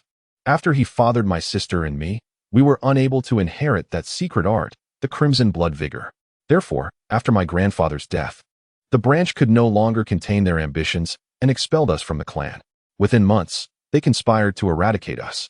"Whom did your grandfather battle when he met his demise?" "As the head of the family, he must have been formidable. I was quite young at the time and was not privy to much information. They told me that my grandfather had gone to confront the usurpers of the throne." Helena was acutely aware that Qianlin's grandfather had likely perished during the campaign against the formidable Kaido and the fearsome black charcoal serpent. "You speak of putting an end to this? I must return to properly lay my family to rest and seek vengeance for them. However, even with your current strength, it seems you would merely be courting death upon your return. After all, there are many within the branch family who possess considerable power." Helena suddenly adopted a serious demeanor, bending down to extend her hand and gently tapping Qianlin's forehead with her index finger. "Let me make this clear. I will follow your plan and do my utmost to assist you, but if your life is in danger, I shall take you away regardless of your consent," Helena declared with an unwavering tone. Qianlin widened her eyes, tears shimmering in her gaze. "Thank you. Of course, if I cannot escape either, it seems we shall bid farewell together." A week later, in the first half of the Grand Line, at the Navy headquarters, Sengoku lifted his teacup to take a sip, attentively listening to the report from the transponder snail in his hand. After leaving Lighthouse Island, Admiral Helena is heading straight for Wano. "Uft." Sengoku spat out his tea, rage surging to his head as he urgently exclaimed, "Quickly, pursue them. Bring them back." "Huh. This is..." The voice on the other end, Takaka, appeared troubled. Pursuing Helena was not an issue, but how could they manage to bring her back? With no other choice, they could only brace themselves and give chase. A few hours later, Helena stood on the small boat gazing upwards, while Takaka stood on the warship looking down, the two locked in a fierce stare. Takaka could no longer contain himself and, troubled, exclaimed, "Oh dear. Major General Helena, you must return with me. This is an order from the Marshal." "Why not?" Helena replied. "I cannot divulge that to you," Takaka insisted. "Are you aware of who occupies the land of Wano?" "Of course, the infamous pirate Kaido of the 100 Beasts." "Then why proceed? You are formidable, yet if they discover your presence, you shall surely be in peril. I am not going there to challenge them. The land of Wano is vast, and I will not be easily detected. You do not grasp my meaning. Approaching Wano, the Navy cannot intervene to avoid conflict. And should anything occur, it would be too late for assistance. Give it up, Takaka. I will not waver," Helena declared resolutely. With a swift motion, her hand transformed into a wolf's claw, and with a powerful strike of her gale blade, she severed one of the warship's masts, causing it to crash down and startling the surrounding naval soldiers. "Major General Helena, you." Takaka gazed at Helena in disbelief. Helena urged the others to hasten their departure by boat, then turned to Takaka and exclaimed, "Deduct the repair costs from my wages." Helena and the others gracefully departed, while Takaka, resting her forehead on her hand, surrendered to the futility of treatment. After sailing for approximately a day, the waters ahead suddenly became tumultuous, with increasingly fierce waves battering the small vessel. As they ventured deeper, countless solitary peaks emerged around them, posing a dual threat of capsizing from the waves and colliding with these towering formations and cliffs. Qianlin rushed onto the deck and shouted to Zelina, "Be vigilant of your surroundings." Before the warning could be fully articulated, a goldfish larger than the boat leaped from the sea on one side. "Zelina, catch it, or we shall never reach the land of harmony." "Understood," Zelina replied, grasping a hefty bundle of chain with a grappling hook.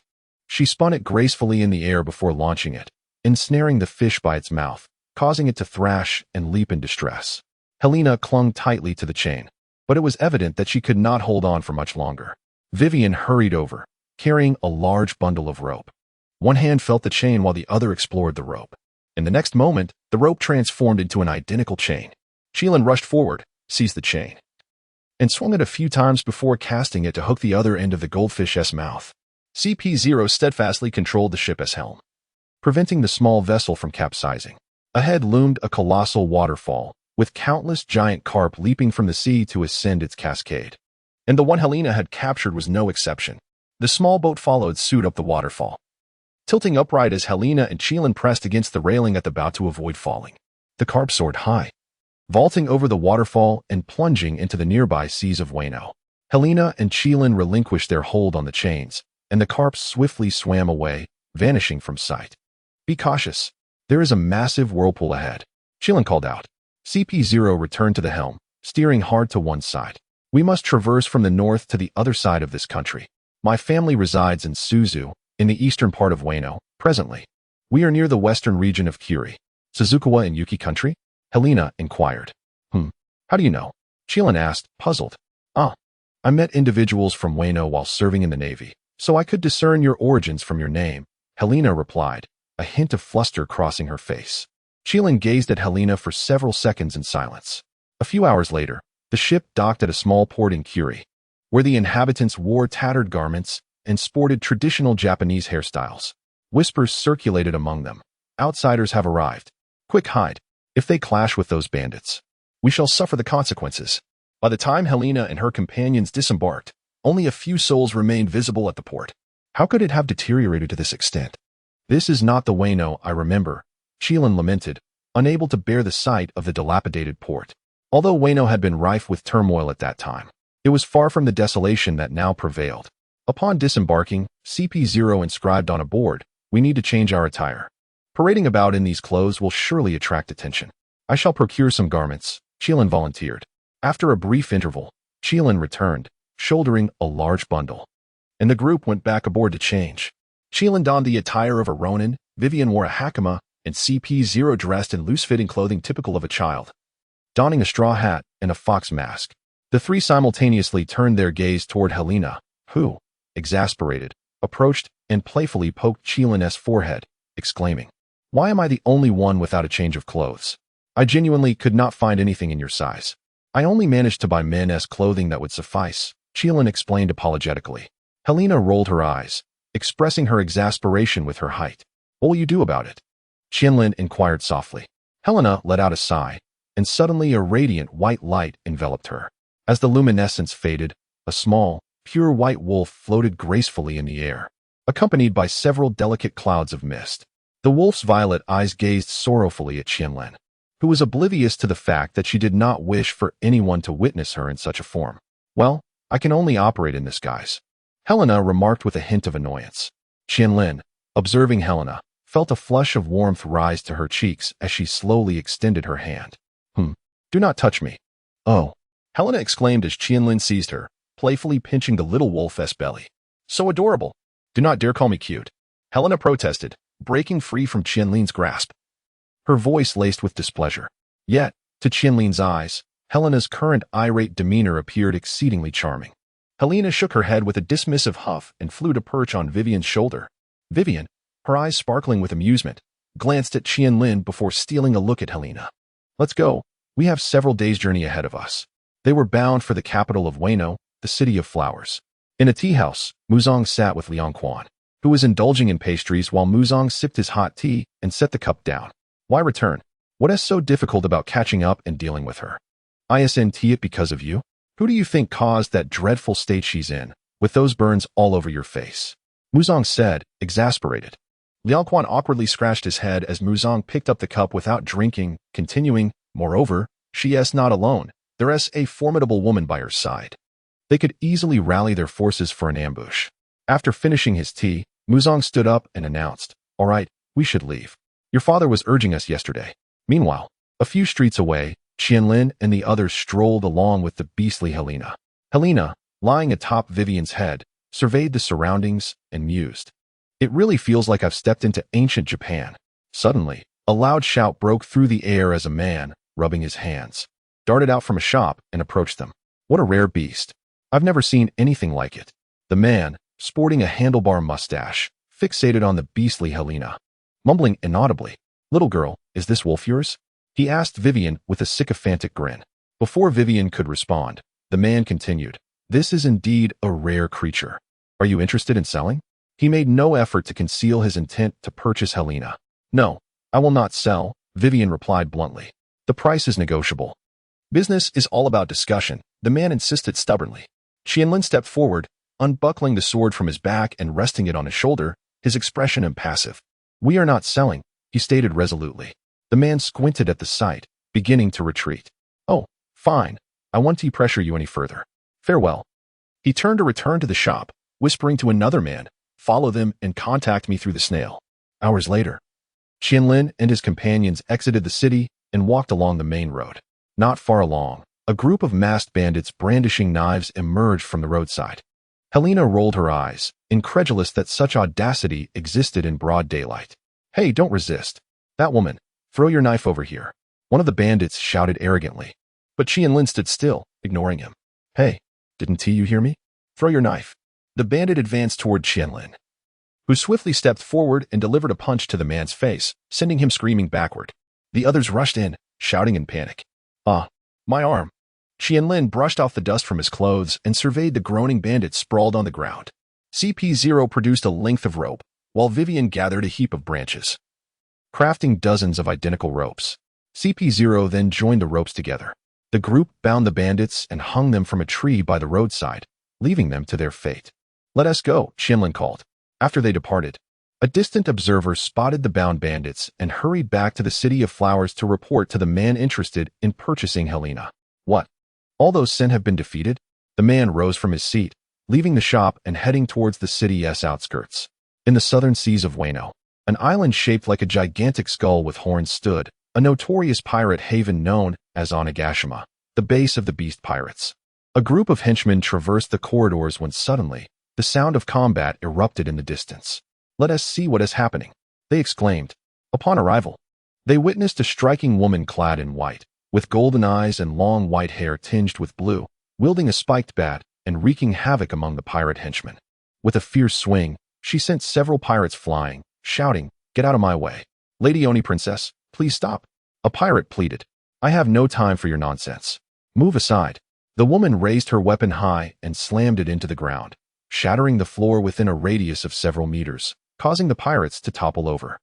She then dragged her bat and swiftly ran away. "Hey, what is going on? Why is it so noisy?" boomed a brash voice as a large, rotund figure ambled over. Sporting braids and a pair of mustaches, sunglasses perched on his nose, and a cigarette dangling from his lips.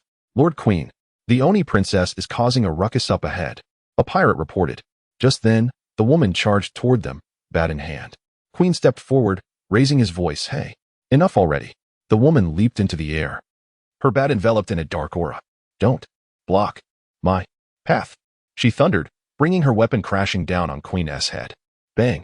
Queen staggered back, his eyes bulging, struggling to maintain his balance. The woman performed a somersault in midair and dashed away. Queen shook his dazed head, muttering, "Damn it, what an unrestrained brat." In a nearby pavilion, a girl was embracing a boy, exclaiming, "Poor little Pei. Sister will take good care of you." Yet, the boy was nearly choking in her grip. After a struggle, he gasped for air at the railing. Noticing the commotion below, Pageman remarked, "Sister, something's happening down there." Runty, observing for a while, scoffed. "It's that bastard Yamato again. Is Kaido even capable? He can't even manage his own daughter." "Hey, what are you talking about?" Yamato burst out of the giant skull, scanning her surroundings before leaping onto a towering pillar, shouting, "Kaido, come out." The pirates below scattered at the sight of Yamato, searching for Kaido. "This is bad. The Oni princess is causing trouble for the governor again. Run. If you get caught in this mess, you won't be able to escape." Moments later, a thunderous roar echoed as a cerulean dragon erupted from the top of the gigantic skull. The dragon spiraled in the air before descending, encircling the pillar where Yamato stood. Its gaze condescending. "Yamato, are you still not giving up?" It sneered. "Why must you restrict my freedom? There's no reason." Yamato retorted, furious. Crouching low, she leaped with all her might, shattering the pillar beneath her with a powerful strike of her bat, propelled like a bullet toward the dragon's massive head. Thud. The dragon did not flinch, absorbing the impact and staggering back. Noticing the dragon's dazed expression, Yamato scoffed inwardly. "Drunk again, are you?" The dragon slowly shifted its gaze to Yamato, disdainfully declaring, "I truly do not understand what you are clinging to. Your ambitions do not require my validation."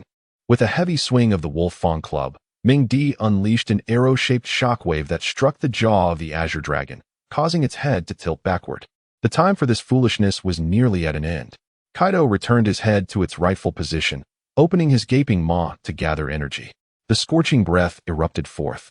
And Yamato, attempting to shield herself with the Wolf Fang Club, was nevertheless propelled hundreds of meters away by the immense force, crashing into a colossal boulder and shattering it to pieces. Fuming, Yamato pushed aside the rubble that pinned her down, raising the Wolf Fang Club and dashing forth like an arrow released from a bow.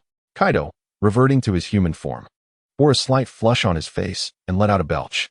Unsteady on his feet, he rested the Wolf Fang Club on his shoulder, fixating his gaze on the swiftly approaching Yamato. "Return my freedom to me." The Conqueror's haki enveloped the Wolf Fang Club, manifesting as black lightning that radiated a fierce aura. As Yamato closed in, she swung the club mightily at Kaido's abdomen, the tremendous impact sending him staggering backward. Kaido steadied himself with the club as he rose unsteadily. Yamato lunged forward, intent on attacking, but Kaido raised the club, now infused with Conqueror's haki, the black lightning intensifying, his presence far surpassing that of Yamato. "Stay right where you are," Kaido commanded. The thunderous swing of the Wolf Fang Club, thicker than Yamato herself, sent her soaring through the air like a baseball, crashing against a massive skull before being flung to the opposite side of Onigashima. Yamato lay gasping in the deep crater her fall had created, exclaiming in frustration, "Damn it." Kaido rubbed his throbbing head, muttering to himself, "Perhaps I should indulge in another drink." In the perpetual chill of snow country, Vivian sneezed. It was a land eternally blanketed in snow. Noticing her apparent chill, Helena, nestled in Vivian's embrace, opened her small wolf-like mouth and exhaled a glowing white orb. The orb floated to Vivian's forehead, dispersing and enveloping her entire being. "Are you still cold?" "No, I'm warm now, thank you." "Thank you for what?" The group advanced toward a bridge, where Chiharu introduced, "Ahead lies the northern graveyard, a resting place for countless samurai, often buried with their weapons." As they neared the bridge, the sounds of combat reached their ears. Upon arrival, they beheld a towering man, several meters high, standing on the bridge, wielding a long-handled sword. At his feet lay several ronin, and the giant was busy collecting their weapons to stow away in his pack. Upon seeing her, Zelina instantly recognized the fox demon. Neo Guiwan, who had consumed a devil fruit. Neo Guiwan spotted Qianlin and her companions. Noticing the sword on Qianlin's back, he raised his massive blade and threatened, "Hey, young lady, leave your sword behind, and I shall spare your life." With narrowed eyes, Qianlin coldly replied, "What if I refuse?" She then unsheathed her sword. "Then do not blame me for taking action." Neo Guiwan charged forward, swinging his great sword, yet he remained vigilant to Qianlin's movements, poised to halt at the slightest sign of her yielding. However, Qianlin did not retreat, nor did she display any hint of panic. "I have given you a chance," he declared as his blade came crashing down. Clang! The sharp sound of metal clashing echoed, sending shockwaves that cleared the surrounding snow. Neo Guiwan stared in disbelief at the girl before him, astonished that she could so effortlessly parry his assault. It felt as if he had struck an iron wall. With a forceful flick of her wrist, Qianlin deflected Neo Guiwan's sword and leaped, delivering a swift cut that left a gash on his chest. Neo Guiwan quickly retreated. Turning to flee, he had no desire to engage in a direct confrontation with her. Qianlin made no move to pursue, recognizing that it would only complicate matters further.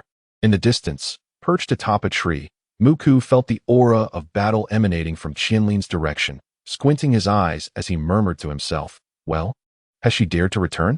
Is it a case of reckless abandon, or has she been preparing all along?" That evening, the group sought refuge in an abandoned inn, kindling a fire to spend the night.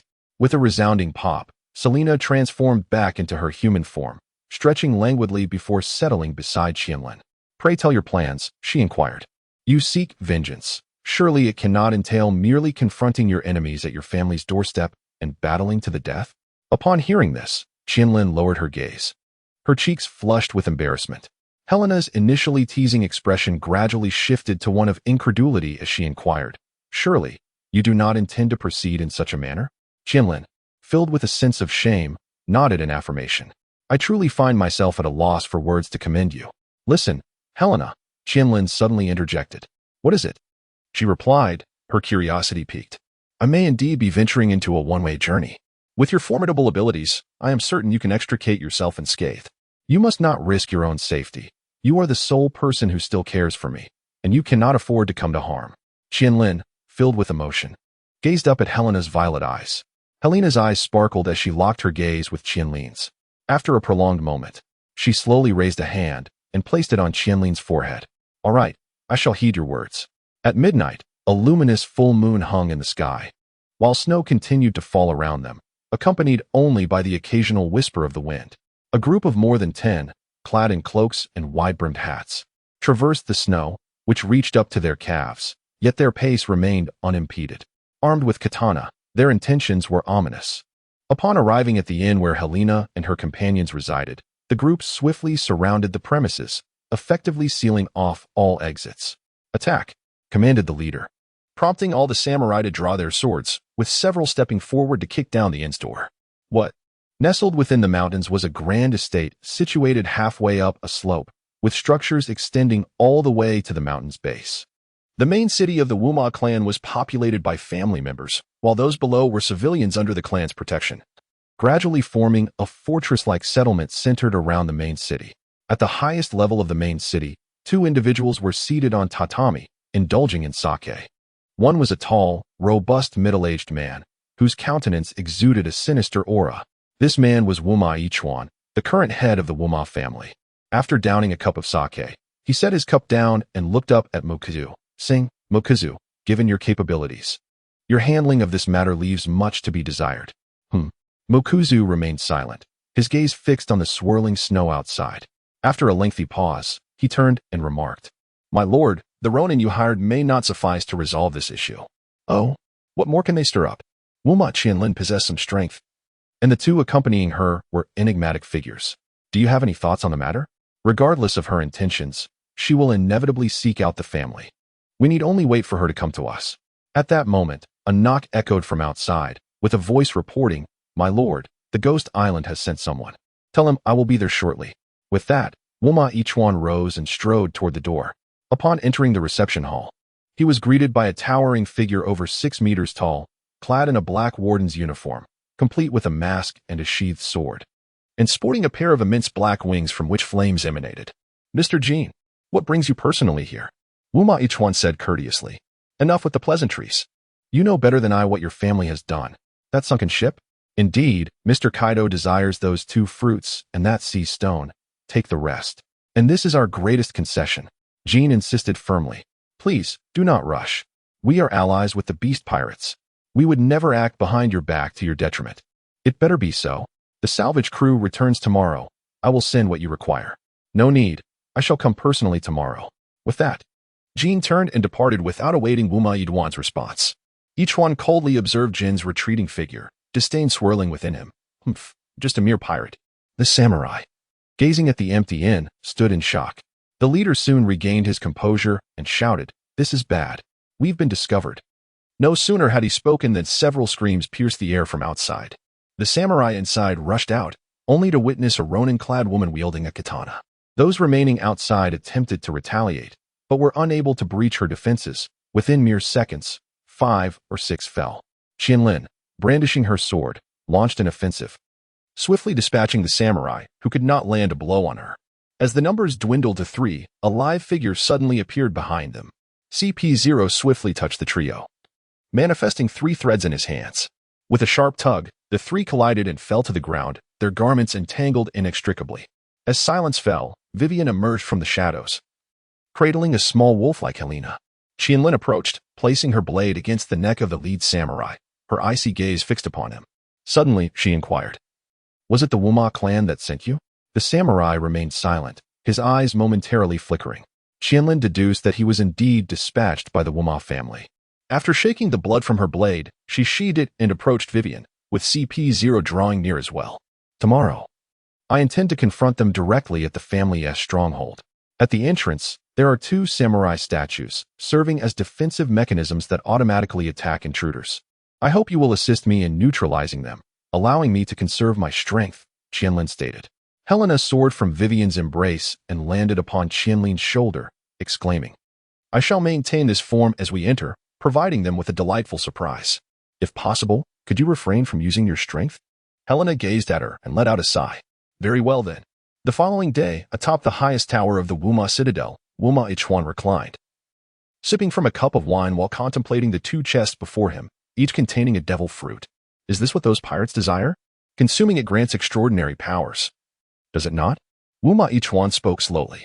Mukuzang responded, "Indeed, many have risen to dominance overseas by virtue of this." Liangquan interjected, "Father, why do we not keep them for ourselves?" "Nonsense. How could you entertain such a foolish notion? The fact that Kaido's second-in-command personally came here indicates a significant level of importance." Wuma Ichuan reprimanded, furrowing his brow. At that moment, a messenger arrived at the door. "Master, a young Ronin woman at the citadel's entrance requests an audience with you." The guards attempted to drive her away but were swiftly countered. "A woman? And judging by her appearance, she resembles the child of that criminal." Mukuzang and Wuma Ichuan exchanged glances. Mukuzang rose, brandishing his sword, saying, "I shall go investigate." "Brother Mukuzang, I will accompany you," Liangquan insisted, also standing. "Liangquan, you stay. Your cousin Mukuzang can manage alone," Ichuan interjected, forcing Liangquan to sit back down in disappointment.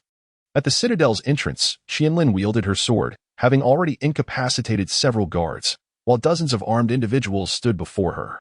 Selena perched silently on her shoulder as Qianlin drew a deep breath, lifting her blade behind her before delivering a powerful swing. A vast and swift wave of sword energy surged towards the throng of adversaries, overwhelming them before they could react. The momentum of the sword energy remained unabated, cleaving through the oak gates of the fortress, shattering them into 4 pieces, which then thunderously collapsed. As the outer wall of the fortress was struck, the 2 towering samurai statues beside the gate began to stir, their bodies and eyes emanating a crimson glow. From the depths of the forest emerged 2 figures, one of whom circled the bases of the statues several times. The statues, previously capable of moving away from their pedestals, became firmly anchored to their bases. The warriors arriving from within the gates hesitated, puzzled by the sudden inactivity of the defensive statues. What is happening? Why are the samurai statues not attacking the intruders? CP0 halted, signaling Vivian behind him with a gesture indicating the situation was under control. Vivian raised her hands, directing 2 yellow orbs of light towards the statues. Upon contact, one statue gradually became enveloped in the yellow light. After several seconds, the red glow transformed into blue, while the rest of the statue remained unchanged. With a snap of his fingers, CP0 granted the statue freedom of movement, allowing it to leave its pedestal and wield its sword, fashioned from an impervious rock-like material. To strike downwards. One arm of the other statue was severed, and the blue-glowing statue continued to slash, obliterating the red-glowing statue into fragments. The samurai within the fortress stood frozen in astonishment. Why are the samurai statues turning against one another? Wait, is it coming towards us? The statue pivoted, advancing into the heart of the fortress, smashing the doorframe as it approached the warriors. CP0 and Vivian positioned themselves atop the statue's shoulders, with Vivian exerting control over it while CP0 ensured her safety. This is a newly developed fruit ability of mine. If the replicated entity possesses autonomous action, the copy will unconditionally obey the commands of the user, though proximity is essential, Vivian explained. Qianlin, gripping her katana, stepped steadily into the fortress. As she surveyed her surroundings, a decade had passed, and while she observed many changes, a sense of familiarity persisted. This blend of the strange and the familiar instilled a fleeting sense of unease and confusion within her. Numerous ordinary citizens were fleeing, and upon recognizing Qianlin as the daughter of the former clan leader, whispers of recognition spread. Hey, isn't that Lady Qianlin? It truly is her. Is she back too? Hush, don't speak out of turn. Many remembered the turmoil of a decade prior, clearly recalling how Wuma Ichuan had slain the original clan leader to usurp the family. They understood that Qianlin's return heralded vengeance. As she traversed the main avenue, Qianlin noticed a group emerging from the main citadel, led by Mu Zong, whose accompanying warriors exuded a commanding presence, distinct from the rabble. These were kin of the clan. Mu Zong tilted his head slightly, addressing his followers. You, divide and eliminate that statue. Yes, the elite warriors surrounded Qianlin, with Mu Zong drawing his sword and pointing it at her. What gives you the audacity to return here? My confidence is irrelevant. I never intended to survive. Qianlin coldly replied, her gaze locked onto Mu Zong. Humph. What of that woman who aided you? Did she not accompany you? Mu Zong slowly paced, the tip of his blade unwaveringly aimed at Qianlin. She remained silent, acutely aware of Mu Zong's movements. He exchanged glances with the surrounding warriors, who understood and sprang into action. Qianlin swiftly positioned her sword before her, her body spinning rapidly. Rakshasa, blood whirlpool. A swirling vortex of crimson sword energy repelled the warriors, but an icy gust soon followed, and though she braced against it, numerous wounds were inflicted upon her. Unbeknownst to her, Mu Zong had closed the distance, crouching low to strike towards Selina's abdomen. With her arm lowered and enveloped in the aura of armament hockey, Selina deflected a metallic clash as she blocked the strike. Qianlin swung her arm to parry Muku's blade, then slashed forward. Muku stood firm, the swirling energy around him acting like armor, rendering Qianlin's sword motionless. Qianlin withdrew her blade, leaping back to create distance. A wave of sword energy surged towards her, and she deftly diverted it with her sword just as Muku leapt above her, bringing down his strike with ferocity. Qianlin countered with an upward slash, unleashing a conical wave of sword energy that soared skyward. The technique, Rakshasa, head-severing prison, collided with Muku's blade, sending sparks flying. Muku exerted force, dispersing the sword energy, then spun in the air, unleashing a broad, pale blue wave of energy known as mountain wind. Sensing the power of this attack, Qianlin immediately dodged, but the energy detonated upon hitting the ground, forcing her to brace with her sword, enveloped in armament hockey, while a barely perceptible white light surrounded her. Muku narrowed his eyes, sensing something amiss with Qianlin. Having withstood the powerful blow, Qianlin whispered her gratitude. Selina gently tapped her shoulder, urging her to focus on the fight. As Muku descended, elite warriors surrounded them. Leave these foot soldiers to me. You concentrate on that one, Selina whispered in Qianlin's ear. As the warriors closed in, Qianlin remained still. Muku sensed a sudden presence and hastily commanded the warriors to halt, but it was too late. A beam of white light blasted several of them away, followed by a white sphere exploding in midair. Some warriors fell lifeless, while others writhed on the ground in agony. As the dust settled, Muku's gaze sharpened upon a colossal white wolf that had appeared beside Qianlin, its white tail shielding her. The wolf was adorned with swirling clouds of flame, its purple eyes exuding both beauty and danger. It opened its jaws, unleashing a beam towards Muku. Lunar eclipse, jade fangs. Muku raised his blade to defend. But the next moment, a crimson wave of sword energy approached. With the wind swirling around him, Muku managed to hold the energy at bay. Qianlin stood before him, her sword raised high, imbued with armament haki, and brought it down with great force. Rakshasa, mysterious ascendants. The clash of metal resonated sharply, sending shockwaves that flattened the grass around them. Ah, so she truly remains by your side. That monster is that woman, isn't it? Muku scoffed, glancing at the giant wolf battling the elite warriors, then forcefully pushed Qianlin's sword aside. What do you call her? Qianlin retreated several meters, her anger evident as she glared at Muku.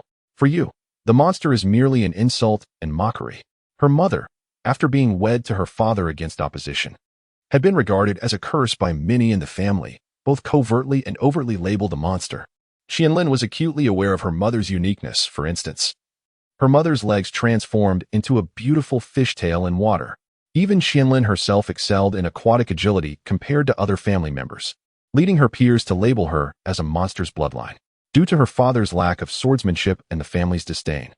Qianlin faced exclusion despite being the future head of the family. Only recently, upon reaching Fishman Island, did Qianlin realize that in the outside world, mermaids and humans were merely racial concepts, with mermaids possessing their own nations, a fact her mother had never disclosed. Say that again, and I'll cut out your tongue, Qianlin exclaimed fiercely. Then come and try, daughter of a monster. A piercing scream erupted as a malevolent spirit manifested behind Qianlin, swinging a large blade towards Muku. The blue energy swirled around Muku's blade as he swiftly dodged the strike. Meanwhile, Wuma Ichuan, holding a wine cup above, sensed the battle below and mused, a ghostly form? Quite a rapid growth, indeed. With only half the secret technique, it seems capable of this level. The crimson blood ambition should be awakening soon. The malevolent spirit howled, spinning its blade before bringing it down with force. Muku nimbly evaded the blow, then unleashed a pale blue wave of sword energy that struck the upper half of the spirit. Seizing the opportunity while the spirit was still recovering, he advanced towards Qianlin. Swinging his sword, Qianlin stepped back half a pace, avoiding a fatal strike, but Muku's blade grazed her raised arm. Sensing something was off, Muku wondered why she hadn't used armament haki to defend. Blood oozed from Qianlin's wound onto Muku's blade, and he withdrew his weapon, Qianlin letting out a muffled groan of pain. As the spirit reformed, it struck down with a massive hand. Muku raised his sword overhead to block the attack before swiftly jumping back. Maintaining a watchful gaze on Qianlin, who raised a hand, Muku instinctively prepared to counter. Qianlin gripped the air and pulled back, causing Muku's blade to be yanked towards her. Shocked, Muku tightened his grip as he noticed Qianlin's blood on the blade, leading to a troubling realization. Is it because of her blood? This is bad. The spirit's blade swept towards Muku, who recognized that to evade, he would have to relinquish his sword. Damn it. A whirlwind of fierce winds converged around Muku, dispersing the spirit's blade before it could reach him. Qianlin also lost her grip on Muku's sword, simultaneously releasing the spirit. Muku glared at Qianlin, remarking, "You forced me to reveal this technique. You've made remarkable progress." Muku crouched low as the air currents intensified. Flowerwood path. A robust tornado surged skyward, but Qianlin retreated. The radius was too expansive, and she was swept into the air, her body lacerated by the razor-sharp winds. On the ground, Muku extended his empty left hand, gathering the wind, which tore through his sleeve. A green long sword coalesced in his grasp as he swiftly slashed downward, wielding both a real and a phantom blade towards Qianlin. Adjusting her stance midair, Qianlin met the strike with her armament haki. Clang! The force sent Qianlin crashing to the ground, creating a deep crater. As Muku descended, he raised his blade again, but a projectile-like sphere of energy soared toward him. Muku had no choice but to use both blades to deflect the sphere, which exploded against a distant structure. Muku glanced in the direction of the energy sphere, observing the giant wolf, its jaws agape, gathering energy within. Surrounding it lay numerous fallen warriors. This one is quite troublesome as well, Muku mused. Qianlin emerged from the crater, spitting out blood, and shouted, "Selena, you must not intervene." Helena's movements momentarily stalled as she gazed at the rising Qianlin, who resolutely declared, "This is my vendetta. I shall exact my own revenge." Mukuzang scoffed derisively. "Ha, then come and try?" Qianlin abruptly lifted her head, her blood-red eyes resembling those of a malevolent spirit. In an instant, she vanished from her original position and charged towards Mukuzang. Sensing her velocity, Mukuzang muttered, "Interesting." He crossed two blades to intercept Qianlin, but as her body was struck, it suddenly transformed into a mist of blood and dissipated. Rakshasa, mist demon. Mukuzang's eyes widened in shock as he swiftly crossed his swords behind him. With a resounding clash, Qianlin reappeared behind Mukuzang, her blade infused with a potent aura, descending with tremendous force.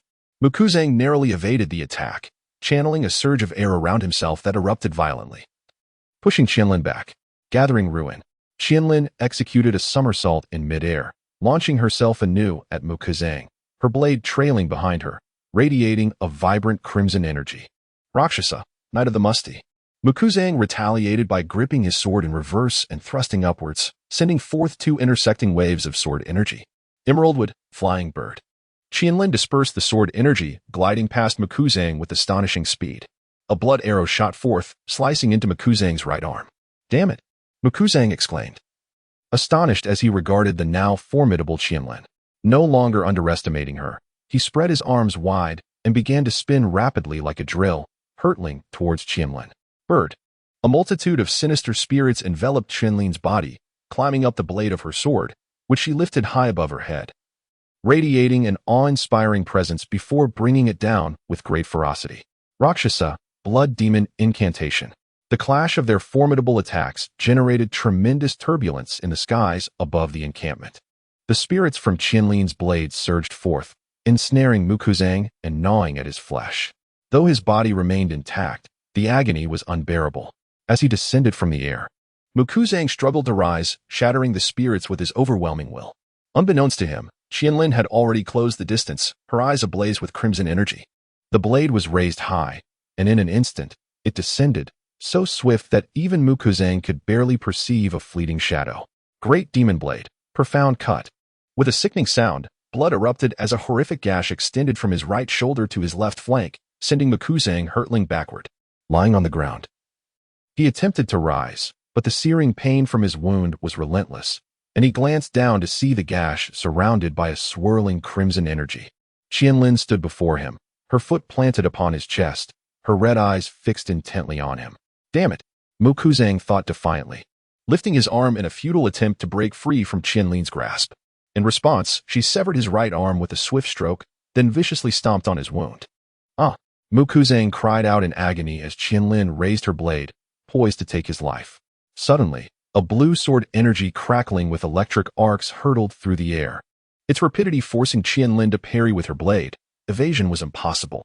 The sword energy collided with her weapon, sending arcs of lightning cascading outward, leaving Qianlin's arm numb from the shock. She quickly leaped back, casting her gaze upward at the main city. Wu Ma Yichuan descended the stairs with his sword resting on his shoulder, glancing at Mukuzang with an impassive expression. "Mukuzang, what transpired? She defeated you without even employing crimson blood heroism?" Mukuzang struggled to sit up, clutching his severed arm, too pained to retort. Wu Ma Yichuan observed the distant samurai statue embroiled in combat with several warriors, then casually unleashed another arc of lightning-infused sword energy. "Get back!" Both Qianlin and Helena shouted simultaneously to Vivian and CP0. Acting swiftly, CP0 scooped up Vivian and leaped away, while the samurai statue was bisected by the sword energy. Wu Ma Yichuan unleashed several more waves of sword energy. Qianlin adeptly dodged, then retaliated with a crimson sword energy that collided with a surge of lightning energy, the scarlet wave faltering within mere seconds. As the lightning energy surged towards her, a beam of light emerged from the side, dispersing the electric attack. "Eclipse of the Moon, Jade Fong. Qianlin, allow me. Let me deal with them. Do not interfere." Qianlin shouted, then drew her blade back, unleashing a swirling, conical sword energy that tore through the ground like a powerful drill. Rakshasa, Decapitation Prison. Wu Ma Yichuan deftly angled his blade, unleashing an even swifter and mightier arc of electric energy that cleaved through the ground, effortlessly shattering the conical sword energy and continuing unabated towards Qianlin. As Qianlin's demonic form manifested, her spectral hands reached out to brace against the relentless electric assault, unleashing a ghostly wail as her form dissipated.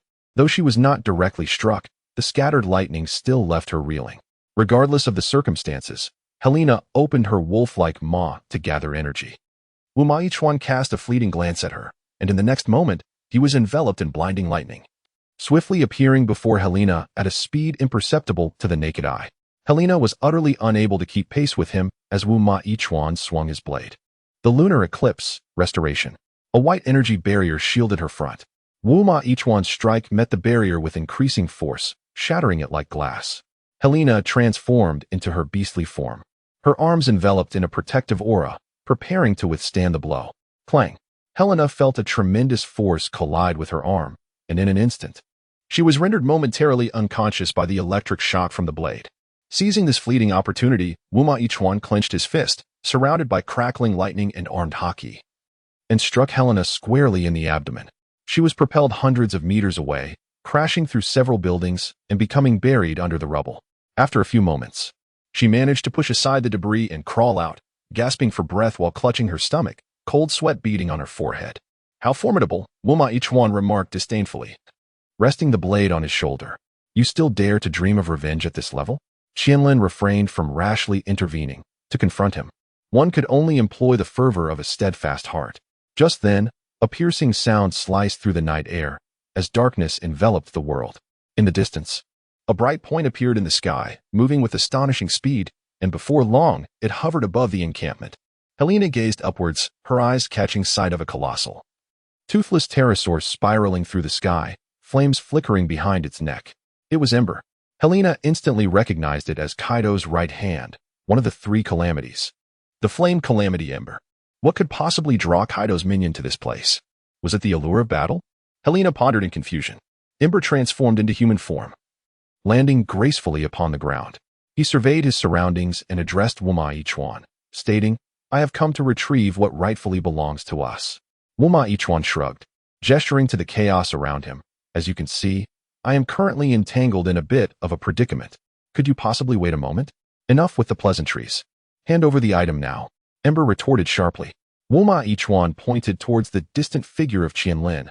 "That individual is intent on taking my life, and I am unable to extricate myself at the moment. Moreover, I cannot recall where I placed the item. Perhaps you could assist me in dispatching them swiftly?" With that, he sheathed his sword. "What are you, to dare command me?" Ember replied icily. "Oh, I wouldn't dream of it. It's just that I am indeed facing some complications. You may either wait patiently, or we could hasten to eliminate them together." Ember's terrifying gaze bore into Wuma Ichuan, who narrowed his eyes and held his ground. After a tense silence, Ember let out a cold snort. Flames ignited around his hand, and with a sweeping motion, a fireball hurtled towards Qianlin. Then, a shadowy figure surged from the distance, its wolf-like maw gaping wide, consuming the fireball in one swift motion. Helena transformed into her calamity form and said to Qianlin behind her, "Leave that person to me." She then called out to Jean in the distance, "Hey, your opponent is me. Do not interfere in their battle." Wuma Ichuan laughed heartily. "Ha ha ha. Do you consider this a duel? What a ridiculous little brat." Qianlin, suddenly enraged, charged forward, brandishing her sword. Flames ignited in Jin's hands as he raised them to launch an attack on the approaching Qianlin. Helena crouched low, engulfed in roaring flames, and shot towards Jean like a cannonball. Calamity, falling fire. Jean crossed his arms over his chest, enveloping himself in armed hockey to defend. With a resounding bang, Helena's fist collided with his arm. Jean deflected her punch with a swift motion, causing sharp spikes to protrude from his fist, which then struck Helena. Ah, damn it. Helena was propelled backward for several dozen meters, adjusting her posture mid-air before gracefully landing on the ground. Realizing that the flame of her disaster form was ineffective, she swiftly transitioned into her eclipse form. Ember had transformed into a toothless wyvern, soaring towards Helena with remarkable speed, leaving a fiery trail in its wake. In an instant, Ember arrived before Helena, his enormous wings sweeping through the air, sending her flying once more. He aimed at Helena, unleashing a barrage of flame projectiles from the inferno behind him, their speed and density formidable. Helena gathered her energy, forming a barrier to shield herself. The eclipse, renewal momentarily fended off the onslaught, and Helena swiftly counterattacked, extending her claws to conjure 3 blades of wind, which soared towards Jean from 2 directions. The eclipse, White Fox enveloped Jin's wings in a cloak of armed color and domineering aura, safeguarding his body against the oncoming blades. In a simultaneous motion, as he unfurled his wings, he unleashed a torrent of fiery projectiles. Helena moved swiftly, with fiery projectiles pursuing her every step. Helena leapt into the air, while Jean flapped his wings in pursuit. With her hands raised above her head, Helena gathered energy, and as Jean drew nearer, she unleashed a formidable blade of storm. Eclipse, storm shift. Jean coated his wings with the aura of armed color, accelerating once more, unyielding and resolute, charging directly toward the colossal storm blade. The royal bow of Dan clashed with the storm blade, erupting into a tempest of force, ultimately succumbing to Jin's might and dissipating.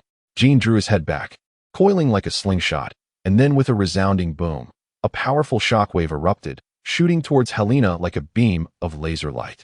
The royal self-esteem of the weasel.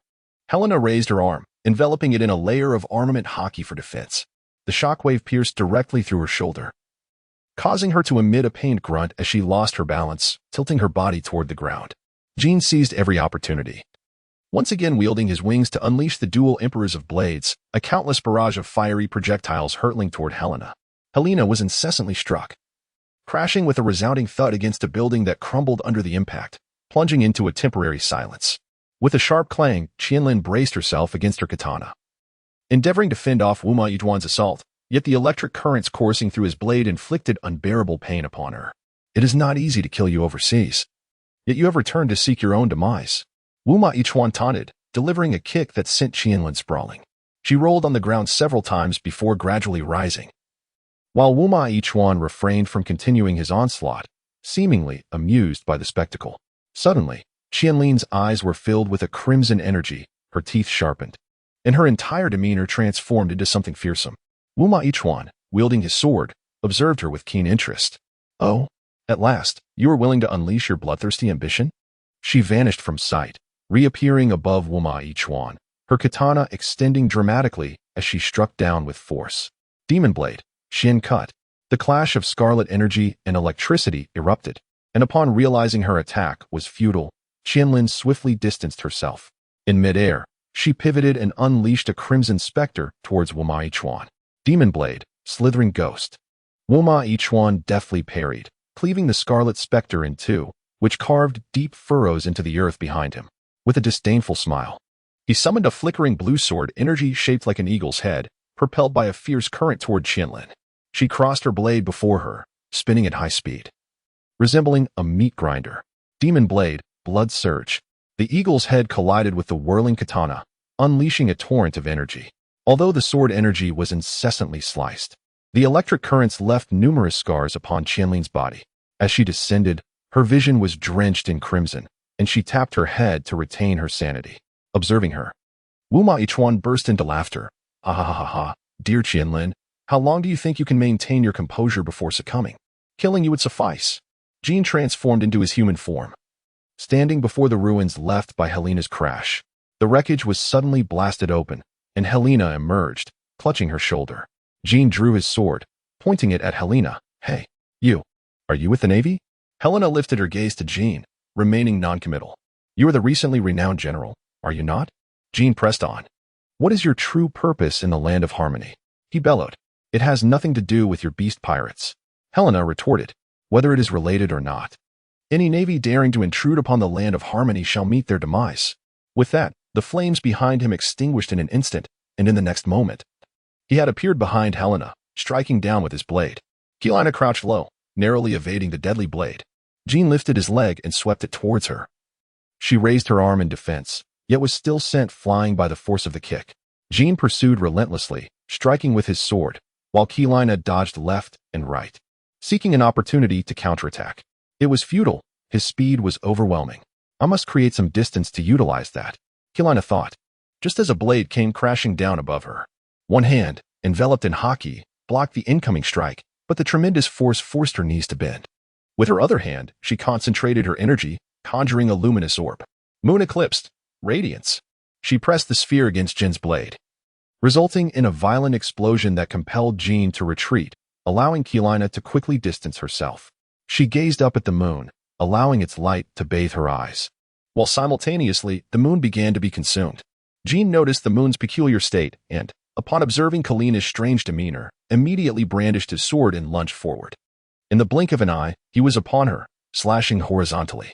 Helena remained motionless, but Jin could see purple, curling patterns gradually emerging on her body. Her eyes filled with the energy of the eclipse. Bang! Helena's hands were enveloped in a radiant purple energy, emanating a luminous glow as she seized the incoming blade. With a swift motion, she deflected the knife, transforming the energy in her grasp into a sharp spear that lunged toward Jin. Jin, wielding his sword, met her challenge, and the two engaged in a fierce exchange for several rounds. They both retreated simultaneously, and Helena's spear elongated at both ends before she hurled it at Jean. The projectile slicing through the air with a piercing sound. With a focus unwavering, Jean braced himself against the spear, which collided with his blade, producing a sharp clang. After a few tense seconds of resistance, he skillfully redirected the spear's trajectory. Turning back, Helena charged forward, both hands cradling a spear of energy that had coalesced. While Jean promptly swung his sword to confront her assault, Helena wielded her spikes as weapons, engaging in a fierce duel with Jean for dozens of rounds. Neither able to claim victory. After they parted ways, Jean scoffed, "Humph, so you wish to compete in speed."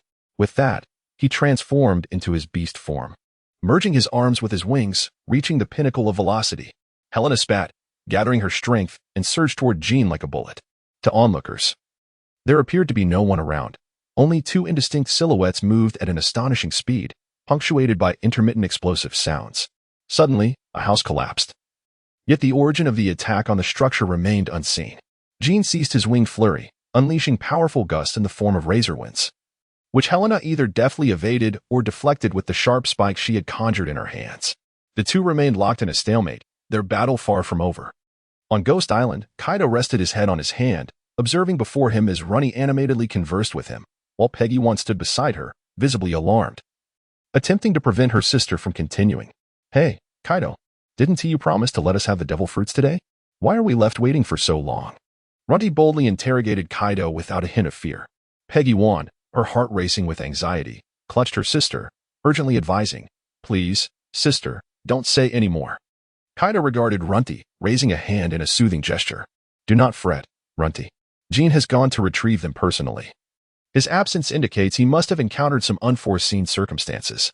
In frustration, Runny stamped her foot and turned her head away, refusing to acknowledge Kaido. While Peggy One wiped the cold sweat from her brow, finally exhaling in relief, Helena launched a sharp spike, which Jean skillfully evaded by rolling to the side. The spike pierced through a distant boulder.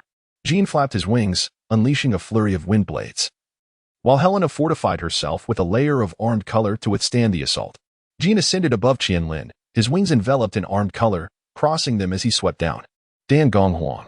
Helena arched her back gracefully, her wings brushing past the tip of her nose, and in a fluid motion, she delivered a swift kick to the face of Jean. Jean momentarily retreated, soaring in rapid circles around Helena in the air. Helena refrained from pursuing an attack, while Jean intermittently unleashed a gust of wind blades. Helena either evaded or defended against them. Jin's speed accelerated, and he began to soar freely, increasing the frequency of his wind blade assaults. Helena found herself somewhat overwhelmed, nearly sustaining injuries on several occasions. No, she must discern his movements. Closing her eyes, she reopened them to a world transformed into a kaleidoscope of colors as time itself seemed to slow. A blade of wind hurtled towards her, which she deftly evaded, then set out to trace Jin's whereabouts, spotting him soaring through the air, leaving behind a lengthy trail of crimson. With a swift motion of her hand, Selena conjured a row of 5 violet energy spikes, which then shot forth like crossbow bolts towards Jean. The technique, Eclipse, Half-Shadow Devourer, Purified Arrow, left Jean wide-eyed as he beheld the 5 spikes hurtling towards him, effectively sealing off his escape. He had no choice but to defend himself. Yet he could not fully block them all. Jean subsequently shielded his body with his wings. However, 2 of the spikes still managed to pierce him. Flames reignited behind him, spreading across his wings, and with a powerful sweep, he unleashed a torrent of fire. The Flame Emperor. Helena leaped away, casting several sharp spikes into the air. With a sudden release of power from her wings, she plummeted swiftly, only to unfurl her wings once more at a height close to the ground, diving towards Helena. As Helena concentrated sharp spikes in her hands, intending to intercept Jean, she was taken aback when Jean abruptly halted a mere dozen meters before her. With a powerful flap of his wings, a multitude of wind blades imbued with flames surged toward Helena. What the? In such close proximity, coupled with the swift velocity of the wind blades, Helena found herself unable to evade the onslaught and could only brace herself as best as she could. Numerous lacerations marred her body, with the flames from the wind blades exacerbating the wounds. A deafening explosion reverberated as a beam of light shot forth, piercing through Helena's abdomen. Helena gritted her teeth against the pain and hurled 2 purple spikes. The flames behind Jean extinguished, and in an instant, his speed surged as he dodged the spikes, charging straight toward Helena with armed wings. The royal bow of Dan echoed with a resounding bang. Helena was sent flying, with Jean offering her no respite. Flames ignited behind him as he unfurled his wings, unleashing a torrent of fiery projectiles. The bullets from Blade's dual emperors rained down upon her, forcing Helena to retreat incessantly, unable to find an opening to defend or evade the relentless assault. This was intolerable. If this continued, her ability to enter the calamity form would be futile against his speed, and the shadowy specter would prove ineffective against his flames. Helena collided with a small hill, the surface of which was shattered by fiery projectiles. Jean fired while advancing, and when they were less than 10 meters apart, the flames extinguished, reaching peak velocity as he instantly closed the distance to Helena. The enormous claw of the pterosaur struck, causing the hill to disintegrate into several pieces, sending Helena flying 100 meters away.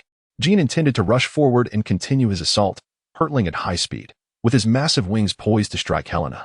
At that moment, a terrifying aura erupted from Helena, sending gray shockwaves radiating outward. "Get away from me!"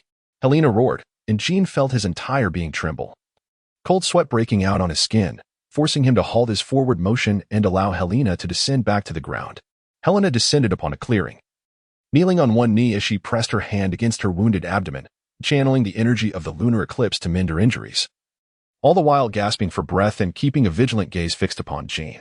Jean lingered in the air, refraining from advancing recklessly. Was that the Conqueror's haki? If Kaido's haki resembled a world-devouring dragon, then Helena's presence conveyed the essence of a fierce and formidable wolf to Jean. Helena was somewhat astonished by the recent events. What had just transpired? Why had such a formidable force been able to drive Jean back? Was it the Conqueror's haki? Kaido, who was indulging in his drink on Onigashima, suddenly lifted his gaze towards the northeast, sensing the presence of the Conqueror's haki, akin to a fearsome wolf challenging him with its might. Was that where Jean had gone? Oh, how intriguing. He promptly rose, grasping his kanabo, and made his way outside. Runty, witnessing his sudden departure, exclaimed in irritation, "Hey, Kaido, are you going to leave us behind? Come back."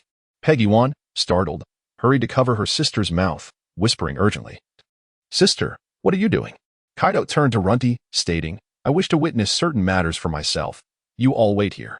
He then transformed into his dragon form, soaring into the sky. At that moment, atop Onigashima, Yamato sat eating a rice ball while gazing into the distance, particularly towards the direction of the ringing bells. What had just occurred over there? Such a powerful aura, akin to that of my father and myself? Suddenly, Kaido burst forth beside her, startling her. She quickly realized that Kaido, too, was drawn by the disturbances occurring in that direction and intended to investigate, with her weapon readied on her back. Yamato leaped onto Kaido's back. Kaido glanced back, muttering to himself, "Yamato, is it? Well, if you wish to come along, so be it." Dark clouds abruptly gathered in the sky, obscuring the moon, prompting both Helena and Jean to look upwards. Jean soon recognized the arrival of the dragon, and Helena surmised it was indeed so. A colossal azure dragon broke through the clouds, descending upon fiery clouds. Kaido and Helena exchanged grave expressions as Kaido surveyed the area, noting that Jean and Helena had engaged in battle far from the residence of the Wuma family. Transforming back into his human form, he inadvertently flung Yamato to the ground. Ouch! How infuriating! With a loud thud, Yamato landed not far from Helena, who looked on in confusion to see a young girl with white hair, blue-tipped locks, and horns adorning her head, suddenly realizing, "Isn't that Yamato? How did she come out? Did she follow Kaido?" Helena shook her head, dismissing the thoughts. Jean approached Kaido and quietly said, "I apologize, Mr. Kaido, for my ineffectiveness." "Not to worry," Kaido replied. "I shall have a word with this little brat." Helena coughed up blood and shouted at Kaido, "Kaido, I have no ties with you. Leave me be." Jean, standing aside, replied sternly, "Mr. Kaido, this woman is a naval commander. Her audacity to come here must be eradicated." "The Navy, you say? It matters not. Jean, do not interfere. I wish to exchange a few blows with her." Jean ceased his protest and stepped back. "You brat. Come, let us engage in battle. I wish to see your capabilities." "How infuriating. Why must you obstruct me? Fight until I am satisfied, and I shall cease my interference. How does that sound?" Helena spat vehemently, choosing not to utter another word. The violet energy surged within Selena, coalescing at her lips, while Kaido stood resolutely, wielding his spiked club and observing her intently. In an instant, the moon eclipse, partial shadow devourer, purple jade gale Fong unleashed a multitude of violet beams, striking Kaido in the surrounding area, carving deep ravines into the ground. Kaido, undeterred, continued to be pushed back, refusing to evade or dodge the onslaught. Helena charged towards Kaido, leaving behind a purple afterimage. Violet energy surged up her claws, causing them to elongate instantaneously. Approaching Kaido, she crossed her claws and struck out. Lunar Eclipse, half-shadow devourer, ringed hound. Helena fiercely grasped Kaido's abdomen, where a cross-shaped scar left by Odin marked his flesh. With a resounding thud, Kaido was propelled backward, colliding with a distant hill. He emerged from the crater, a relaxed smile gracing his face. The force was commendable, yet to inflict actual harm upon me, you still have a considerable way to go. Helena, with a frustrated hiss, gathered energy in both hands, and a remarkably long spike, enveloped in the color of armament, manifested in her grasp.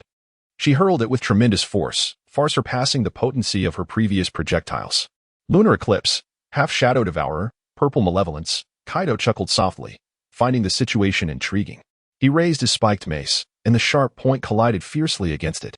After a tense standoff of 2 or 3 seconds, Kaido flipped his hand, deflecting the spike aside, which pierced through a forest for hundreds of meters. Surely, this is not your limit, little one. Is it only flowing sakura and binding chains that can inflict harm upon him? In the distance, Yamato noticed the clash between that individual and Kaido and contemplated whether he could join forces to defeat Kaido. However, just a few steps into his approach, a blade was drawn across his path. Young Master Yamato, do not interfere in Mr. Kaido's battle. Jin coldly warned him. Yamato shot back with a fierce glare, unhesitatingly retorting, Jin, do not obstruct me. Young Master Yamato, I advise you to remain compliant. Jin urged. Undeterred, Yamato seized a metal rod and leaped forward, aiming to strike Jin's head. Jin raised his blade to parry the blow, their weapons clashing with a crisp sound. With strength in his arm, Jin deflected Yamato's metal rod, prompting Yamato to unleash a shockwave while midair. With a swift motion, Jin transformed into his beastly form as the flames behind him extinguished.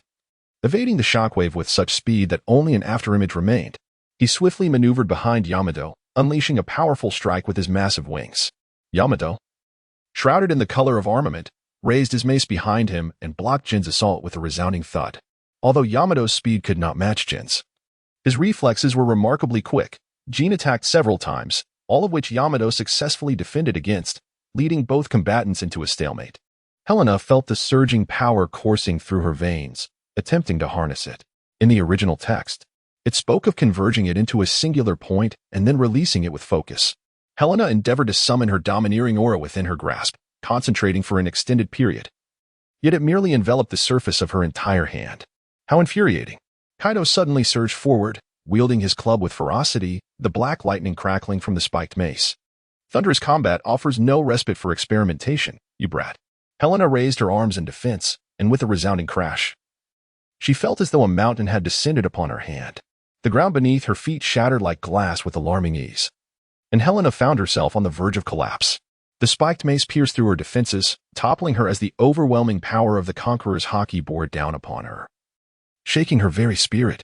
Helena braced herself against the overwhelming might of Kaido's Conqueror's haki, gritting her teeth and letting out a fierce growl as a surge of gray haki erupted from her, clashing against Kaido's formidable presence. How intriguing! How fascinating! A resounding laughter erupted from Kaido as he intensified his haki.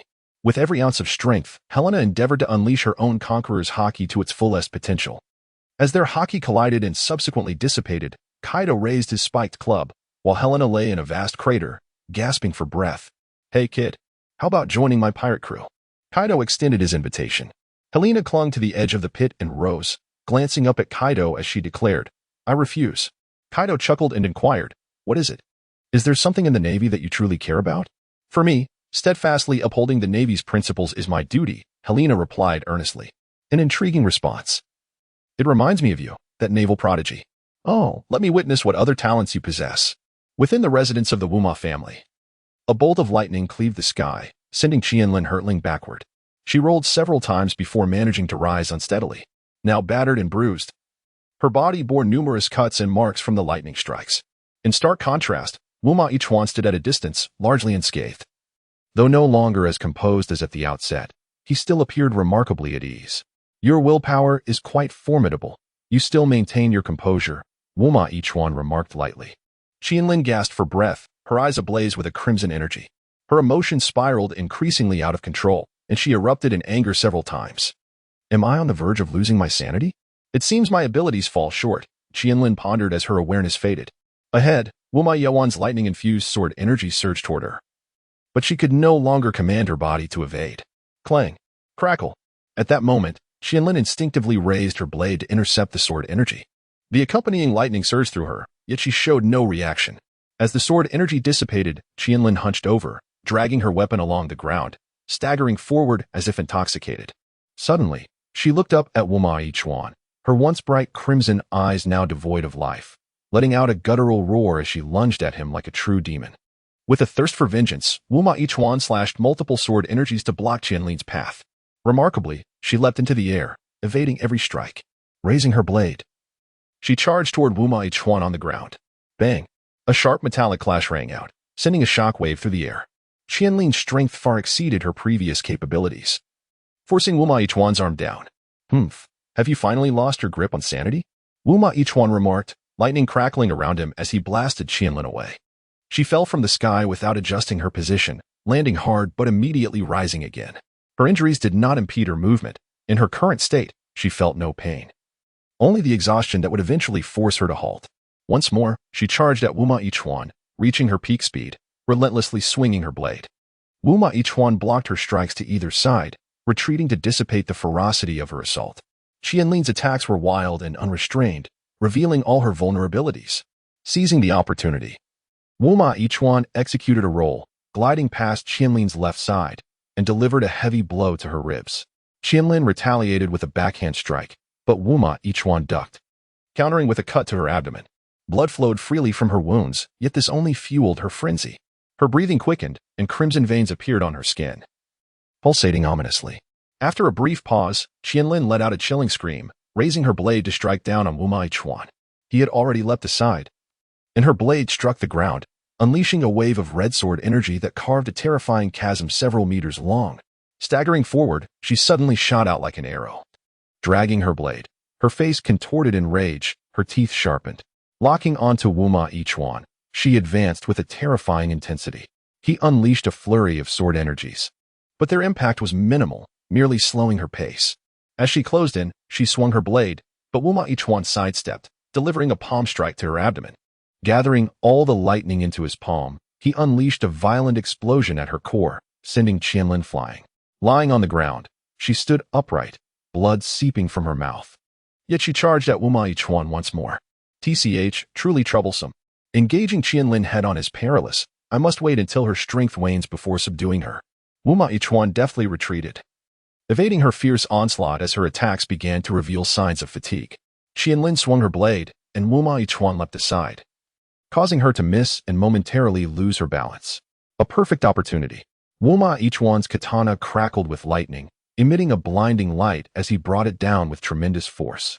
Qianlin raised her blade in defense, but the raging lightning struck her right shoulder, delivering a fierce jolt. Her movements slowed momentarily, and Wuma Yichuan prepared for another strike. However, Qianlin roared, her explosive energy forcing him to retreat. The specter of a demon emerged behind her, wielding a massive blade and sweeping the surroundings. Is she beginning to backlash against herself? While it's true she will soon succumb to her own demon form, I might as well use this opportunity. Wuma Yichuan retrieved a blood-red talisman adorned with mysterious symbols. Chanting an incantation, he spread his palm, and the talisman flew forth on its own. It soared above Qianlin's head, igniting in flames, the ashes glowing a crimson hue as they spread around her. These luminous ashes suddenly coalesced, forming a scarlet cage. Ensnared within, Qianlin's demon form ignited, emitting anguished cries. The demon wielding the massive blade struck the cage, but as soon as the blade touched the barrier, it disintegrated into specks of light. Beneath the demon's form, Qianlin wore an expression of torment, collapsing to her knees, clutching her head as her body trembled uncontrollably. Wuma Yichuan leisurely sheathed his blade, observing Qianlin and the chaos around him, spitting in disdain. Well, this troublesome little demon has wreaked havoc upon the residents. I suppose I can always gather some refugees. Helena was struck with tremendous force, sending her crashing into a massive boulder. She emerged from the rubble, her hands coalescing into sharp projectiles that she hurled at Kaido. The sound of their slicing through the air echoing around her. The spike struck Kaido, who braced himself against the impact, being pushed back several meters, leaving deep gouges in the ground beneath him. This is futile. I must concentrate, focus my energy. Time was slipping away, and Helena's stamina dwindled, the exertion of harnessing her haki becoming increasingly arduous. Kaido let out a brief chuckle, spinning his 8 style, enveloped in both armament haki and conqueror's haki, unleashing a powerful shockwave. Helena swiftly evaded the strike, deftly tossing several sharp spikes to distract Kaido, thus creating an opportunity to attempt flowing Sakura. Kaido, swinging his spiked club, effortlessly deflected the spikes. He then proclaimed, "My muscles haven't even warmed up yet. Let us see something entertaining." Transforming into his hybrid form, scales and dragon-like skin adorned his body. Sharp fangs emerged from his mouth, dragon horns sprouted from his head, and a formidable tail swayed behind him. Grasping the spiked club, he charged directly towards Helena. Raising the club high above his head, lightning coursing along the iron rod, as he descended with immense force imbued with Conqueror's haki and armament haki. The terrifying pressure surged forth like a deluge, and Helena found it exceedingly arduous to evade. She crossed her arms to shield her head with armament haki and endeavored to unleash her own Conqueror's haki to withstand Kaido's overwhelming presence without succumbing to unconsciousness. Boom.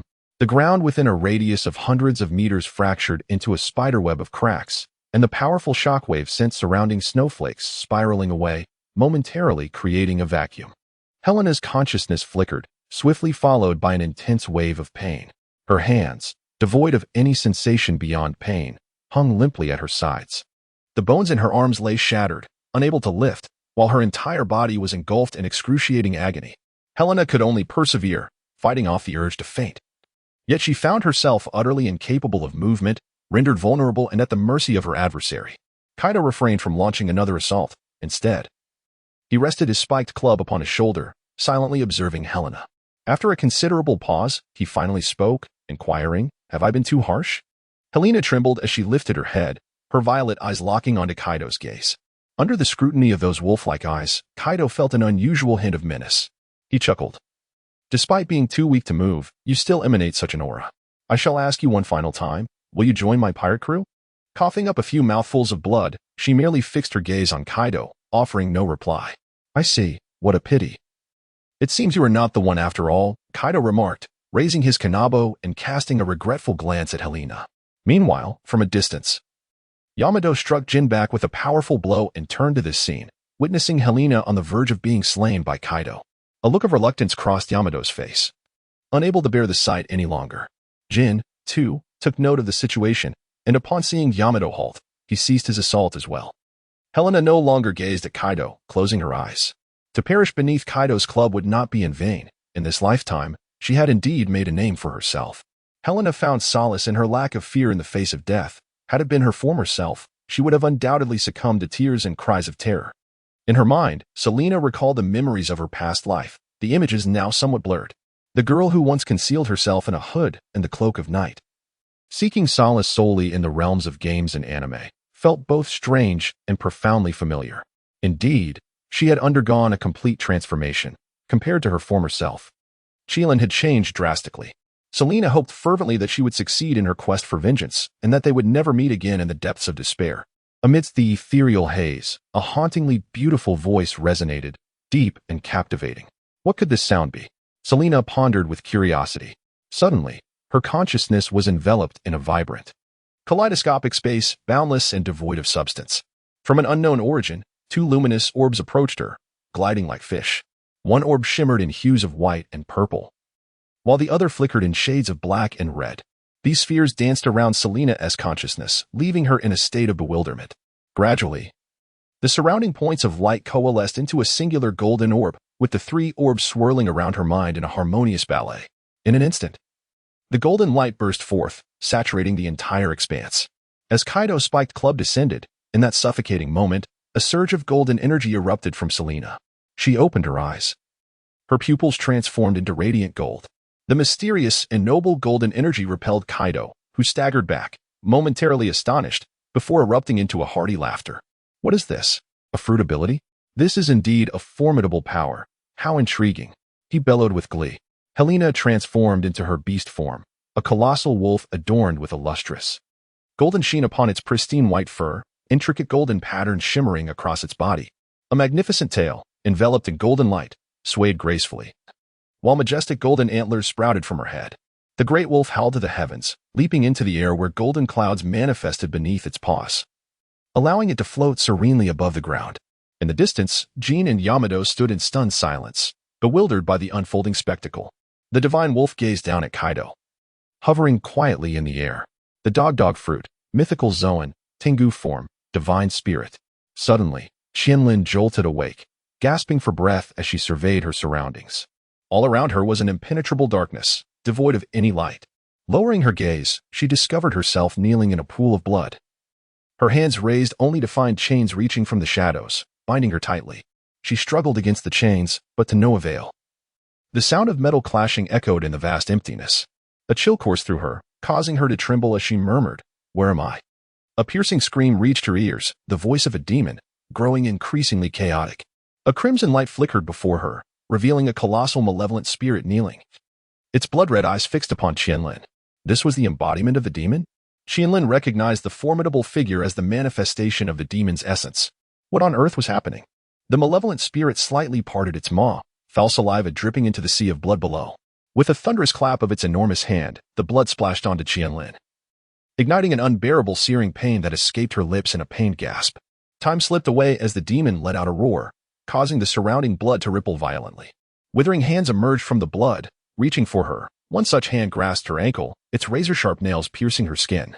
Qianlin fought desperately against the demon's grip, the chains clanging incessantly. "Get away, you vile creature." Qianlin seethed with fury. Countless smaller demons crawled from the blood, advancing towards her with sinister intent. And a flicker of fear ignited within her. No. The small demons seized her, their grotesque faces filling her vision. They began to gnaw at her flesh, an agonizing torment enveloping her as she screamed in despair. The torment seemed endless, her consciousness fading, overwhelmed by a tide of unwillingness and terror. "No. I have yet to avenge my mother, father, and little Kuan." Memories of the past swirled before her, inadvertently recalling her grandfather's words. "Qianlin, remember that we are a cursed lineage. Do not fear it. Conquer it, and it shall serve you. Do not fear." Qianlin's eyes flew open, her blood-red gaze locking onto the demons. Enduring the excruciating pain, she fought to maintain her lucidity, confronting the gargantuan malevolent spirit. Enraged by this perceived challenge, the demon raised its massive blade, howling as it swung down towards her. A scarlet light emanated from Qianlin, obliterating the smaller demons that had tormented her. The blade's descent dissipating upon contact with the crimson glow. The blood began to rise and envelop her, mending the wounds inflicted by the demons, while it crept up the chains, corroding them. With a resounding snap, the chains broke apart, and Qianlin flexed her sore hands, rising to her feet. Blood coalesced into a nearly 2-meter-long sword in her grasp. With determination, she leaped forward, bellowing as she struck at the malevolent spirit. The demon shrieked in anguish as its form began to disintegrate, erupting violently and shattering the very fabric of the space around them. Wuma Ichuan awaited Qianlin's demise, pacing impatiently while surveying his surroundings. Suddenly, the distant prison ignited with a blood-red flame, drawing a frown upon his brow. What was happening? A foreboding sensation gnawed at his insides. The flames surged, engulfing the entire prison, and Wuma Ichuan placed a hand on his sword, eyeing the inferno warily. Abruptly, a crimson sword aura cleaved through the flames, hurtling towards him with oppressive force. Wuma Ichuan drew his sword to counter the attack. Shocked by the sheer strength of the force that collided with his blade, the sword aura grazed his side, leaving a deep gash upon his left arm. Footsteps echoed as Qianlin emerged from the blazing fire, her sword trailing behind her, surrounded by tendrils of scarlet energy. Antlers curved elegantly from her head, and sharp bone protrusions jutted from her back. Wuma Ichuan's eyes widened, and through gritted teeth, he muttered, "Cursed bloodline. How could she have overcome the demon's backlash so swiftly?" With a fierce flourish of her sword, Qianlin declared, "Wuma Ichuan, surrender your life." Wuma Ichuan scoffed, "Humph, and what if you have overcome it? You shall soon exhaust your strength. If you wish to slay me, then come and try." Kaido regarded the golden giant wolf in the sky, its noble and mysterious aura overshadowing all else. Helena unleashed a wolfish kiss, a surging torrent of golden energy converging within her mouth, causing the very fabric of space surrounding her to warp. The divine entity, golden extreme white, emitted a beam of light that surged forth, leaping towards Kaido. Kaido swung his spiked club, crackling with thunderous energy. The clash between the thunderous beam and the club, imbued with an aura of dominance, produced a cataclysmic explosion of energy that shattered the ground beneath them. In the distance, Yamato and Jean were also affected by the shockwave generated from this fierce encounter. Yamato drove her iron rod into the earth to anchor herself against being swept away. How formidable, Yamato marveled in awe. Helena transformed into her beastly form, her shoulders adorned with swirling clouds, while golden patterns shimmered brilliantly upon her pristine white fur. Her claws were infused with golden energy, faintly glowing with a radiant light. The antlers atop her head were flawless, with each curve perfectly sculpted. The tip of her enormous wolf tail danced like flames, releasing golden sparkles with every movement. Kaido let out an exuberant laugh, raising the eight-path sword high as he leaped into the air. With a fierce determination, he spun the spiked club, both the armament haki and conqueror's haki entwining around it, unleashing a torrent of purplish-black lightning as he brought it crashing down. With a graceful wave of her right hand, Selena conjured a golden barrier that materialized before her. Kaido's spiked club struck against the shimmering veil, sending arcs of lightning and golden sparks scattering in all directions. Respectful deity. Celestial veil. Helena leapt into the air, her hands entwined with armed color and golden light, as a cascade of black and gold luminescence enveloped her. Suddenly, an eruption of energy enveloped her entire arm. The divine deity, golden spirit staff, surged forward, a fist imbued with formidable energy. Kaido gripped his spiked club tightly, raising it behind him, as black lightning crackled and was unleashed in an instant. The thunderous 8 trigrams unleashed a ferocious explosion of energy, as lightning and golden streams alternately ravaged the earth, leaving the surrounding terrain utterly devastated. As Helena delivered a powerful punch, golden energy erupted upon striking Kaido. The divine force, known as the divine ascendant, spirit steed chasing wolf, unleashed a thunderous explosion that sent Kaido hurtling through the air like a cannonball, ultimately crashing into and shattering a small mountain before coming to a halt. Kaido, increasingly exhilarated, leaped from the gaping hole he had created and charged towards Helena with fervor. The dual-colored haki from his 8 trigrams, entwined in a tempest of energy, surged forth with electric ferocity, far surpassing its previous might. In the air, a tempest of thunder rained down, directly targeting Kaido's spiked club. The great might, thunderous 8 trigrams unleashed a cataclysmic bolt of lightning, the overwhelming force of the malevolent dragon instilling fear in all directions, as the atmosphere was compressed by the unrelenting iron club, producing a piercing sound that shattered the silence. Helena, her hands brimming with golden energy, poised herself to engage in a fierce confrontation with Kaido. In the distance, Jin and Yamato felt their bodies tremble momentarily, followed by blinding rays of golden light and violet lightning surging towards them. Yamato was swept away by the residual force, while Jin immediately transformed into his beast form and took to the skies. From above, he beheld the chaotic scene where Helena and Kaido clashed, witnessing fissures radiating outward from the two, yet both remained motionless. After a brief interval, Helena staggered and collapsed face down, unconscious. As her fruit ability waned, she reverted to her human form. Kaido too shifted back to his human guise, resting his spiked club upon his shoulder as he gazed at Helena. Despite a lingering pain in his arms, he understood that Helena's fainting was not due to his attack, but rather a result of her exhausted stamina. Is she still unable to control her recently awakened powers? Kaido murmured softly. Jin approached Kaido, stating, "Mr. Kaido, we must eradicate her completely, otherwise releasing a tiger back into the mountains will only bolster the Navy's strength." "No, Jin. I hold her in high regard. I am curious to see how far she will ascend in the future." "Then why not capture her? If we do that, I suspect the old geezers of the Marine headquarters would come personally to demand her release. She could serve as a valuable bargaining chip. I have already promised her that I would not interfere if she satisfied me. Now, Jin, go retrieve those 2 fruits." Jin, unable to argue further, replied, "Understood, Mr. Kaido," and unfurled his wings, soaring towards the witch's residence. As Kaido turned to depart, he suddenly remembered Yamato was still nearby. He glanced back to see Yamato slowly approaching the unconscious Helena. Kaido did not intervene nor utter a word, allowing her to act freely. Yamato reached Helena's side and cautiously gathered a small lock of her hair. "When I set sail for adventure, I will surely seek you out," Yamato thought to herself. "Hey, Yamato, it's time to return." Upon hearing Kaido's voice, Yamato's expression turned serious as she turned to face him, brandishing a steel rod. Kaido casually remarked, "It seems the handcuffs need an upgrade." Chinlin raised her blade behind her and leaped into the air, unleashing a blood-red sword aura that spanned several meters. In response, Kamama Ichikawa, engulfed in lightning, raised his illuminated sword to counter this attack. He was pushed backward, straining to withstand the blow. "How infuriating that you've grown so much," he exclaimed. "If I don't show my true abilities, I won't be able to handle you." The lightning surrounding Kamama Ichikawa grew increasingly frenetic. His eyes alight with electricity as he gripped his sword and charged at the descending Qinlin, enveloped in a storm of lightning. Qinlin spun her blade at high speed, sending forth sword energy that sliced everything around her into fragments. Crimson Bloodheart, bloodthirsty demise. Kamama Ichikawa's sword met Qinlin's whirling blade, creating a shockwave that laid waste to the already ruined buildings nearby, turning them into mere rubble. One strike failed to yield results, and Kamama Ichikawa intensified the lightning coursing through him, feeling the strain on his body escalate, a tingling sensation spreading. As he swung again, Qinlin coated her blade with haki and enveloped it in crimson energy. Crimson Bloodheart, Dark Slash. Their blades collided, unleashing a wave of energy that consumed everything in its path. After several seconds of intense struggle, both retreated. Kamama Ichikawa's arm bled profusely from a ruptured wound, his anger boiling over as he realized that the once subdued youth now easily held the upper hand. He despised his family's innate bloodline.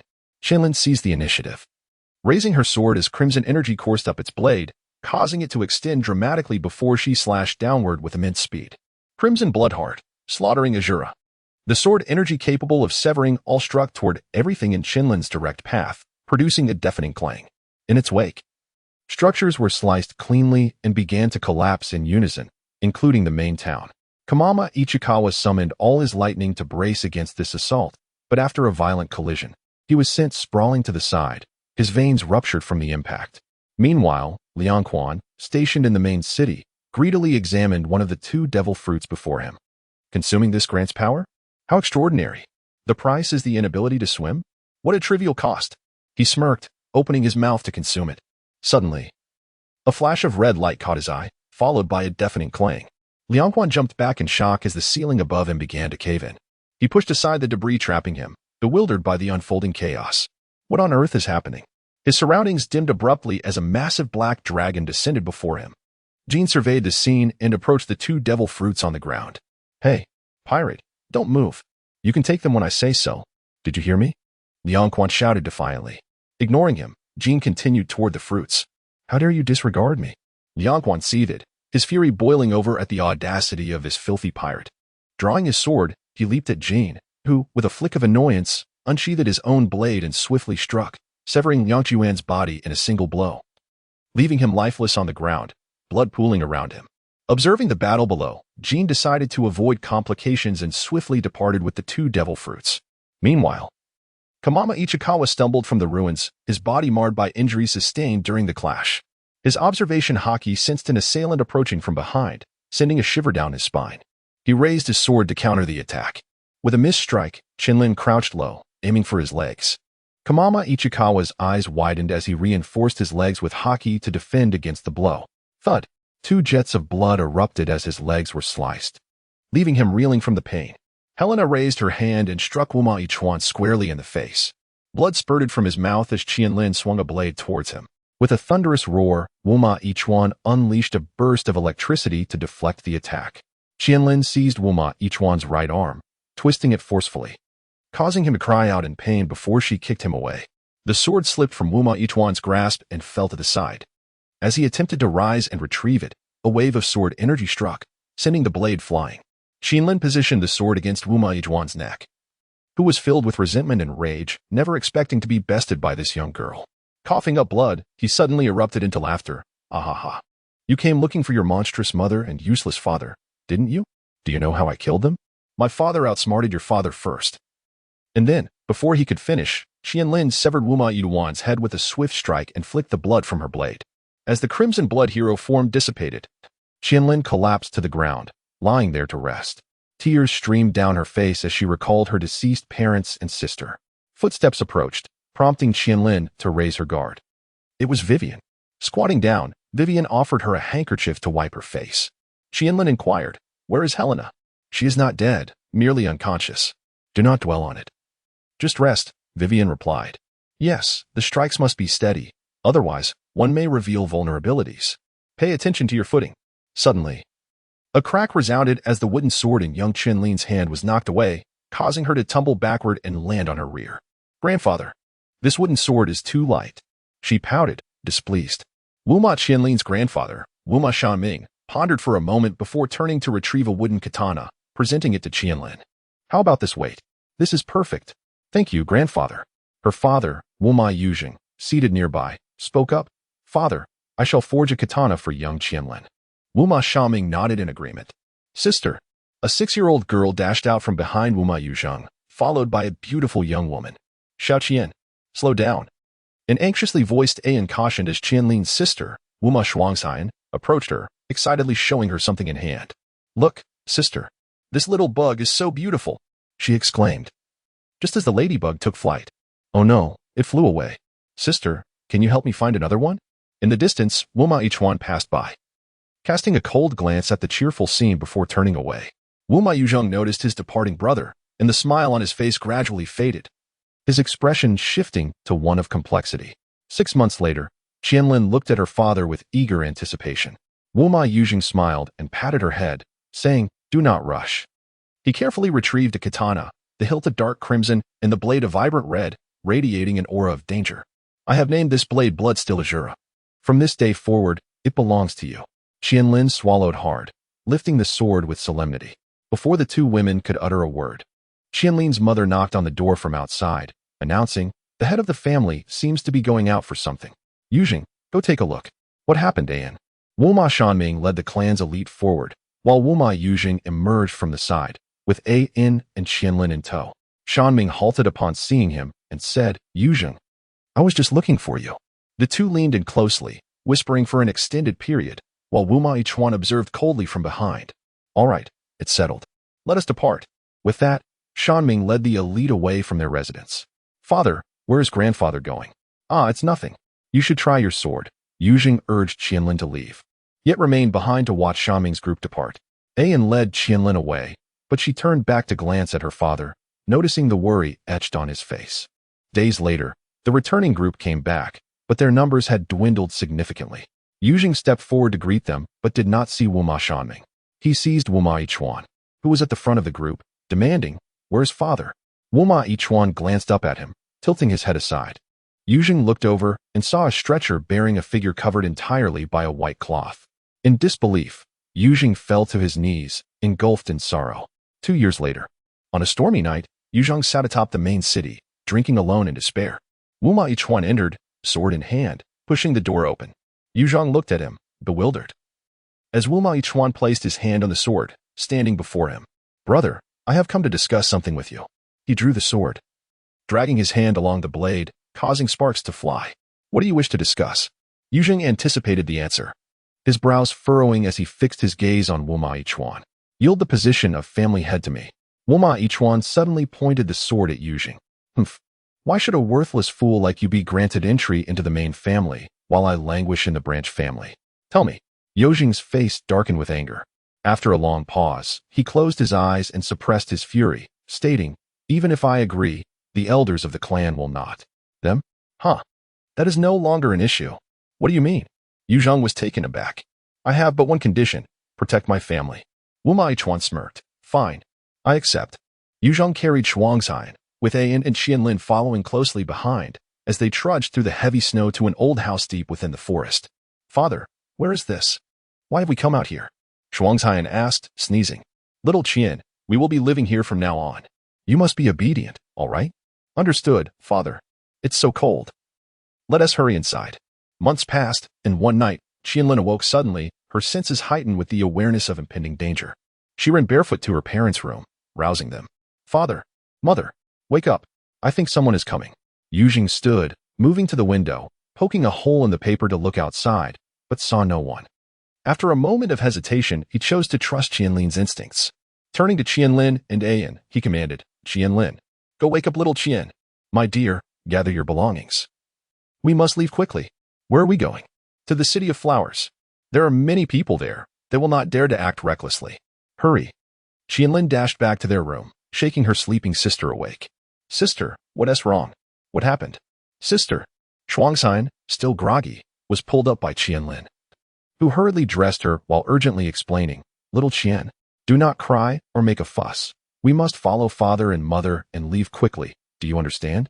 Though frightened, Shuangxian nodded obediently. Qianlin finished dressing her, then turned to gather their essentials, taking the katana before hoisting Shuangxian onto her back and exiting the room. The family of four left the house with only the bare necessities and some money. Shortly after their departure, 6 cloaked warriors arrived, and upon noticing the footprints in the snow, their leader ordered, "Quickly, pursue them." 4 individuals sprinted through the woods when a blade of energy sliced through the air towards them. Qianlin, carrying Shuang's widened her eyes in terror at the advancing threat. With a swift motion, she lunged forward, narrowly evading the deadly force that swept over her head. Both Qianlin and Shuang's tumbled to the ground. But Qianlin quickly regained her footing, discarding the extraneous items from her person, and hoisted the small Shuangren onto her back, clutching her sword tightly as they fled. The 6 pursuers were relentless in their chase. The quartet soon reached the seaside, where a fisherman's boat glimmered with light. In a state of urgency, Yu Zheng found the fisherman and handed over all the money he possessed, pleading, "Please, set sail immediately." The fisherman, taken aback, hesitated momentarily but ultimately rose to fulfill the request upon seeing the currency. And her sister boarded the vessel. And scarcely had it traveled a few meters when Mutsong and his companions arrived. Mutsong unleashed a blade of energy, severing a portion of the boat's canopy. The others swiftly boarded the remaining fishing boats and leaped onto this one. Yu Zheng brandished an oar at the front, while An, perceiving the imminent danger, retrieved a conch shell from her garments, filled with a translucent liquid, and poured it over Qianlin. "Qianlin, take Shuangren and flee. Do not concern yourself with us. No hesitation.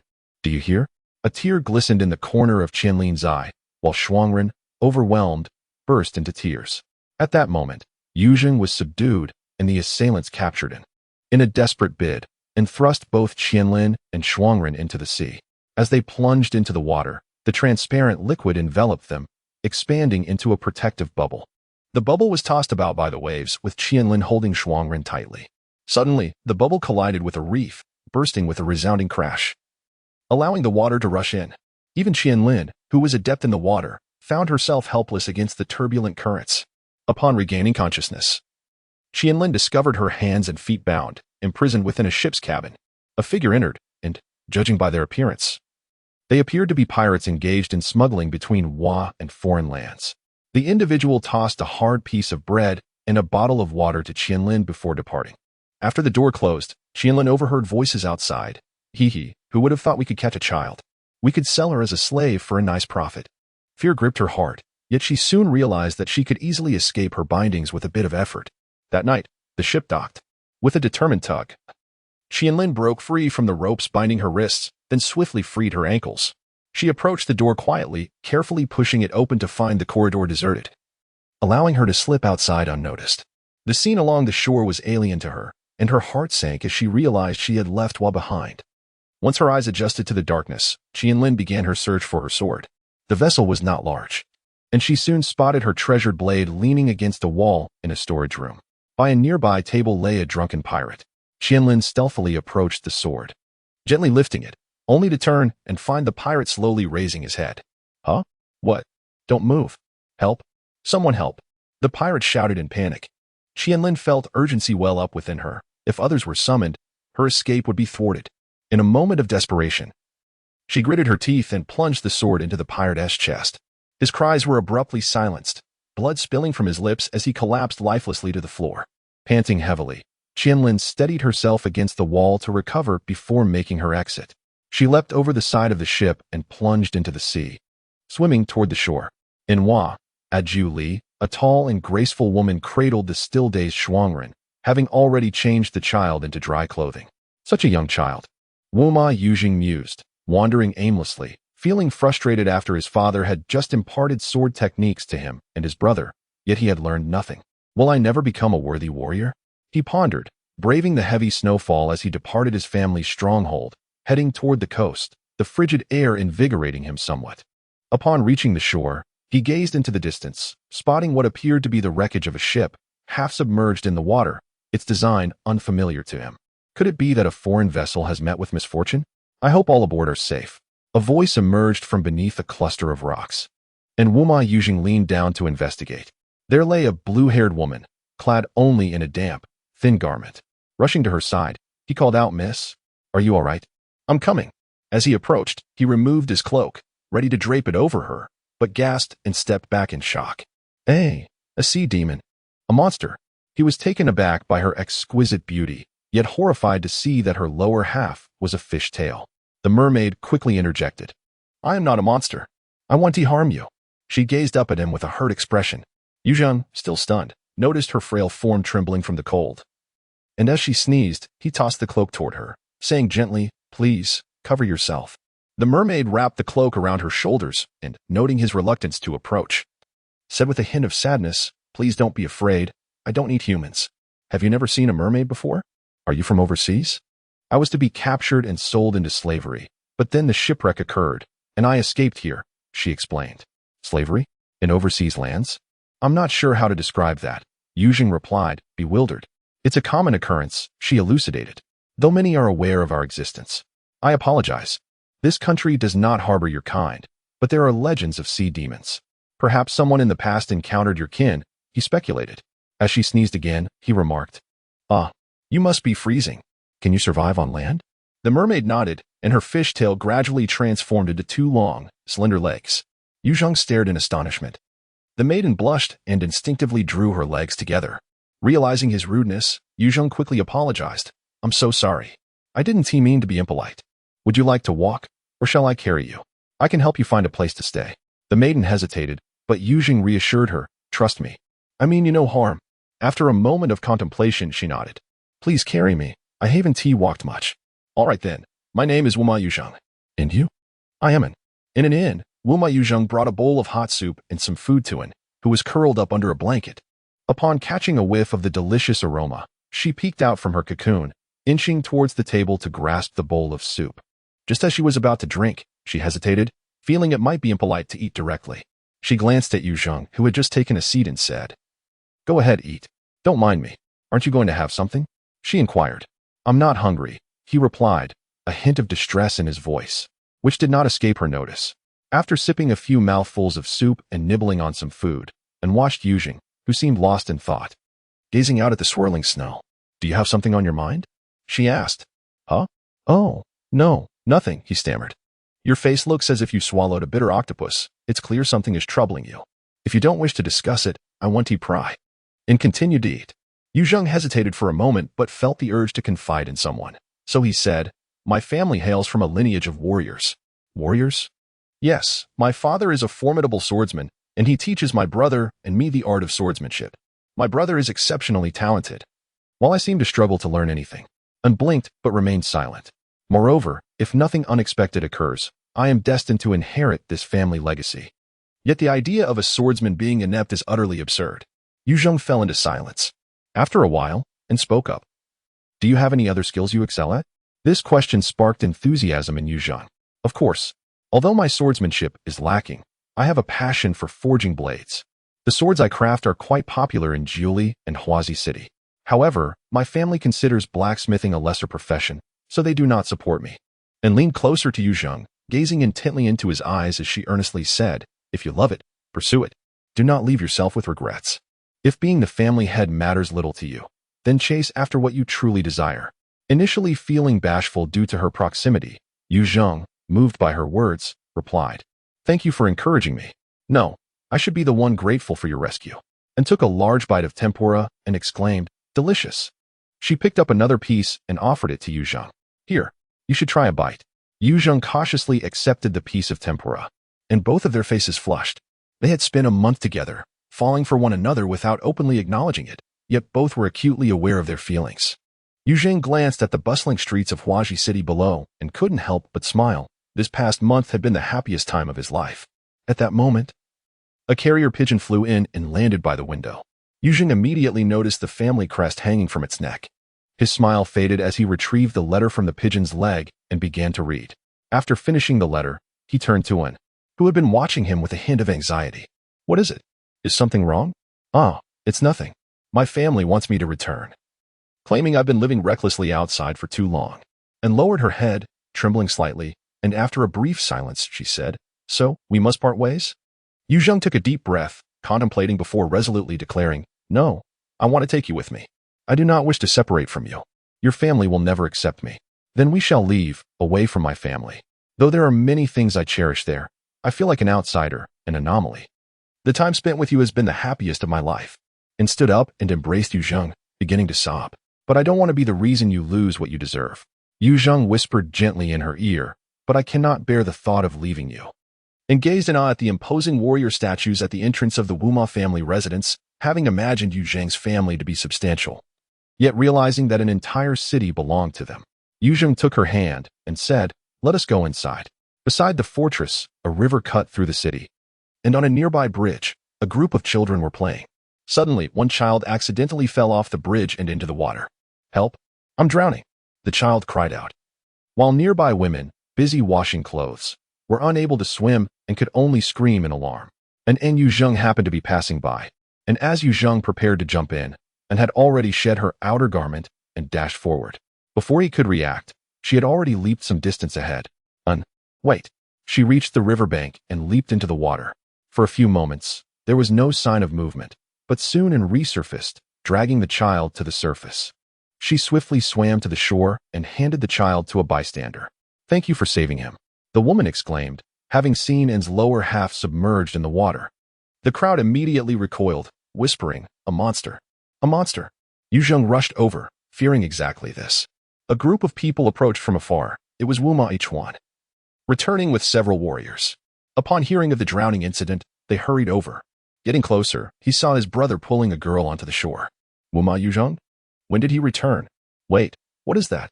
Wuma Ichuan squinted at his fishtail, placing his hand on his sword. Upon seeing his brother's arrival, Yu Zheng, anxious, shouted, "Ichuan, wait, she is not a monster." He quickly turned to drape his outer garment over it. Although Wuma Ichuan did not act further, he continued to glare at him with suspicion. "How do you explain her fishtail?" In the main city conference hall, Wuma Shanming sat at the head of the table. Wuma Ichuan beside him, surrounded by several esteemed elders of the family. Yu Zheng and N sat opposite these dignitaries, as Yu Zheng recounted their situation. "This is the situation. She is not a monster. In foreign lands, her kind is not seen as an anomaly." And felt a wave of sorrow wash over her but remained silent. "Moreover, we have fallen in love." "What? This is preposterous. Even if she is not a monster. As the future heir of the Wuma family, this is too improper," one elder exclaimed, with others echoing his sentiment. Yu Zheng felt anxious, unsure of how to respond. "Humph. Your lack of effort in mastering swordsmanship was already disappointing, and now you commit such an indiscretion." Before Yu Zheng could speak, and suddenly stood up, angrily declaring, "You shall not speak of him that way. He possesses his own talents and abilities. You cannot belittle him simply because he struggles with swordsmanship." Yu Zheng stared at him in astonishment, not expecting her to confront the elders on his behalf. "Impudent wretch. You have no right to speak here. You." N's face turned crimson with anger. "Enough. Let us not quarrel," Wuma Shanming interjected. He straightened his posture, looking at N, and said, "My dear lady, you truly love Yu Zheng, do you not?" And solemnly replied, "I do. You must understand that Yu Zheng will one day become the head of this family." Upon hearing this, Wuma Ichuan's eyes gleamed. "If you truly wish to marry Yu Zheng, you will enjoy wealth and privilege as the lady of the household, but must also shoulder certain responsibilities. Are you prepared for that?" And nodded resolutely, stating, "I have nothing to lose. Yu Zheng saved me, and I am willing to stand by him for all eternity, as long as he desires me." "Very well. I shall not interfere with your wishes as long as Yu Zheng finds happiness." "What? This is unacceptable." "Indeed. How can the Wuma family allow a monster to enter?" "Enough. It is decided. If you have made your choice, inform me. We shall hasten the wedding preparations. Now, disperse." After exiting the chamber, Yu Zheng embraced N, exclaiming with excitement, "I knew my father would support me." He held her for a moment, realizing N was crying in his arms. "Wah! Those elders of your family are so frightening. Their gazes are like they want to devour me whole." "Enough, enough." Yu Zheng gently stroked N's head, continuously comforting her. He gazed at N, who was covered in wounds, his teeth clenched in anguish. Filled with hatred, he glared at Wuma Ichuan, desperately attempting to free himself from the chains binding him. "Wuma Ichuan, why have you harmed her? Why do you seek to annihilate us? I have already relinquished the position of family head to you. What more do you desire?" Wuma Ichuan chuckled coldly. "Ha, I simply wish to witness your demise, nothing more. Brother, we share no blood ties, yet you, a mere waste, presume to hold the title of family head? On what grounds?" With a wave of his hand, both Yu Zheng and N were hoisted into the air. The nooses tightened around their necks, and N lifted her head to gaze tenderly at Yu Zheng. Seeing her in such agony, Yu Zheng wept bitterly. "I'm sorry. I'm so helpless, unable to protect my family. I am nothing but a worthless failure. Forgive me." and managed a faint smile. Her voice weak as she replied, "What foolish words are these? Aren't you a masterful swordsmith? Don't blame yourself. It's not your fault, truly. Yuan, do you remember the words you once spoke to me? Now, I wish to say the same to you." Yuzheng looked at him, tears streaming down her face as she said, "Let me leave you. I cannot accept this." With a sudden snap, the wooden planks beneath them were removed, and their necks were instantly broken. Wuma, expressionless, observed their lifeless bodies and commanded, "Burn that monster. It brings ill fortune." Qianlin sat cross-legged before his parents' grave, hands clasped together, bowing his head in silence. He picked up a knife, stood, and turned to leave, only to find Zelina standing beneath a tree in the distance. Qianlin slowly approached, never taking his eyes off her. "You have fulfilled your wishes, Haven to you?" Zelina murmured softly. Qianlin nodded, gazing at Zelina, his eyes brimming with tears, on the verge of weeping. Suddenly, he rushed forward and embraced Zelina, quietly sobbing in her arms. Zelina remained silent, lowering her gaze to Qianlin, gently caressing her head. Qianlin looked up and spoke. "That masked little man mentioned that you encountered a formidable pirate named Kaido of the Beasts? Well, it seems that way." Zelina, upon realizing that Kaido might very well be the one responsible for her grandfather's demise, hesitated to elaborate further. However, considering that Qianlin had lived within her family for so long, she was, in truth, quite ignorant of the broader realms of Wano. Thus, Zelina chose to withhold her thoughts for the moment. "He said you nearly lost your life. I am truly sorry." Helena pinched Qianlin's cheek and smiled, saying, "Even at this hour, you still apologize to me. Do you consider me a stranger?" No. It's just that I fear for your safety. You've endured quite a bit of pain yourself. What do you intend to do next?" Qianlin replied, "I wish to find my sister. As long as there is no definitive proof, I shall believe she is still alive." With a sorrowful gaze, Qianlin looked up at the sky. "By the way, you are returning to the Navy, aren't you?" Qianlin inquired. "Yes, I've been away long enough. If I don't return soon, they will come looking for me and forcibly take me back." Reluctantly, Qianlin grasped Helena's hand, her eyes welling with tears once more. Helena playfully flicked her forehead, chuckling as she remarked, "You were so ruthless during the killings, yet now you weep so easily. I must tell you, you are now a wanted person. Should we encounter each other on the vast ocean in the future, I certainly cannot let you escape." Helena pondered for a moment before saying, alternatively, "If you wish to meet me under normal circumstances, you could consider becoming one of the 7 warlords of the sea, though it is not a particularly esteemed position." "The 7 warlords? Are they pirates working for the world government?" "Indeed. With your strength, you would be more than capable. However, I advise you to refrain from joining unless absolutely necessary, as it could lead to considerable complications. Think of it merely as a contingency plan."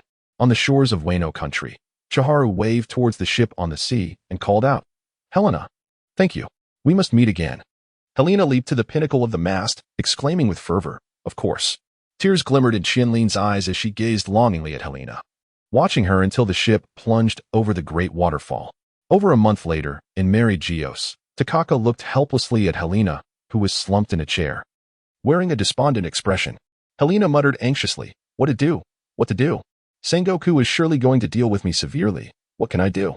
Takaka shrugged and replied, "I did warn you numerous times back then, but you chose not to listen. There is little I can do now." Helena paid no attention to her surroundings, lost in her own melancholic thoughts. Suddenly, the door swung open, revealing a figure clad in a striking yellow suit, with orange-tinted eyes and a languid, somewhat lascivious expression. "Oh, General Helena, you have finally returned. During your escapades, the Marshal has been quite displeased," a voice laced with a hint of frivolity chimed in. Helena glanced at the newcomer and sighed. "I am aware, Mr. Porcelino, no need for reminders. The Marshal will be here shortly." No sooner had she spoken than the door was forcefully pushed open, and Sengoku stormed in, his demeanor brimming with indignation. He approached Helena, prompting her to stand at attention. Sengoku bellowed, "Helena, do you have any idea how long you've been gallivanting around?" Helena involuntarily leaned back, swallowing hard as she responded, "Almost 3 months ago." Sengoku slammed a stack of papers onto the table, pointing emphatically, "My Hawk Island, Bickelson. How is it that wherever a significant event occurs, you are present?" "And this?" Sengoku retrieved a newspaper from a few weeks prior and held it up before Helena. The headline featured 3 photographs, with Kaido's bounty notice in the center, Helena on the left, and Chiron on the right. The title read, "The Navy's new star challenges Beast Governor Kaido, suspected to be accompanied by the notorious criminal Chiron. With a bounty of 300 million, Sengoku, with an imposing glare, pronounced each word deliberately. What on earth is going on? In a certain region of the Grand Line, a World Economic Journal hot air balloon floated through the sky. Inside, Morgan sipped coffee, chuckling heartily at a transponder snail. Ha ha ha. Those photo-taking crows I trained are simply marvelous. The images captured within Kaido's territory are all thanks to my crows. A strange laughter echoed from the other end of the transponder snail. Mommy, did Kaido encounter that Helena? Her growth rate is astonishing. She can actually hold her ground against Kaido for several rounds. On the other line was Big Mom. Ha. Stirring up this world is my greatest delight. In the year 1518 of the Sea Circle calendar. Bang, bang, bang. At the Marine headquarters in Marineford. The sound of strikes resonated from the innermost part of the training ground. Nearby soldiers cautiously kept their distance, wary of disturbing the individual training. Hey, come here. It's over here. Is she? She looks so young. You didn't know? She isn't even 30 yet. She is only 26 this year. But why is such a high-ranking officer training here? I heard her specialized equipment has all been damaged. It's truly terrifying how strong and dedicated she is. Helena struck a thick iron plate with powerful punches, concentrating her haki into a single point before releasing it. Bang. Suddenly, a hole appeared on the opposite side of the steel plate, eliciting gasps of astonishment from the onlookers. How is this possible? Helena, breathing heavily, withdrew her stance and began to unravel the bandages that were wrapped around her hands. Her finely honed muscles and towering height of 3 meters instilled a sense of intimidation in those around her. After many years in the Navy, Helena had cultivated a steely demeanor. Even in moments of impassivity, she unconsciously exuded an air of authority. Helena, drenched in sweat, draped a towel over her shoulders and was about to leave the training ground when a voice called out from a distance, "General Helena, the Marshal requests your presence for an emergency meeting." Understood. I shall attend immediately. In the conference room, nearly all the vice admirals were present, including Kizaru, Fujitora, and Akainu. Brand-new slapped several bounty notices onto the blackboard and proclaimed loudly, according to reports, a distinguished individual has been kidnapped by a pirate alliance, which is demanding a ransom from the world government. The world government has ordered us to organize a rescue operation immediately, and the CP system will coordinate with our actions.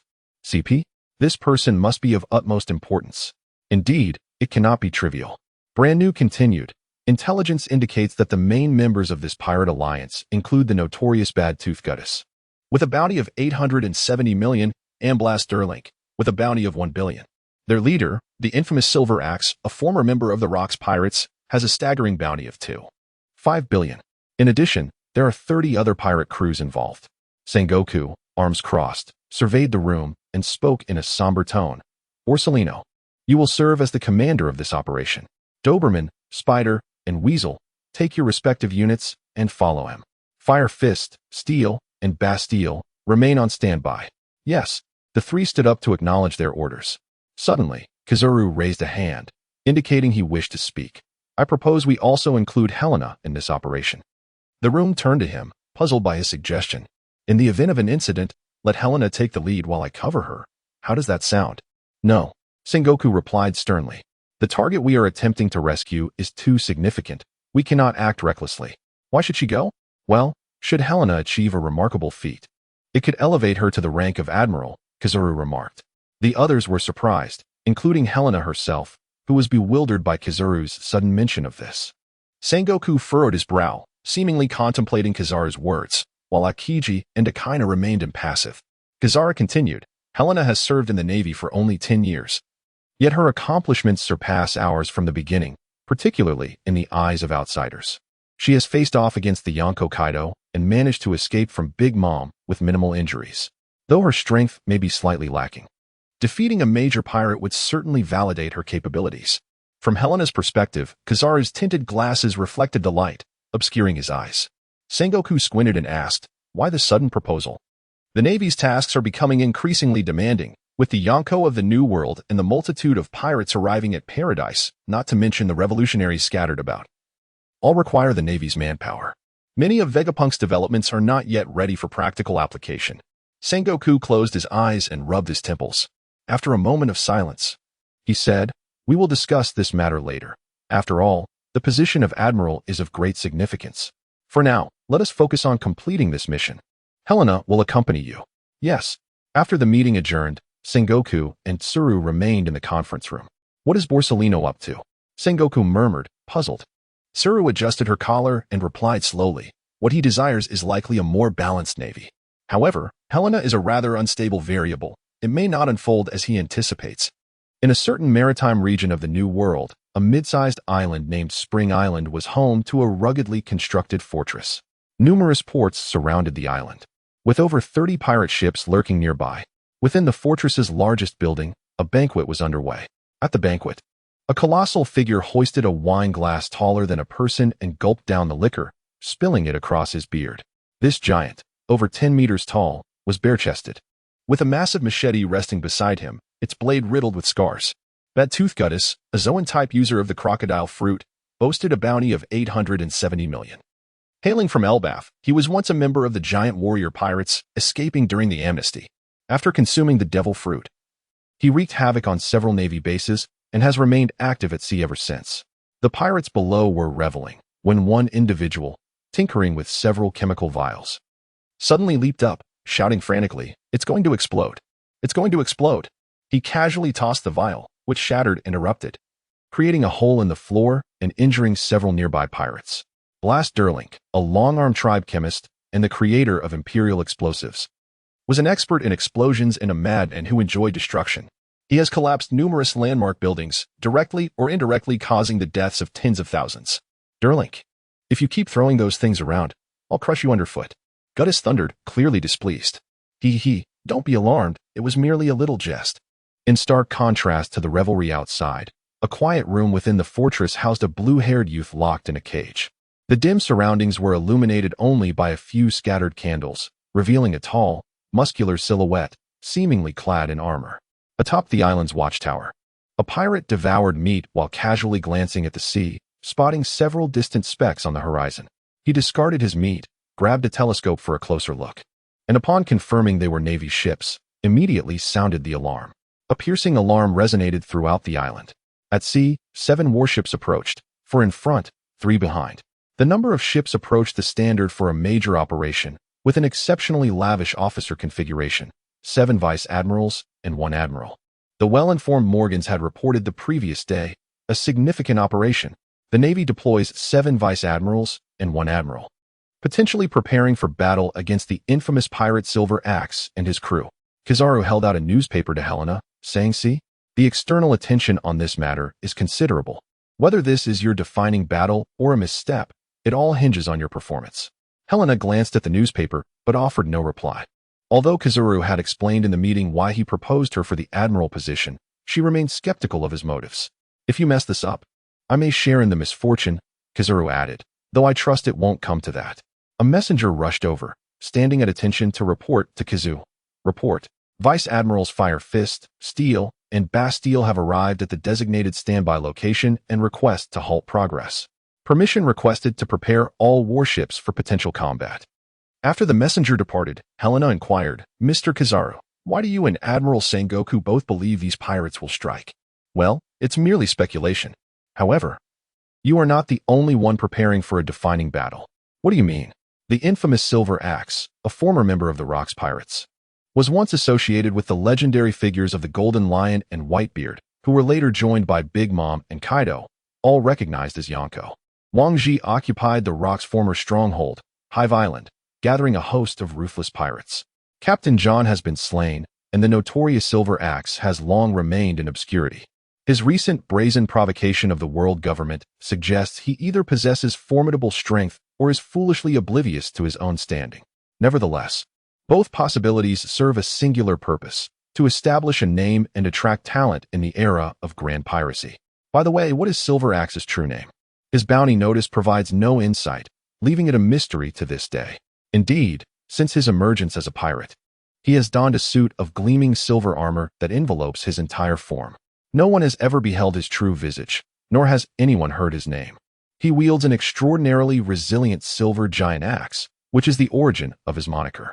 A messenger arrives with news. Report, sir. We have just learned that 7 islands nearby are gathering a total of 30 pirate vessels, and if they all arrive, the number of pirates is estimated to reach 10,000. The Navy, on the other hand, comprises approximately 4,000 personnel, though we face a numerical disadvantage. The quality of our warships far surpasses those pirate vessels of unknown origin. Understood, Selena. It is clear that they intend to engage us, Yellow Ape remarked casually. Prepare the G-54 and G-11 units for support, he commanded. Selena remained silent, her gaze fixed upon the increasing throng of pirates encircling the distant island.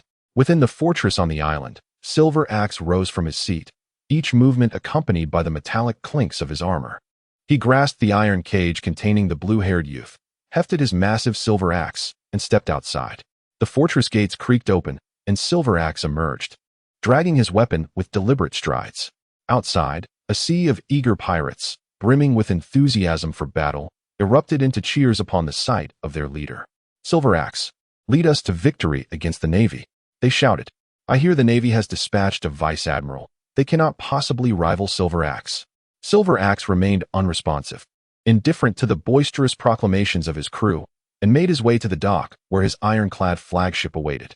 As he boarded the warship, a multitude of pirates followed suit, setting sail alongside their flagship toward the Navy's vessels.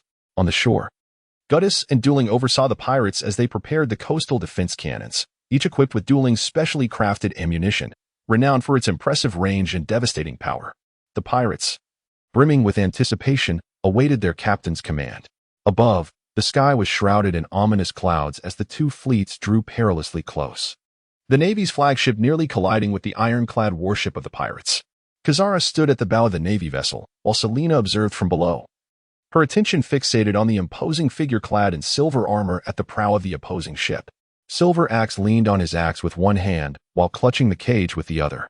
Is this my adversary? She mused. Kizaru broke the silence, addressing Silver Axe. Silver Axe, is it? Silver Axe did not respond.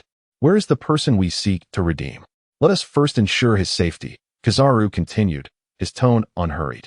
Silver Axe remained silent for an extended moment before finally replying in a harsh, gravelly voice. Why has the Navy come? Kizaru chuckled lightly, replying, dealing with pirates is our Navy's duty, is it not? After a brief pause, Silver Axe retorted, I do not see the items you promised. Kizaru adjusted his glasses, stating, the items you desire? 20,000 rifles, 50,000 bullets, 1,000 heavy cannons, 5,000 shells, 10 large warships, and various supplies. Surely, when you made your request, you did not expect us to comply? Silver Axe scoffed. You may say what you wish. The life of this individual is worth all those things. With a vigorous shake of the cage, the unconscious youth inside stirred slightly, groaning in discomfort as his body collided with the bars. Kizaru bowed his head slightly, as if contemplating. Well, this poses quite a dilemma. As Helena's body grew increasingly tense, the situation had escalated to a critical juncture. It was evident that once the Yellow Ape intervened to rescue the young boy, the outcome would hinge upon his own actions. The Yellow Ape looked up and remarked, what a pity, but we cannot accept your terms. The Silver Axe fell silent, and the two parties remained locked in a stalemate. Moments later, the Silver Axe abruptly raised his massive silver axe and swung it toward the cage. In that instant, the Yellow Ape gathered a glimmering light, akin to a mirror, which in a heartbeat appeared before the Silver Axe. The 8-span mirror delivered a swift kick, producing a resounding clash as it intercepted the descending axe. Meanwhile, although Helena could not match the Yellow Ape's speed, she swiftly transformed into her beastly lunar eclipse form. She leaped into the air, channeling white lunar energy that coalesced into a wolf's head, launching an assault at the Silver Axe. Lunar eclipse, wolf hunt. The Silver Axe raised his arm to deflect Helena's attack, allowing the Yellow Ape to seize the opportunity. His leg transformed into a radiant yellow flash as he delivered a swift kick to shatter the cage, seizing the boy in one motion. He then extended a finger, releasing a beam of laser light that sent the Silver Axe staggering backwards. With the boy in tow, the Yellow Ape returned to the warship and called out to Helena in the distance, the next phase is up to you. He then raised his arm, issuing a command to the black listening bug on his wrist, all personnel, engage in battle. Realizing the bug was incapable of communication, he sheepishly acknowledged his oversight. Without the need for the Yellow Ape's command, both sides, on high alert, sprang into action as negotiations fell apart, commencing a barrage of cannon fire. The air was soon filled with the thunderous roar of artillery and the acrid scent of gunpowder. The Silver Axe, feeling the immense force emanating from his arm, turned his gaze towards the young naval officer before him. "You, state your name." "I am Rear Admiral Helena," she declared, retracting her hand and executing a spinning kick in midair. The silver axe once more blocked her strike, exerting tremendous force as he pushed her away, sending Helena soaring into the sky. Helena raised her arm, extending her claw to unleash a blade of wind several meters wide towards the silver axe. Unfazed, the silver axe stood his ground, allowing the wind blade to crash heavily against him, producing a jarring metallic screech, yet he remained utterly immobile.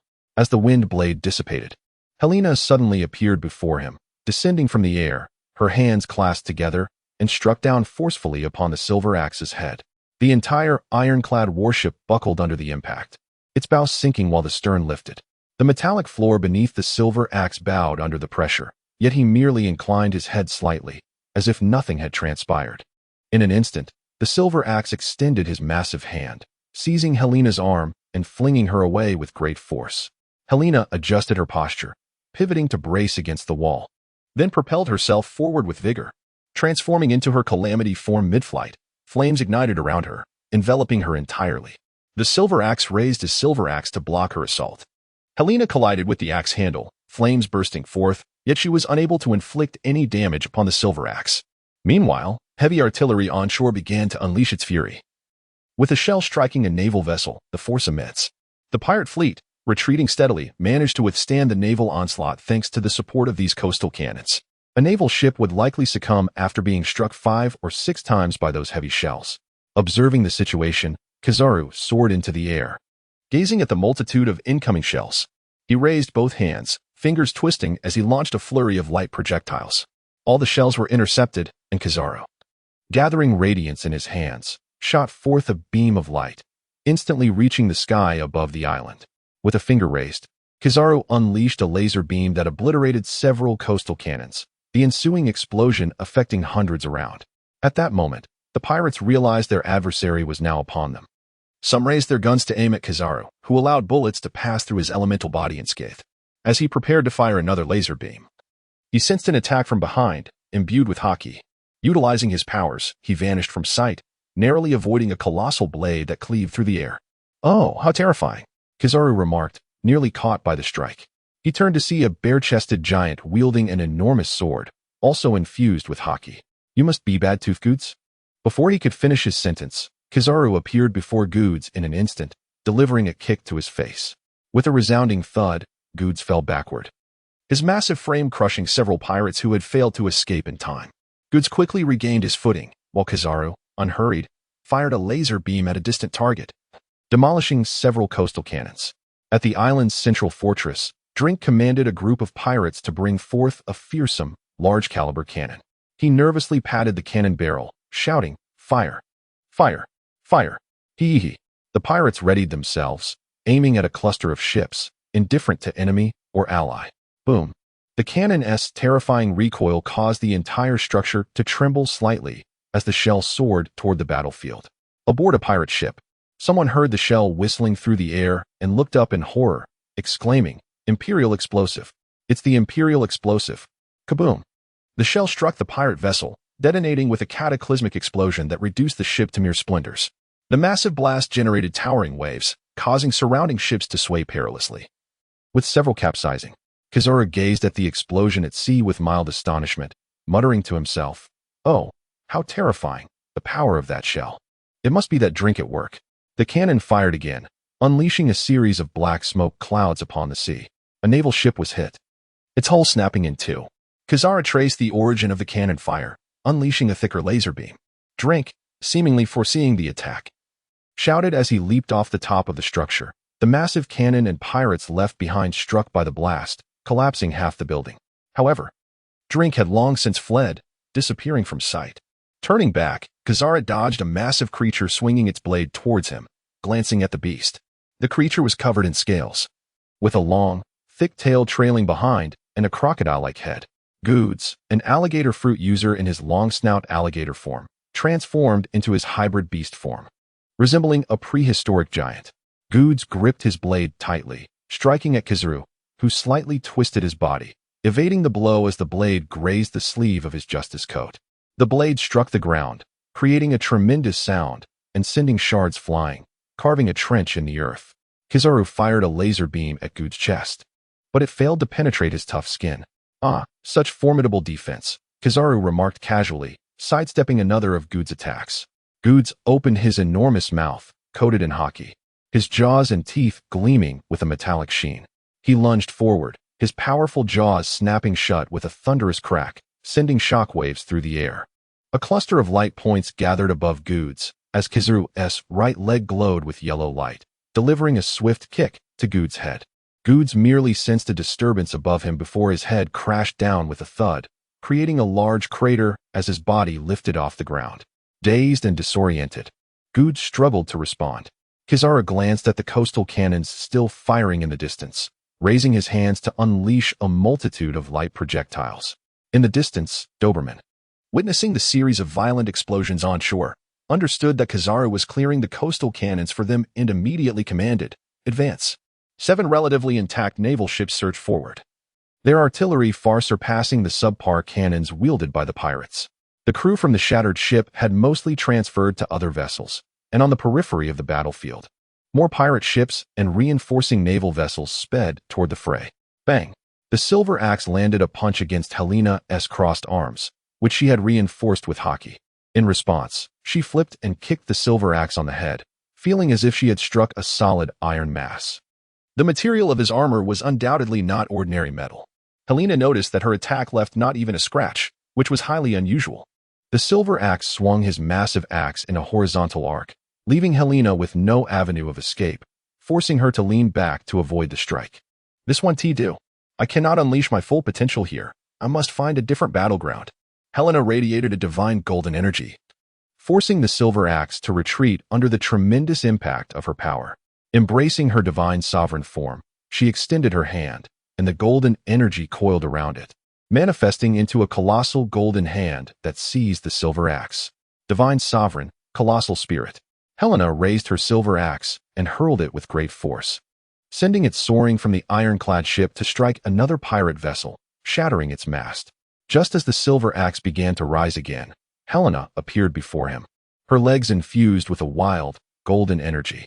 With a sweeping kick, she struck the silver axe at its waist, causing the energy to erupt in an explosion, sending golden streams radiating in all directions. As the divine spirit of the galloping wolf surged forth, the silver axe was propelled like a cannonball to one side, plummeting towards the sea.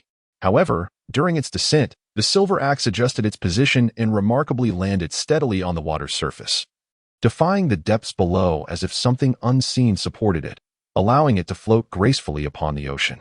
Helena was somewhat astonished. What is happening? Could it be a fruit user? Silver Axe raised his massive axe behind him, the black haki enveloping the blade. With a powerful swing, he unleashed a white shockwave accompanied by a deafening roar, hurtling towards Helena, distorting the space around the shockwave. Helena transformed into her beast form, soaring into the sky upon clouds as the pirate ship was cleaved in two.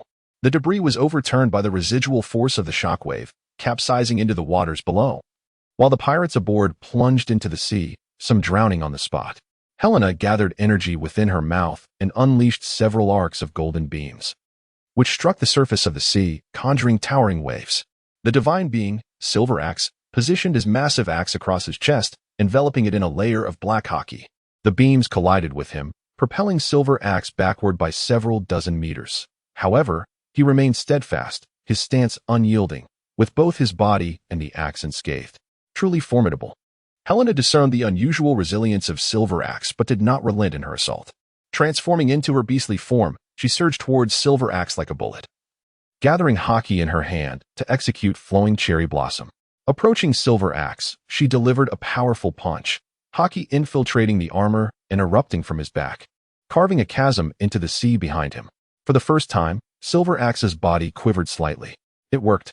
Yet, Silver Axe swiftly regained his composure, retaliating with a punch aimed at Helena's face, imbued with the overwhelming might of haki. Helena unleashed her wolf's kiss, and golden flames surged forth, the intense heat compelling the Silver Axe to retreat, while the surrounding seawater could also be ignited by this golden fire. Divine fire of the celestial spirit, fire of Lulon. With a sweeping motion of the Silver Axe, Helena perceived no visible presence, yet felt as if the very air around her had solidified. Suddenly, she was violently struck by an unseen force, sending her hurtling backward, yet before her lay nothing but emptiness. Helena transformed into her beast form, summoning auspicious clouds to prevent her from plunging into the sea. What just transpired? What struck me? Helena's confusion deepened. She was certain that the silver axe was a wielder of devil fruit powers, yet the nature of those powers remained elusive. No, I must engage on land. The risk of falling into the ocean is far too limiting. Helena gathered energy in her mouth, unleashing a robust golden beam toward the silver axe. Divine Guardian, Golden Extreme, Cloud Fawn. Unperturbed, the silver axe raised his colossal axe to deflect the attack, though it failed to inflict any damage. The beam disturbed the surrounding waters, causing him to lose some stability. A massive golden hand burst through the waves, seizing the silver axe. Helena employed the same strategy once more, this time rotating in the air to gather momentum before hurling the silver axe towards a distant island, much like a discus thrower. Whoosh! The silver axe soared above the battlefield, crashing directly into the stronghold on the island.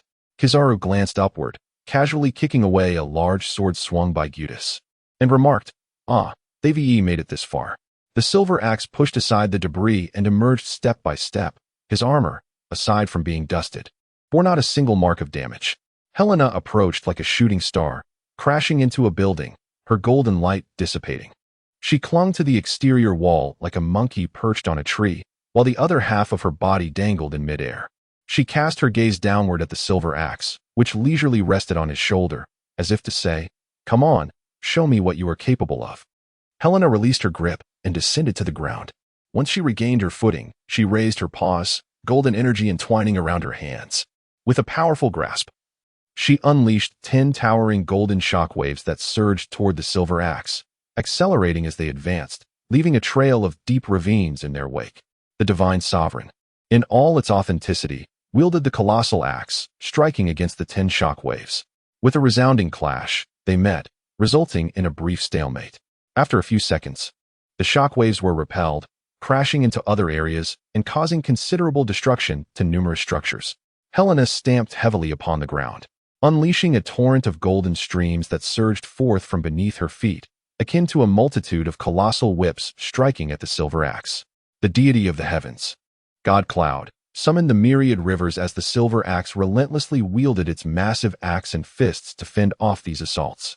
The ensuing clash wreaked havoc upon the surrounding environment, leaving it in utter disarray. As the golden torrents dissipated, they transformed into a myriad of shimmering points of light. Helena burst forth from the luminous particles, her fist imbued with the formidable aura of flowing cherry blossoms, aimed squarely at the head of the silver axe. In response, the silver axe forcefully struck the ground with its axe handle, and an invisible force propelled Helena and the surrounding debris away. Helena collided with a building, and as she rolled out, a golden energy erupted around her, enveloping her form, propelling her speed to an astonishing height, leaving a shimmering golden trail in her wake. In an instant, she appeared behind Silver Axe, her formidable aura coalescing around her fist as she delivered a powerful strike to his back. Silver Axe staggered slightly forward, swinging his massive weapon towards her. With remarkable agility, Helena braced herself against the colossal axe and executed a deft maneuver. She delivered a swift kick to the axe head, releasing her potent energy, causing Silver Axe's weapon to veer off to the side. As Helena executed her attack, she immediately created distance between herself and her opponent. Indeed, the Silver Axe moved his neck a few times, appearing unfazed by the earlier strike. Geoise, in a fit of rage, enveloped his blade with haki and began to gather energy, unleashing an impressive shockwave that radiated outward. The yellow ape transformed into a flash of light, swiftly evading the impact, which struck the pirates behind him, resulting in numerous casualties. Lord Geoise, please be cautious not to harm your own men. Damn it! Geoise roared to the heavens. Feeling utterly helpless against the yellow ape reappeared above, his right leg transforming into light once more, delivering a whip-like kick that sent Geoise's massive form careening to the left, crashing into several coastal defense cannons. With a casual gesture, the yellow ape crossed his arms over his chest and unleashed a barrage of light projectiles, incessantly bombarding the fallen Geoise. After a fierce assault lasting several seconds, the dust settled, revealing that Geoise's scales were damaged to varying degrees.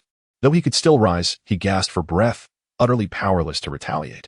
The yellow ape brushed off the dust from his attire, looking down at Geoise with a mocking gaze. Hey, hey, hey, are you still not surrendering?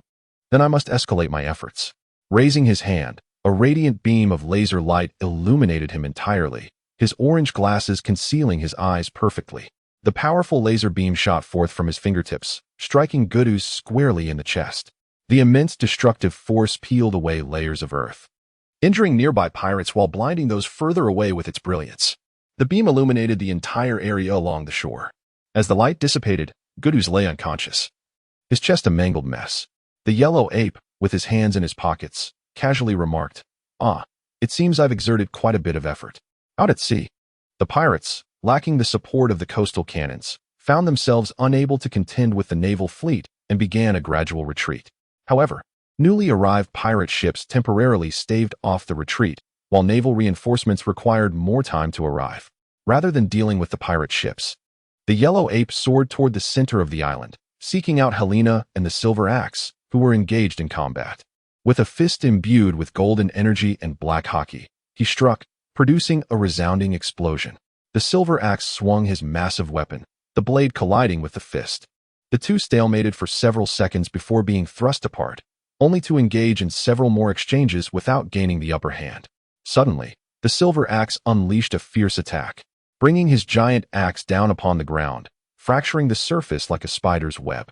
Helena was sent airborne from the shockwave, and as the silver axe swung down, she swiftly drew her hand, summoning a golden barrier beside her.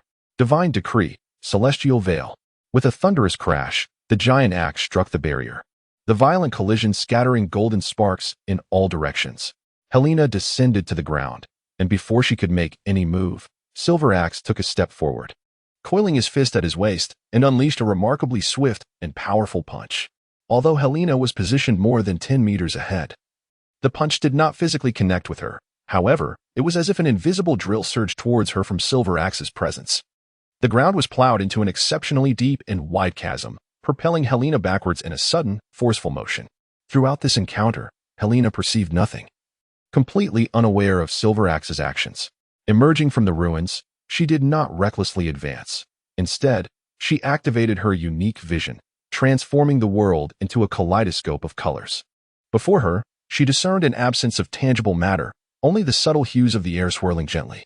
Once again, Silver Axe gathered his strength and swung his fist, causing the air before him to abruptly freeze, only to be struck by the force of his punch. Helena swiftly leaped aside, evading the strike. What? He can manipulate air? What manner of ability is this? Helena furrowed her brow, feeling exceedingly challenged. With a defense as impenetrable as fortress walls and unparalleled brute strength, she found herself at a loss as to how to overcome him. The yellow ape soared to a nearby ruin, observing the battle below with keen interest. Helena summoned a surge of golden energy that coalesced into a colossal hand, which, in a powerful fist, descended forcefully upon the Silver Axe. The Silver Axe raised its arm to withstand the blow, causing the ground beneath to crumble under the impact, yet it remained utterly unscathed. Divine being, colossal spirit, Helena approached, her hands enveloped in a fusion of armament hockey and golden energy, directed fiercely towards the Silver Axe's face. With a mere flick of his wrist, the Silver Axe deflected her strike, causing her to collide with the air before him, as if striking against an impenetrable wall, rendering her unable to advance even a fraction of distance. Helena swiftly retreated, her hands plunging into the earth to upheave a substantial section of the terrain. Rocks bore down upon the Silver Axe, which shattered them with a single, forceful blow. Amidst the fragmented stones, Helena's figure emerged, hovering above the Silver Axe, wielding a conical burst of golden energy entwined with a gray hue of Conqueror's hockey. The divine manifestation, celestial decree, descent ring, pierced the Silver Axe's chest, exerting tremendous force that drove it downwards, causing the ground beneath to collapse incessantly. Simultaneously, the Silver Axe sensed an uncontrollable tremor within its psyche, as the Conqueror's hockey relentlessly assailed its very soul. Without hesitation, the Silver Axe swung its colossal weapon, unleashing an intangible force that repelled Helena and everything in her vicinity. Helena executed a graceful somersault mid-air, landing firmly on the ground. Helena pondered for a moment. Both the flowing cherry blossom and the Conqueror's hockey could inflict harm upon him. Yet such tactics would rapidly deplete her stamina, making it unwise to prolong the encounter. His abilities remained an enigma. They not only fortified his defense, but also allowed him to manipulate the air for both offense and defense. A truly troublesome devil fruit power. The silver axe did not remain stationary. Instead, he launched an aggressive assault, his massive axe enveloped in armament hockey, propelling him toward Helena with astonishing speed. Helena concentrated her energy, unleashing a formidable beam of light. The divine being, Gold Extreme Cloud Fang, struck directly against the silver axe. Yet, the momentum of the silver axe remained unabated as it surged forward to confront Helena. With a swift swing, it cleaved downwards. Helena, her hands enveloped in armed hockey, crossed them over her chest to withstand the onslaught of the silver axe. The axe continued to rain down strikes with such speed and force that Helena found no opportunity to escape. Helena finally seized the opportunity, leaping aside as the colossal axe struck the ground, creating a fissure that extended for dozens of meters, sending a cloud of debris and dust soaring into the air. Helena gathered golden energy in her hands and, with a swift motion, struck backward. The golden energy erupted instantaneously, scattering the surrounding dust in a heartbeat. While golden streams radiated in every direction, the divine celestial god, the divine steed of the wolf, staggered as Helena astutely observed a crack forming precisely where her fist had landed. An attack beyond mere force had proven effective. What could this phenomenon possibly signify? Helena launched another strike, golden energy surging through her leg as she delivered a kick towards the head of the silver axe with an almost imperceptible speed. The divine being, Mary Geoise, with his legs spread apart, managed to absorb the impact without being toppled. The enormous axe swept horizontally, and Helena intended to evade by rolling away. However, she was suddenly pinned down by a tremendous force of air, rendering her immobile. Just as the axe descended upon her, the confinement of the air was lifted. But it was too late. With a piercing sound, a stream of blood erupted as a gruesome wound was carved from her shoulder down to her abdomen. Helena stifled her pain as golden energy erupted from her body, manifesting into numerous tendrils that simultaneously surged towards the silver axe, propelling it away with great force. Divine Spirit, Dance of the Silken Threads. A gentle golden radiance emanated from Helena's hands as she placed them upon the wound, causing it to heal gradually. What manner of fruit had she consumed? Helena's expression grew grave. Despite her efforts, the damage she could inflict upon the silver axe was minimal. However, should she be careless and fall victim to its assault, the consequences would be dire. With a muffled thud, the silver axe cleared the massive stones piled upon it, emerging step by step, wielding its gleaming, formidable weapon. With a swift motion, Helena extended her hand, and golden tendrils coalesced into a colossal sphere of light. The orb lingered momentarily before propelling forth like a cannonball. The respected deity, Golden Spirit, adorned with the armament hockey, stepped forward and delivered a powerful punch to the luminous sphere that had approached him. Energy dispersed in all directions, and after a few seconds, the orb erupted in a brilliant explosion. Emerging from the shower of golden light, Silver Axe appeared, his silver armor remarkably unscathed. Extravagance is of no use, is it? Helena spat, intertwining her hands with the armament hockey and golden energy, and forcefully struck the ground. The earth within a radius of several hundred meters instantly fractured, and the ground beneath Silver Axe's feet also cracked, causing him to lose his balance slightly. Helena surged forward, her fists enveloped in a gray aura of Conqueror's hockey, delivering a powerful blow towards Silver Axe. The latter, cloaked in armament hockey, felt the air around him begin to solidify. The two fists, though not yet in contact, were mere centimeters apart, the violent energy clashing incessantly between them. The shattered ground trembled once more, repeatedly ground down by the waves of energy. Neither combatant retreated, exchanging blows in a relentless duel, each unable to gain the upper hand. In the distance, Kazara stood high above, his coat billowing in the aftermath of their fierce battle. He sensed the overwhelming oppressive force of Helena's Conqueror's hockey and couldn't help but murmur, such an unassuming yet formidable regal presence. Seizing an opportunity, Silver Axe struck Helena in the abdomen with the handle of his axe, propelling her backward with immense force. Yet, before she could soar too far, he suddenly reached out, halting her midair as if she had been pressed on pause. The surrounding air solidified, ensnaring Helena in place. Though her hockey erupted fiercely, it proved futile. She noticed a faint, black mist enveloping her form. Had he infused his hockey into the very air itself? Silver Axe tightened the space around her, compressing her body relentlessly. Despite her efforts, Helena found herself trapped, her body beginning to crackle ominously. Observing this, Kazara illuminated with a yellow glow, ready to intervene should Helena face mortal peril. Ah!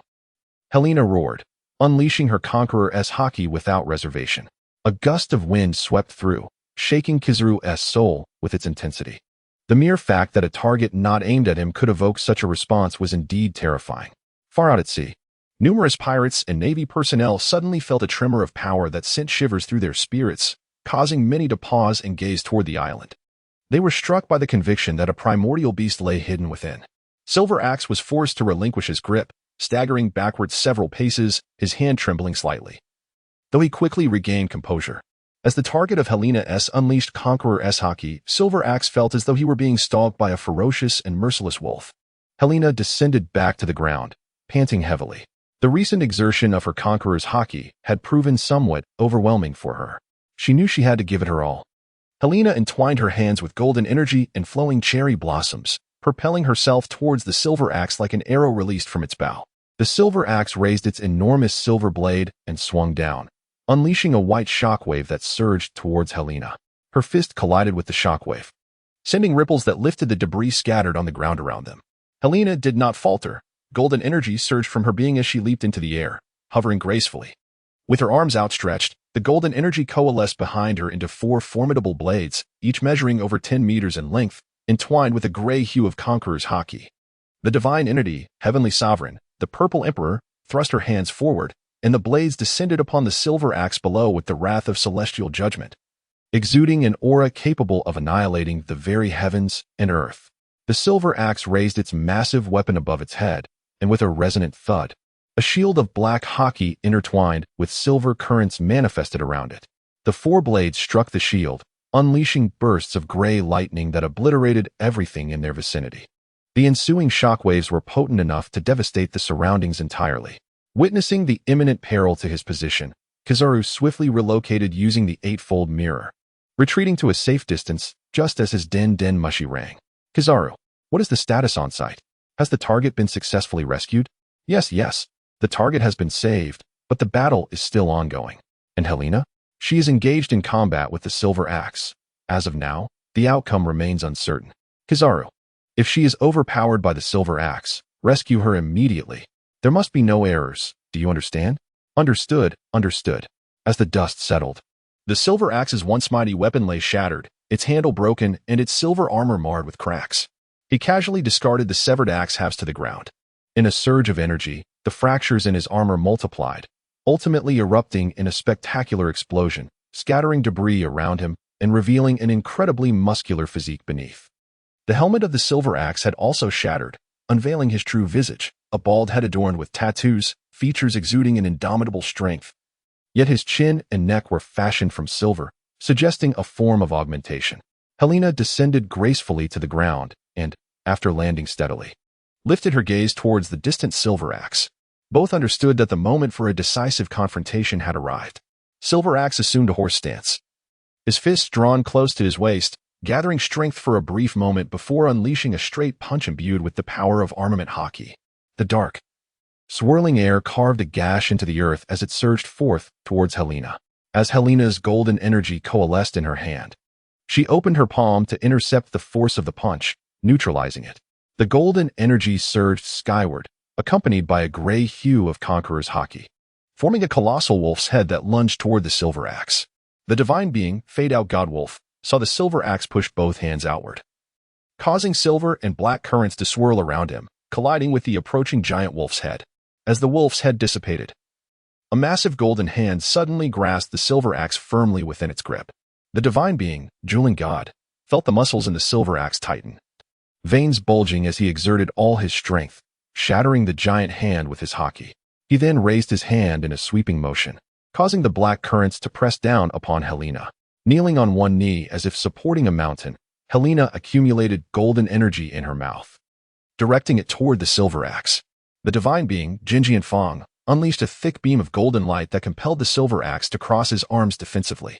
The beam propelled the Silver Axe back several dozen meters, and as it faded, Helena had already closed the distance.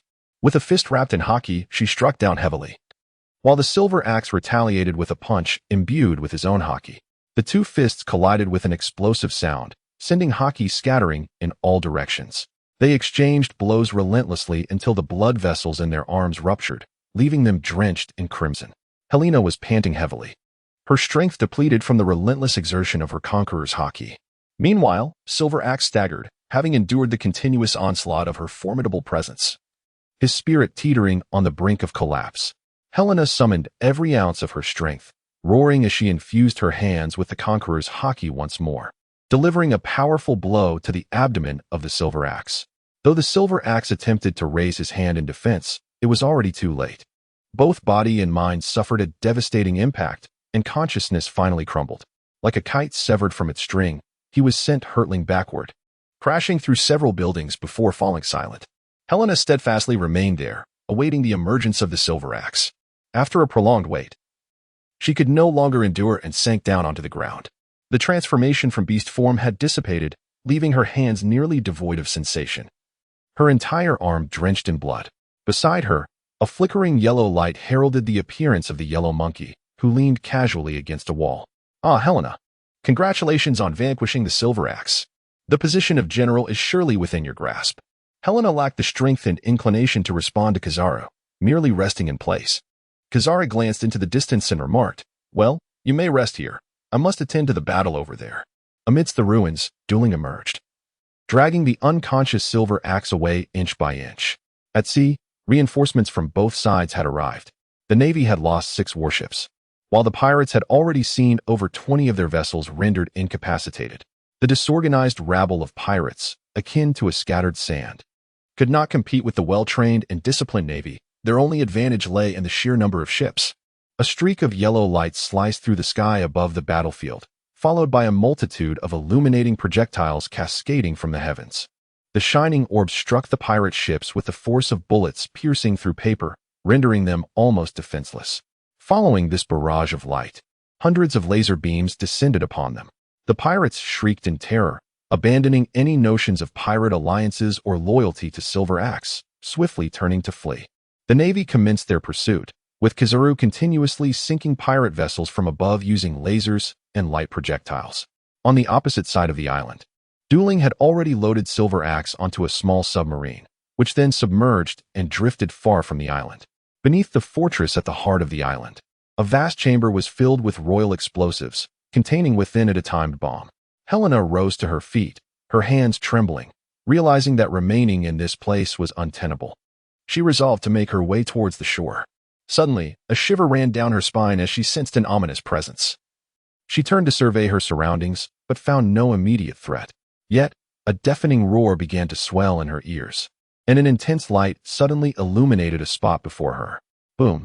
A colossal mushroom cloud, accompanied by flames, erupted at the island's center, startling both the pirates and the Navy ships far off in the sea. This was followed by a prolonged, thunderous rumble, succeeded by violent tremors and towering waves that surged outward from the island. "Quick! Tighten the mainsail. No, the mast has snapped. The ship is capsizing. Jump!" In an instant, nearly 100 vessels on the ocean were tossed about violently by the tsunami triggered by the tremors. The yellow ape, shedding his languid smile, utilized the eightfold mirror to instantly position himself a kilometer away from the epicenter of the explosion, where the mushroom cloud loomed ominously close. Suddenly, a chilling howl pierced the air as a colossal claw, measuring dozens of meters in width, emerged from the cloud, followed by an immense wolf's head that loomed directly before the yellow ape. The golden behemoth, stretching several hundred meters in length and towering over 100 meters high, resembled a primordial deity, a creature that seemed entirely alien to this world. Helena transformed into her beast form, fully unleashed, to counter the terrifying explosion. Yet, her strength was nearly depleted, and the golden giant wolf disintegrated into countless specks of light, drifting away with the sea breeze. The yellow ape descended to the ground, gazing at Helena, who lay before him, breathing slowly. He looked up at the sky and remarked, "Well, that certainly startled me. However, I must admit your prowess has left me quite astonished. I am eager to witness your future achievements. Is this why you have appointed me as a general?" Helena, weary, inquired in a halting manner. "Well, think as you wish," the yellow ape replied nonchalantly. "Miss Peach Rabbit and Mr. T Pig are the substitutes for the generals. Shouldn't they be the ones to be promoted first with the new general? No. Their roles are not meant to manifest at this moment. While it is said I recommended you for the general position, if you truly do not wish to accept it, you are free to decline." Just look at the marshal's indecisive demeanor. If you express your reluctance to ascend, he will undoubtedly acquiesce, the yellow ape said with a composed demeanor. Selina ceased to speak, lying there, gazing intently at the sky. In the naval headquarters of Marineford, within the office of Admiral Sengoku, a young man with azure hair reclined on the sofa, while Selina sat beside him, observing him closely. Kazara sat to one side, trimming his nails, and Sengoku paced by the window.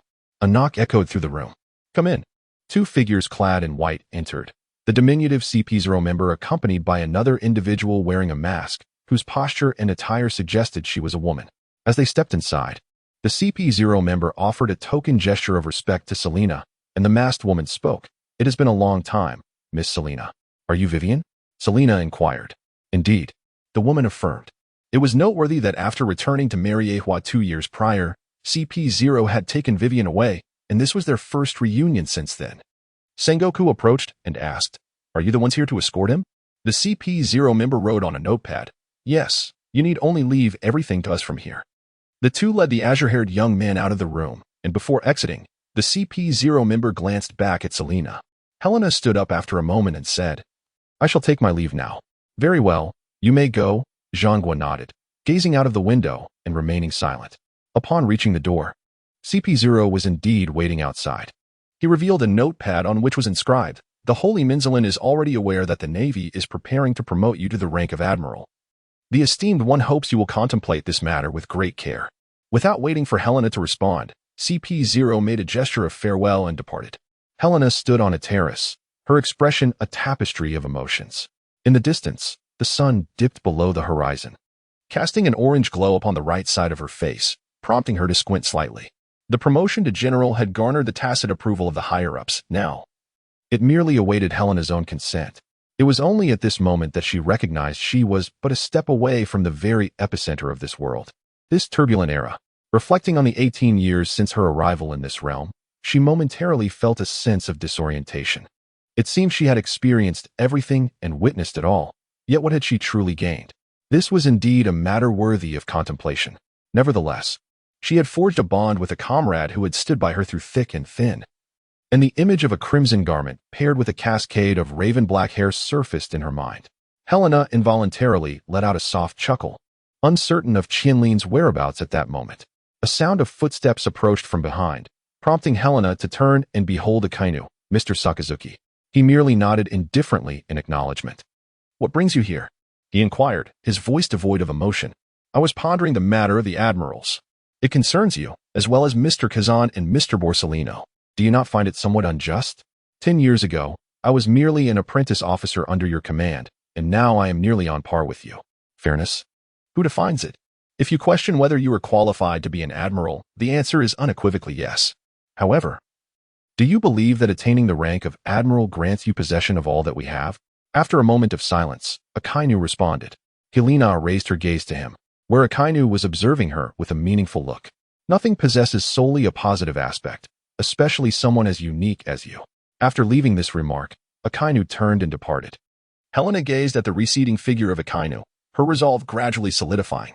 In the year 1518 of the Oceanic Era, at the Marine headquarters in Marineford, a multitude of naval officers stood in orderly formation, adorned in their distinctive justice coats, all holding the rank of captain or higher. They were arranged into 2 battalions, leaving a wide passage between them. The atmosphere was one of profound silence, each individual bearing a solemn expression, standing at attention with impeccable military posture.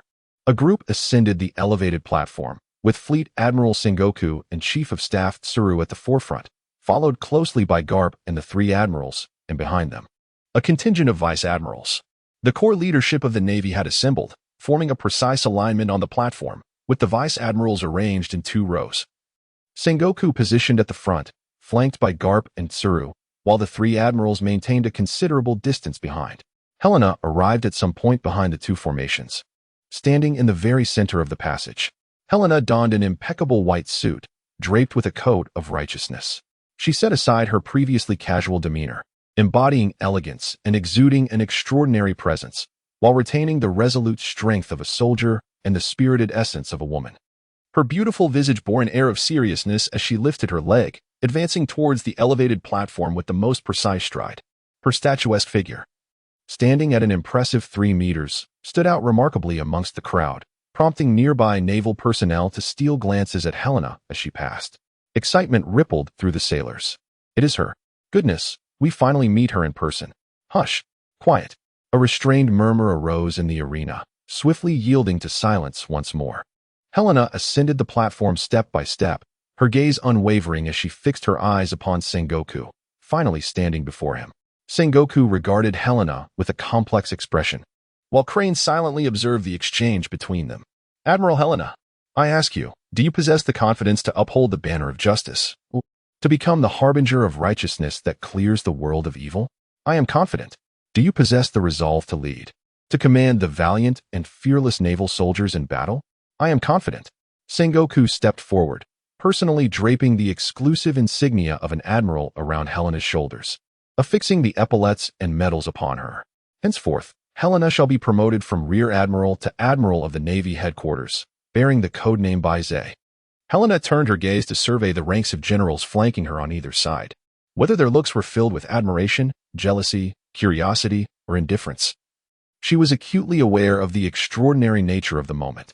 Below her, tens of thousands of eyes were fixed upon the young woman on the platform, who, despite her youth, exuded an aura of authority and strength. Their expressions ranged from disbelief to profound reverence. Helena clenched her right fist against her left chest and proclaimed loudly, "Justice. Victory is certain." The two formations below immediately echoed, "Justice will prevail. Justice will prevail. Justice will prevail." From the various corners of the Grand Line, Sambody, Dressrosa, Land, Alabasta, Mary Geoise, Costguard, Surreyas, Vickelson, Lighthouse Island, hundreds of thousands of copies of the World Economic Journal, hastily printed, were scattered across the globe. Upon receiving the newspapers, the first thing people noticed was the headline occupying most of the front page. Unprecedented. The youngest admiral in history, just 26 years old. Gasps of astonishment filled the air. Look, look. A new admiral has been promoted in the Navy. Who is it? It's Admiral White Z. Helena, the Wild Wolf Helena. Is it true? I only heard she was growing rapidly, but I never expected her to become an admiral now. In Land, on Cake Island. Mondor held up a newspaper and shared the news with Big Mom, who laughed heartily. Mama, Mama. So soon? How impatient. In Wano country, on Onigashima. Jin grasped a newspaper and said grimly, "That previous naval officer is now an admiral." Kaido gulped down a drink, burping, "Oh? I heard she defeated the recently resurfaced Silver Axe. Quite impressive, isn't it?" Somewhere in the Grand Line, a red-haired man clad in a black cloak and casually dressed sat in a tavern with his companions. Shanks set down his cup and picked up the newspaper. Musing softly, a new admiral? It would be interesting to see. Suddenly, a stranger, a young woman, leaned over from the adjacent seat and asked Shanks, "May I borrow a look at the news?" Of course. Qianlin took the newspaper, her eyes lighting up at the sight of Helena's photograph. In the year 1522 of the Sea Circle, at Mary Geoise, the seat of the world's government, where a vast majority of information and intelligence converges, a place most individuals never glimpse even once in their lifetime. The intelligence department here was incessantly ringing with the calls of telephones, with personnel constantly sending and receiving messages. A Navy officer hurried towards an opulent conference room, where even the officer reporting was of colonel rank. Upon entering, the officer knelt on one knee and reported to the 5 figures within. Report, 5 elders.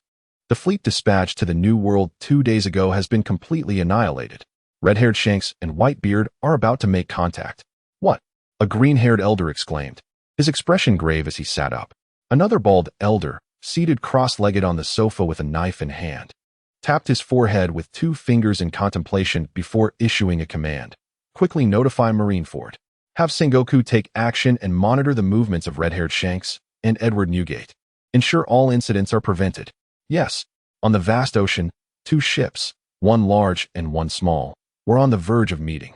The bow of the larger ship resembled a whale, while the smaller one bore the likeness of a dragon's head. Shanks, holding a massive wine jug larger than both of them, gazed ahead at the equally enormous Moby Dick. Ben Beckman exhaled a puff of smoke and asked, "Are you ready, Captain?" "Almost there." From the cabin emerged a woman clad in red, her black hair cascading down as she wielded a katana. Approaching Shanks and Beckman, she inquired, "Is the man known as the world's strongest aboard that ship?" Shanks nodded. Indeed. Several nautical miles north of the 2 ships, a large warship was anchored in place, its Navy soldiers exhibiting signs of tension, sensing they might witness a moment capable of altering the course of history. The ship's rear admiral commanded everyone to remain on standby. On Moby Dick, Whitebeard's 1st Division commander, Marco, rose and declared loudly, "Young ones, go back. You cannot bear this." "What do you mean by that?"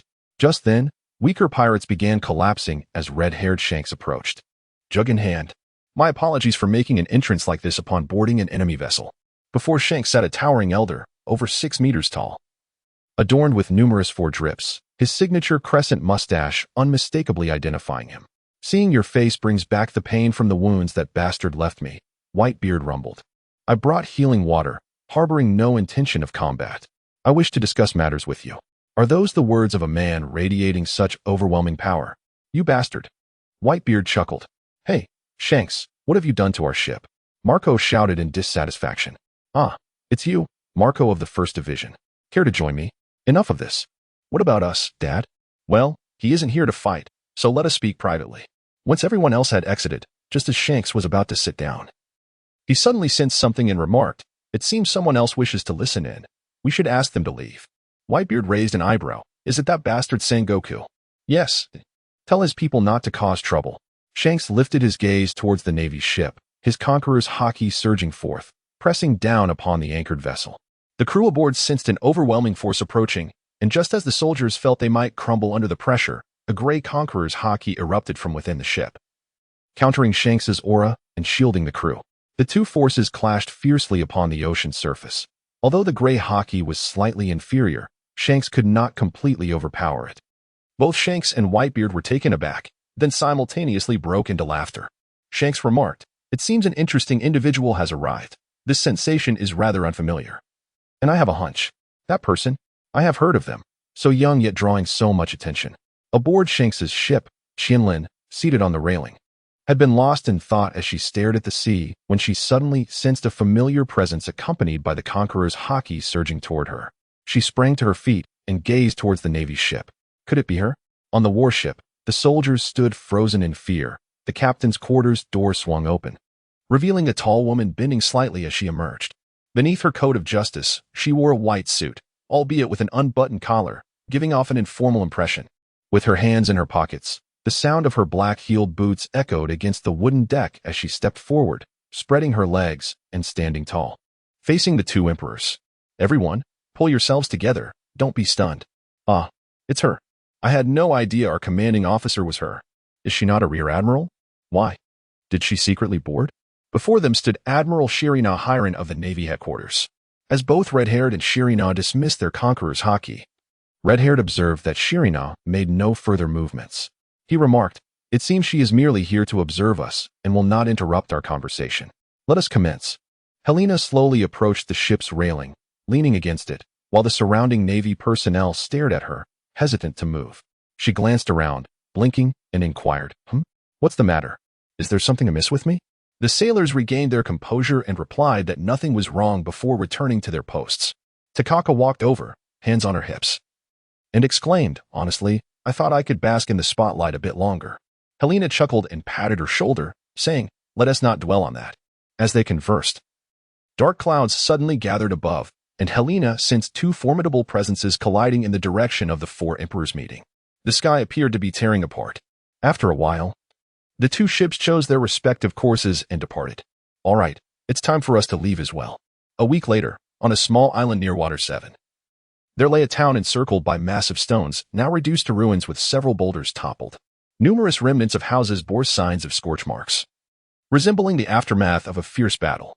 A brawny pirate, nursing a drink, was bandaged and missing a few teeth, flanked by several companions. "Ha ha ha. The Navy is set to arrive today, isn't it?" From a vantage point, Van Oka observed the sea through the scope of his sniper rifle and replied, "Indeed. They have already come." Upon hearing this, the notorious Blackbeard Marshal D. Teach threw down his cup and strode toward the harbor. Basis hoisted a young man, shackled by sea prism stone, whose battered body bore the mark of the Whitebeard pirates on his bare back. The Navy's warship docked at the shore as Blackbeard and his crew stood waiting. Takaka disembarked with her crew and approached Blackbeard, asking, "Are you Blackbeard?" "Indeed, that's me," he replied. Takaka cast a glance at the captive Basis was holding and queried, "Is that Fire Fist Ace?" Yes. What of it? Is this man's head sufficient to solidify my position as a warlord of the sea? Don't ask me about such matters. I have no say in that. Now, hand him over to us. Blackbeard raised an eyebrow and laughed heartily. Ha ha ha. That's not going to happen. I cannot relinquish this bargaining chip before becoming a warlord. Takaka, feeling exasperated, rubbed her forehead and said, I advise you to reconsider your stubbornness. Why do you say that? Before she could finish, a footstep echoed, and a figure emerged from the ship's railing, a righteous cloak billowing in the wind, their pure white suit strikingly noticeable. Blackbeard's arrogant smile faded, his eyes widening slightly as beads of cold sweat formed on his forehead. What? Why is an admiral here? Helena sat on the railing, arms crossed. Addressing Teach below, hand over the individuals to us. That is my directive. If you refuse, do not blame us for resorting to force. She spoke calmly, unhurriedly adjusting her attire. Admiral Whitezeal, can I trust the Navy? Blackbeard inquired loudly. If I intended to seize what I desire, why wouldn't I act directly? Helena tilted her head, retorting. Moreover, compared to you, the traitor, who is truly the more untrustworthy. She taunted. Blackbeard, undeterred, erupted in laughter. Ha ha ha. A traitor? What of it? I can acquire what I seek. What does it matter if I am a traitor? He boasted with pride. Helena tossed her hair and exclaimed. Enough of the nonsense. Quickly hand him over to us. Blackbeard signaled the bassist beside him, who then carelessly threw Ace to the ground. Ace landed with a muffled groan. Several Navy officers stepped forward to assist him, escorting him onto the warship. Helena stood there, watching Ace approach with a heavy heart, letting out a deep sigh. She realized that a tragedy was about to unfold. Ace slightly lifted his gaze to meet Helena's eyes, and in that moment, she perceived his defiance and unyielding spirit. Helena turned her head and said below, Takaka, let us go. The Grand Line, impelled down. Helena gazed upward at the imposing gray gates before her. The cold steel barrier segregating the outside world from the interior. The formidable gray walls enveloped all who entered with an almost suffocating sensation. Behind the iron gates lay the first floor of the prison, while beneath the surface of the sea extended 6 additional levels, rendering the entire facility a colossal tower predominantly submerged in water. The surrounding waters teemed with aquatic creatures, making any attempt to escape seem insurmountable. Not to mention the vigilant prison guards. Before Helena stood a towering figure clad in a black warden's uniform, adorned with demonic horns that protruded from his head and a pair of immense black wings that extended from his back, exuding an aura of menace. Beside him were 2 companions. One appeared to be a grotesque amalgamation of a demon and a pharaoh, also bearing black wings, while the other was a woman dressed in a prison guard's attire, sporting dark sunglasses. The man in black exhaled, releasing a plume of purple poisonous gas from his lips, causing his 2 subordinates to maintain a considerable distance from him. Helena approached him, while behind her, Takaka and several Navy officers were escorting Ace, shackled with sea stone handcuffs. Magellan gazed at the woman before him, who exuded an aura of authority, and curiously remarked, Are you the Admiral Whitezetsu? You are indeed quite youthful. It is a pleasure to meet you, Director Magellan. Nearby, Hannibal, with a loud voice, grumbled, Humph, one day I too shall ascend to the position of director. Everything within this prison will belong to me. With a scoff, Magellan struck his head lightly and admonished, You fool. What nonsense are you spouting in such a setting? Helena gazed with great interest at Hannibal, who had a penchant for casually voicing his thoughts. She recalled that he was a man unflinching in the face of formidable adversaries, always prioritizing the welfare of the people. Magellan turned around and remarked, Well, this must be Fire Fist Ace. Let us take him into our custody. As Helena averted her gaze, the naval officers transferred Ace into the hands of the prison guards. At that moment, Takaka's snail phone rang. Yes, this is the aide to Admiral Whitezetsu. Understood. I will urge her immediately. After hanging up, Takaka approached Helena and informed her. The commander is pressing for your return to convene an emergency meeting. You must hasten. All right, I understand, Helena replied. But why must I carry the snail phone that connects you directly to the commander? Could you not be such a bother? Takaka retorted, poking Helena in the chest with irritation. Ah, ha ha ha. You've worked hard, truly hard. So they are urging me, are they? Let us set off at once. At the Navy headquarters in Marineford, the conference room was filled with all the vice admirals and admirals, including Karp and Tsuru, 2 candidates for admiral, along with Fleet Admiral Sengoku and the entire high command. Opposite them was a visual snail phone, its other end connecting to the summoned vice admirals and several giant vice admirals. Helena sat beside Akainu, who remained silent, squinting at Sengoku. Helena took a sip of water and leaned back in her chair, awaiting the commencement of the meeting. Sengoku and Brand New approached the front of the conference room. Sengoku gestured for him to begin, and Brand New affixed several bounty notices to the whiteboard. Not long ago, a pirate known as Marshal D.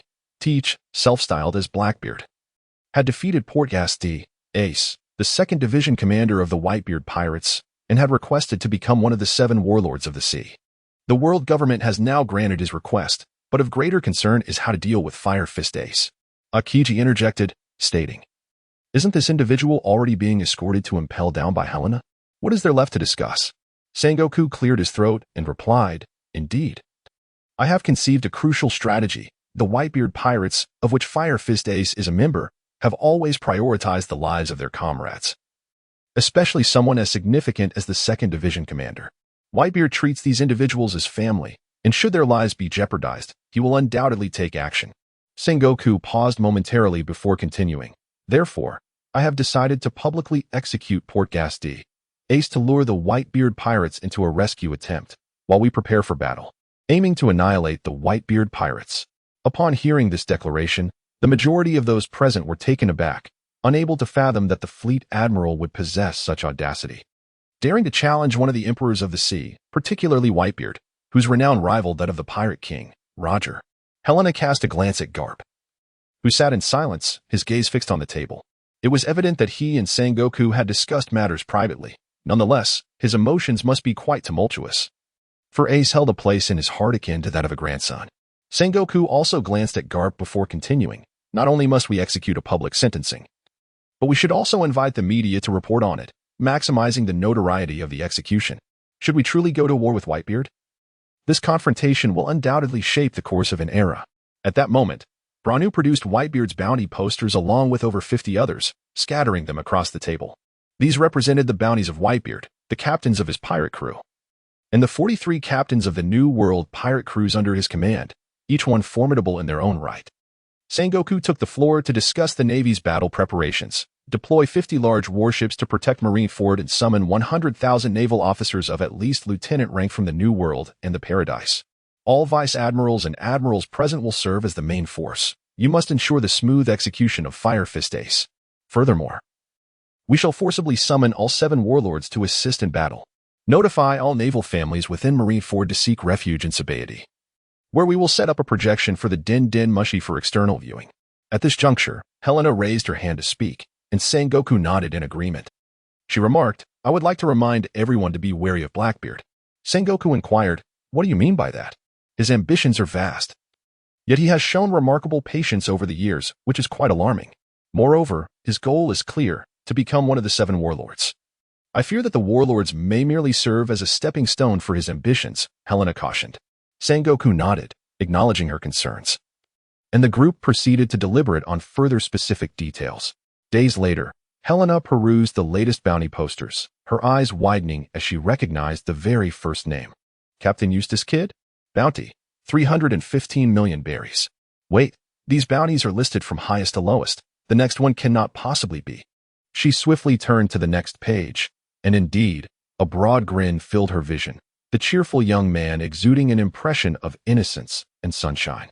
Straw Hat Kid, Monkey D, Luffy, Bounty, 300 million berries. Beside her, Tekka, who had been flipping through a newspaper, overheard Helena's comment and brought the paper closer for her to see.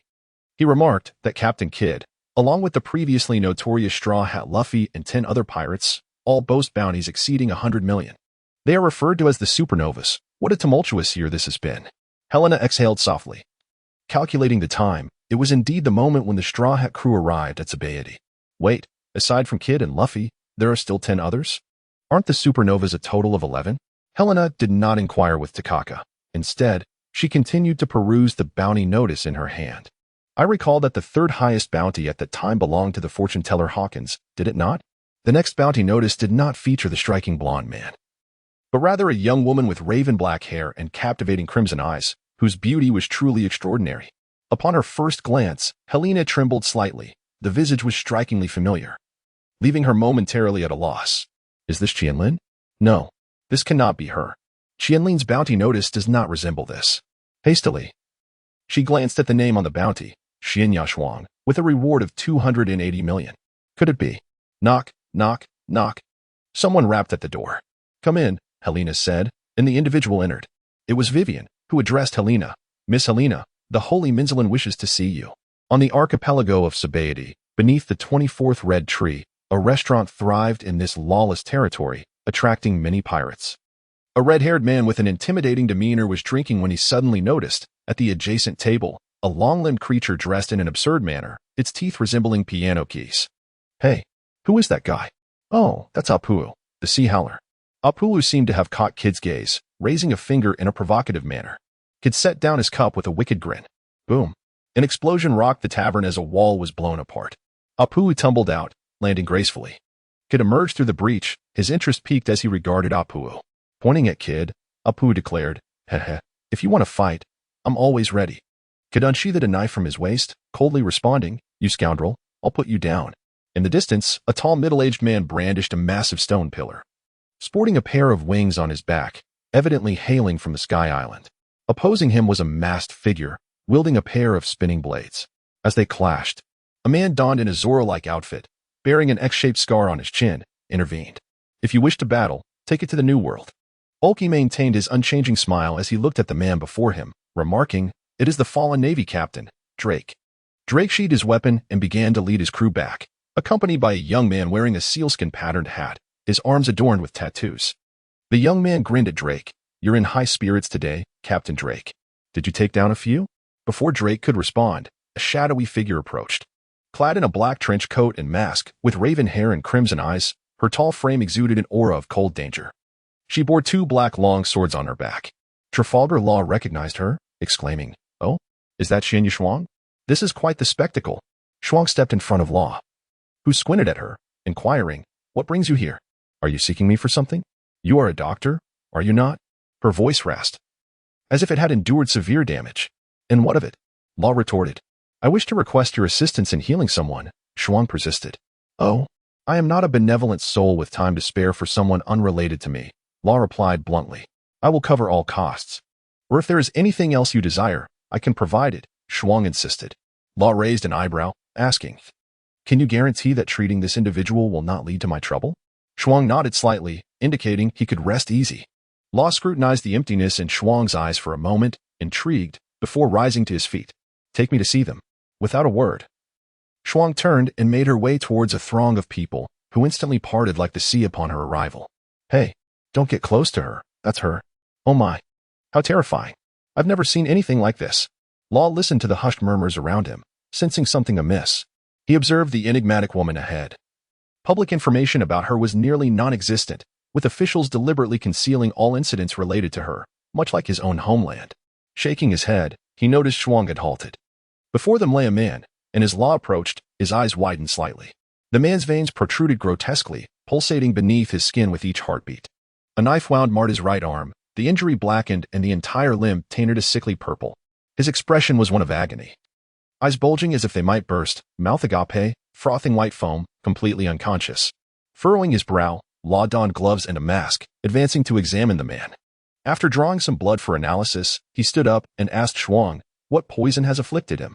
"I have never encountered anything like it. This poison has no name," she answered. Law regarded her, then resumed his inspection. After a moment, he stood, removing his gloves and mask, disinfecting his hands before stating, "This man is beyond saving. I have never seen this toxin before. His bodily functions have deteriorated beyond recovery." As he spoke, the man coughed violently, purple blood oozing from his orifices. Before he drew his last breath, Shuang closed her eyes, a tear escaping the corner. Law turned to her, asking, "Who was he to you?" "He was a bounty hunter pursuing me," she replied. Law's brow furrowed. "Why do you weep for the death of your enemy? The poison in him was unleashed by me. Did you not claim ignorance regarding the poison's name?" Shuang remained silent, raising her left hand to remove her black glove, revealing a hand enveloped in purple mist. "I am a devil fruit user. That toxin was a plague I released. He and his family were among my victims," Shuang spoke hurriedly. Law allowed her to continue without interruption. "I unleashed the plague in his hometown.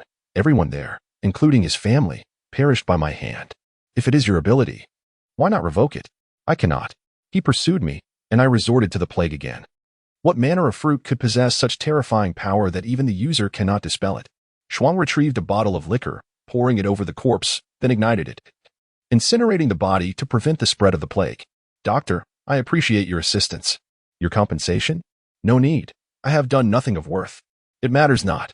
Shuang nodded slightly in gratitude before turning to leave. Law watched her retreating figure, pondering, what a paradoxical being to exist. What power could she possibly wield? In the holy land of Mary Geoise, Helena entered Minzerland's study, where he was guiding a young boy in reading. Helena instantly recognized the child as the one previously abducted by the Silver Axe. Upon noticing Helena, Minzerland quietly instructed the boy, "You may leave now." The boy said nothing and promptly departed. Minzerland then approached Helena, retrieving a beautifully crafted box from his bosom and presenting it to her. Helena took the box, casting a puzzled glance at Minzerland, who gestured for her to open it.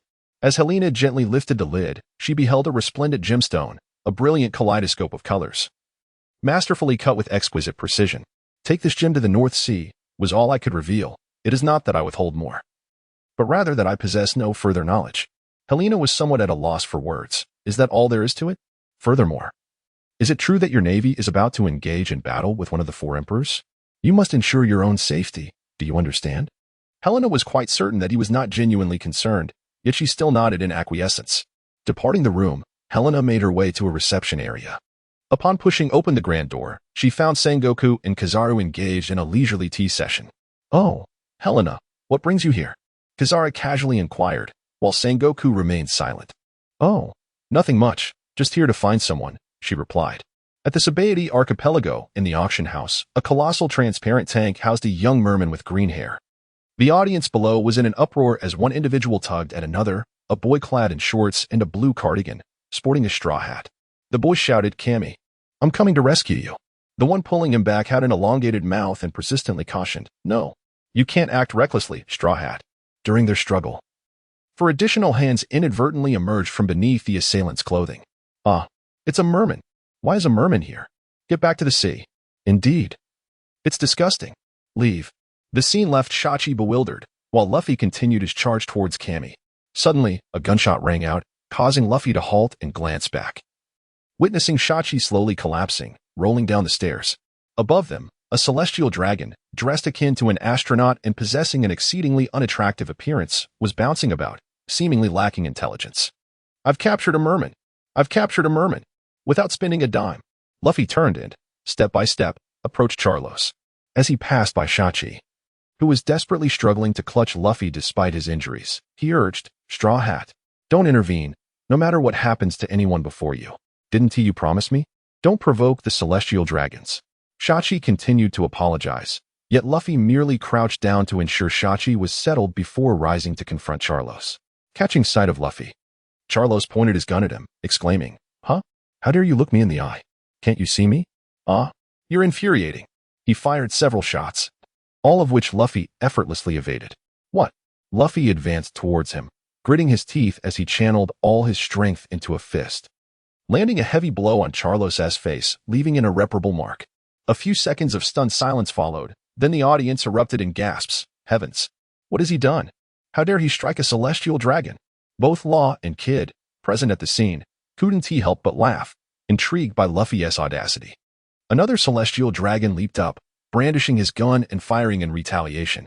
"How dare you hit my son? Hey, quickly dispatch the Admiral and the warships." "Did you hear me?" At Mary Geoise, a report was delivered. "Sir Admiral, there has been an attack on a celestial dragon by the bounty criminal, Straw Hat Luffy, at the Sabaody archipelago. We request the deployment of an Admiral." "What did you say?" Sengoku sprang to his feet, knocking over a teacup in his agitation. Approaching the table, he leaned on it, sighing in exasperation, "That little brat again. Always causing trouble. What is wrong with that family?" According to intelligence, Eustace Kid and several of his companions, along with Trafalgar Law and his crew, were also present. A total of 13 bounty criminals were in attendance, 5 of whom had bounties exceeding 100 million. The primary culprit, naturally, was the one who harmed a celestial dragon, Straw Hat Luffy. The human traffickers, along with the guards from the local peacekeeping agency, had also lost contact, presumably wiped out. In any case, the kidnapping of 3 celestial dragons was an unprecedented incident. Kizaru took a sip of tea and remarked, "Regardless of the circumstances, we must take action against an assault on the celestial dragons, correct?" Sengoku, "I shall head out immediately and return swiftly. Rest assured." "Wait a moment." Kizaru, Helena, who had been silent by the window, finally spoke. Is there something you wish to say? May I handle this matter? Helena turned to face Kizaru. He regarded her for a moment in silence before averting his gaze and conceding, well, all right then, but allow my scientific unit to accompany you.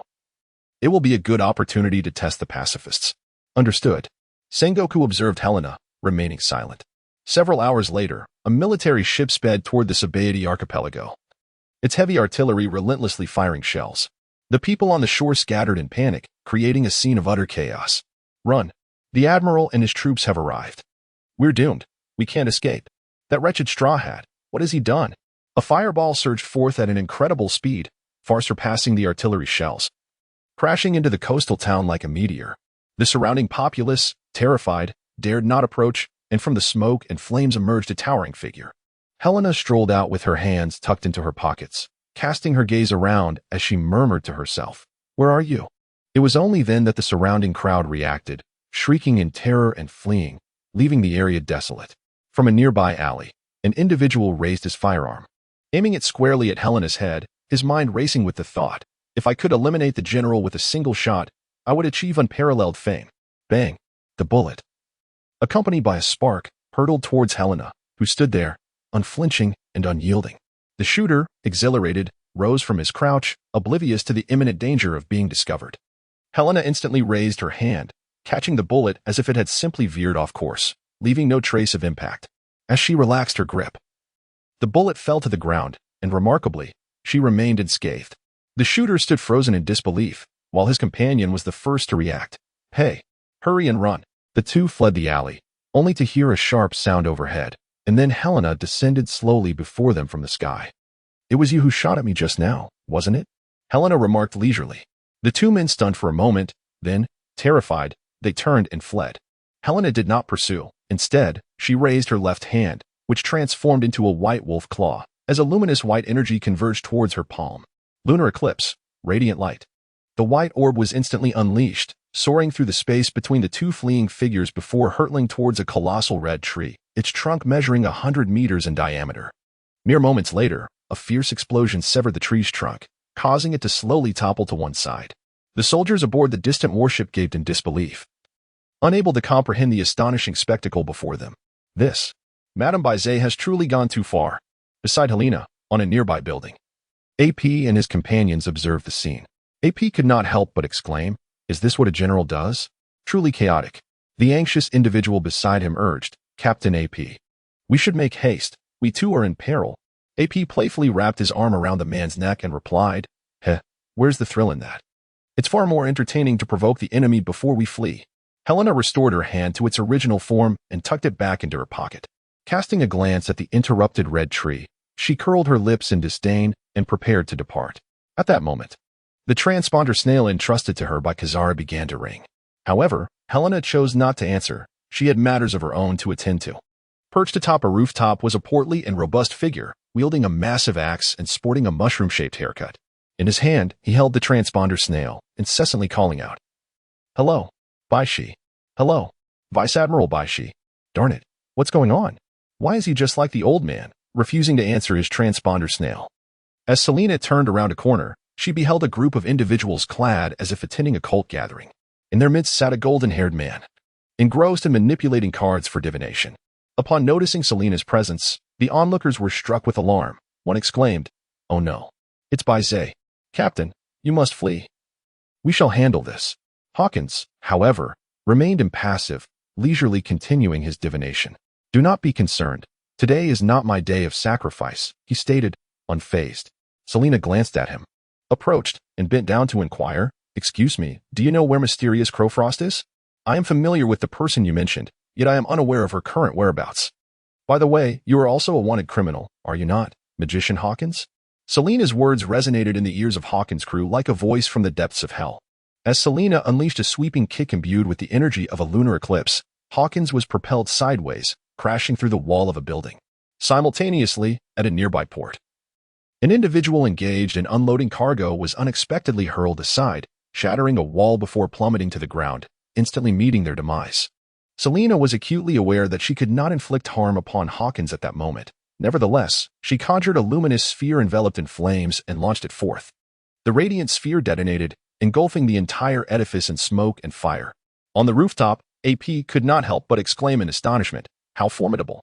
Meanwhile, in a different location, a figure in flight was suddenly engulfed in an explosion, igniting in flames. Emerging unscathed from the billowing smoke, Hawkins remarked, "Truly worthy of a general. Your power exceeds my wildest imagination." Helena gazed at him in silence. Two shattered scarecrows materialized on his arm, collapsing to the ground. Having already dispatched two, confronting an admiral with merely 10 felt rather daunting. At that moment, a burly figure with wings descended from above. Following closely was an exceptionally towering individual, robust in stature, adorned in a black waistcoat and gloves.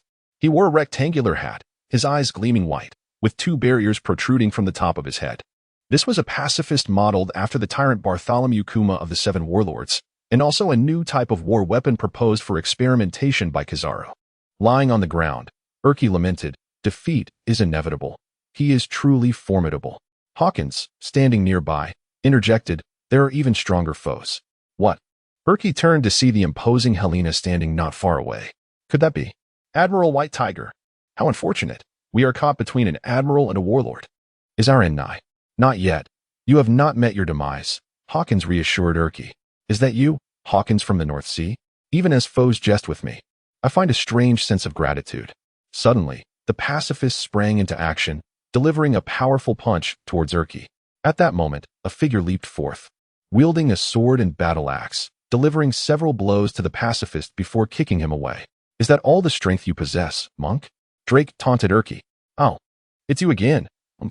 Urki replied, his tone filled with reluctance. Helena suddenly spoke up. "Is that you, Major Drake?" Drake turned around, surprised. "This is bad. Bize is here too." At that moment, Urki growled, his frame gradually expanding, muscles bulging and tearing his shirt, becoming larger than the pacifist who had just risen. Though battered and bruised, was there still a glimmer of hope? "Let me verify that. Let's see the counterattack." "Look, things are getting exciting. The situation is becoming increasingly interesting." Apis on the rooftop exclaimed with enthusiasm. His crew was in a state of utter panic. They would all be killed. Now is the perfect time to escape. "What are you saying? The atmosphere has only just reached its peak." Urki shouted at the pacifist, "You really hit hard. Don't think I'll still be like before." Urki unleashed a flurry of punches, powerful blows landing on the pacifist with deep thuds. The pacifist could not withstand the assault and staggered backward, collapsing a building in the process. "That must have had some effect," Urki boasted. The bizarre monk, Urki, who had just been knocked down, now possessed such strength after his transformation. What was happening? Suddenly, a laser beam shot forth from the rising dust, piercing Urki's shoulder and exploding behind him. Urki howled in pain, losing his balance and falling to the ground. The pacifist emerged from the rubble, the cannon in his hand still emitting smoke. Drake immediately recognized the source of the pacifist's attack. It was the laser of the yellow monkey. Not only did he have the bear's physique, but he also replicated the yellow monkey's offensive power.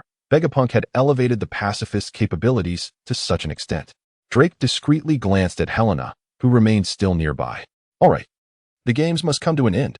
Helena lifted her gaze towards the several supernovas present. The pacifist charged at Drake, who transformed into a colossal dinosaur. Seizing its arm and sinking his teeth into its head, the pacifist raised his hand, unleashing a laser beam that struck Drake, causing him to howl in pain and revert to his human form. Urki, watching from the sidelines, had forgotten about Helena behind him. Suddenly feeling a chill, Urki sensed the hair on his neck stand on end as Helena swept her leg, delivering a kick to his waist. He was propelled through the air, crashing into several buildings before coming to a halt. Behind him, Hawkins was enveloped in straw, transforming into a gigantic, menacing scarecrow. The demon-repelling apparition. Hawkins's fingers morphed into sharp nails, relentlessly clawing towards Helena. Helena raised a hand to deflect Hawkins's attack, then seized him and hurled him to the ground with tremendous force. The impact left a crater in the earth. Helena's hand transformed into a white wolf's claw, gathering energy as she launched a radiant orb that detonated upon contacting Hawkins. As the dust settled, several straw dummies tumbled from Hawkins's body, prompting Helena to concentrate and conjure another luminous sphere. At that moment, a melody floated down from above, and Helena looked up to see AP dancing atop the roof, his body parts transforming into instruments to create music. As he played, AP began to rap. "Yo, do you hear this music? If you do, please don't change the channel, yo." With a sudden thump to his forehead, his jaw snapped audibly. A wave of invisible energy sliced toward Helena's arm, producing only a shower of sparks and a minor gash on her sleeve. AP then pounded his stomach with both hands, producing a deep, resonant drumbeat that caused Helena to erupt in explosions. He continued to strike his belly, and the detonations around Helena intensified. The great general is not so easily vanquished. It is time to flee. Farewell. With that, he turned and leapt to another rooftop, making his escape. As the dust cleared, Helena noticed her white suit had collected some grime. Indeed, it seemed prudent to avoid wearing white in the future. Helena suddenly transformed into a black werewolf, flames erupting fiercely around her. The catastrophe, known as meteoric fire, shot forth like a cannonball, a blazing sphere hurtling toward the fleeing AP. As AP beheld the terrifying black werewolf materialize before him, he was instantly taken aback. What? With a single punch, Helena sent up a flying, crashing into a towering skyscraper. Drake, observing from a distance, couldn't help but exclaim, "Is that one of the dual legends of the great general by Zay?" Truly terrifying. Before he could ponder further, a bright flash ignited in the sky, and a blinding orange fireball hurtled towards him. Disaster. Yao Ming, he realized with alarm. Boom. The violent explosion caused the very ground to tremble, and Drake was thrown to the ground, engulfed by flames. Damn it. Helena was engulfed in flames once more, soaring into the skies above Hawkins, with torrents of fire erupting from her mouth. The inferno of destruction enveloped Hawkins in a fierce blaze, prompting Hawkins to hastily abandon his fearsome scarecrow form. As the flames subsided, he found himself battered and bruised, crouching on the ground, gasping for breath. Selena descended to the ground, slowly approaching Hawkins. She bent down and inquired, "I will ask, and you shall answer. Where was the last appearance of Shin Frost?" Hawkins lowered his gaze, pondering for a moment, before responding, "I have heard it was at tree number 25. That is all I know." Helena paid him no mind and straightened up to walk toward tree number 25. The tree, imbued with the energy of the pacifists, unleashed a radiant beam of laser light that ignited an explosion several meters ahead. From the smoke billowing forth, a woman clad in a black trench coat emerged, drawing her long sword in defense against the pacifist. Nearby, Law and Kid, along with their pirate crew, were engaged in battle with the pacifist. In the distance, a horde of Navy soldiers rushed in, with the leading officer shouting, "Charge! Do not let these pirates escape." Kid grinned wickedly, just in time. Activating the powers of the magnetic fruit, all iron weapons in the hands of the Navy soldiers were wrenched from their grip, soaring toward Kid, layering upon his arm to form a colossal mechanical appendage forged from steel. With a mighty roar, Kid swung down at the pacifist, forcing it to kneel. Its mouth opened as it began to gather energy for another laser blast. "Eustace, get out of the way," Law shouted, as a semicircular energy barrier enveloped the area. Room. Law teleported before the pacifist, driving his blade, the onigiri, into its neck, rendering it incapable of firing the laser. Kid then swung the immense mechanical arm, sending the pacifist flying, momentarily silencing it. "All right, one warlord down," Kid exclaimed triumphantly. "Bartholomew Kuma, is that all you've got?" Law remained composed, still on guard. The pacifist twitched a few times before rising once more. Infuriatingly resilient. The pacifist unleashed laser beams from its hands and mouth, causing a series of explosions that sent the two pirate crews scattering in disarray. The two captains leaped to higher ground, the situation dire. Law called out to Kid, "Hey, Eustace, let us temporarily join forces. Get lost. I can handle this guy alone." Kid retorted. Just as their bickering continued, a shadow darted forward. Frost brandished her longsword and leaped before the pacifist, striking down heavily on its shoulders, leaving deep gashes.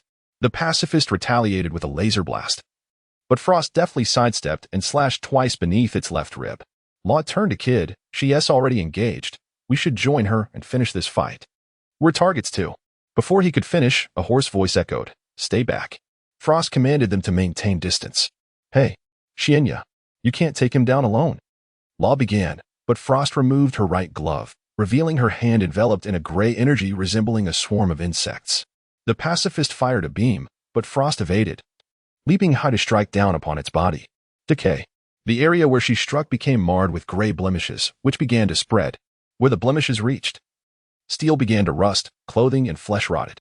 Some areas crumbled into dust, transmitting the gray energy to the ground, causing the flora to wither and the soil to turn ashen. The corruption on the pacifist had spread halfway across its body, immobilizing it. With a sharp crack, its decayed arm detached from its body and fell to the ground. The pacifist staggered and collapsed. The white decay spread outwards, halting at a radius of 6 to 7 meters, leaving the onlookers stunned. The enormous robot that had just been exerting pressure on them was so swiftly vanquished. That ability is exceedingly dangerous, Law murmured. What in the world is that woman? What fruit power does she possess? Kid wondered aloud. Ah, I found her. A woman's voice rang out. Law and Kid turned, sensing a wave of heat behind them, followed by flames surging forth.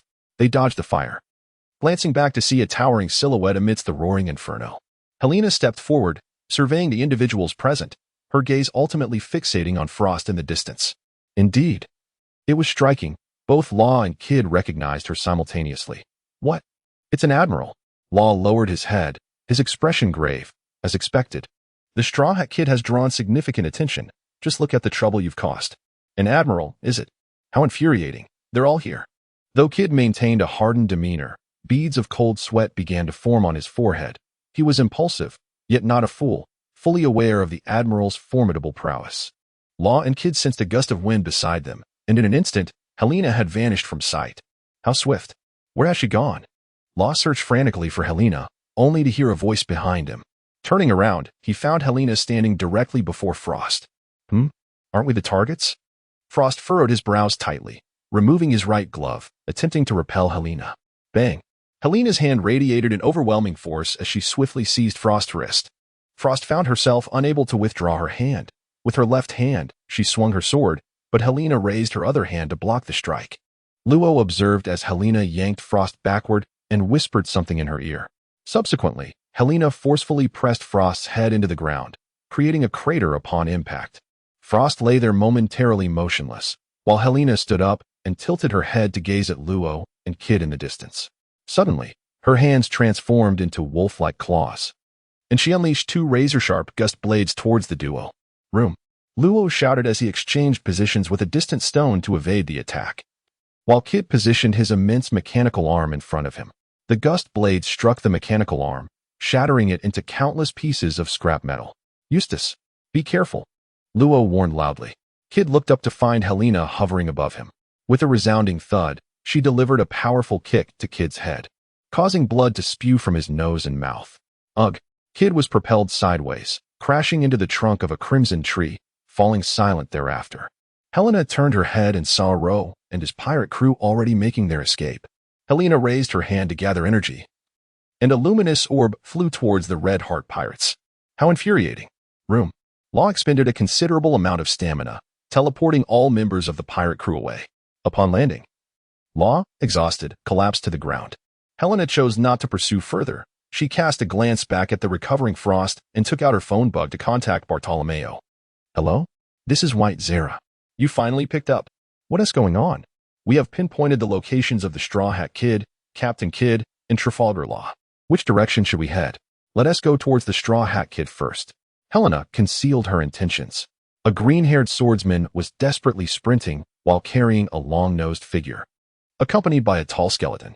In the distance, a pacifist was poised to unleash a beam of light, while Bartolomeo delivered a powerful palm strike, sending Luffy flying. As Zaro ran, he abruptly halted. An odd sound caught his attention. Usopp stumbled and fell to the ground, and just as he prepared to voice his complaint, his keen eyesight spotted a fireball descending from the horizon. Dodge it. Falling star. Usopp managed to shout just in time before the fireball crashed down before the trio. Usopp and Brook were sent flying, and as Usopp rose, he beheld a towering woman gripping Zaro by the neck, lifting him off the ground. Zaro!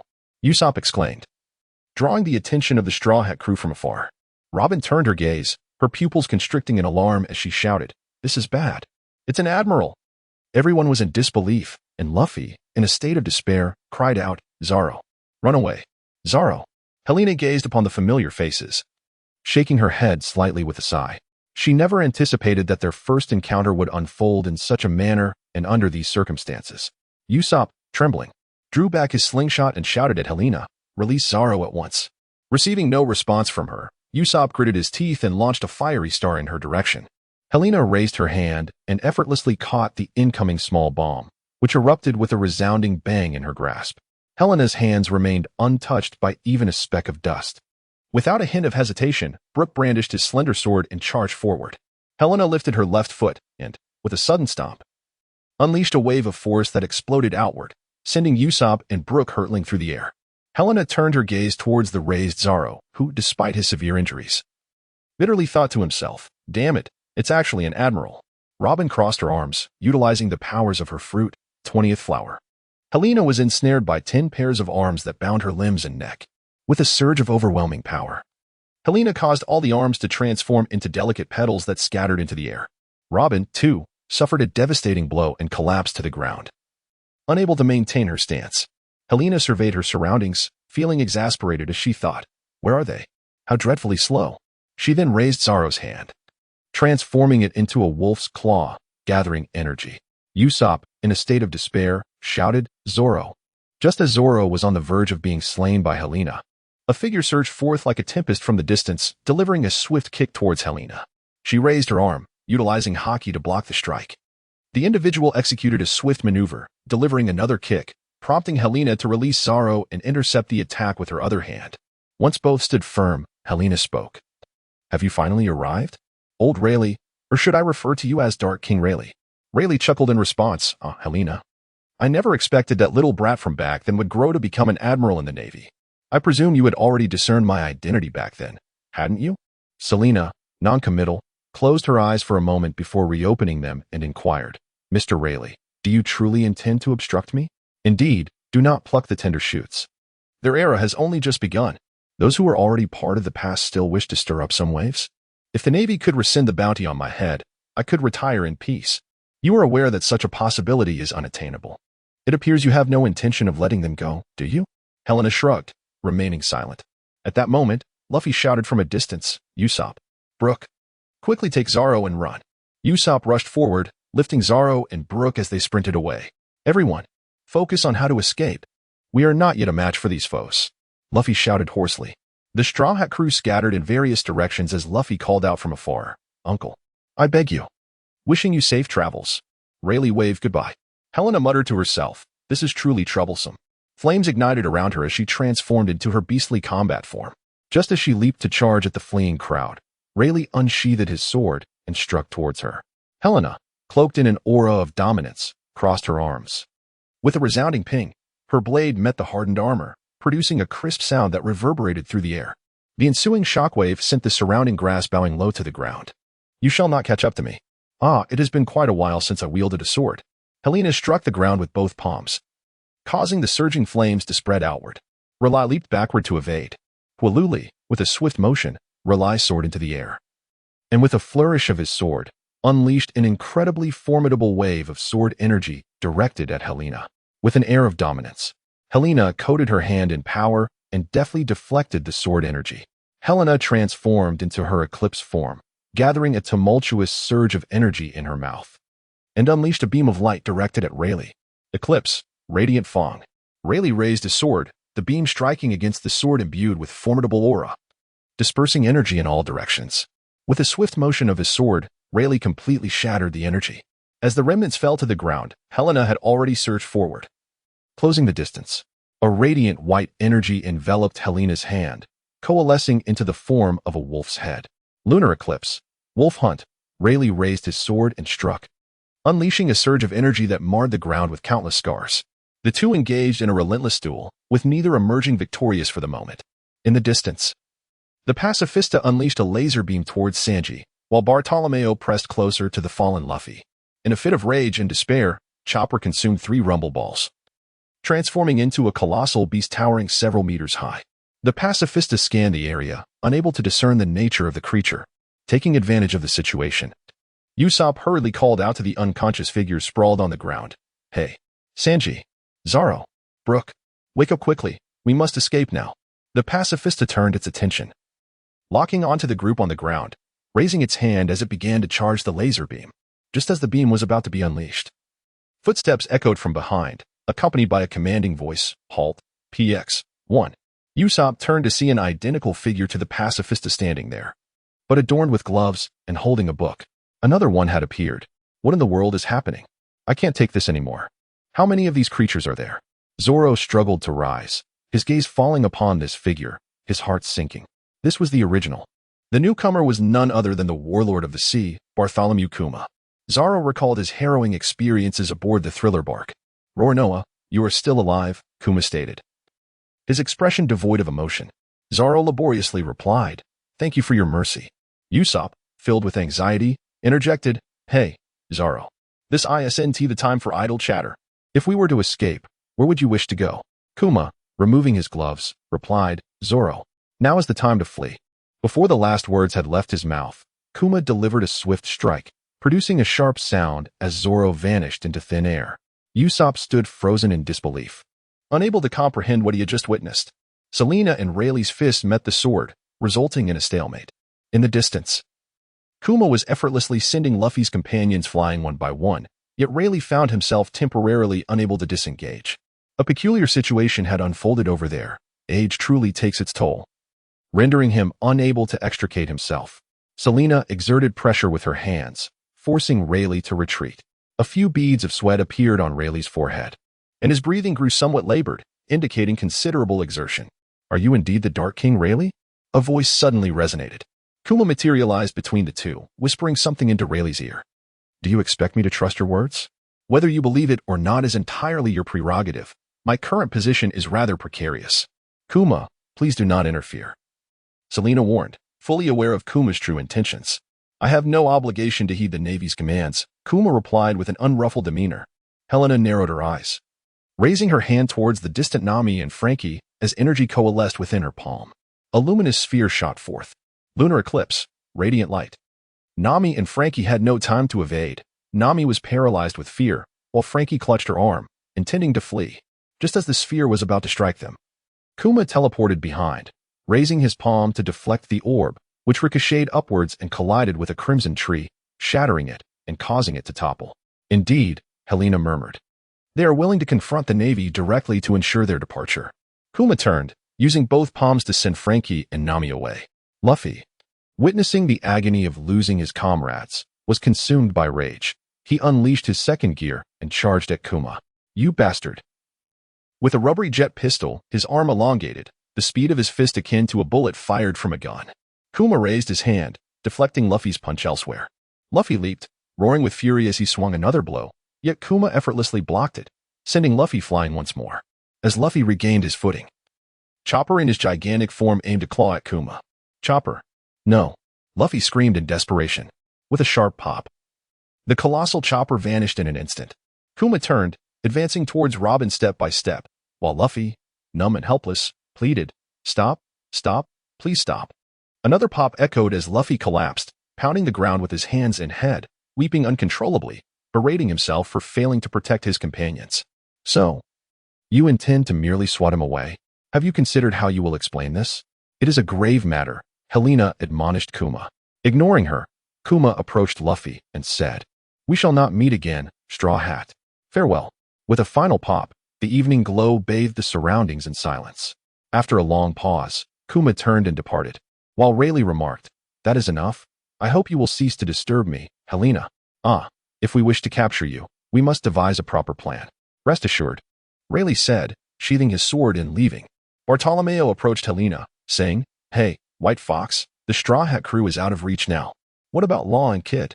"Well, let us see. If all else fails, we can capture some other pirates to bring back," she replied.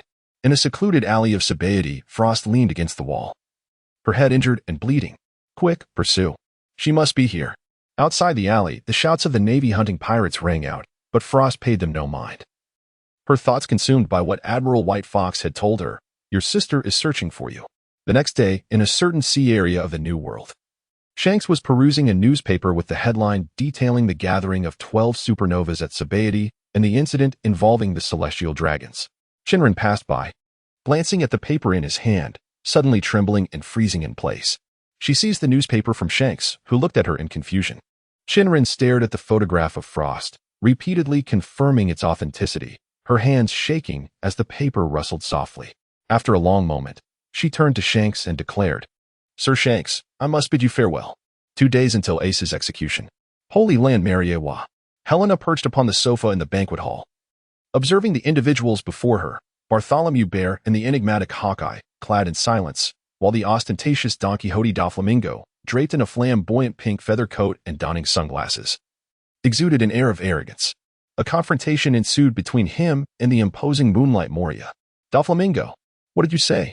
I remarked. Isn't it rather embarrassing for a warlord of the sea to be defeated by a mere callow youth? Ha. The warlords gathered here were poised to partake in the grim execution of Ace. As Selena, the naval contact with the 7 warlords, has been stationed here for several days. She realized that Blackbeard was missing, fully aware that he had embarked towards Impel Down.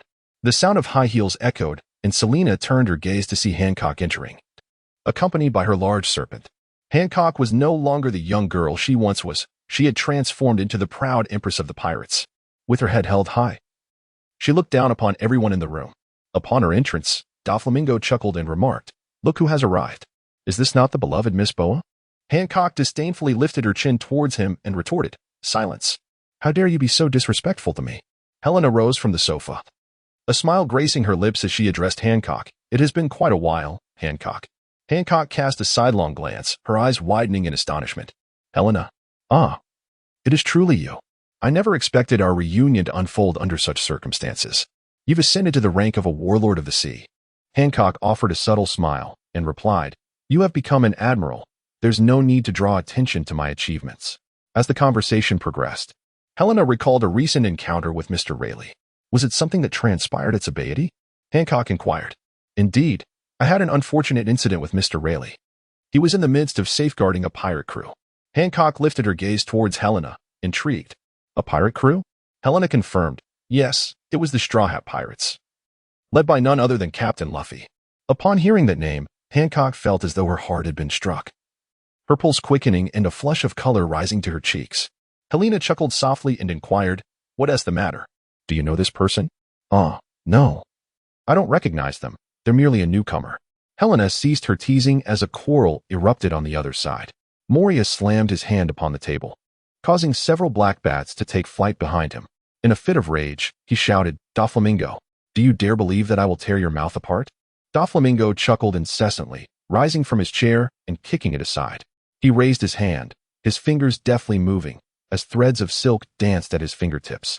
Gazing directly at Moria, he taunted, "If you can do it, then come at me." Hawkeye merely cast a glance before lowering his hat, losing interest and muttering, "Boring." Meanwhile, Kuma maintained a steady gaze towards the commotion, yet remained silent. Moria waved his hand, sending several bats flying towards Doflamingo, who swiftly stepped forward, his hand raised with an imposing demeanor, aiming to strike Moria. In that fleeting moment, a figure darted between the two, one hand shattering Moria's bats while the other intercepted Doflamingo's attack. Helena halted between the two, as her code of justice gradually descended. Hawkeye cast an expressionless glance in this direction, while the bear remained utterly motionless. Helena pushed away Doflamingo, glancing at the 2 men on either side before saying, "I advise you both against fighting here. It puts me in a difficult position." Moria huffed angrily, still wary of the Admiral's warning. Doflamingo withdrew his hand, chuckling, "Hee. Understood. You truly are an admiral." In the New World, near Wano country, a pirate ship adorned with a dragon's head faced several warships. Red-haired Shanks wore a serious expression, gripping the hilt of his sword as he stared intently at the opposing flagship where several towering figures stood. Jesus Burgess remarked, "They've truly mobilized everything. Those terrifying beasts of the beast pirates, inflammation, plague, and drought are all present." Suddenly, Shanks felt a formidable presence. On the flagship of the beast pirates, Kaido emerged, wielding a kanabo in one hand and a jug of sake in the other, taking swigs as he walked. He planted himself at the bow, causing the wooden deck beneath him to splinter under the weight of his weapon. Shanks stepped forward, declaring, "Kaido, I'm here to stop you." Kaido raised his gaze to meet Shanks, then resumed drinking, unperturbed. "Stop me? What relevance does this have to you?" he asked bluntly. "This is a matter that could determine the fate of an era. I cannot allow you to interfere." Shanks retorted coldly, unwavering. Kaido hurled the sake jug behind him, veins bulging as he transformed into his hybrid form, scales covering his body, fangs bared, and dragon horns sprouting from his head. "Would you go this far for a fading old man?" "Huh? Shanks!" Kaido shouted in displeasure, leaping into the air towards him. Shanks, unfazed, drew Griffin and leapt up to meet Kaido head-on. Rumble ball! The large kanabo crackled with purple-black hockey, the space around it compressing under its overwhelming power. Shanks' sword glimmered with Conqueror's hockey, leaving faint trails as he swung. The 2 weapons collided, unleashing a torrent of energy that sent shockwaves across the ships, forcing their crew to brace themselves against the violent aftermath. The sea churned into monstrous waves, Clouds in the sky split apart, and a tempest raged around them. Both Kaido and Shanks unleashed their conqueror's haki simultaneously, their destructive forces clashing, toppling ordinary pirates in attendance. On the beast pirate side, Jin watched the spectacle in silence while Queen exclaimed, "Truly worthy of Mr. Kaido." And that red-haired fellow, Jack, drenched in cold sweat, thought to himself, "Is this what a clash between the four emperors looks like?"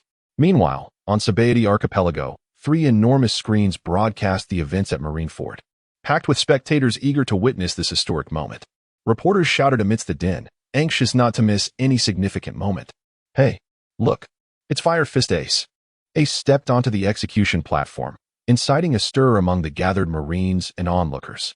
He knelt, shackled, as 2 executioners crossed their blades before him. Ace glanced at the vast sea and the thronging Marines below, his thoughts consumed by Luffy and Whitebeard. Sengoku and Garp approached, with Sengoku saying, "Is it all right, Garp? I must convey everything." "Do as you wish. I'm heading down," Garp replied darkly. Sengoku ascended the platform, instructing the executioners, "Stand aside." "Yes." He took the transponder snail. Pausing to gather his thoughts before addressing the crowd, his voice amplified across Marineford. "I have something crucial to convey. Port Asti, Ace. The significance of this man's death here today is monumental." All eyes turned to Sengoku, awaiting his next words, while Garp bowed his head, his expression complicated. "It's not your fault," Tsuru said. Garp forced a laugh, "Ho ho ho. Women are truly gentle at times like this, little Tsuru." "Ace, declare your father's name," Sengoku commanded, his voice rising. Ace glanced at Sengoku, then lowered his head, stating, "My father is Whitebeard." "No, that's not right," Sengoku insisted. "There is no one else but Whitebeard." Ace suddenly shouted in anger. "We searched desperately. That man as child could be on that island. Based on scan intelligence, we investigated every infant, every mother about to give birth, yet found nothing. No wonder, your birth was a price paid with your mother-s life. It was your mother-s cunning scheme that deceived our eyes, not the world's. In the South Blue, there is an island called Badarilla.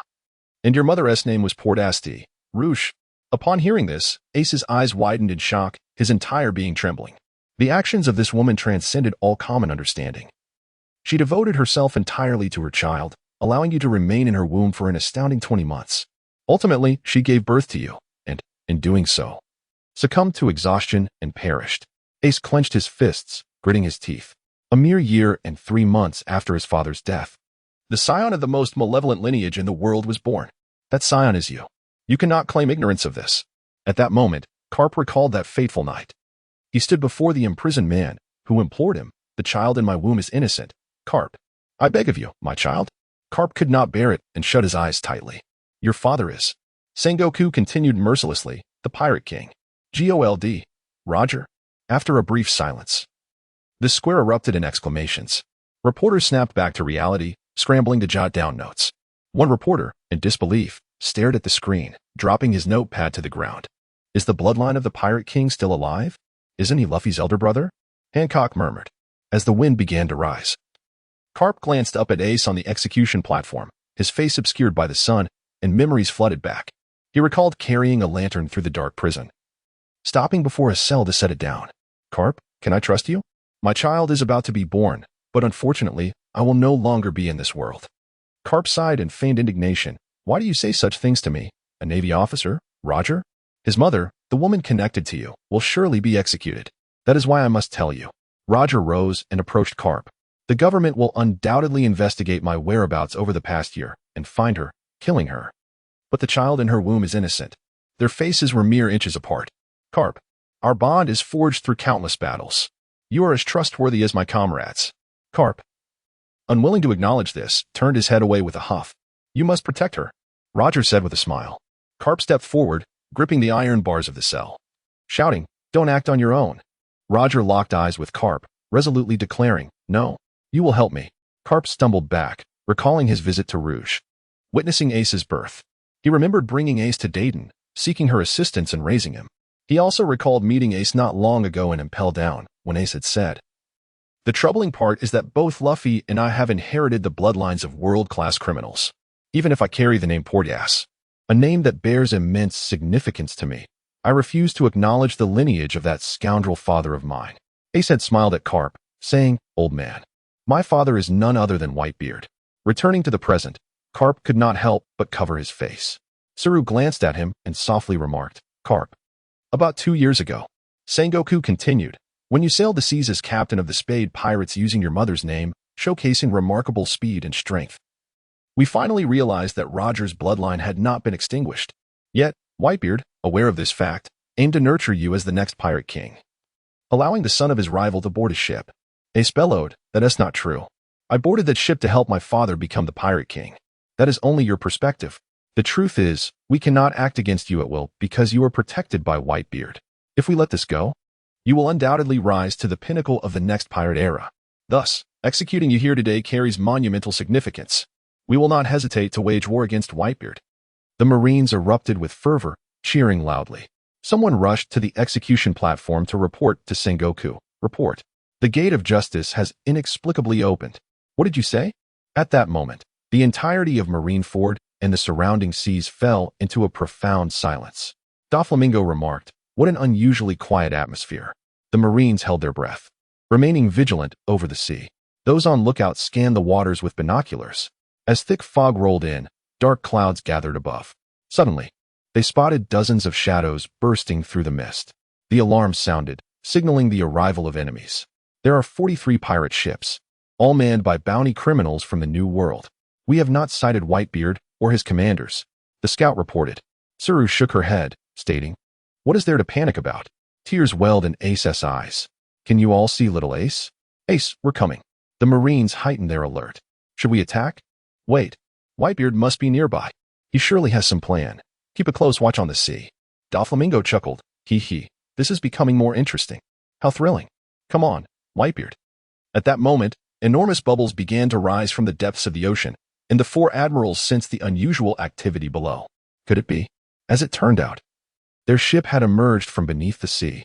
Before the words were fully out, a massive ship, its bow resembling a whale, burst forth from the water, creating towering waves as it landed in Crescent Bay, directly crossing over the 50 surrounding warships. Ace stared in disbelief as the familiar vessel appeared before him, exclaiming, "Father." Moments later, 3 gigantic bubbles surged forth from the sea, followed by 3 smaller pirate ships emerging, heading straight for the Marines on the square. It was the captain of the 1st Division, Marco. Someone spotted Marco through binoculars. All the commanders had gathered. At that moment, footsteps echoed as someone slowly ascended the steps to the bow of the Moby Dick. Everyone held their breath, the 4 admirals fixated on the ship's front. Sengoku narrowed his eyes, whispering, "You have finally arrived, Whitebeard." Whitebeard stood at the bow, wielding his bicento. "It has been decades since we last met, Sengoku." Whitebeard's voice was not loud, yet Sengoku, far atop the execution platform, heard him clearly. "Whitebeard," Sengoku replied. "Is my dear son unharmed?" Whitebeard inquired. Sengoku's expression darkened, realizing his plans had been disrupted by the unexpected intrusion. "Wait for me, Ace." Whitebeard set his bicento aside, stepped forward, and crossed his arms, delivering a powerful strike to either side. The sound reverberated as of shattering glass, sending vibrations that echoed with a thunderous roar, stirring the surrounding waters. The sea trembled. It reverberated with a force that shook the very waters. Ace, recalling the myriad moments spent with the Whitebeard pirates, cried out in anguish, "Father, it was I who recklessly left against your advice. Why didn't you abandon me? It was my own obstinacy that led to this fate." "No, it was I who urged you to go, my son," Whitebeard replied. Ace looked at the imposing figure of Whitebeard and the companions behind him, bewildered, exclaiming, "What are you talking about? You all clearly tried to stop me. I told you to go." Whitebeard chuckled softly, addressing Marco with a slight tilt of his head. "I did instruct you to go, did I not?" "Indeed, I heard it too." "Ace, you have truly endured a great deal," Marco proclaimed resolutely.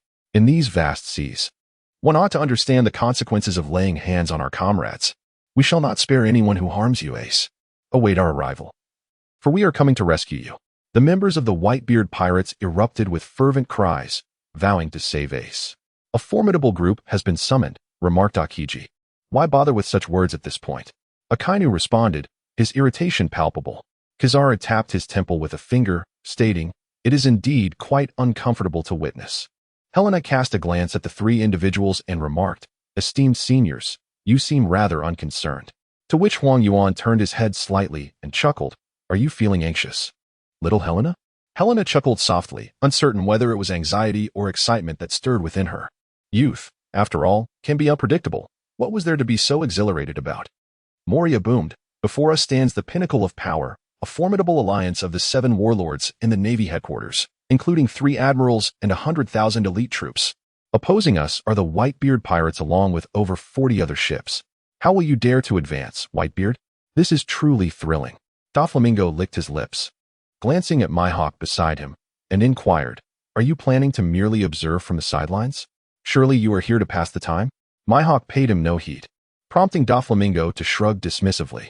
Hancock turned her head to glance at the group before closing her eyes, silently praying for Luffy's safety. A tense stillness enveloped the surroundings, soon shattered by a more violent tremor. It was the tsunami triggered by the recent seismic upheaval, wrought by the powers of the tremor fruit, belonging to the legendary Edward Newgate, known as Whitebeard. Carp shouted loudly. Tsunamis surged hundreds of meters high on either side of Marineford, crashing toward it. Even with our numerical superiority, we must not be overconfident. It is we who might ultimately face defeat. That man possesses the power to destroy the world, Sengoku declared gravely. As the colossal waves approached, Doflamingo remarked, what a terrifying force. No wonder he is a figure of legend. Kazan, seated between Helena and Akainu, sighed before leaping into the air. He extended his hands, summoning pillars of ice to confront the massive tsunami, freezing it in its tracks. Ice Age, he declared. You little brat, Whitebeard retorted. Kazan retaliated by launching several ice spears at Whitebeard. With a swift motion, Whitebeard struck back, causing a tremor that shattered the ice projectiles.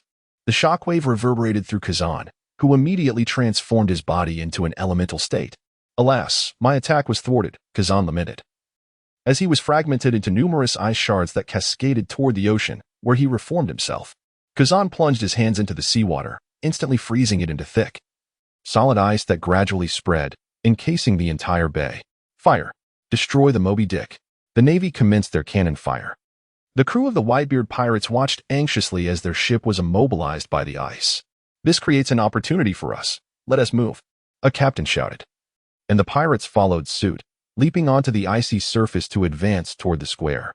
Let them witness our might, Vista proclaimed, as blades clashed, the air filled with the sounds of gunfire and the clinking of swords. Outside the bay, 50 naval ships were also frozen in place, prompting the pirates to initiate their own bombardment. Yet, it wasn't long before the cannonballs were intercepted by the various vice admirals aboard the vessels.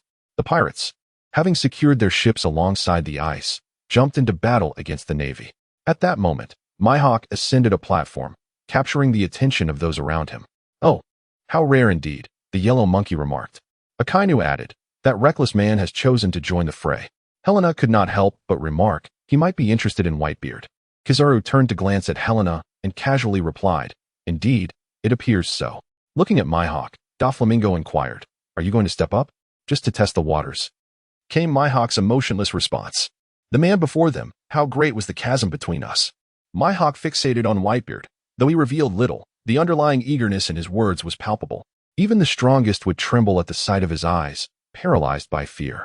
Such an assessment was well-deserved for one known as Hawkeye. Hancock thought to herself.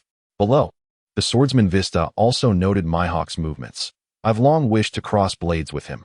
Any swordsman would acknowledge the might of the strongest. Mihawk drew the black blade, Yuru, one of the 12 supreme swords in existence. With a slight buildup of power, he unleashed a single stroke, sending forth a towering wave of emerald sword energy, imbued with an earth-shattering ferocity, towards the Moby Dick. The sword energy cleaved through the thick ice atop the sea, instilling a deep sense of dread. The blade's force hurtled toward Whitebeard, who remained unmoving, prompting someone below to shout anxiously, Dad! With a thunderous roar, a figure surged from the side, positioning himself before the Moby Dick, catching Mihawk's strike with both hands. The unstoppable sword energy suddenly faltered. Moments later, that figure roared in defiance and redirected the energy upward, sending it soaring into the sky. It was Diamond Jozu. The one who intercepted Mihawk's blow was none other than the captain of Whitebeard's 3rd Division, Diamond Jozu.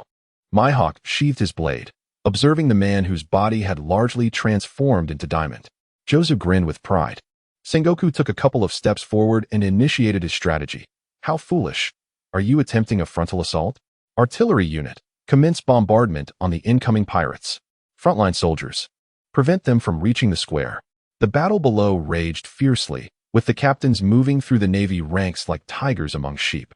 Observing from a distance, Kizaru rose and commented, "Truly, Whitebeard's captains are formidable, each one a veritable monster.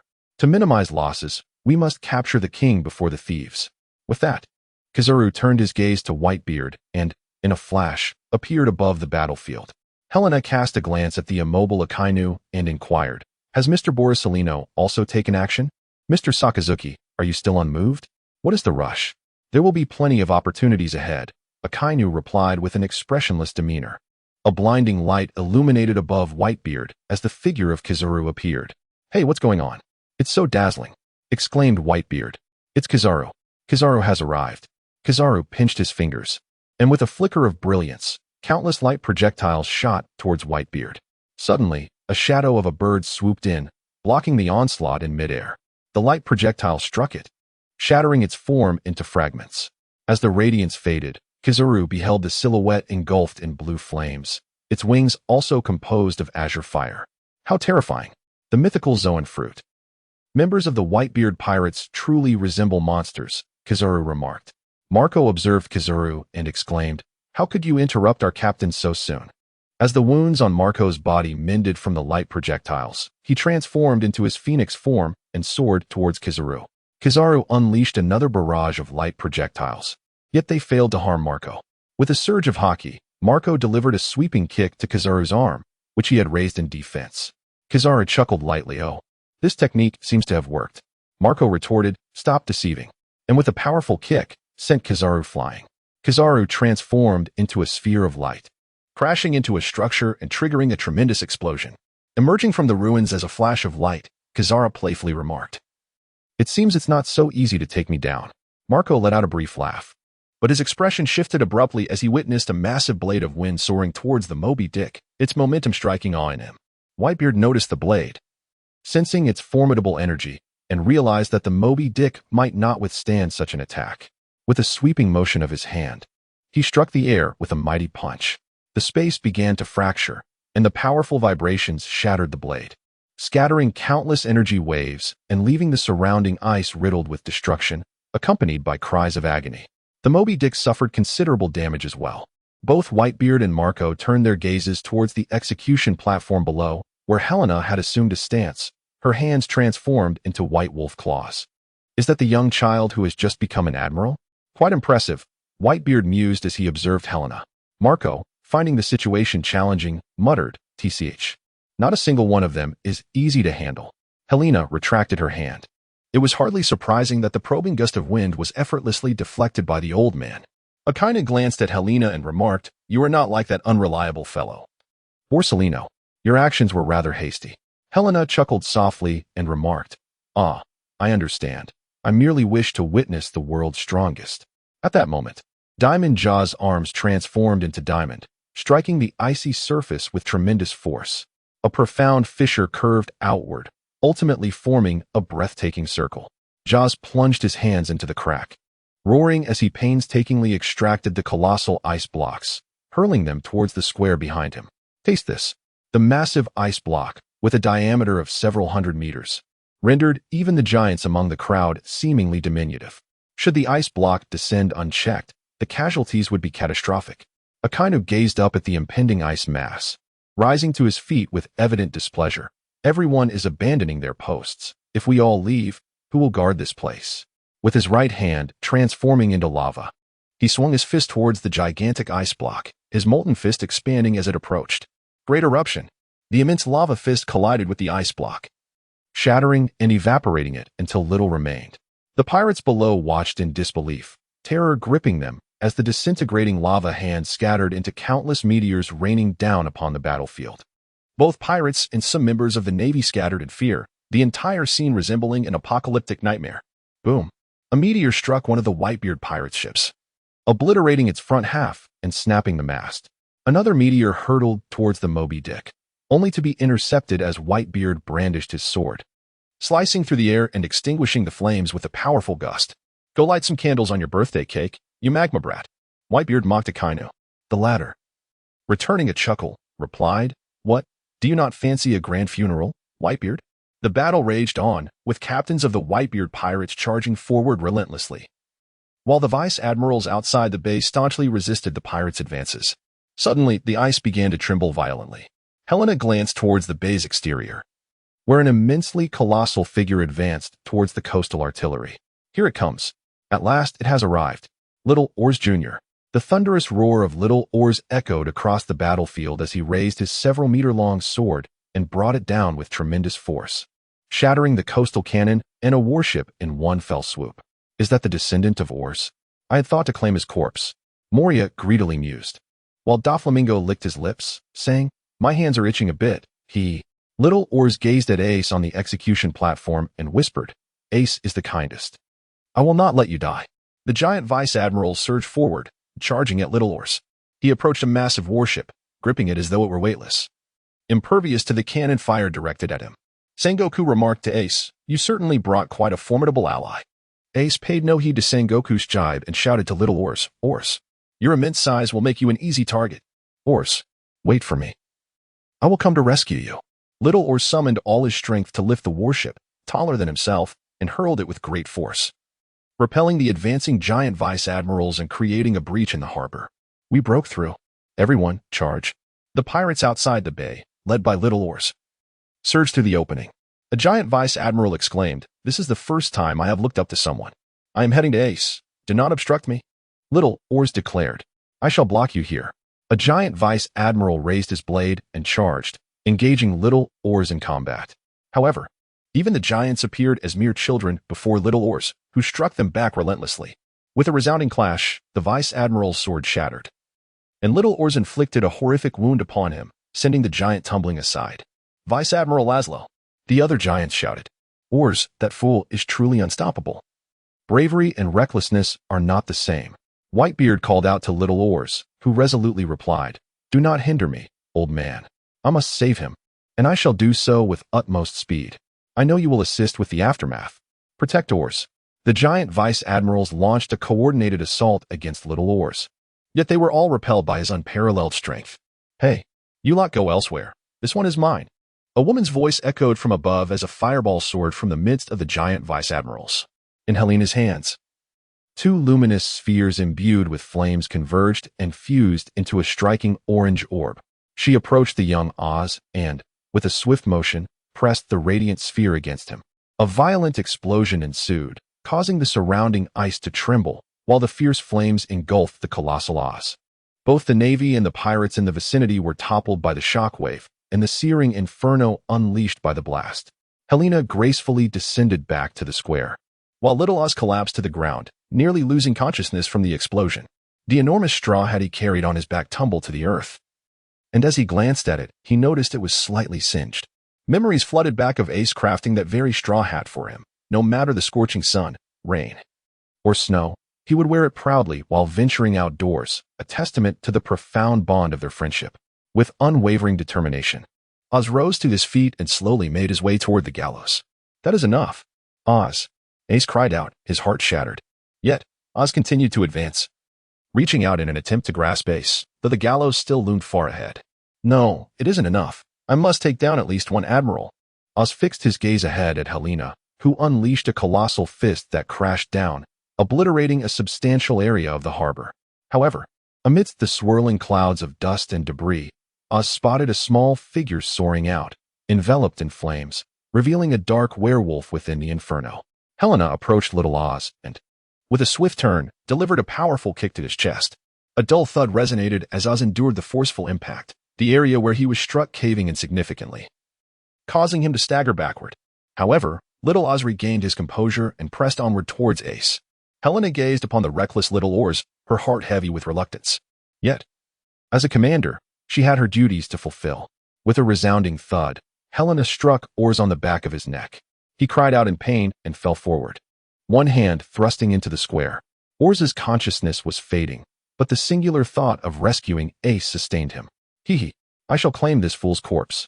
Moria laughed heartily, manipulating shadows to form a spear that erupted from the ground, piercing through Little Oars's body. "Oars!" Ace cried out in agony as Little Oars extended a hand towards him, repeatedly murmuring, "I am here to save you, Ace. Tears streamed down Ace's face as he watched Ors. In the end, Ors slowly collapsed, his massive frame creating a cloud of dust upon impact. Ors. Ace's heart-wrenching cry resonated. Though Whitebeard's expression remained stoic, sorrow and fury glimmered in his eyes. You've exposed a weakness, Whitebeard. The giant Vice Admiral, Longs, launched a surprise attack from the side. Whitebeard retaliated with a punch that shattered the giant's axe, seizing the giant's helmet and unleashing the tremor fruit to obliterate it. The giant lost consciousness and was flung aside by Whitebeard.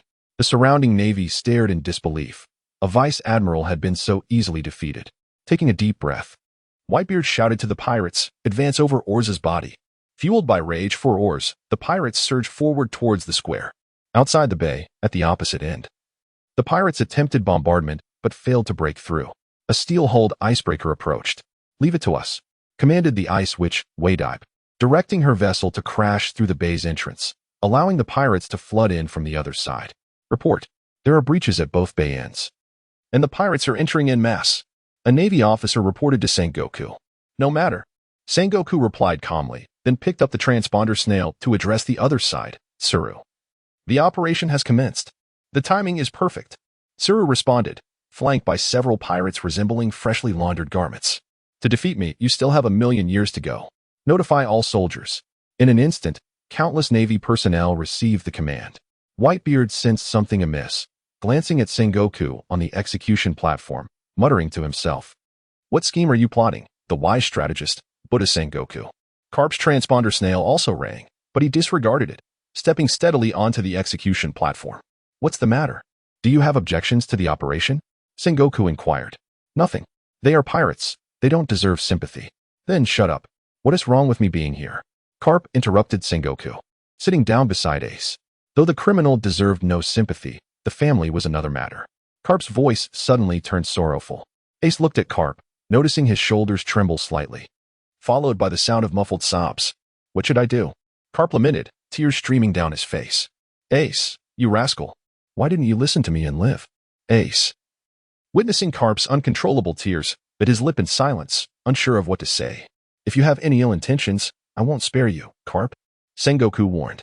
"If I wanted to, I would have acted long ago." At that moment, something was descending from the battlefield. "Ah, someone's going to die." "No, wait, I'm made of rubber." "I can't die?" "Do you think it's just about saving one person? Think of a way. You've gone too far. It's all this guy's fault for blinking. Are you going to place the blame on me, Crocodile?" "Ah." Many on the battlefield gazed skyward, including Hancock, Mihawk, Helena, and the other admirals, Sengoku, and Carp. They beheld a warship plummeting towards the ground, accompanied by over 200 individuals, including Crocodile, Jinbe, Ivankov, Mr. One, Galdino, Buggy, and Luffy.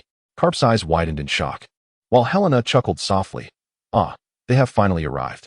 The warship crashed into the large pit created by diamond jaws, fortunately landing in water, which saved everyone on board. Moments later, Luffy climbed to the bow of the ship, spotting the towering structure of Marine headquarters. Looking down, he saw the bare-chested figure kneeling on the execution platform. Luffy beamed, taking a deep breath, and shouted, "Ace." Ace stared in disbelief at the descending Luffy. "Luffy. Ace. At last, I found you. Wait for me. I'll be right there," Luffy called out. Behind him, many others followed suit. The surrounding navy exclaimed, "Is that Crocodile? What is with that big face?" Ivankov remarked. "As expected of the headquarters, it's truly extraordinary." Luffy declared resolutely, "Ace, I'm here to save you." Sengoku fumed, his beard bristling, turning to Carp. "Carp, your family is at it again." Carp was equally frantic. "Luffy." Buggy leaped forth, flamboyantly declaring, "Yaha. Awaken, world." Mihawk muttered to himself. "So, it is that person at the center of the storm, the Straw Hat Kid." The Empress, enamored, exclaimed, "Luffy, I'm so glad you're safe." Akiji, languidly, remarked, "A remarkable group has arrived." Kizaru casually added, "Didn't he expect to meet again so soon?" Straw Hat Kid. Moria seethed, his teeth gritting with rage, wishing to rend Luffy to shreds. "Isn't that Aces frequently mentioned, brother?" Marco frowned, glancing over. Both new and old Shichibukai had gathered. Hee. "So he is the super rookie, the Straw Hat Kid?" Doflamingo mused with interest. "Is he the one?" Akainu coldly observed Luffy, the grandson of marine hero Carp and son of revolutionary dragon, declaring, "He must be eliminated. To be with them, Is this your answer, Jinbe? Sengoku shouted at Jinbe. Indeed.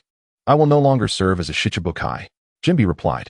Sengoku gritted his teeth in frustration, while Carp calmly analyzed. Regardless, this combination is too peculiar. The Revolutionary Army's cadre, a prisoner, and a collection of oddities, including Crocodile. I do not believe your objectives align, at least not on this battlefield. Ivankov glanced around, confused. Where is Crocodile? Crocodile had vanished in the blink of an eye. He must have been frightened by this scene. Over there. Buggy pointed in a direction. Crocodile's lower half transformed into swirling sand, making its way to Whitebeard aboard the Moby Dick. Approaching Whitebeard from behind, Crocodile sneered, "Long time no see, Whitebeard." Whitebeard did not glance at him, disdainfully retorting, "You truly are a fool who cannot learn from past lessons." Crocodile let out a scoff, his golden hook aimed at Whitebeard. Just as the situation seemed dire, an individual swiftly approached from the distance, delivering a kick that shattered Crocodile's hook, releasing a plume of steam around them. Upon closer inspection, Crocodile realized it was Luffy, activating his gears second to thwart him. Luffy then swept his leg in another kick, prompting Crocodile to duck and retreat. Our agreement is fulfilled upon reaching this point. Why do you assist Whitebeard? Crocodile inquired. Is this old man really Whitebeard? Then I cannot lay a hand on him. Ace holds great affection for this man. Luffy exclaimed loudly. Are you here to rescue your brother? Whitebeard asked coolly, lowering his head. Indeed. Then you are aware of who the enemy is, correct? Whitebeard thrust his weapon, the Murakamijiri, forcefully into the ground, causing the ship beneath them to tremble violently. Individuals like you could lose their lives. Whitebeard warned in a chilling tone. Luffy, angered, shouted back at Whitebeard, enough of your rambling. This matter is not for you to decide. Whitebeard was taken aback, surprised that this young boy dared to speak to him in such a manner. Hey, I know you aspire to be the Pirate King, but that title belongs to me, Luffy boldly declared to Whitebeard. Everyone present, including both Marines and pirates, looked on in astonishment at the audacious youth daring to confront Whitebeard. With a chuckle, Whitebeard struck the ground again with the Murakamijiri, remarking, truly audacious. If you dare to hinder me, I shall not spare you, snot-nosed brat. I will act according to my own will. I will rescue Ace. Luffy retorted, turning to Whitebeard. We just heard the Marines' communication stating they intend to execute him early. Is that so? I informed you because you are also intent on rescuing Ace, right? That is indeed critical intelligence. My apologies. Not at all. Do not dwell on it.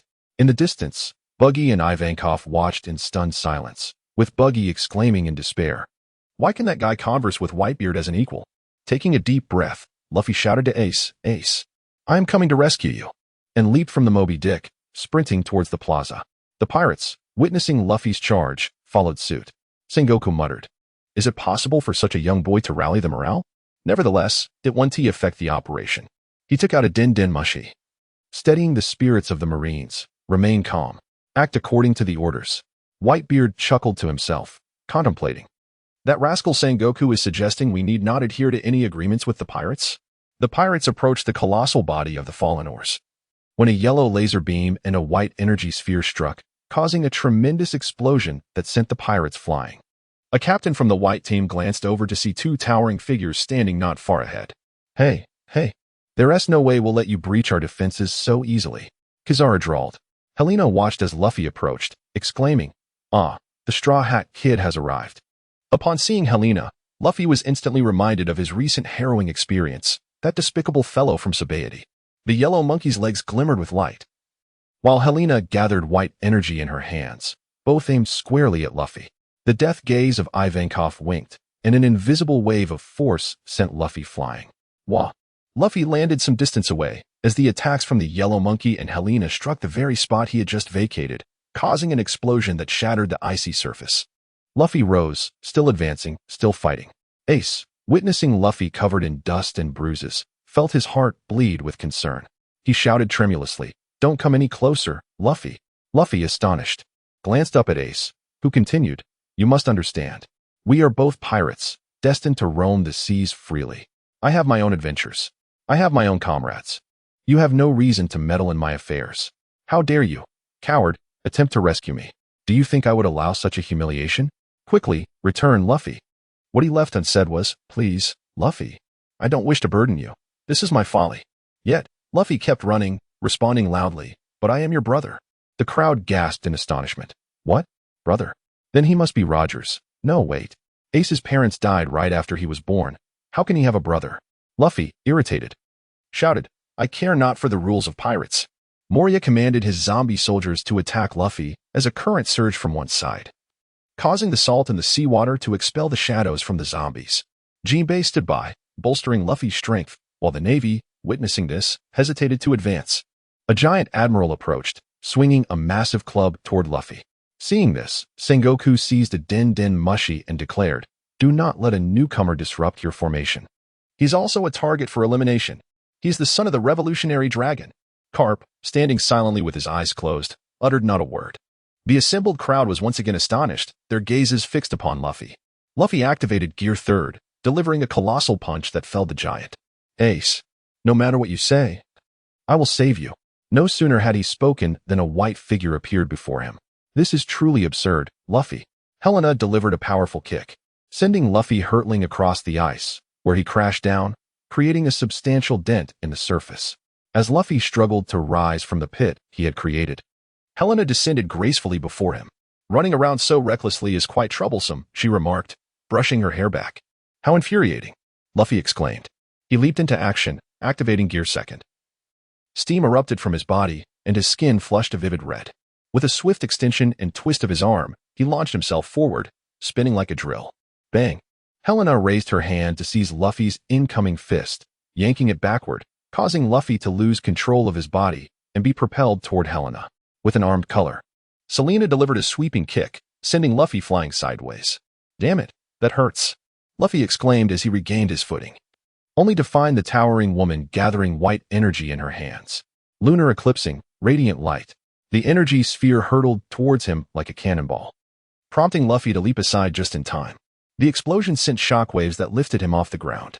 Unyielding, Luffy jumped up, biting his thumb and blowing air, causing his fist to swell dramatically. Gum, giant pistol. Aya! Luffy roared as he charged at Selena. His fist struck the icy surface, but Selena had already vanished. Can't you be a little more honest? She teased. Otherwise, you wouldn't be Luffy. In an instant, Selena appeared before him, ready to deliver a punch. Marco, don't let that kid die, Whitebeard commanded. Understood, Marco responded. A circular shield of indestructible thorns materialized before Luffy as Marco transformed into his hybrid form. Racing from a distance, with a swift motion, Marco's feet morphed into talons as he kicked toward Selena. She countered with her armed color. The clash sending azure flames scattering. The two were briefly separated before landing back on the ground. Just as Selena touched down, a massive, diamond-like figure charged at her. Jozu barreled forward, prompting Selena to shift into her hybrid form, her hands transforming into wolf claws infused with Haki and lunar energy. With a resounding crash, Selena's claws met Jozu's charge. The immense force shattered the ice beneath them, and Selena leapt back, slashing with a blade of wind. Jozu deflected the attack with his diamond-formed hand. Hey, Ace's brother, keep advancing, Marco shouted to Luffy. Thanks. You really know how to flatter me. Bringing two of the strongest officers to deal with me, Selena chuckled. You flatter us. After all, you are the youngest admiral in the spotlight, Marco retorted, unleashing a powerful shockwave towards Selena. Phoenix Strike. The white lunar eclipse energy surged in Helena's hands, taking the form of a wolf's head. The moon eclipse, Wolf Hunt collided with the wolf's head, the dissipating energy sweeping across the surrounding ice surface. Jaws leaped high, raising his fist to strike down upon Helena. Helena raised her hand, enveloped in Haki, as Jaws struck her arm, the force of his immense strength causing the ice beneath her feet to fracture in a web-like pattern. Helena chuckled softly, while her other hand gathered energy to form a luminous sphere. With a swift motion, she struck the glowing orb against George's abdomen. The ensuing explosion from the technique, Eclipse, Radiance, sent George soaring through the air. As he landed, he stood up, clutching his wounded stomach. Both George and Marco refrained from recklessly advancing further. With a playful smile, Helena declared, now that the fun is over, it's my turn. Eclipse, Thorstorm. Helena incessantly waved her claws, unleashing a multitude of sharp blade-like winds towards the two. Although Marco's azure flames had the ability to mend his body, the sheer intensity of the relentless assault forced him to evade. Jaws, lacking such swiftness, transformed his entire being into radiant diamond. The blade struck him, propelling him backward repeatedly. Meanwhile, outside the bay, Rear Admiral Steelres sensed the opportune moment and commanded the Navy. It is time to execute the plan set forth by Admiral Sengoku. The Navy began to withdraw in an orderly fashion, while the coastal defense cannons ceased their bombardment. Numerous warships converged upon the waters on either side. The pirates, perceiving this as an ideal moment to breach the bay, were about to act when Whitebeard contacted them via transponder snail. "Hello, is Squard there? He was just here. Transfer command to the DeKalbin brothers, and you shall engage those approaching warships. But, Father, now is the perfect time for you to join us. I have a foreboding sense of unease." "Very well, we shall heed Father's advice and assault the flanking Navy vessels." The pirates of the New World sprang into action, targeting the warships. "Such trivial tactics cannot elude you, Whitebeard." "Nevertheless, it bears no consequence on the overall plan," Sengoku remarked from the execution platform. Luffy and his band of pirates found themselves encircled by the Navy, with dozens more closing in from the rear. The Death Gaze unleashed a violent impact, repelling the Navy. As Ivankov leaped in front of Luffy, "Little Ivankov, I intend to carve a direct path to ace." "Jinbei, understood." The trio stood united, each preparing to unleash their formidable techniques. Fishman Karate, 5,000 Tile Fist, Death Gaze, Gomu Gomu, Rocket Cannon. The countless Navy before them were swept away by the combined force of their attacks, revealing a clear passage ahead. Luffy and his companions pressed onward, only to be confronted by a colossal figure. "Hee hee hee. I won't let you pass, Straw Hat Kid." Moria cackled, blocking their path, just as Luffy was about to strike. Jinbei interjected, "Leave him to me, Luffy." "Thank you." Jinbei turned to face Moria, who brandished a massive pair of scissors, arrogantly proclaiming, "Jinbei, are you going to fight me? You cannot defeat me on land." With that, Moria seized the shadows of the surrounding Navy, absorbing them, causing his form to swell and strength to dramatically increase. He split the scissors, wielding one half in each hand, laughing maniacally as he swung at Jinbei. Jinbei adeptly evaded, but after a series of strikes, he raised his hand to counter Moria's bulk. Fishman Karate, Shark Skin Palm. Jinbei leaped up and delivered a powerful blow to Moria's chest.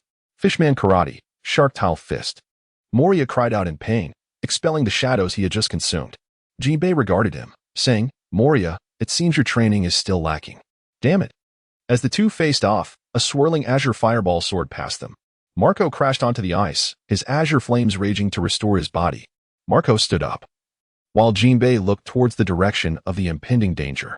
Jaws, transformed entirely into diamond, plummeted beside Jinbei, quickly rising as well. Both he and Marco bore expressions of distress. Jinbei focused his gaze and noticed a woman draped in a coat of justice, clad in a white suit, approaching. "Is that Admiral Whitesetsu?" Jinbei inquired. "Ah, it is indeed her. The Admiral's reputation is well-deserved." Helena transformed into a werewolf, energy surging within her, the sound of compressed power resonating harshly. A beam of white light erupted forth, aimed at Marco and the others. With the technique Moon Eclipsed, Jade Tooth, Jaws rushed forward, his diamond-like body bracing against the onslaught. The beam struck him, energy dispersing wildly, pushing Jaws relentlessly backward. As the light dissipated, Helena had already positioned herself above Jaws, her fist enveloped in haki descending upon him. Jaws roared in defiance, raising his fist to counter, their blows colliding and sending ripples of force through the air. With a swift maneuver, Marco soared in from a distance, seizing the moment while the two engaged in their contest. However, Helena turned, unleashing a white orb of light from her mouth, which detonated before Marco. He was forced to retreat, and Helena swiftly pivoted, delivering a powerful kick to Jaws' side, sending him hurtling away, crashing down onto the ice and creating a crater upon impact. "Damn it, I am being suppressed." Jaws gritted his teeth in frustration. From afar, Jinbei charged forward, unleashing a powerful punch directed at Helena's face. She raised her hand to intercept, a fleeting sensation of weakness coursing through her. "Oh, is there seawater on your fist?" "Nevertheless, this minuscule amount of seawater will prove inconsequential." Helena retaliated with her other hand, slicing through the air with a blade of wind aimed at Jinbei. He had no choice but to cover his arm in haki to block the attack, yet he was still sent flying. Helena stood firm and addressed the three. "Continuing this charade with you is futile. Farewell." With that, she transformed into her formidable form and leaped into the air. Each hand gathered a luminous sphere enveloped in flames, transforming the orbs into a fiery orange hue. As her palms converged, the spheres were compressed and hurled towards the icy surface. Boom! The earth-shattering explosion reverberated, causing the surrounding ice to tremble violently. Marco, Jozu, and Jinbei, along with Moria, found themselves covered in soot and debris. Cursed Whitebeard, how dare you involve me in this chaos? Moria shouted in indignation.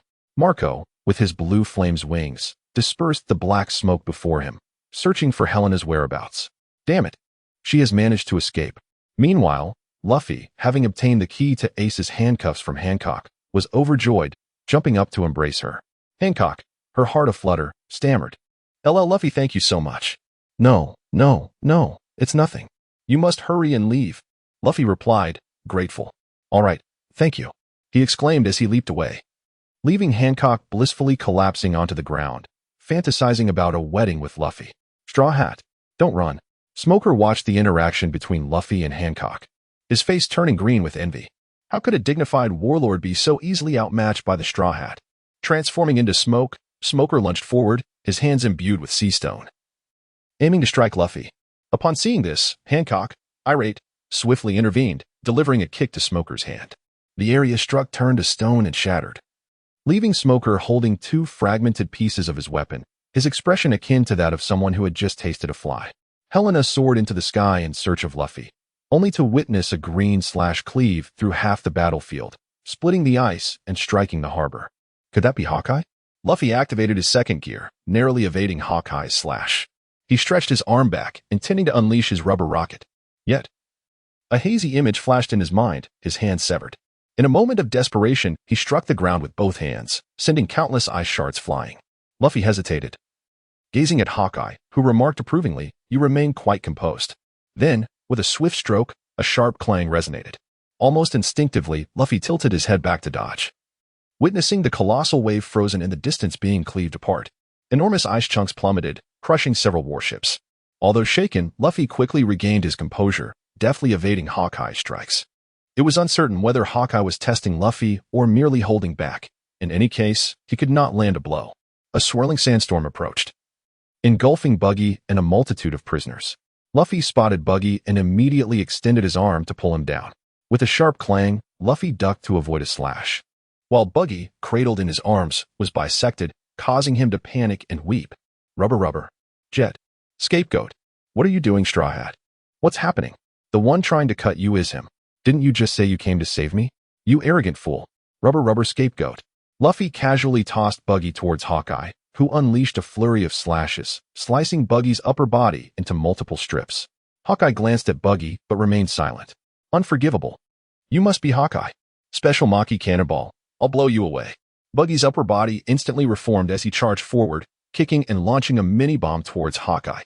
With a swift motion, Hawkeye deflected the projectile back. Buggy, wearing a knowing grin, exclaimed, "Yes, I was prepared. The Maki Cannonball is an incredibly useful tool in pipeline engineering." "What do you mean?" Mr. 3 inquired. "Come with me on 3. Boom. Buggy. Captain Buggy." As the Straw Hat fled, Hawkeye made another slicing attack, which Luffy barely evaded. Marco, noticing the commotion, called out to Vista in the distance, "Vista, go assist Ace's brother." Dad said not to let him die. Understood. With a flourish, the flower sword Vista stepped forward to confront Hawkeye, their blades clashing. Hawkeye regarded Vista, saying, "You must be Flower Sword Vista, captain of the Whitebeard Pirates 5th Division." "Oh, you recognize me?" Vista replied. "It would be strange if I didn't." They engaged in a fierce duel, yet Hawkeye's thoughts remained on Luffy. The man, without relying on any techniques or abilities, could effortlessly turn those around him into allies, possessing the most terrifying power upon these seas. Buggy and his companions plummeted from the sky, Buggy dazed and muttering, "That wretched Straw Hat. Truly, Captain Buggy," pretending to be defeated by Hawkeye, while steadily advancing towards his own goals. "Indeed, you are remarkable, Captain Buggy." What? Buggy lifted his head to see his subordinate picking up his upper body, holding a marine den mushy. The den mushy. Finally got it. Buggy leaped up, his body restoring. The path to his fame was within reach. At the execution platform, 2 executioners crossed their long swords before Ace. A report was made to Sengoku. "We are ready. What about the harbor?" "Also prepared. Cut off the den mushy. This war, initiated by our navy and the world government in the name of absolute justice, must be won, no matter the methods we employ. The ensuing tragedy may be too brutal for the populace. There is no need to announce our victory hours before. That alone is sufficient. Suddenly, several pirate ships outside the bay were obliterated by violent explosions. The sound of laser beams filled the air as thick smoke enveloped the harbor. Pirates turned to see rows of pacifistas emerging from the smoke, exuding an overwhelming presence. Is that the world government's weapon of mass destruction? Whitebeard pondered. Admiral, wielding a massive battle axe, stood at the forefront of the pacifista ranks. You bastards, we've been waiting impatiently. It's finally our turn to shine. Admiral picked up a din mushy and said, Hello. This isn't what we had planned. The pirates are too scattered. A pirate suddenly realized, I understand the Navy's strategy. They released news of Ace's impending execution to agitate us. Then the enemy slowly retreated. When we all entered the bay, they would encircle us from behind. But Dad instructed us to attack the warships on the sides first to avoid being surrounded. Sengoku calmly responded, The sides may be crushed, but that's inconsequential. We can still launch a vertical assault. Follow the original plan, eliminate his pirates, starting with those outside the encirclement. As Kazara conveyed the order to Senamaru, he inquired, Sir, can we damage the warships? Only to a minimal extent. Understood. Let us begin. As soon as the words left his mouth, the eyes of the dozens of pacifistas behind him lit up. A pirate, eager to strike first, leaped forward, swinging a spiked club at a pacifista's face. The club shattered upon impact, and the pirate stared in disbelief at the pacifista. The pacifista opened its mouth, unleashing a yellow laser beam that consumed the pirate in an explosion. Then, the pacifistas sprang into action, forming an orderly formation, some bending to fire lasers from their mouths, while others stood tall, channeling beams from their palms. Dozens of powerful lasers rained down upon the New World pirates, resulting in continuous explosions and significant casualties among the pirates. The pacifistas moved through the chaos like a tiger among sheep, slaughtering the pirates mercilessly. Several Navy ships captured by the pirates were also damaged. Whitebeard observed the battle from the rear. They don't even spare their own. He cast a glance at Sengoku on the execution platform, furrowing his brow as he shouted, Men, do not falter. Charge into the square. Whitebeard's voice bolstered the morale of his pirates, hastening their advance towards the square. Sengoku issued orders. All forces retreat from the ice. We must not allow the pirates to breach the square. Sengoku looked towards the bow of the Moby Dick, reflecting. No matter your efforts, you cannot shake our advantage, Whitebeard. Meanwhile, at Sabaody Archipelago, 2 of the 3 massive screens suddenly went dark, leaving only the central one illuminated. As all images cut out, the enclosing wall rose. At that moment, along with Ace's execution, all enemies would be caught in a net. Understood. Luffy dispatched a few Marines and had barely taken a few steps when a yellow flash appeared before him. Go back where you came from, Kazara said in a tone akin to soothing a child, kicking Luffy away. Luffy was caught by Jinbei as he flew through the air, standing up from Jinbei's embrace. Luffy declared sternly, Another Admiral has arrived. This is infuriating. Jinbei replied, Though he may be difficult to contend with, you should still flee. You are aware of the formidable foes that lie ahead, aren't you? A naval officer raised his weapon, intending to ambush Luffy, but was instead struck down by a single shot. With smoke billowing from the muzzle of the hidden gun, he turned to the straw hat lad and exclaimed, Are you already exhausted? Ace's brother, do not falter before an admiral. The captains of the Whitebeard pirates approached Luffy and Jinbei. It's the captains. Now we have some confidence. Jinbei remarked. The Navy was in retreat. Let us strike decisively. The group surged forward, while Kazara chuckled. This is becoming quite troublesome. Sengoku, growing impatient, turned to the messenger and inquired, Has the transmission been cut off yet? Not yet. We are searching for the last one. Meanwhile, in a certain corner of the battlefield, Buggy and his crew had somehow acquired lights, cameras, and makeup. This band of prisoners truly exhibited a remarkable array of talents, even mastering the art of cosmetics. The lens of the din mushy was obstructed by a paper that read, Please hold on a moment. The people of Sabaody wore puzzled expressions. Suddenly, the paper was removed, and the camera began to roll as a voice echoed, Ahem. Apologies for the wait. This is Marineford, and as you can see, the ground is strewn with the corpses of both Navy and pirates. Upon hearing this, Sengoku exclaimed incredulously, What on earth is happening? The voice resumed, Could it be that standing there is? A figure clad in a Navy coat appeared, though the word justice had been crossed out. Is it the long-hidden member of Pirate King Joel D.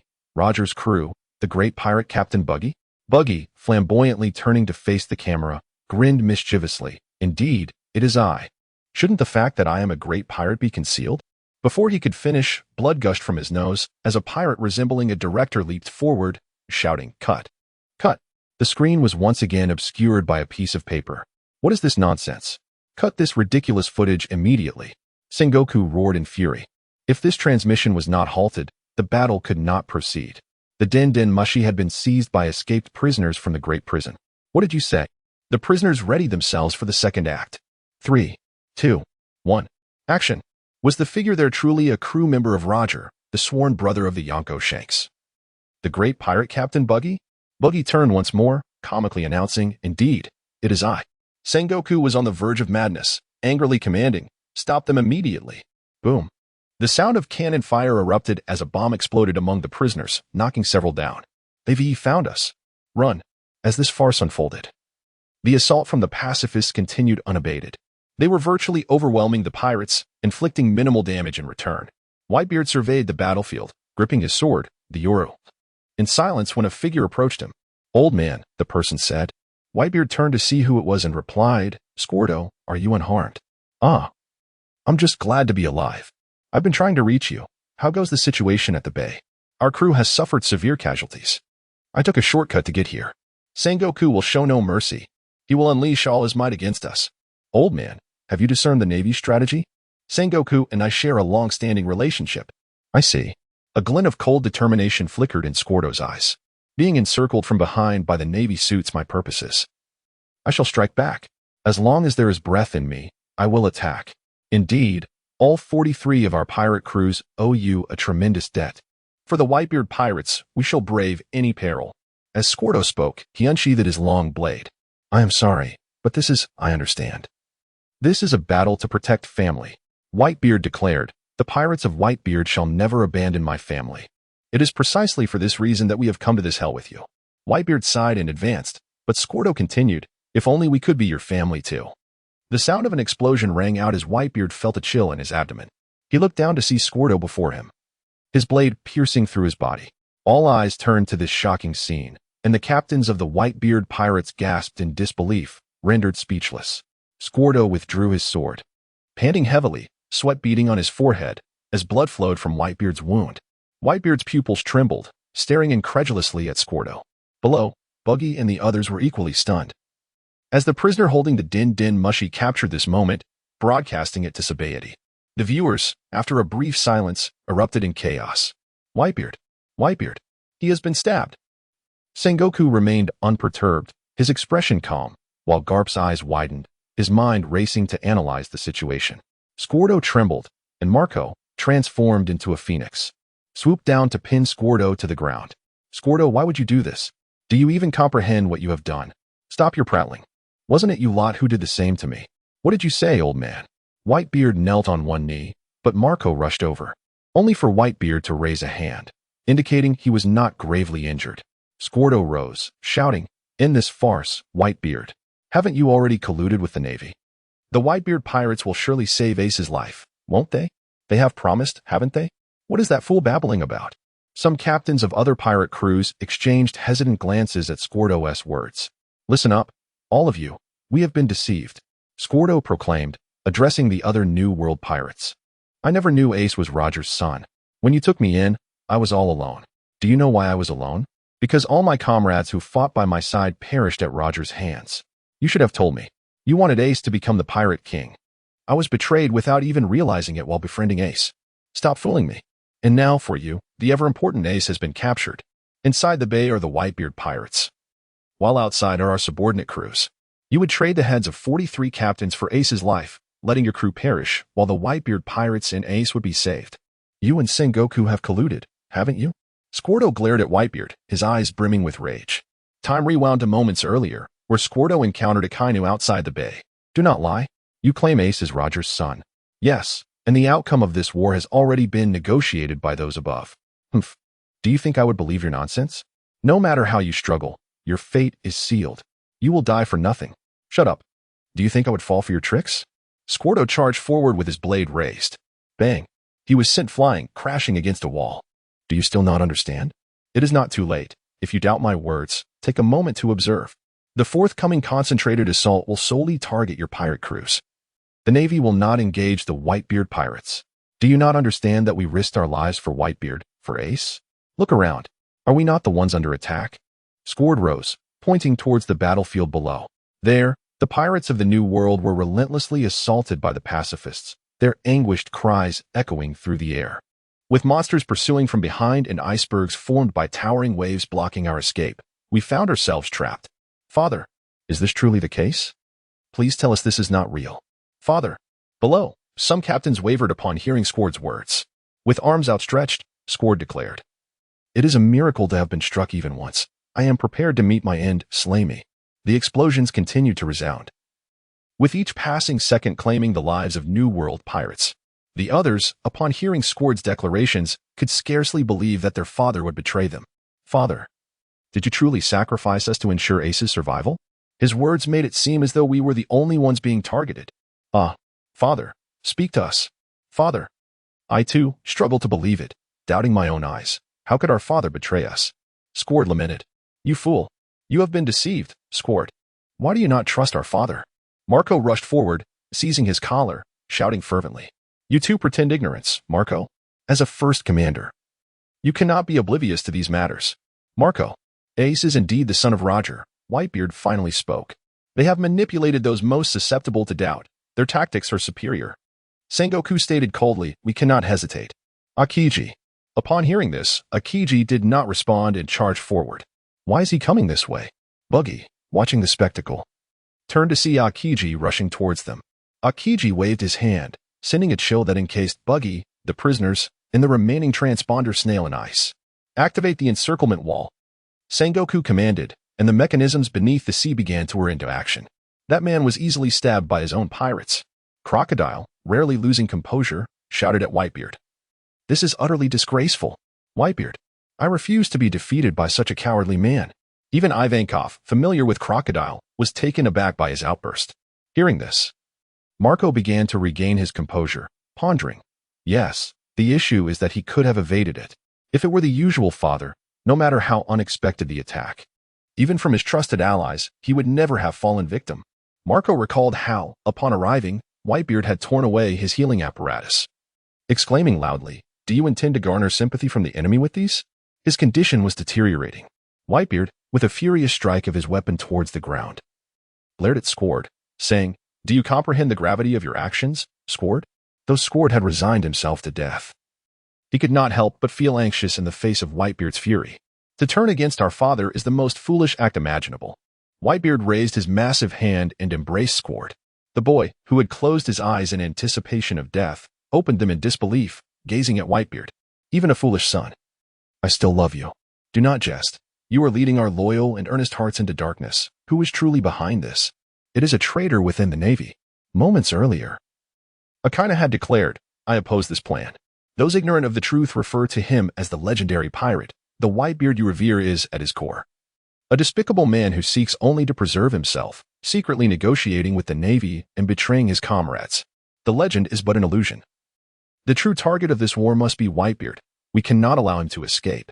If you assist me, your subordinate pirates will be spared. Go and assassinate Whitebeard," Akina proposed. "To slay Whitebeard is to ensure the survival of your crews."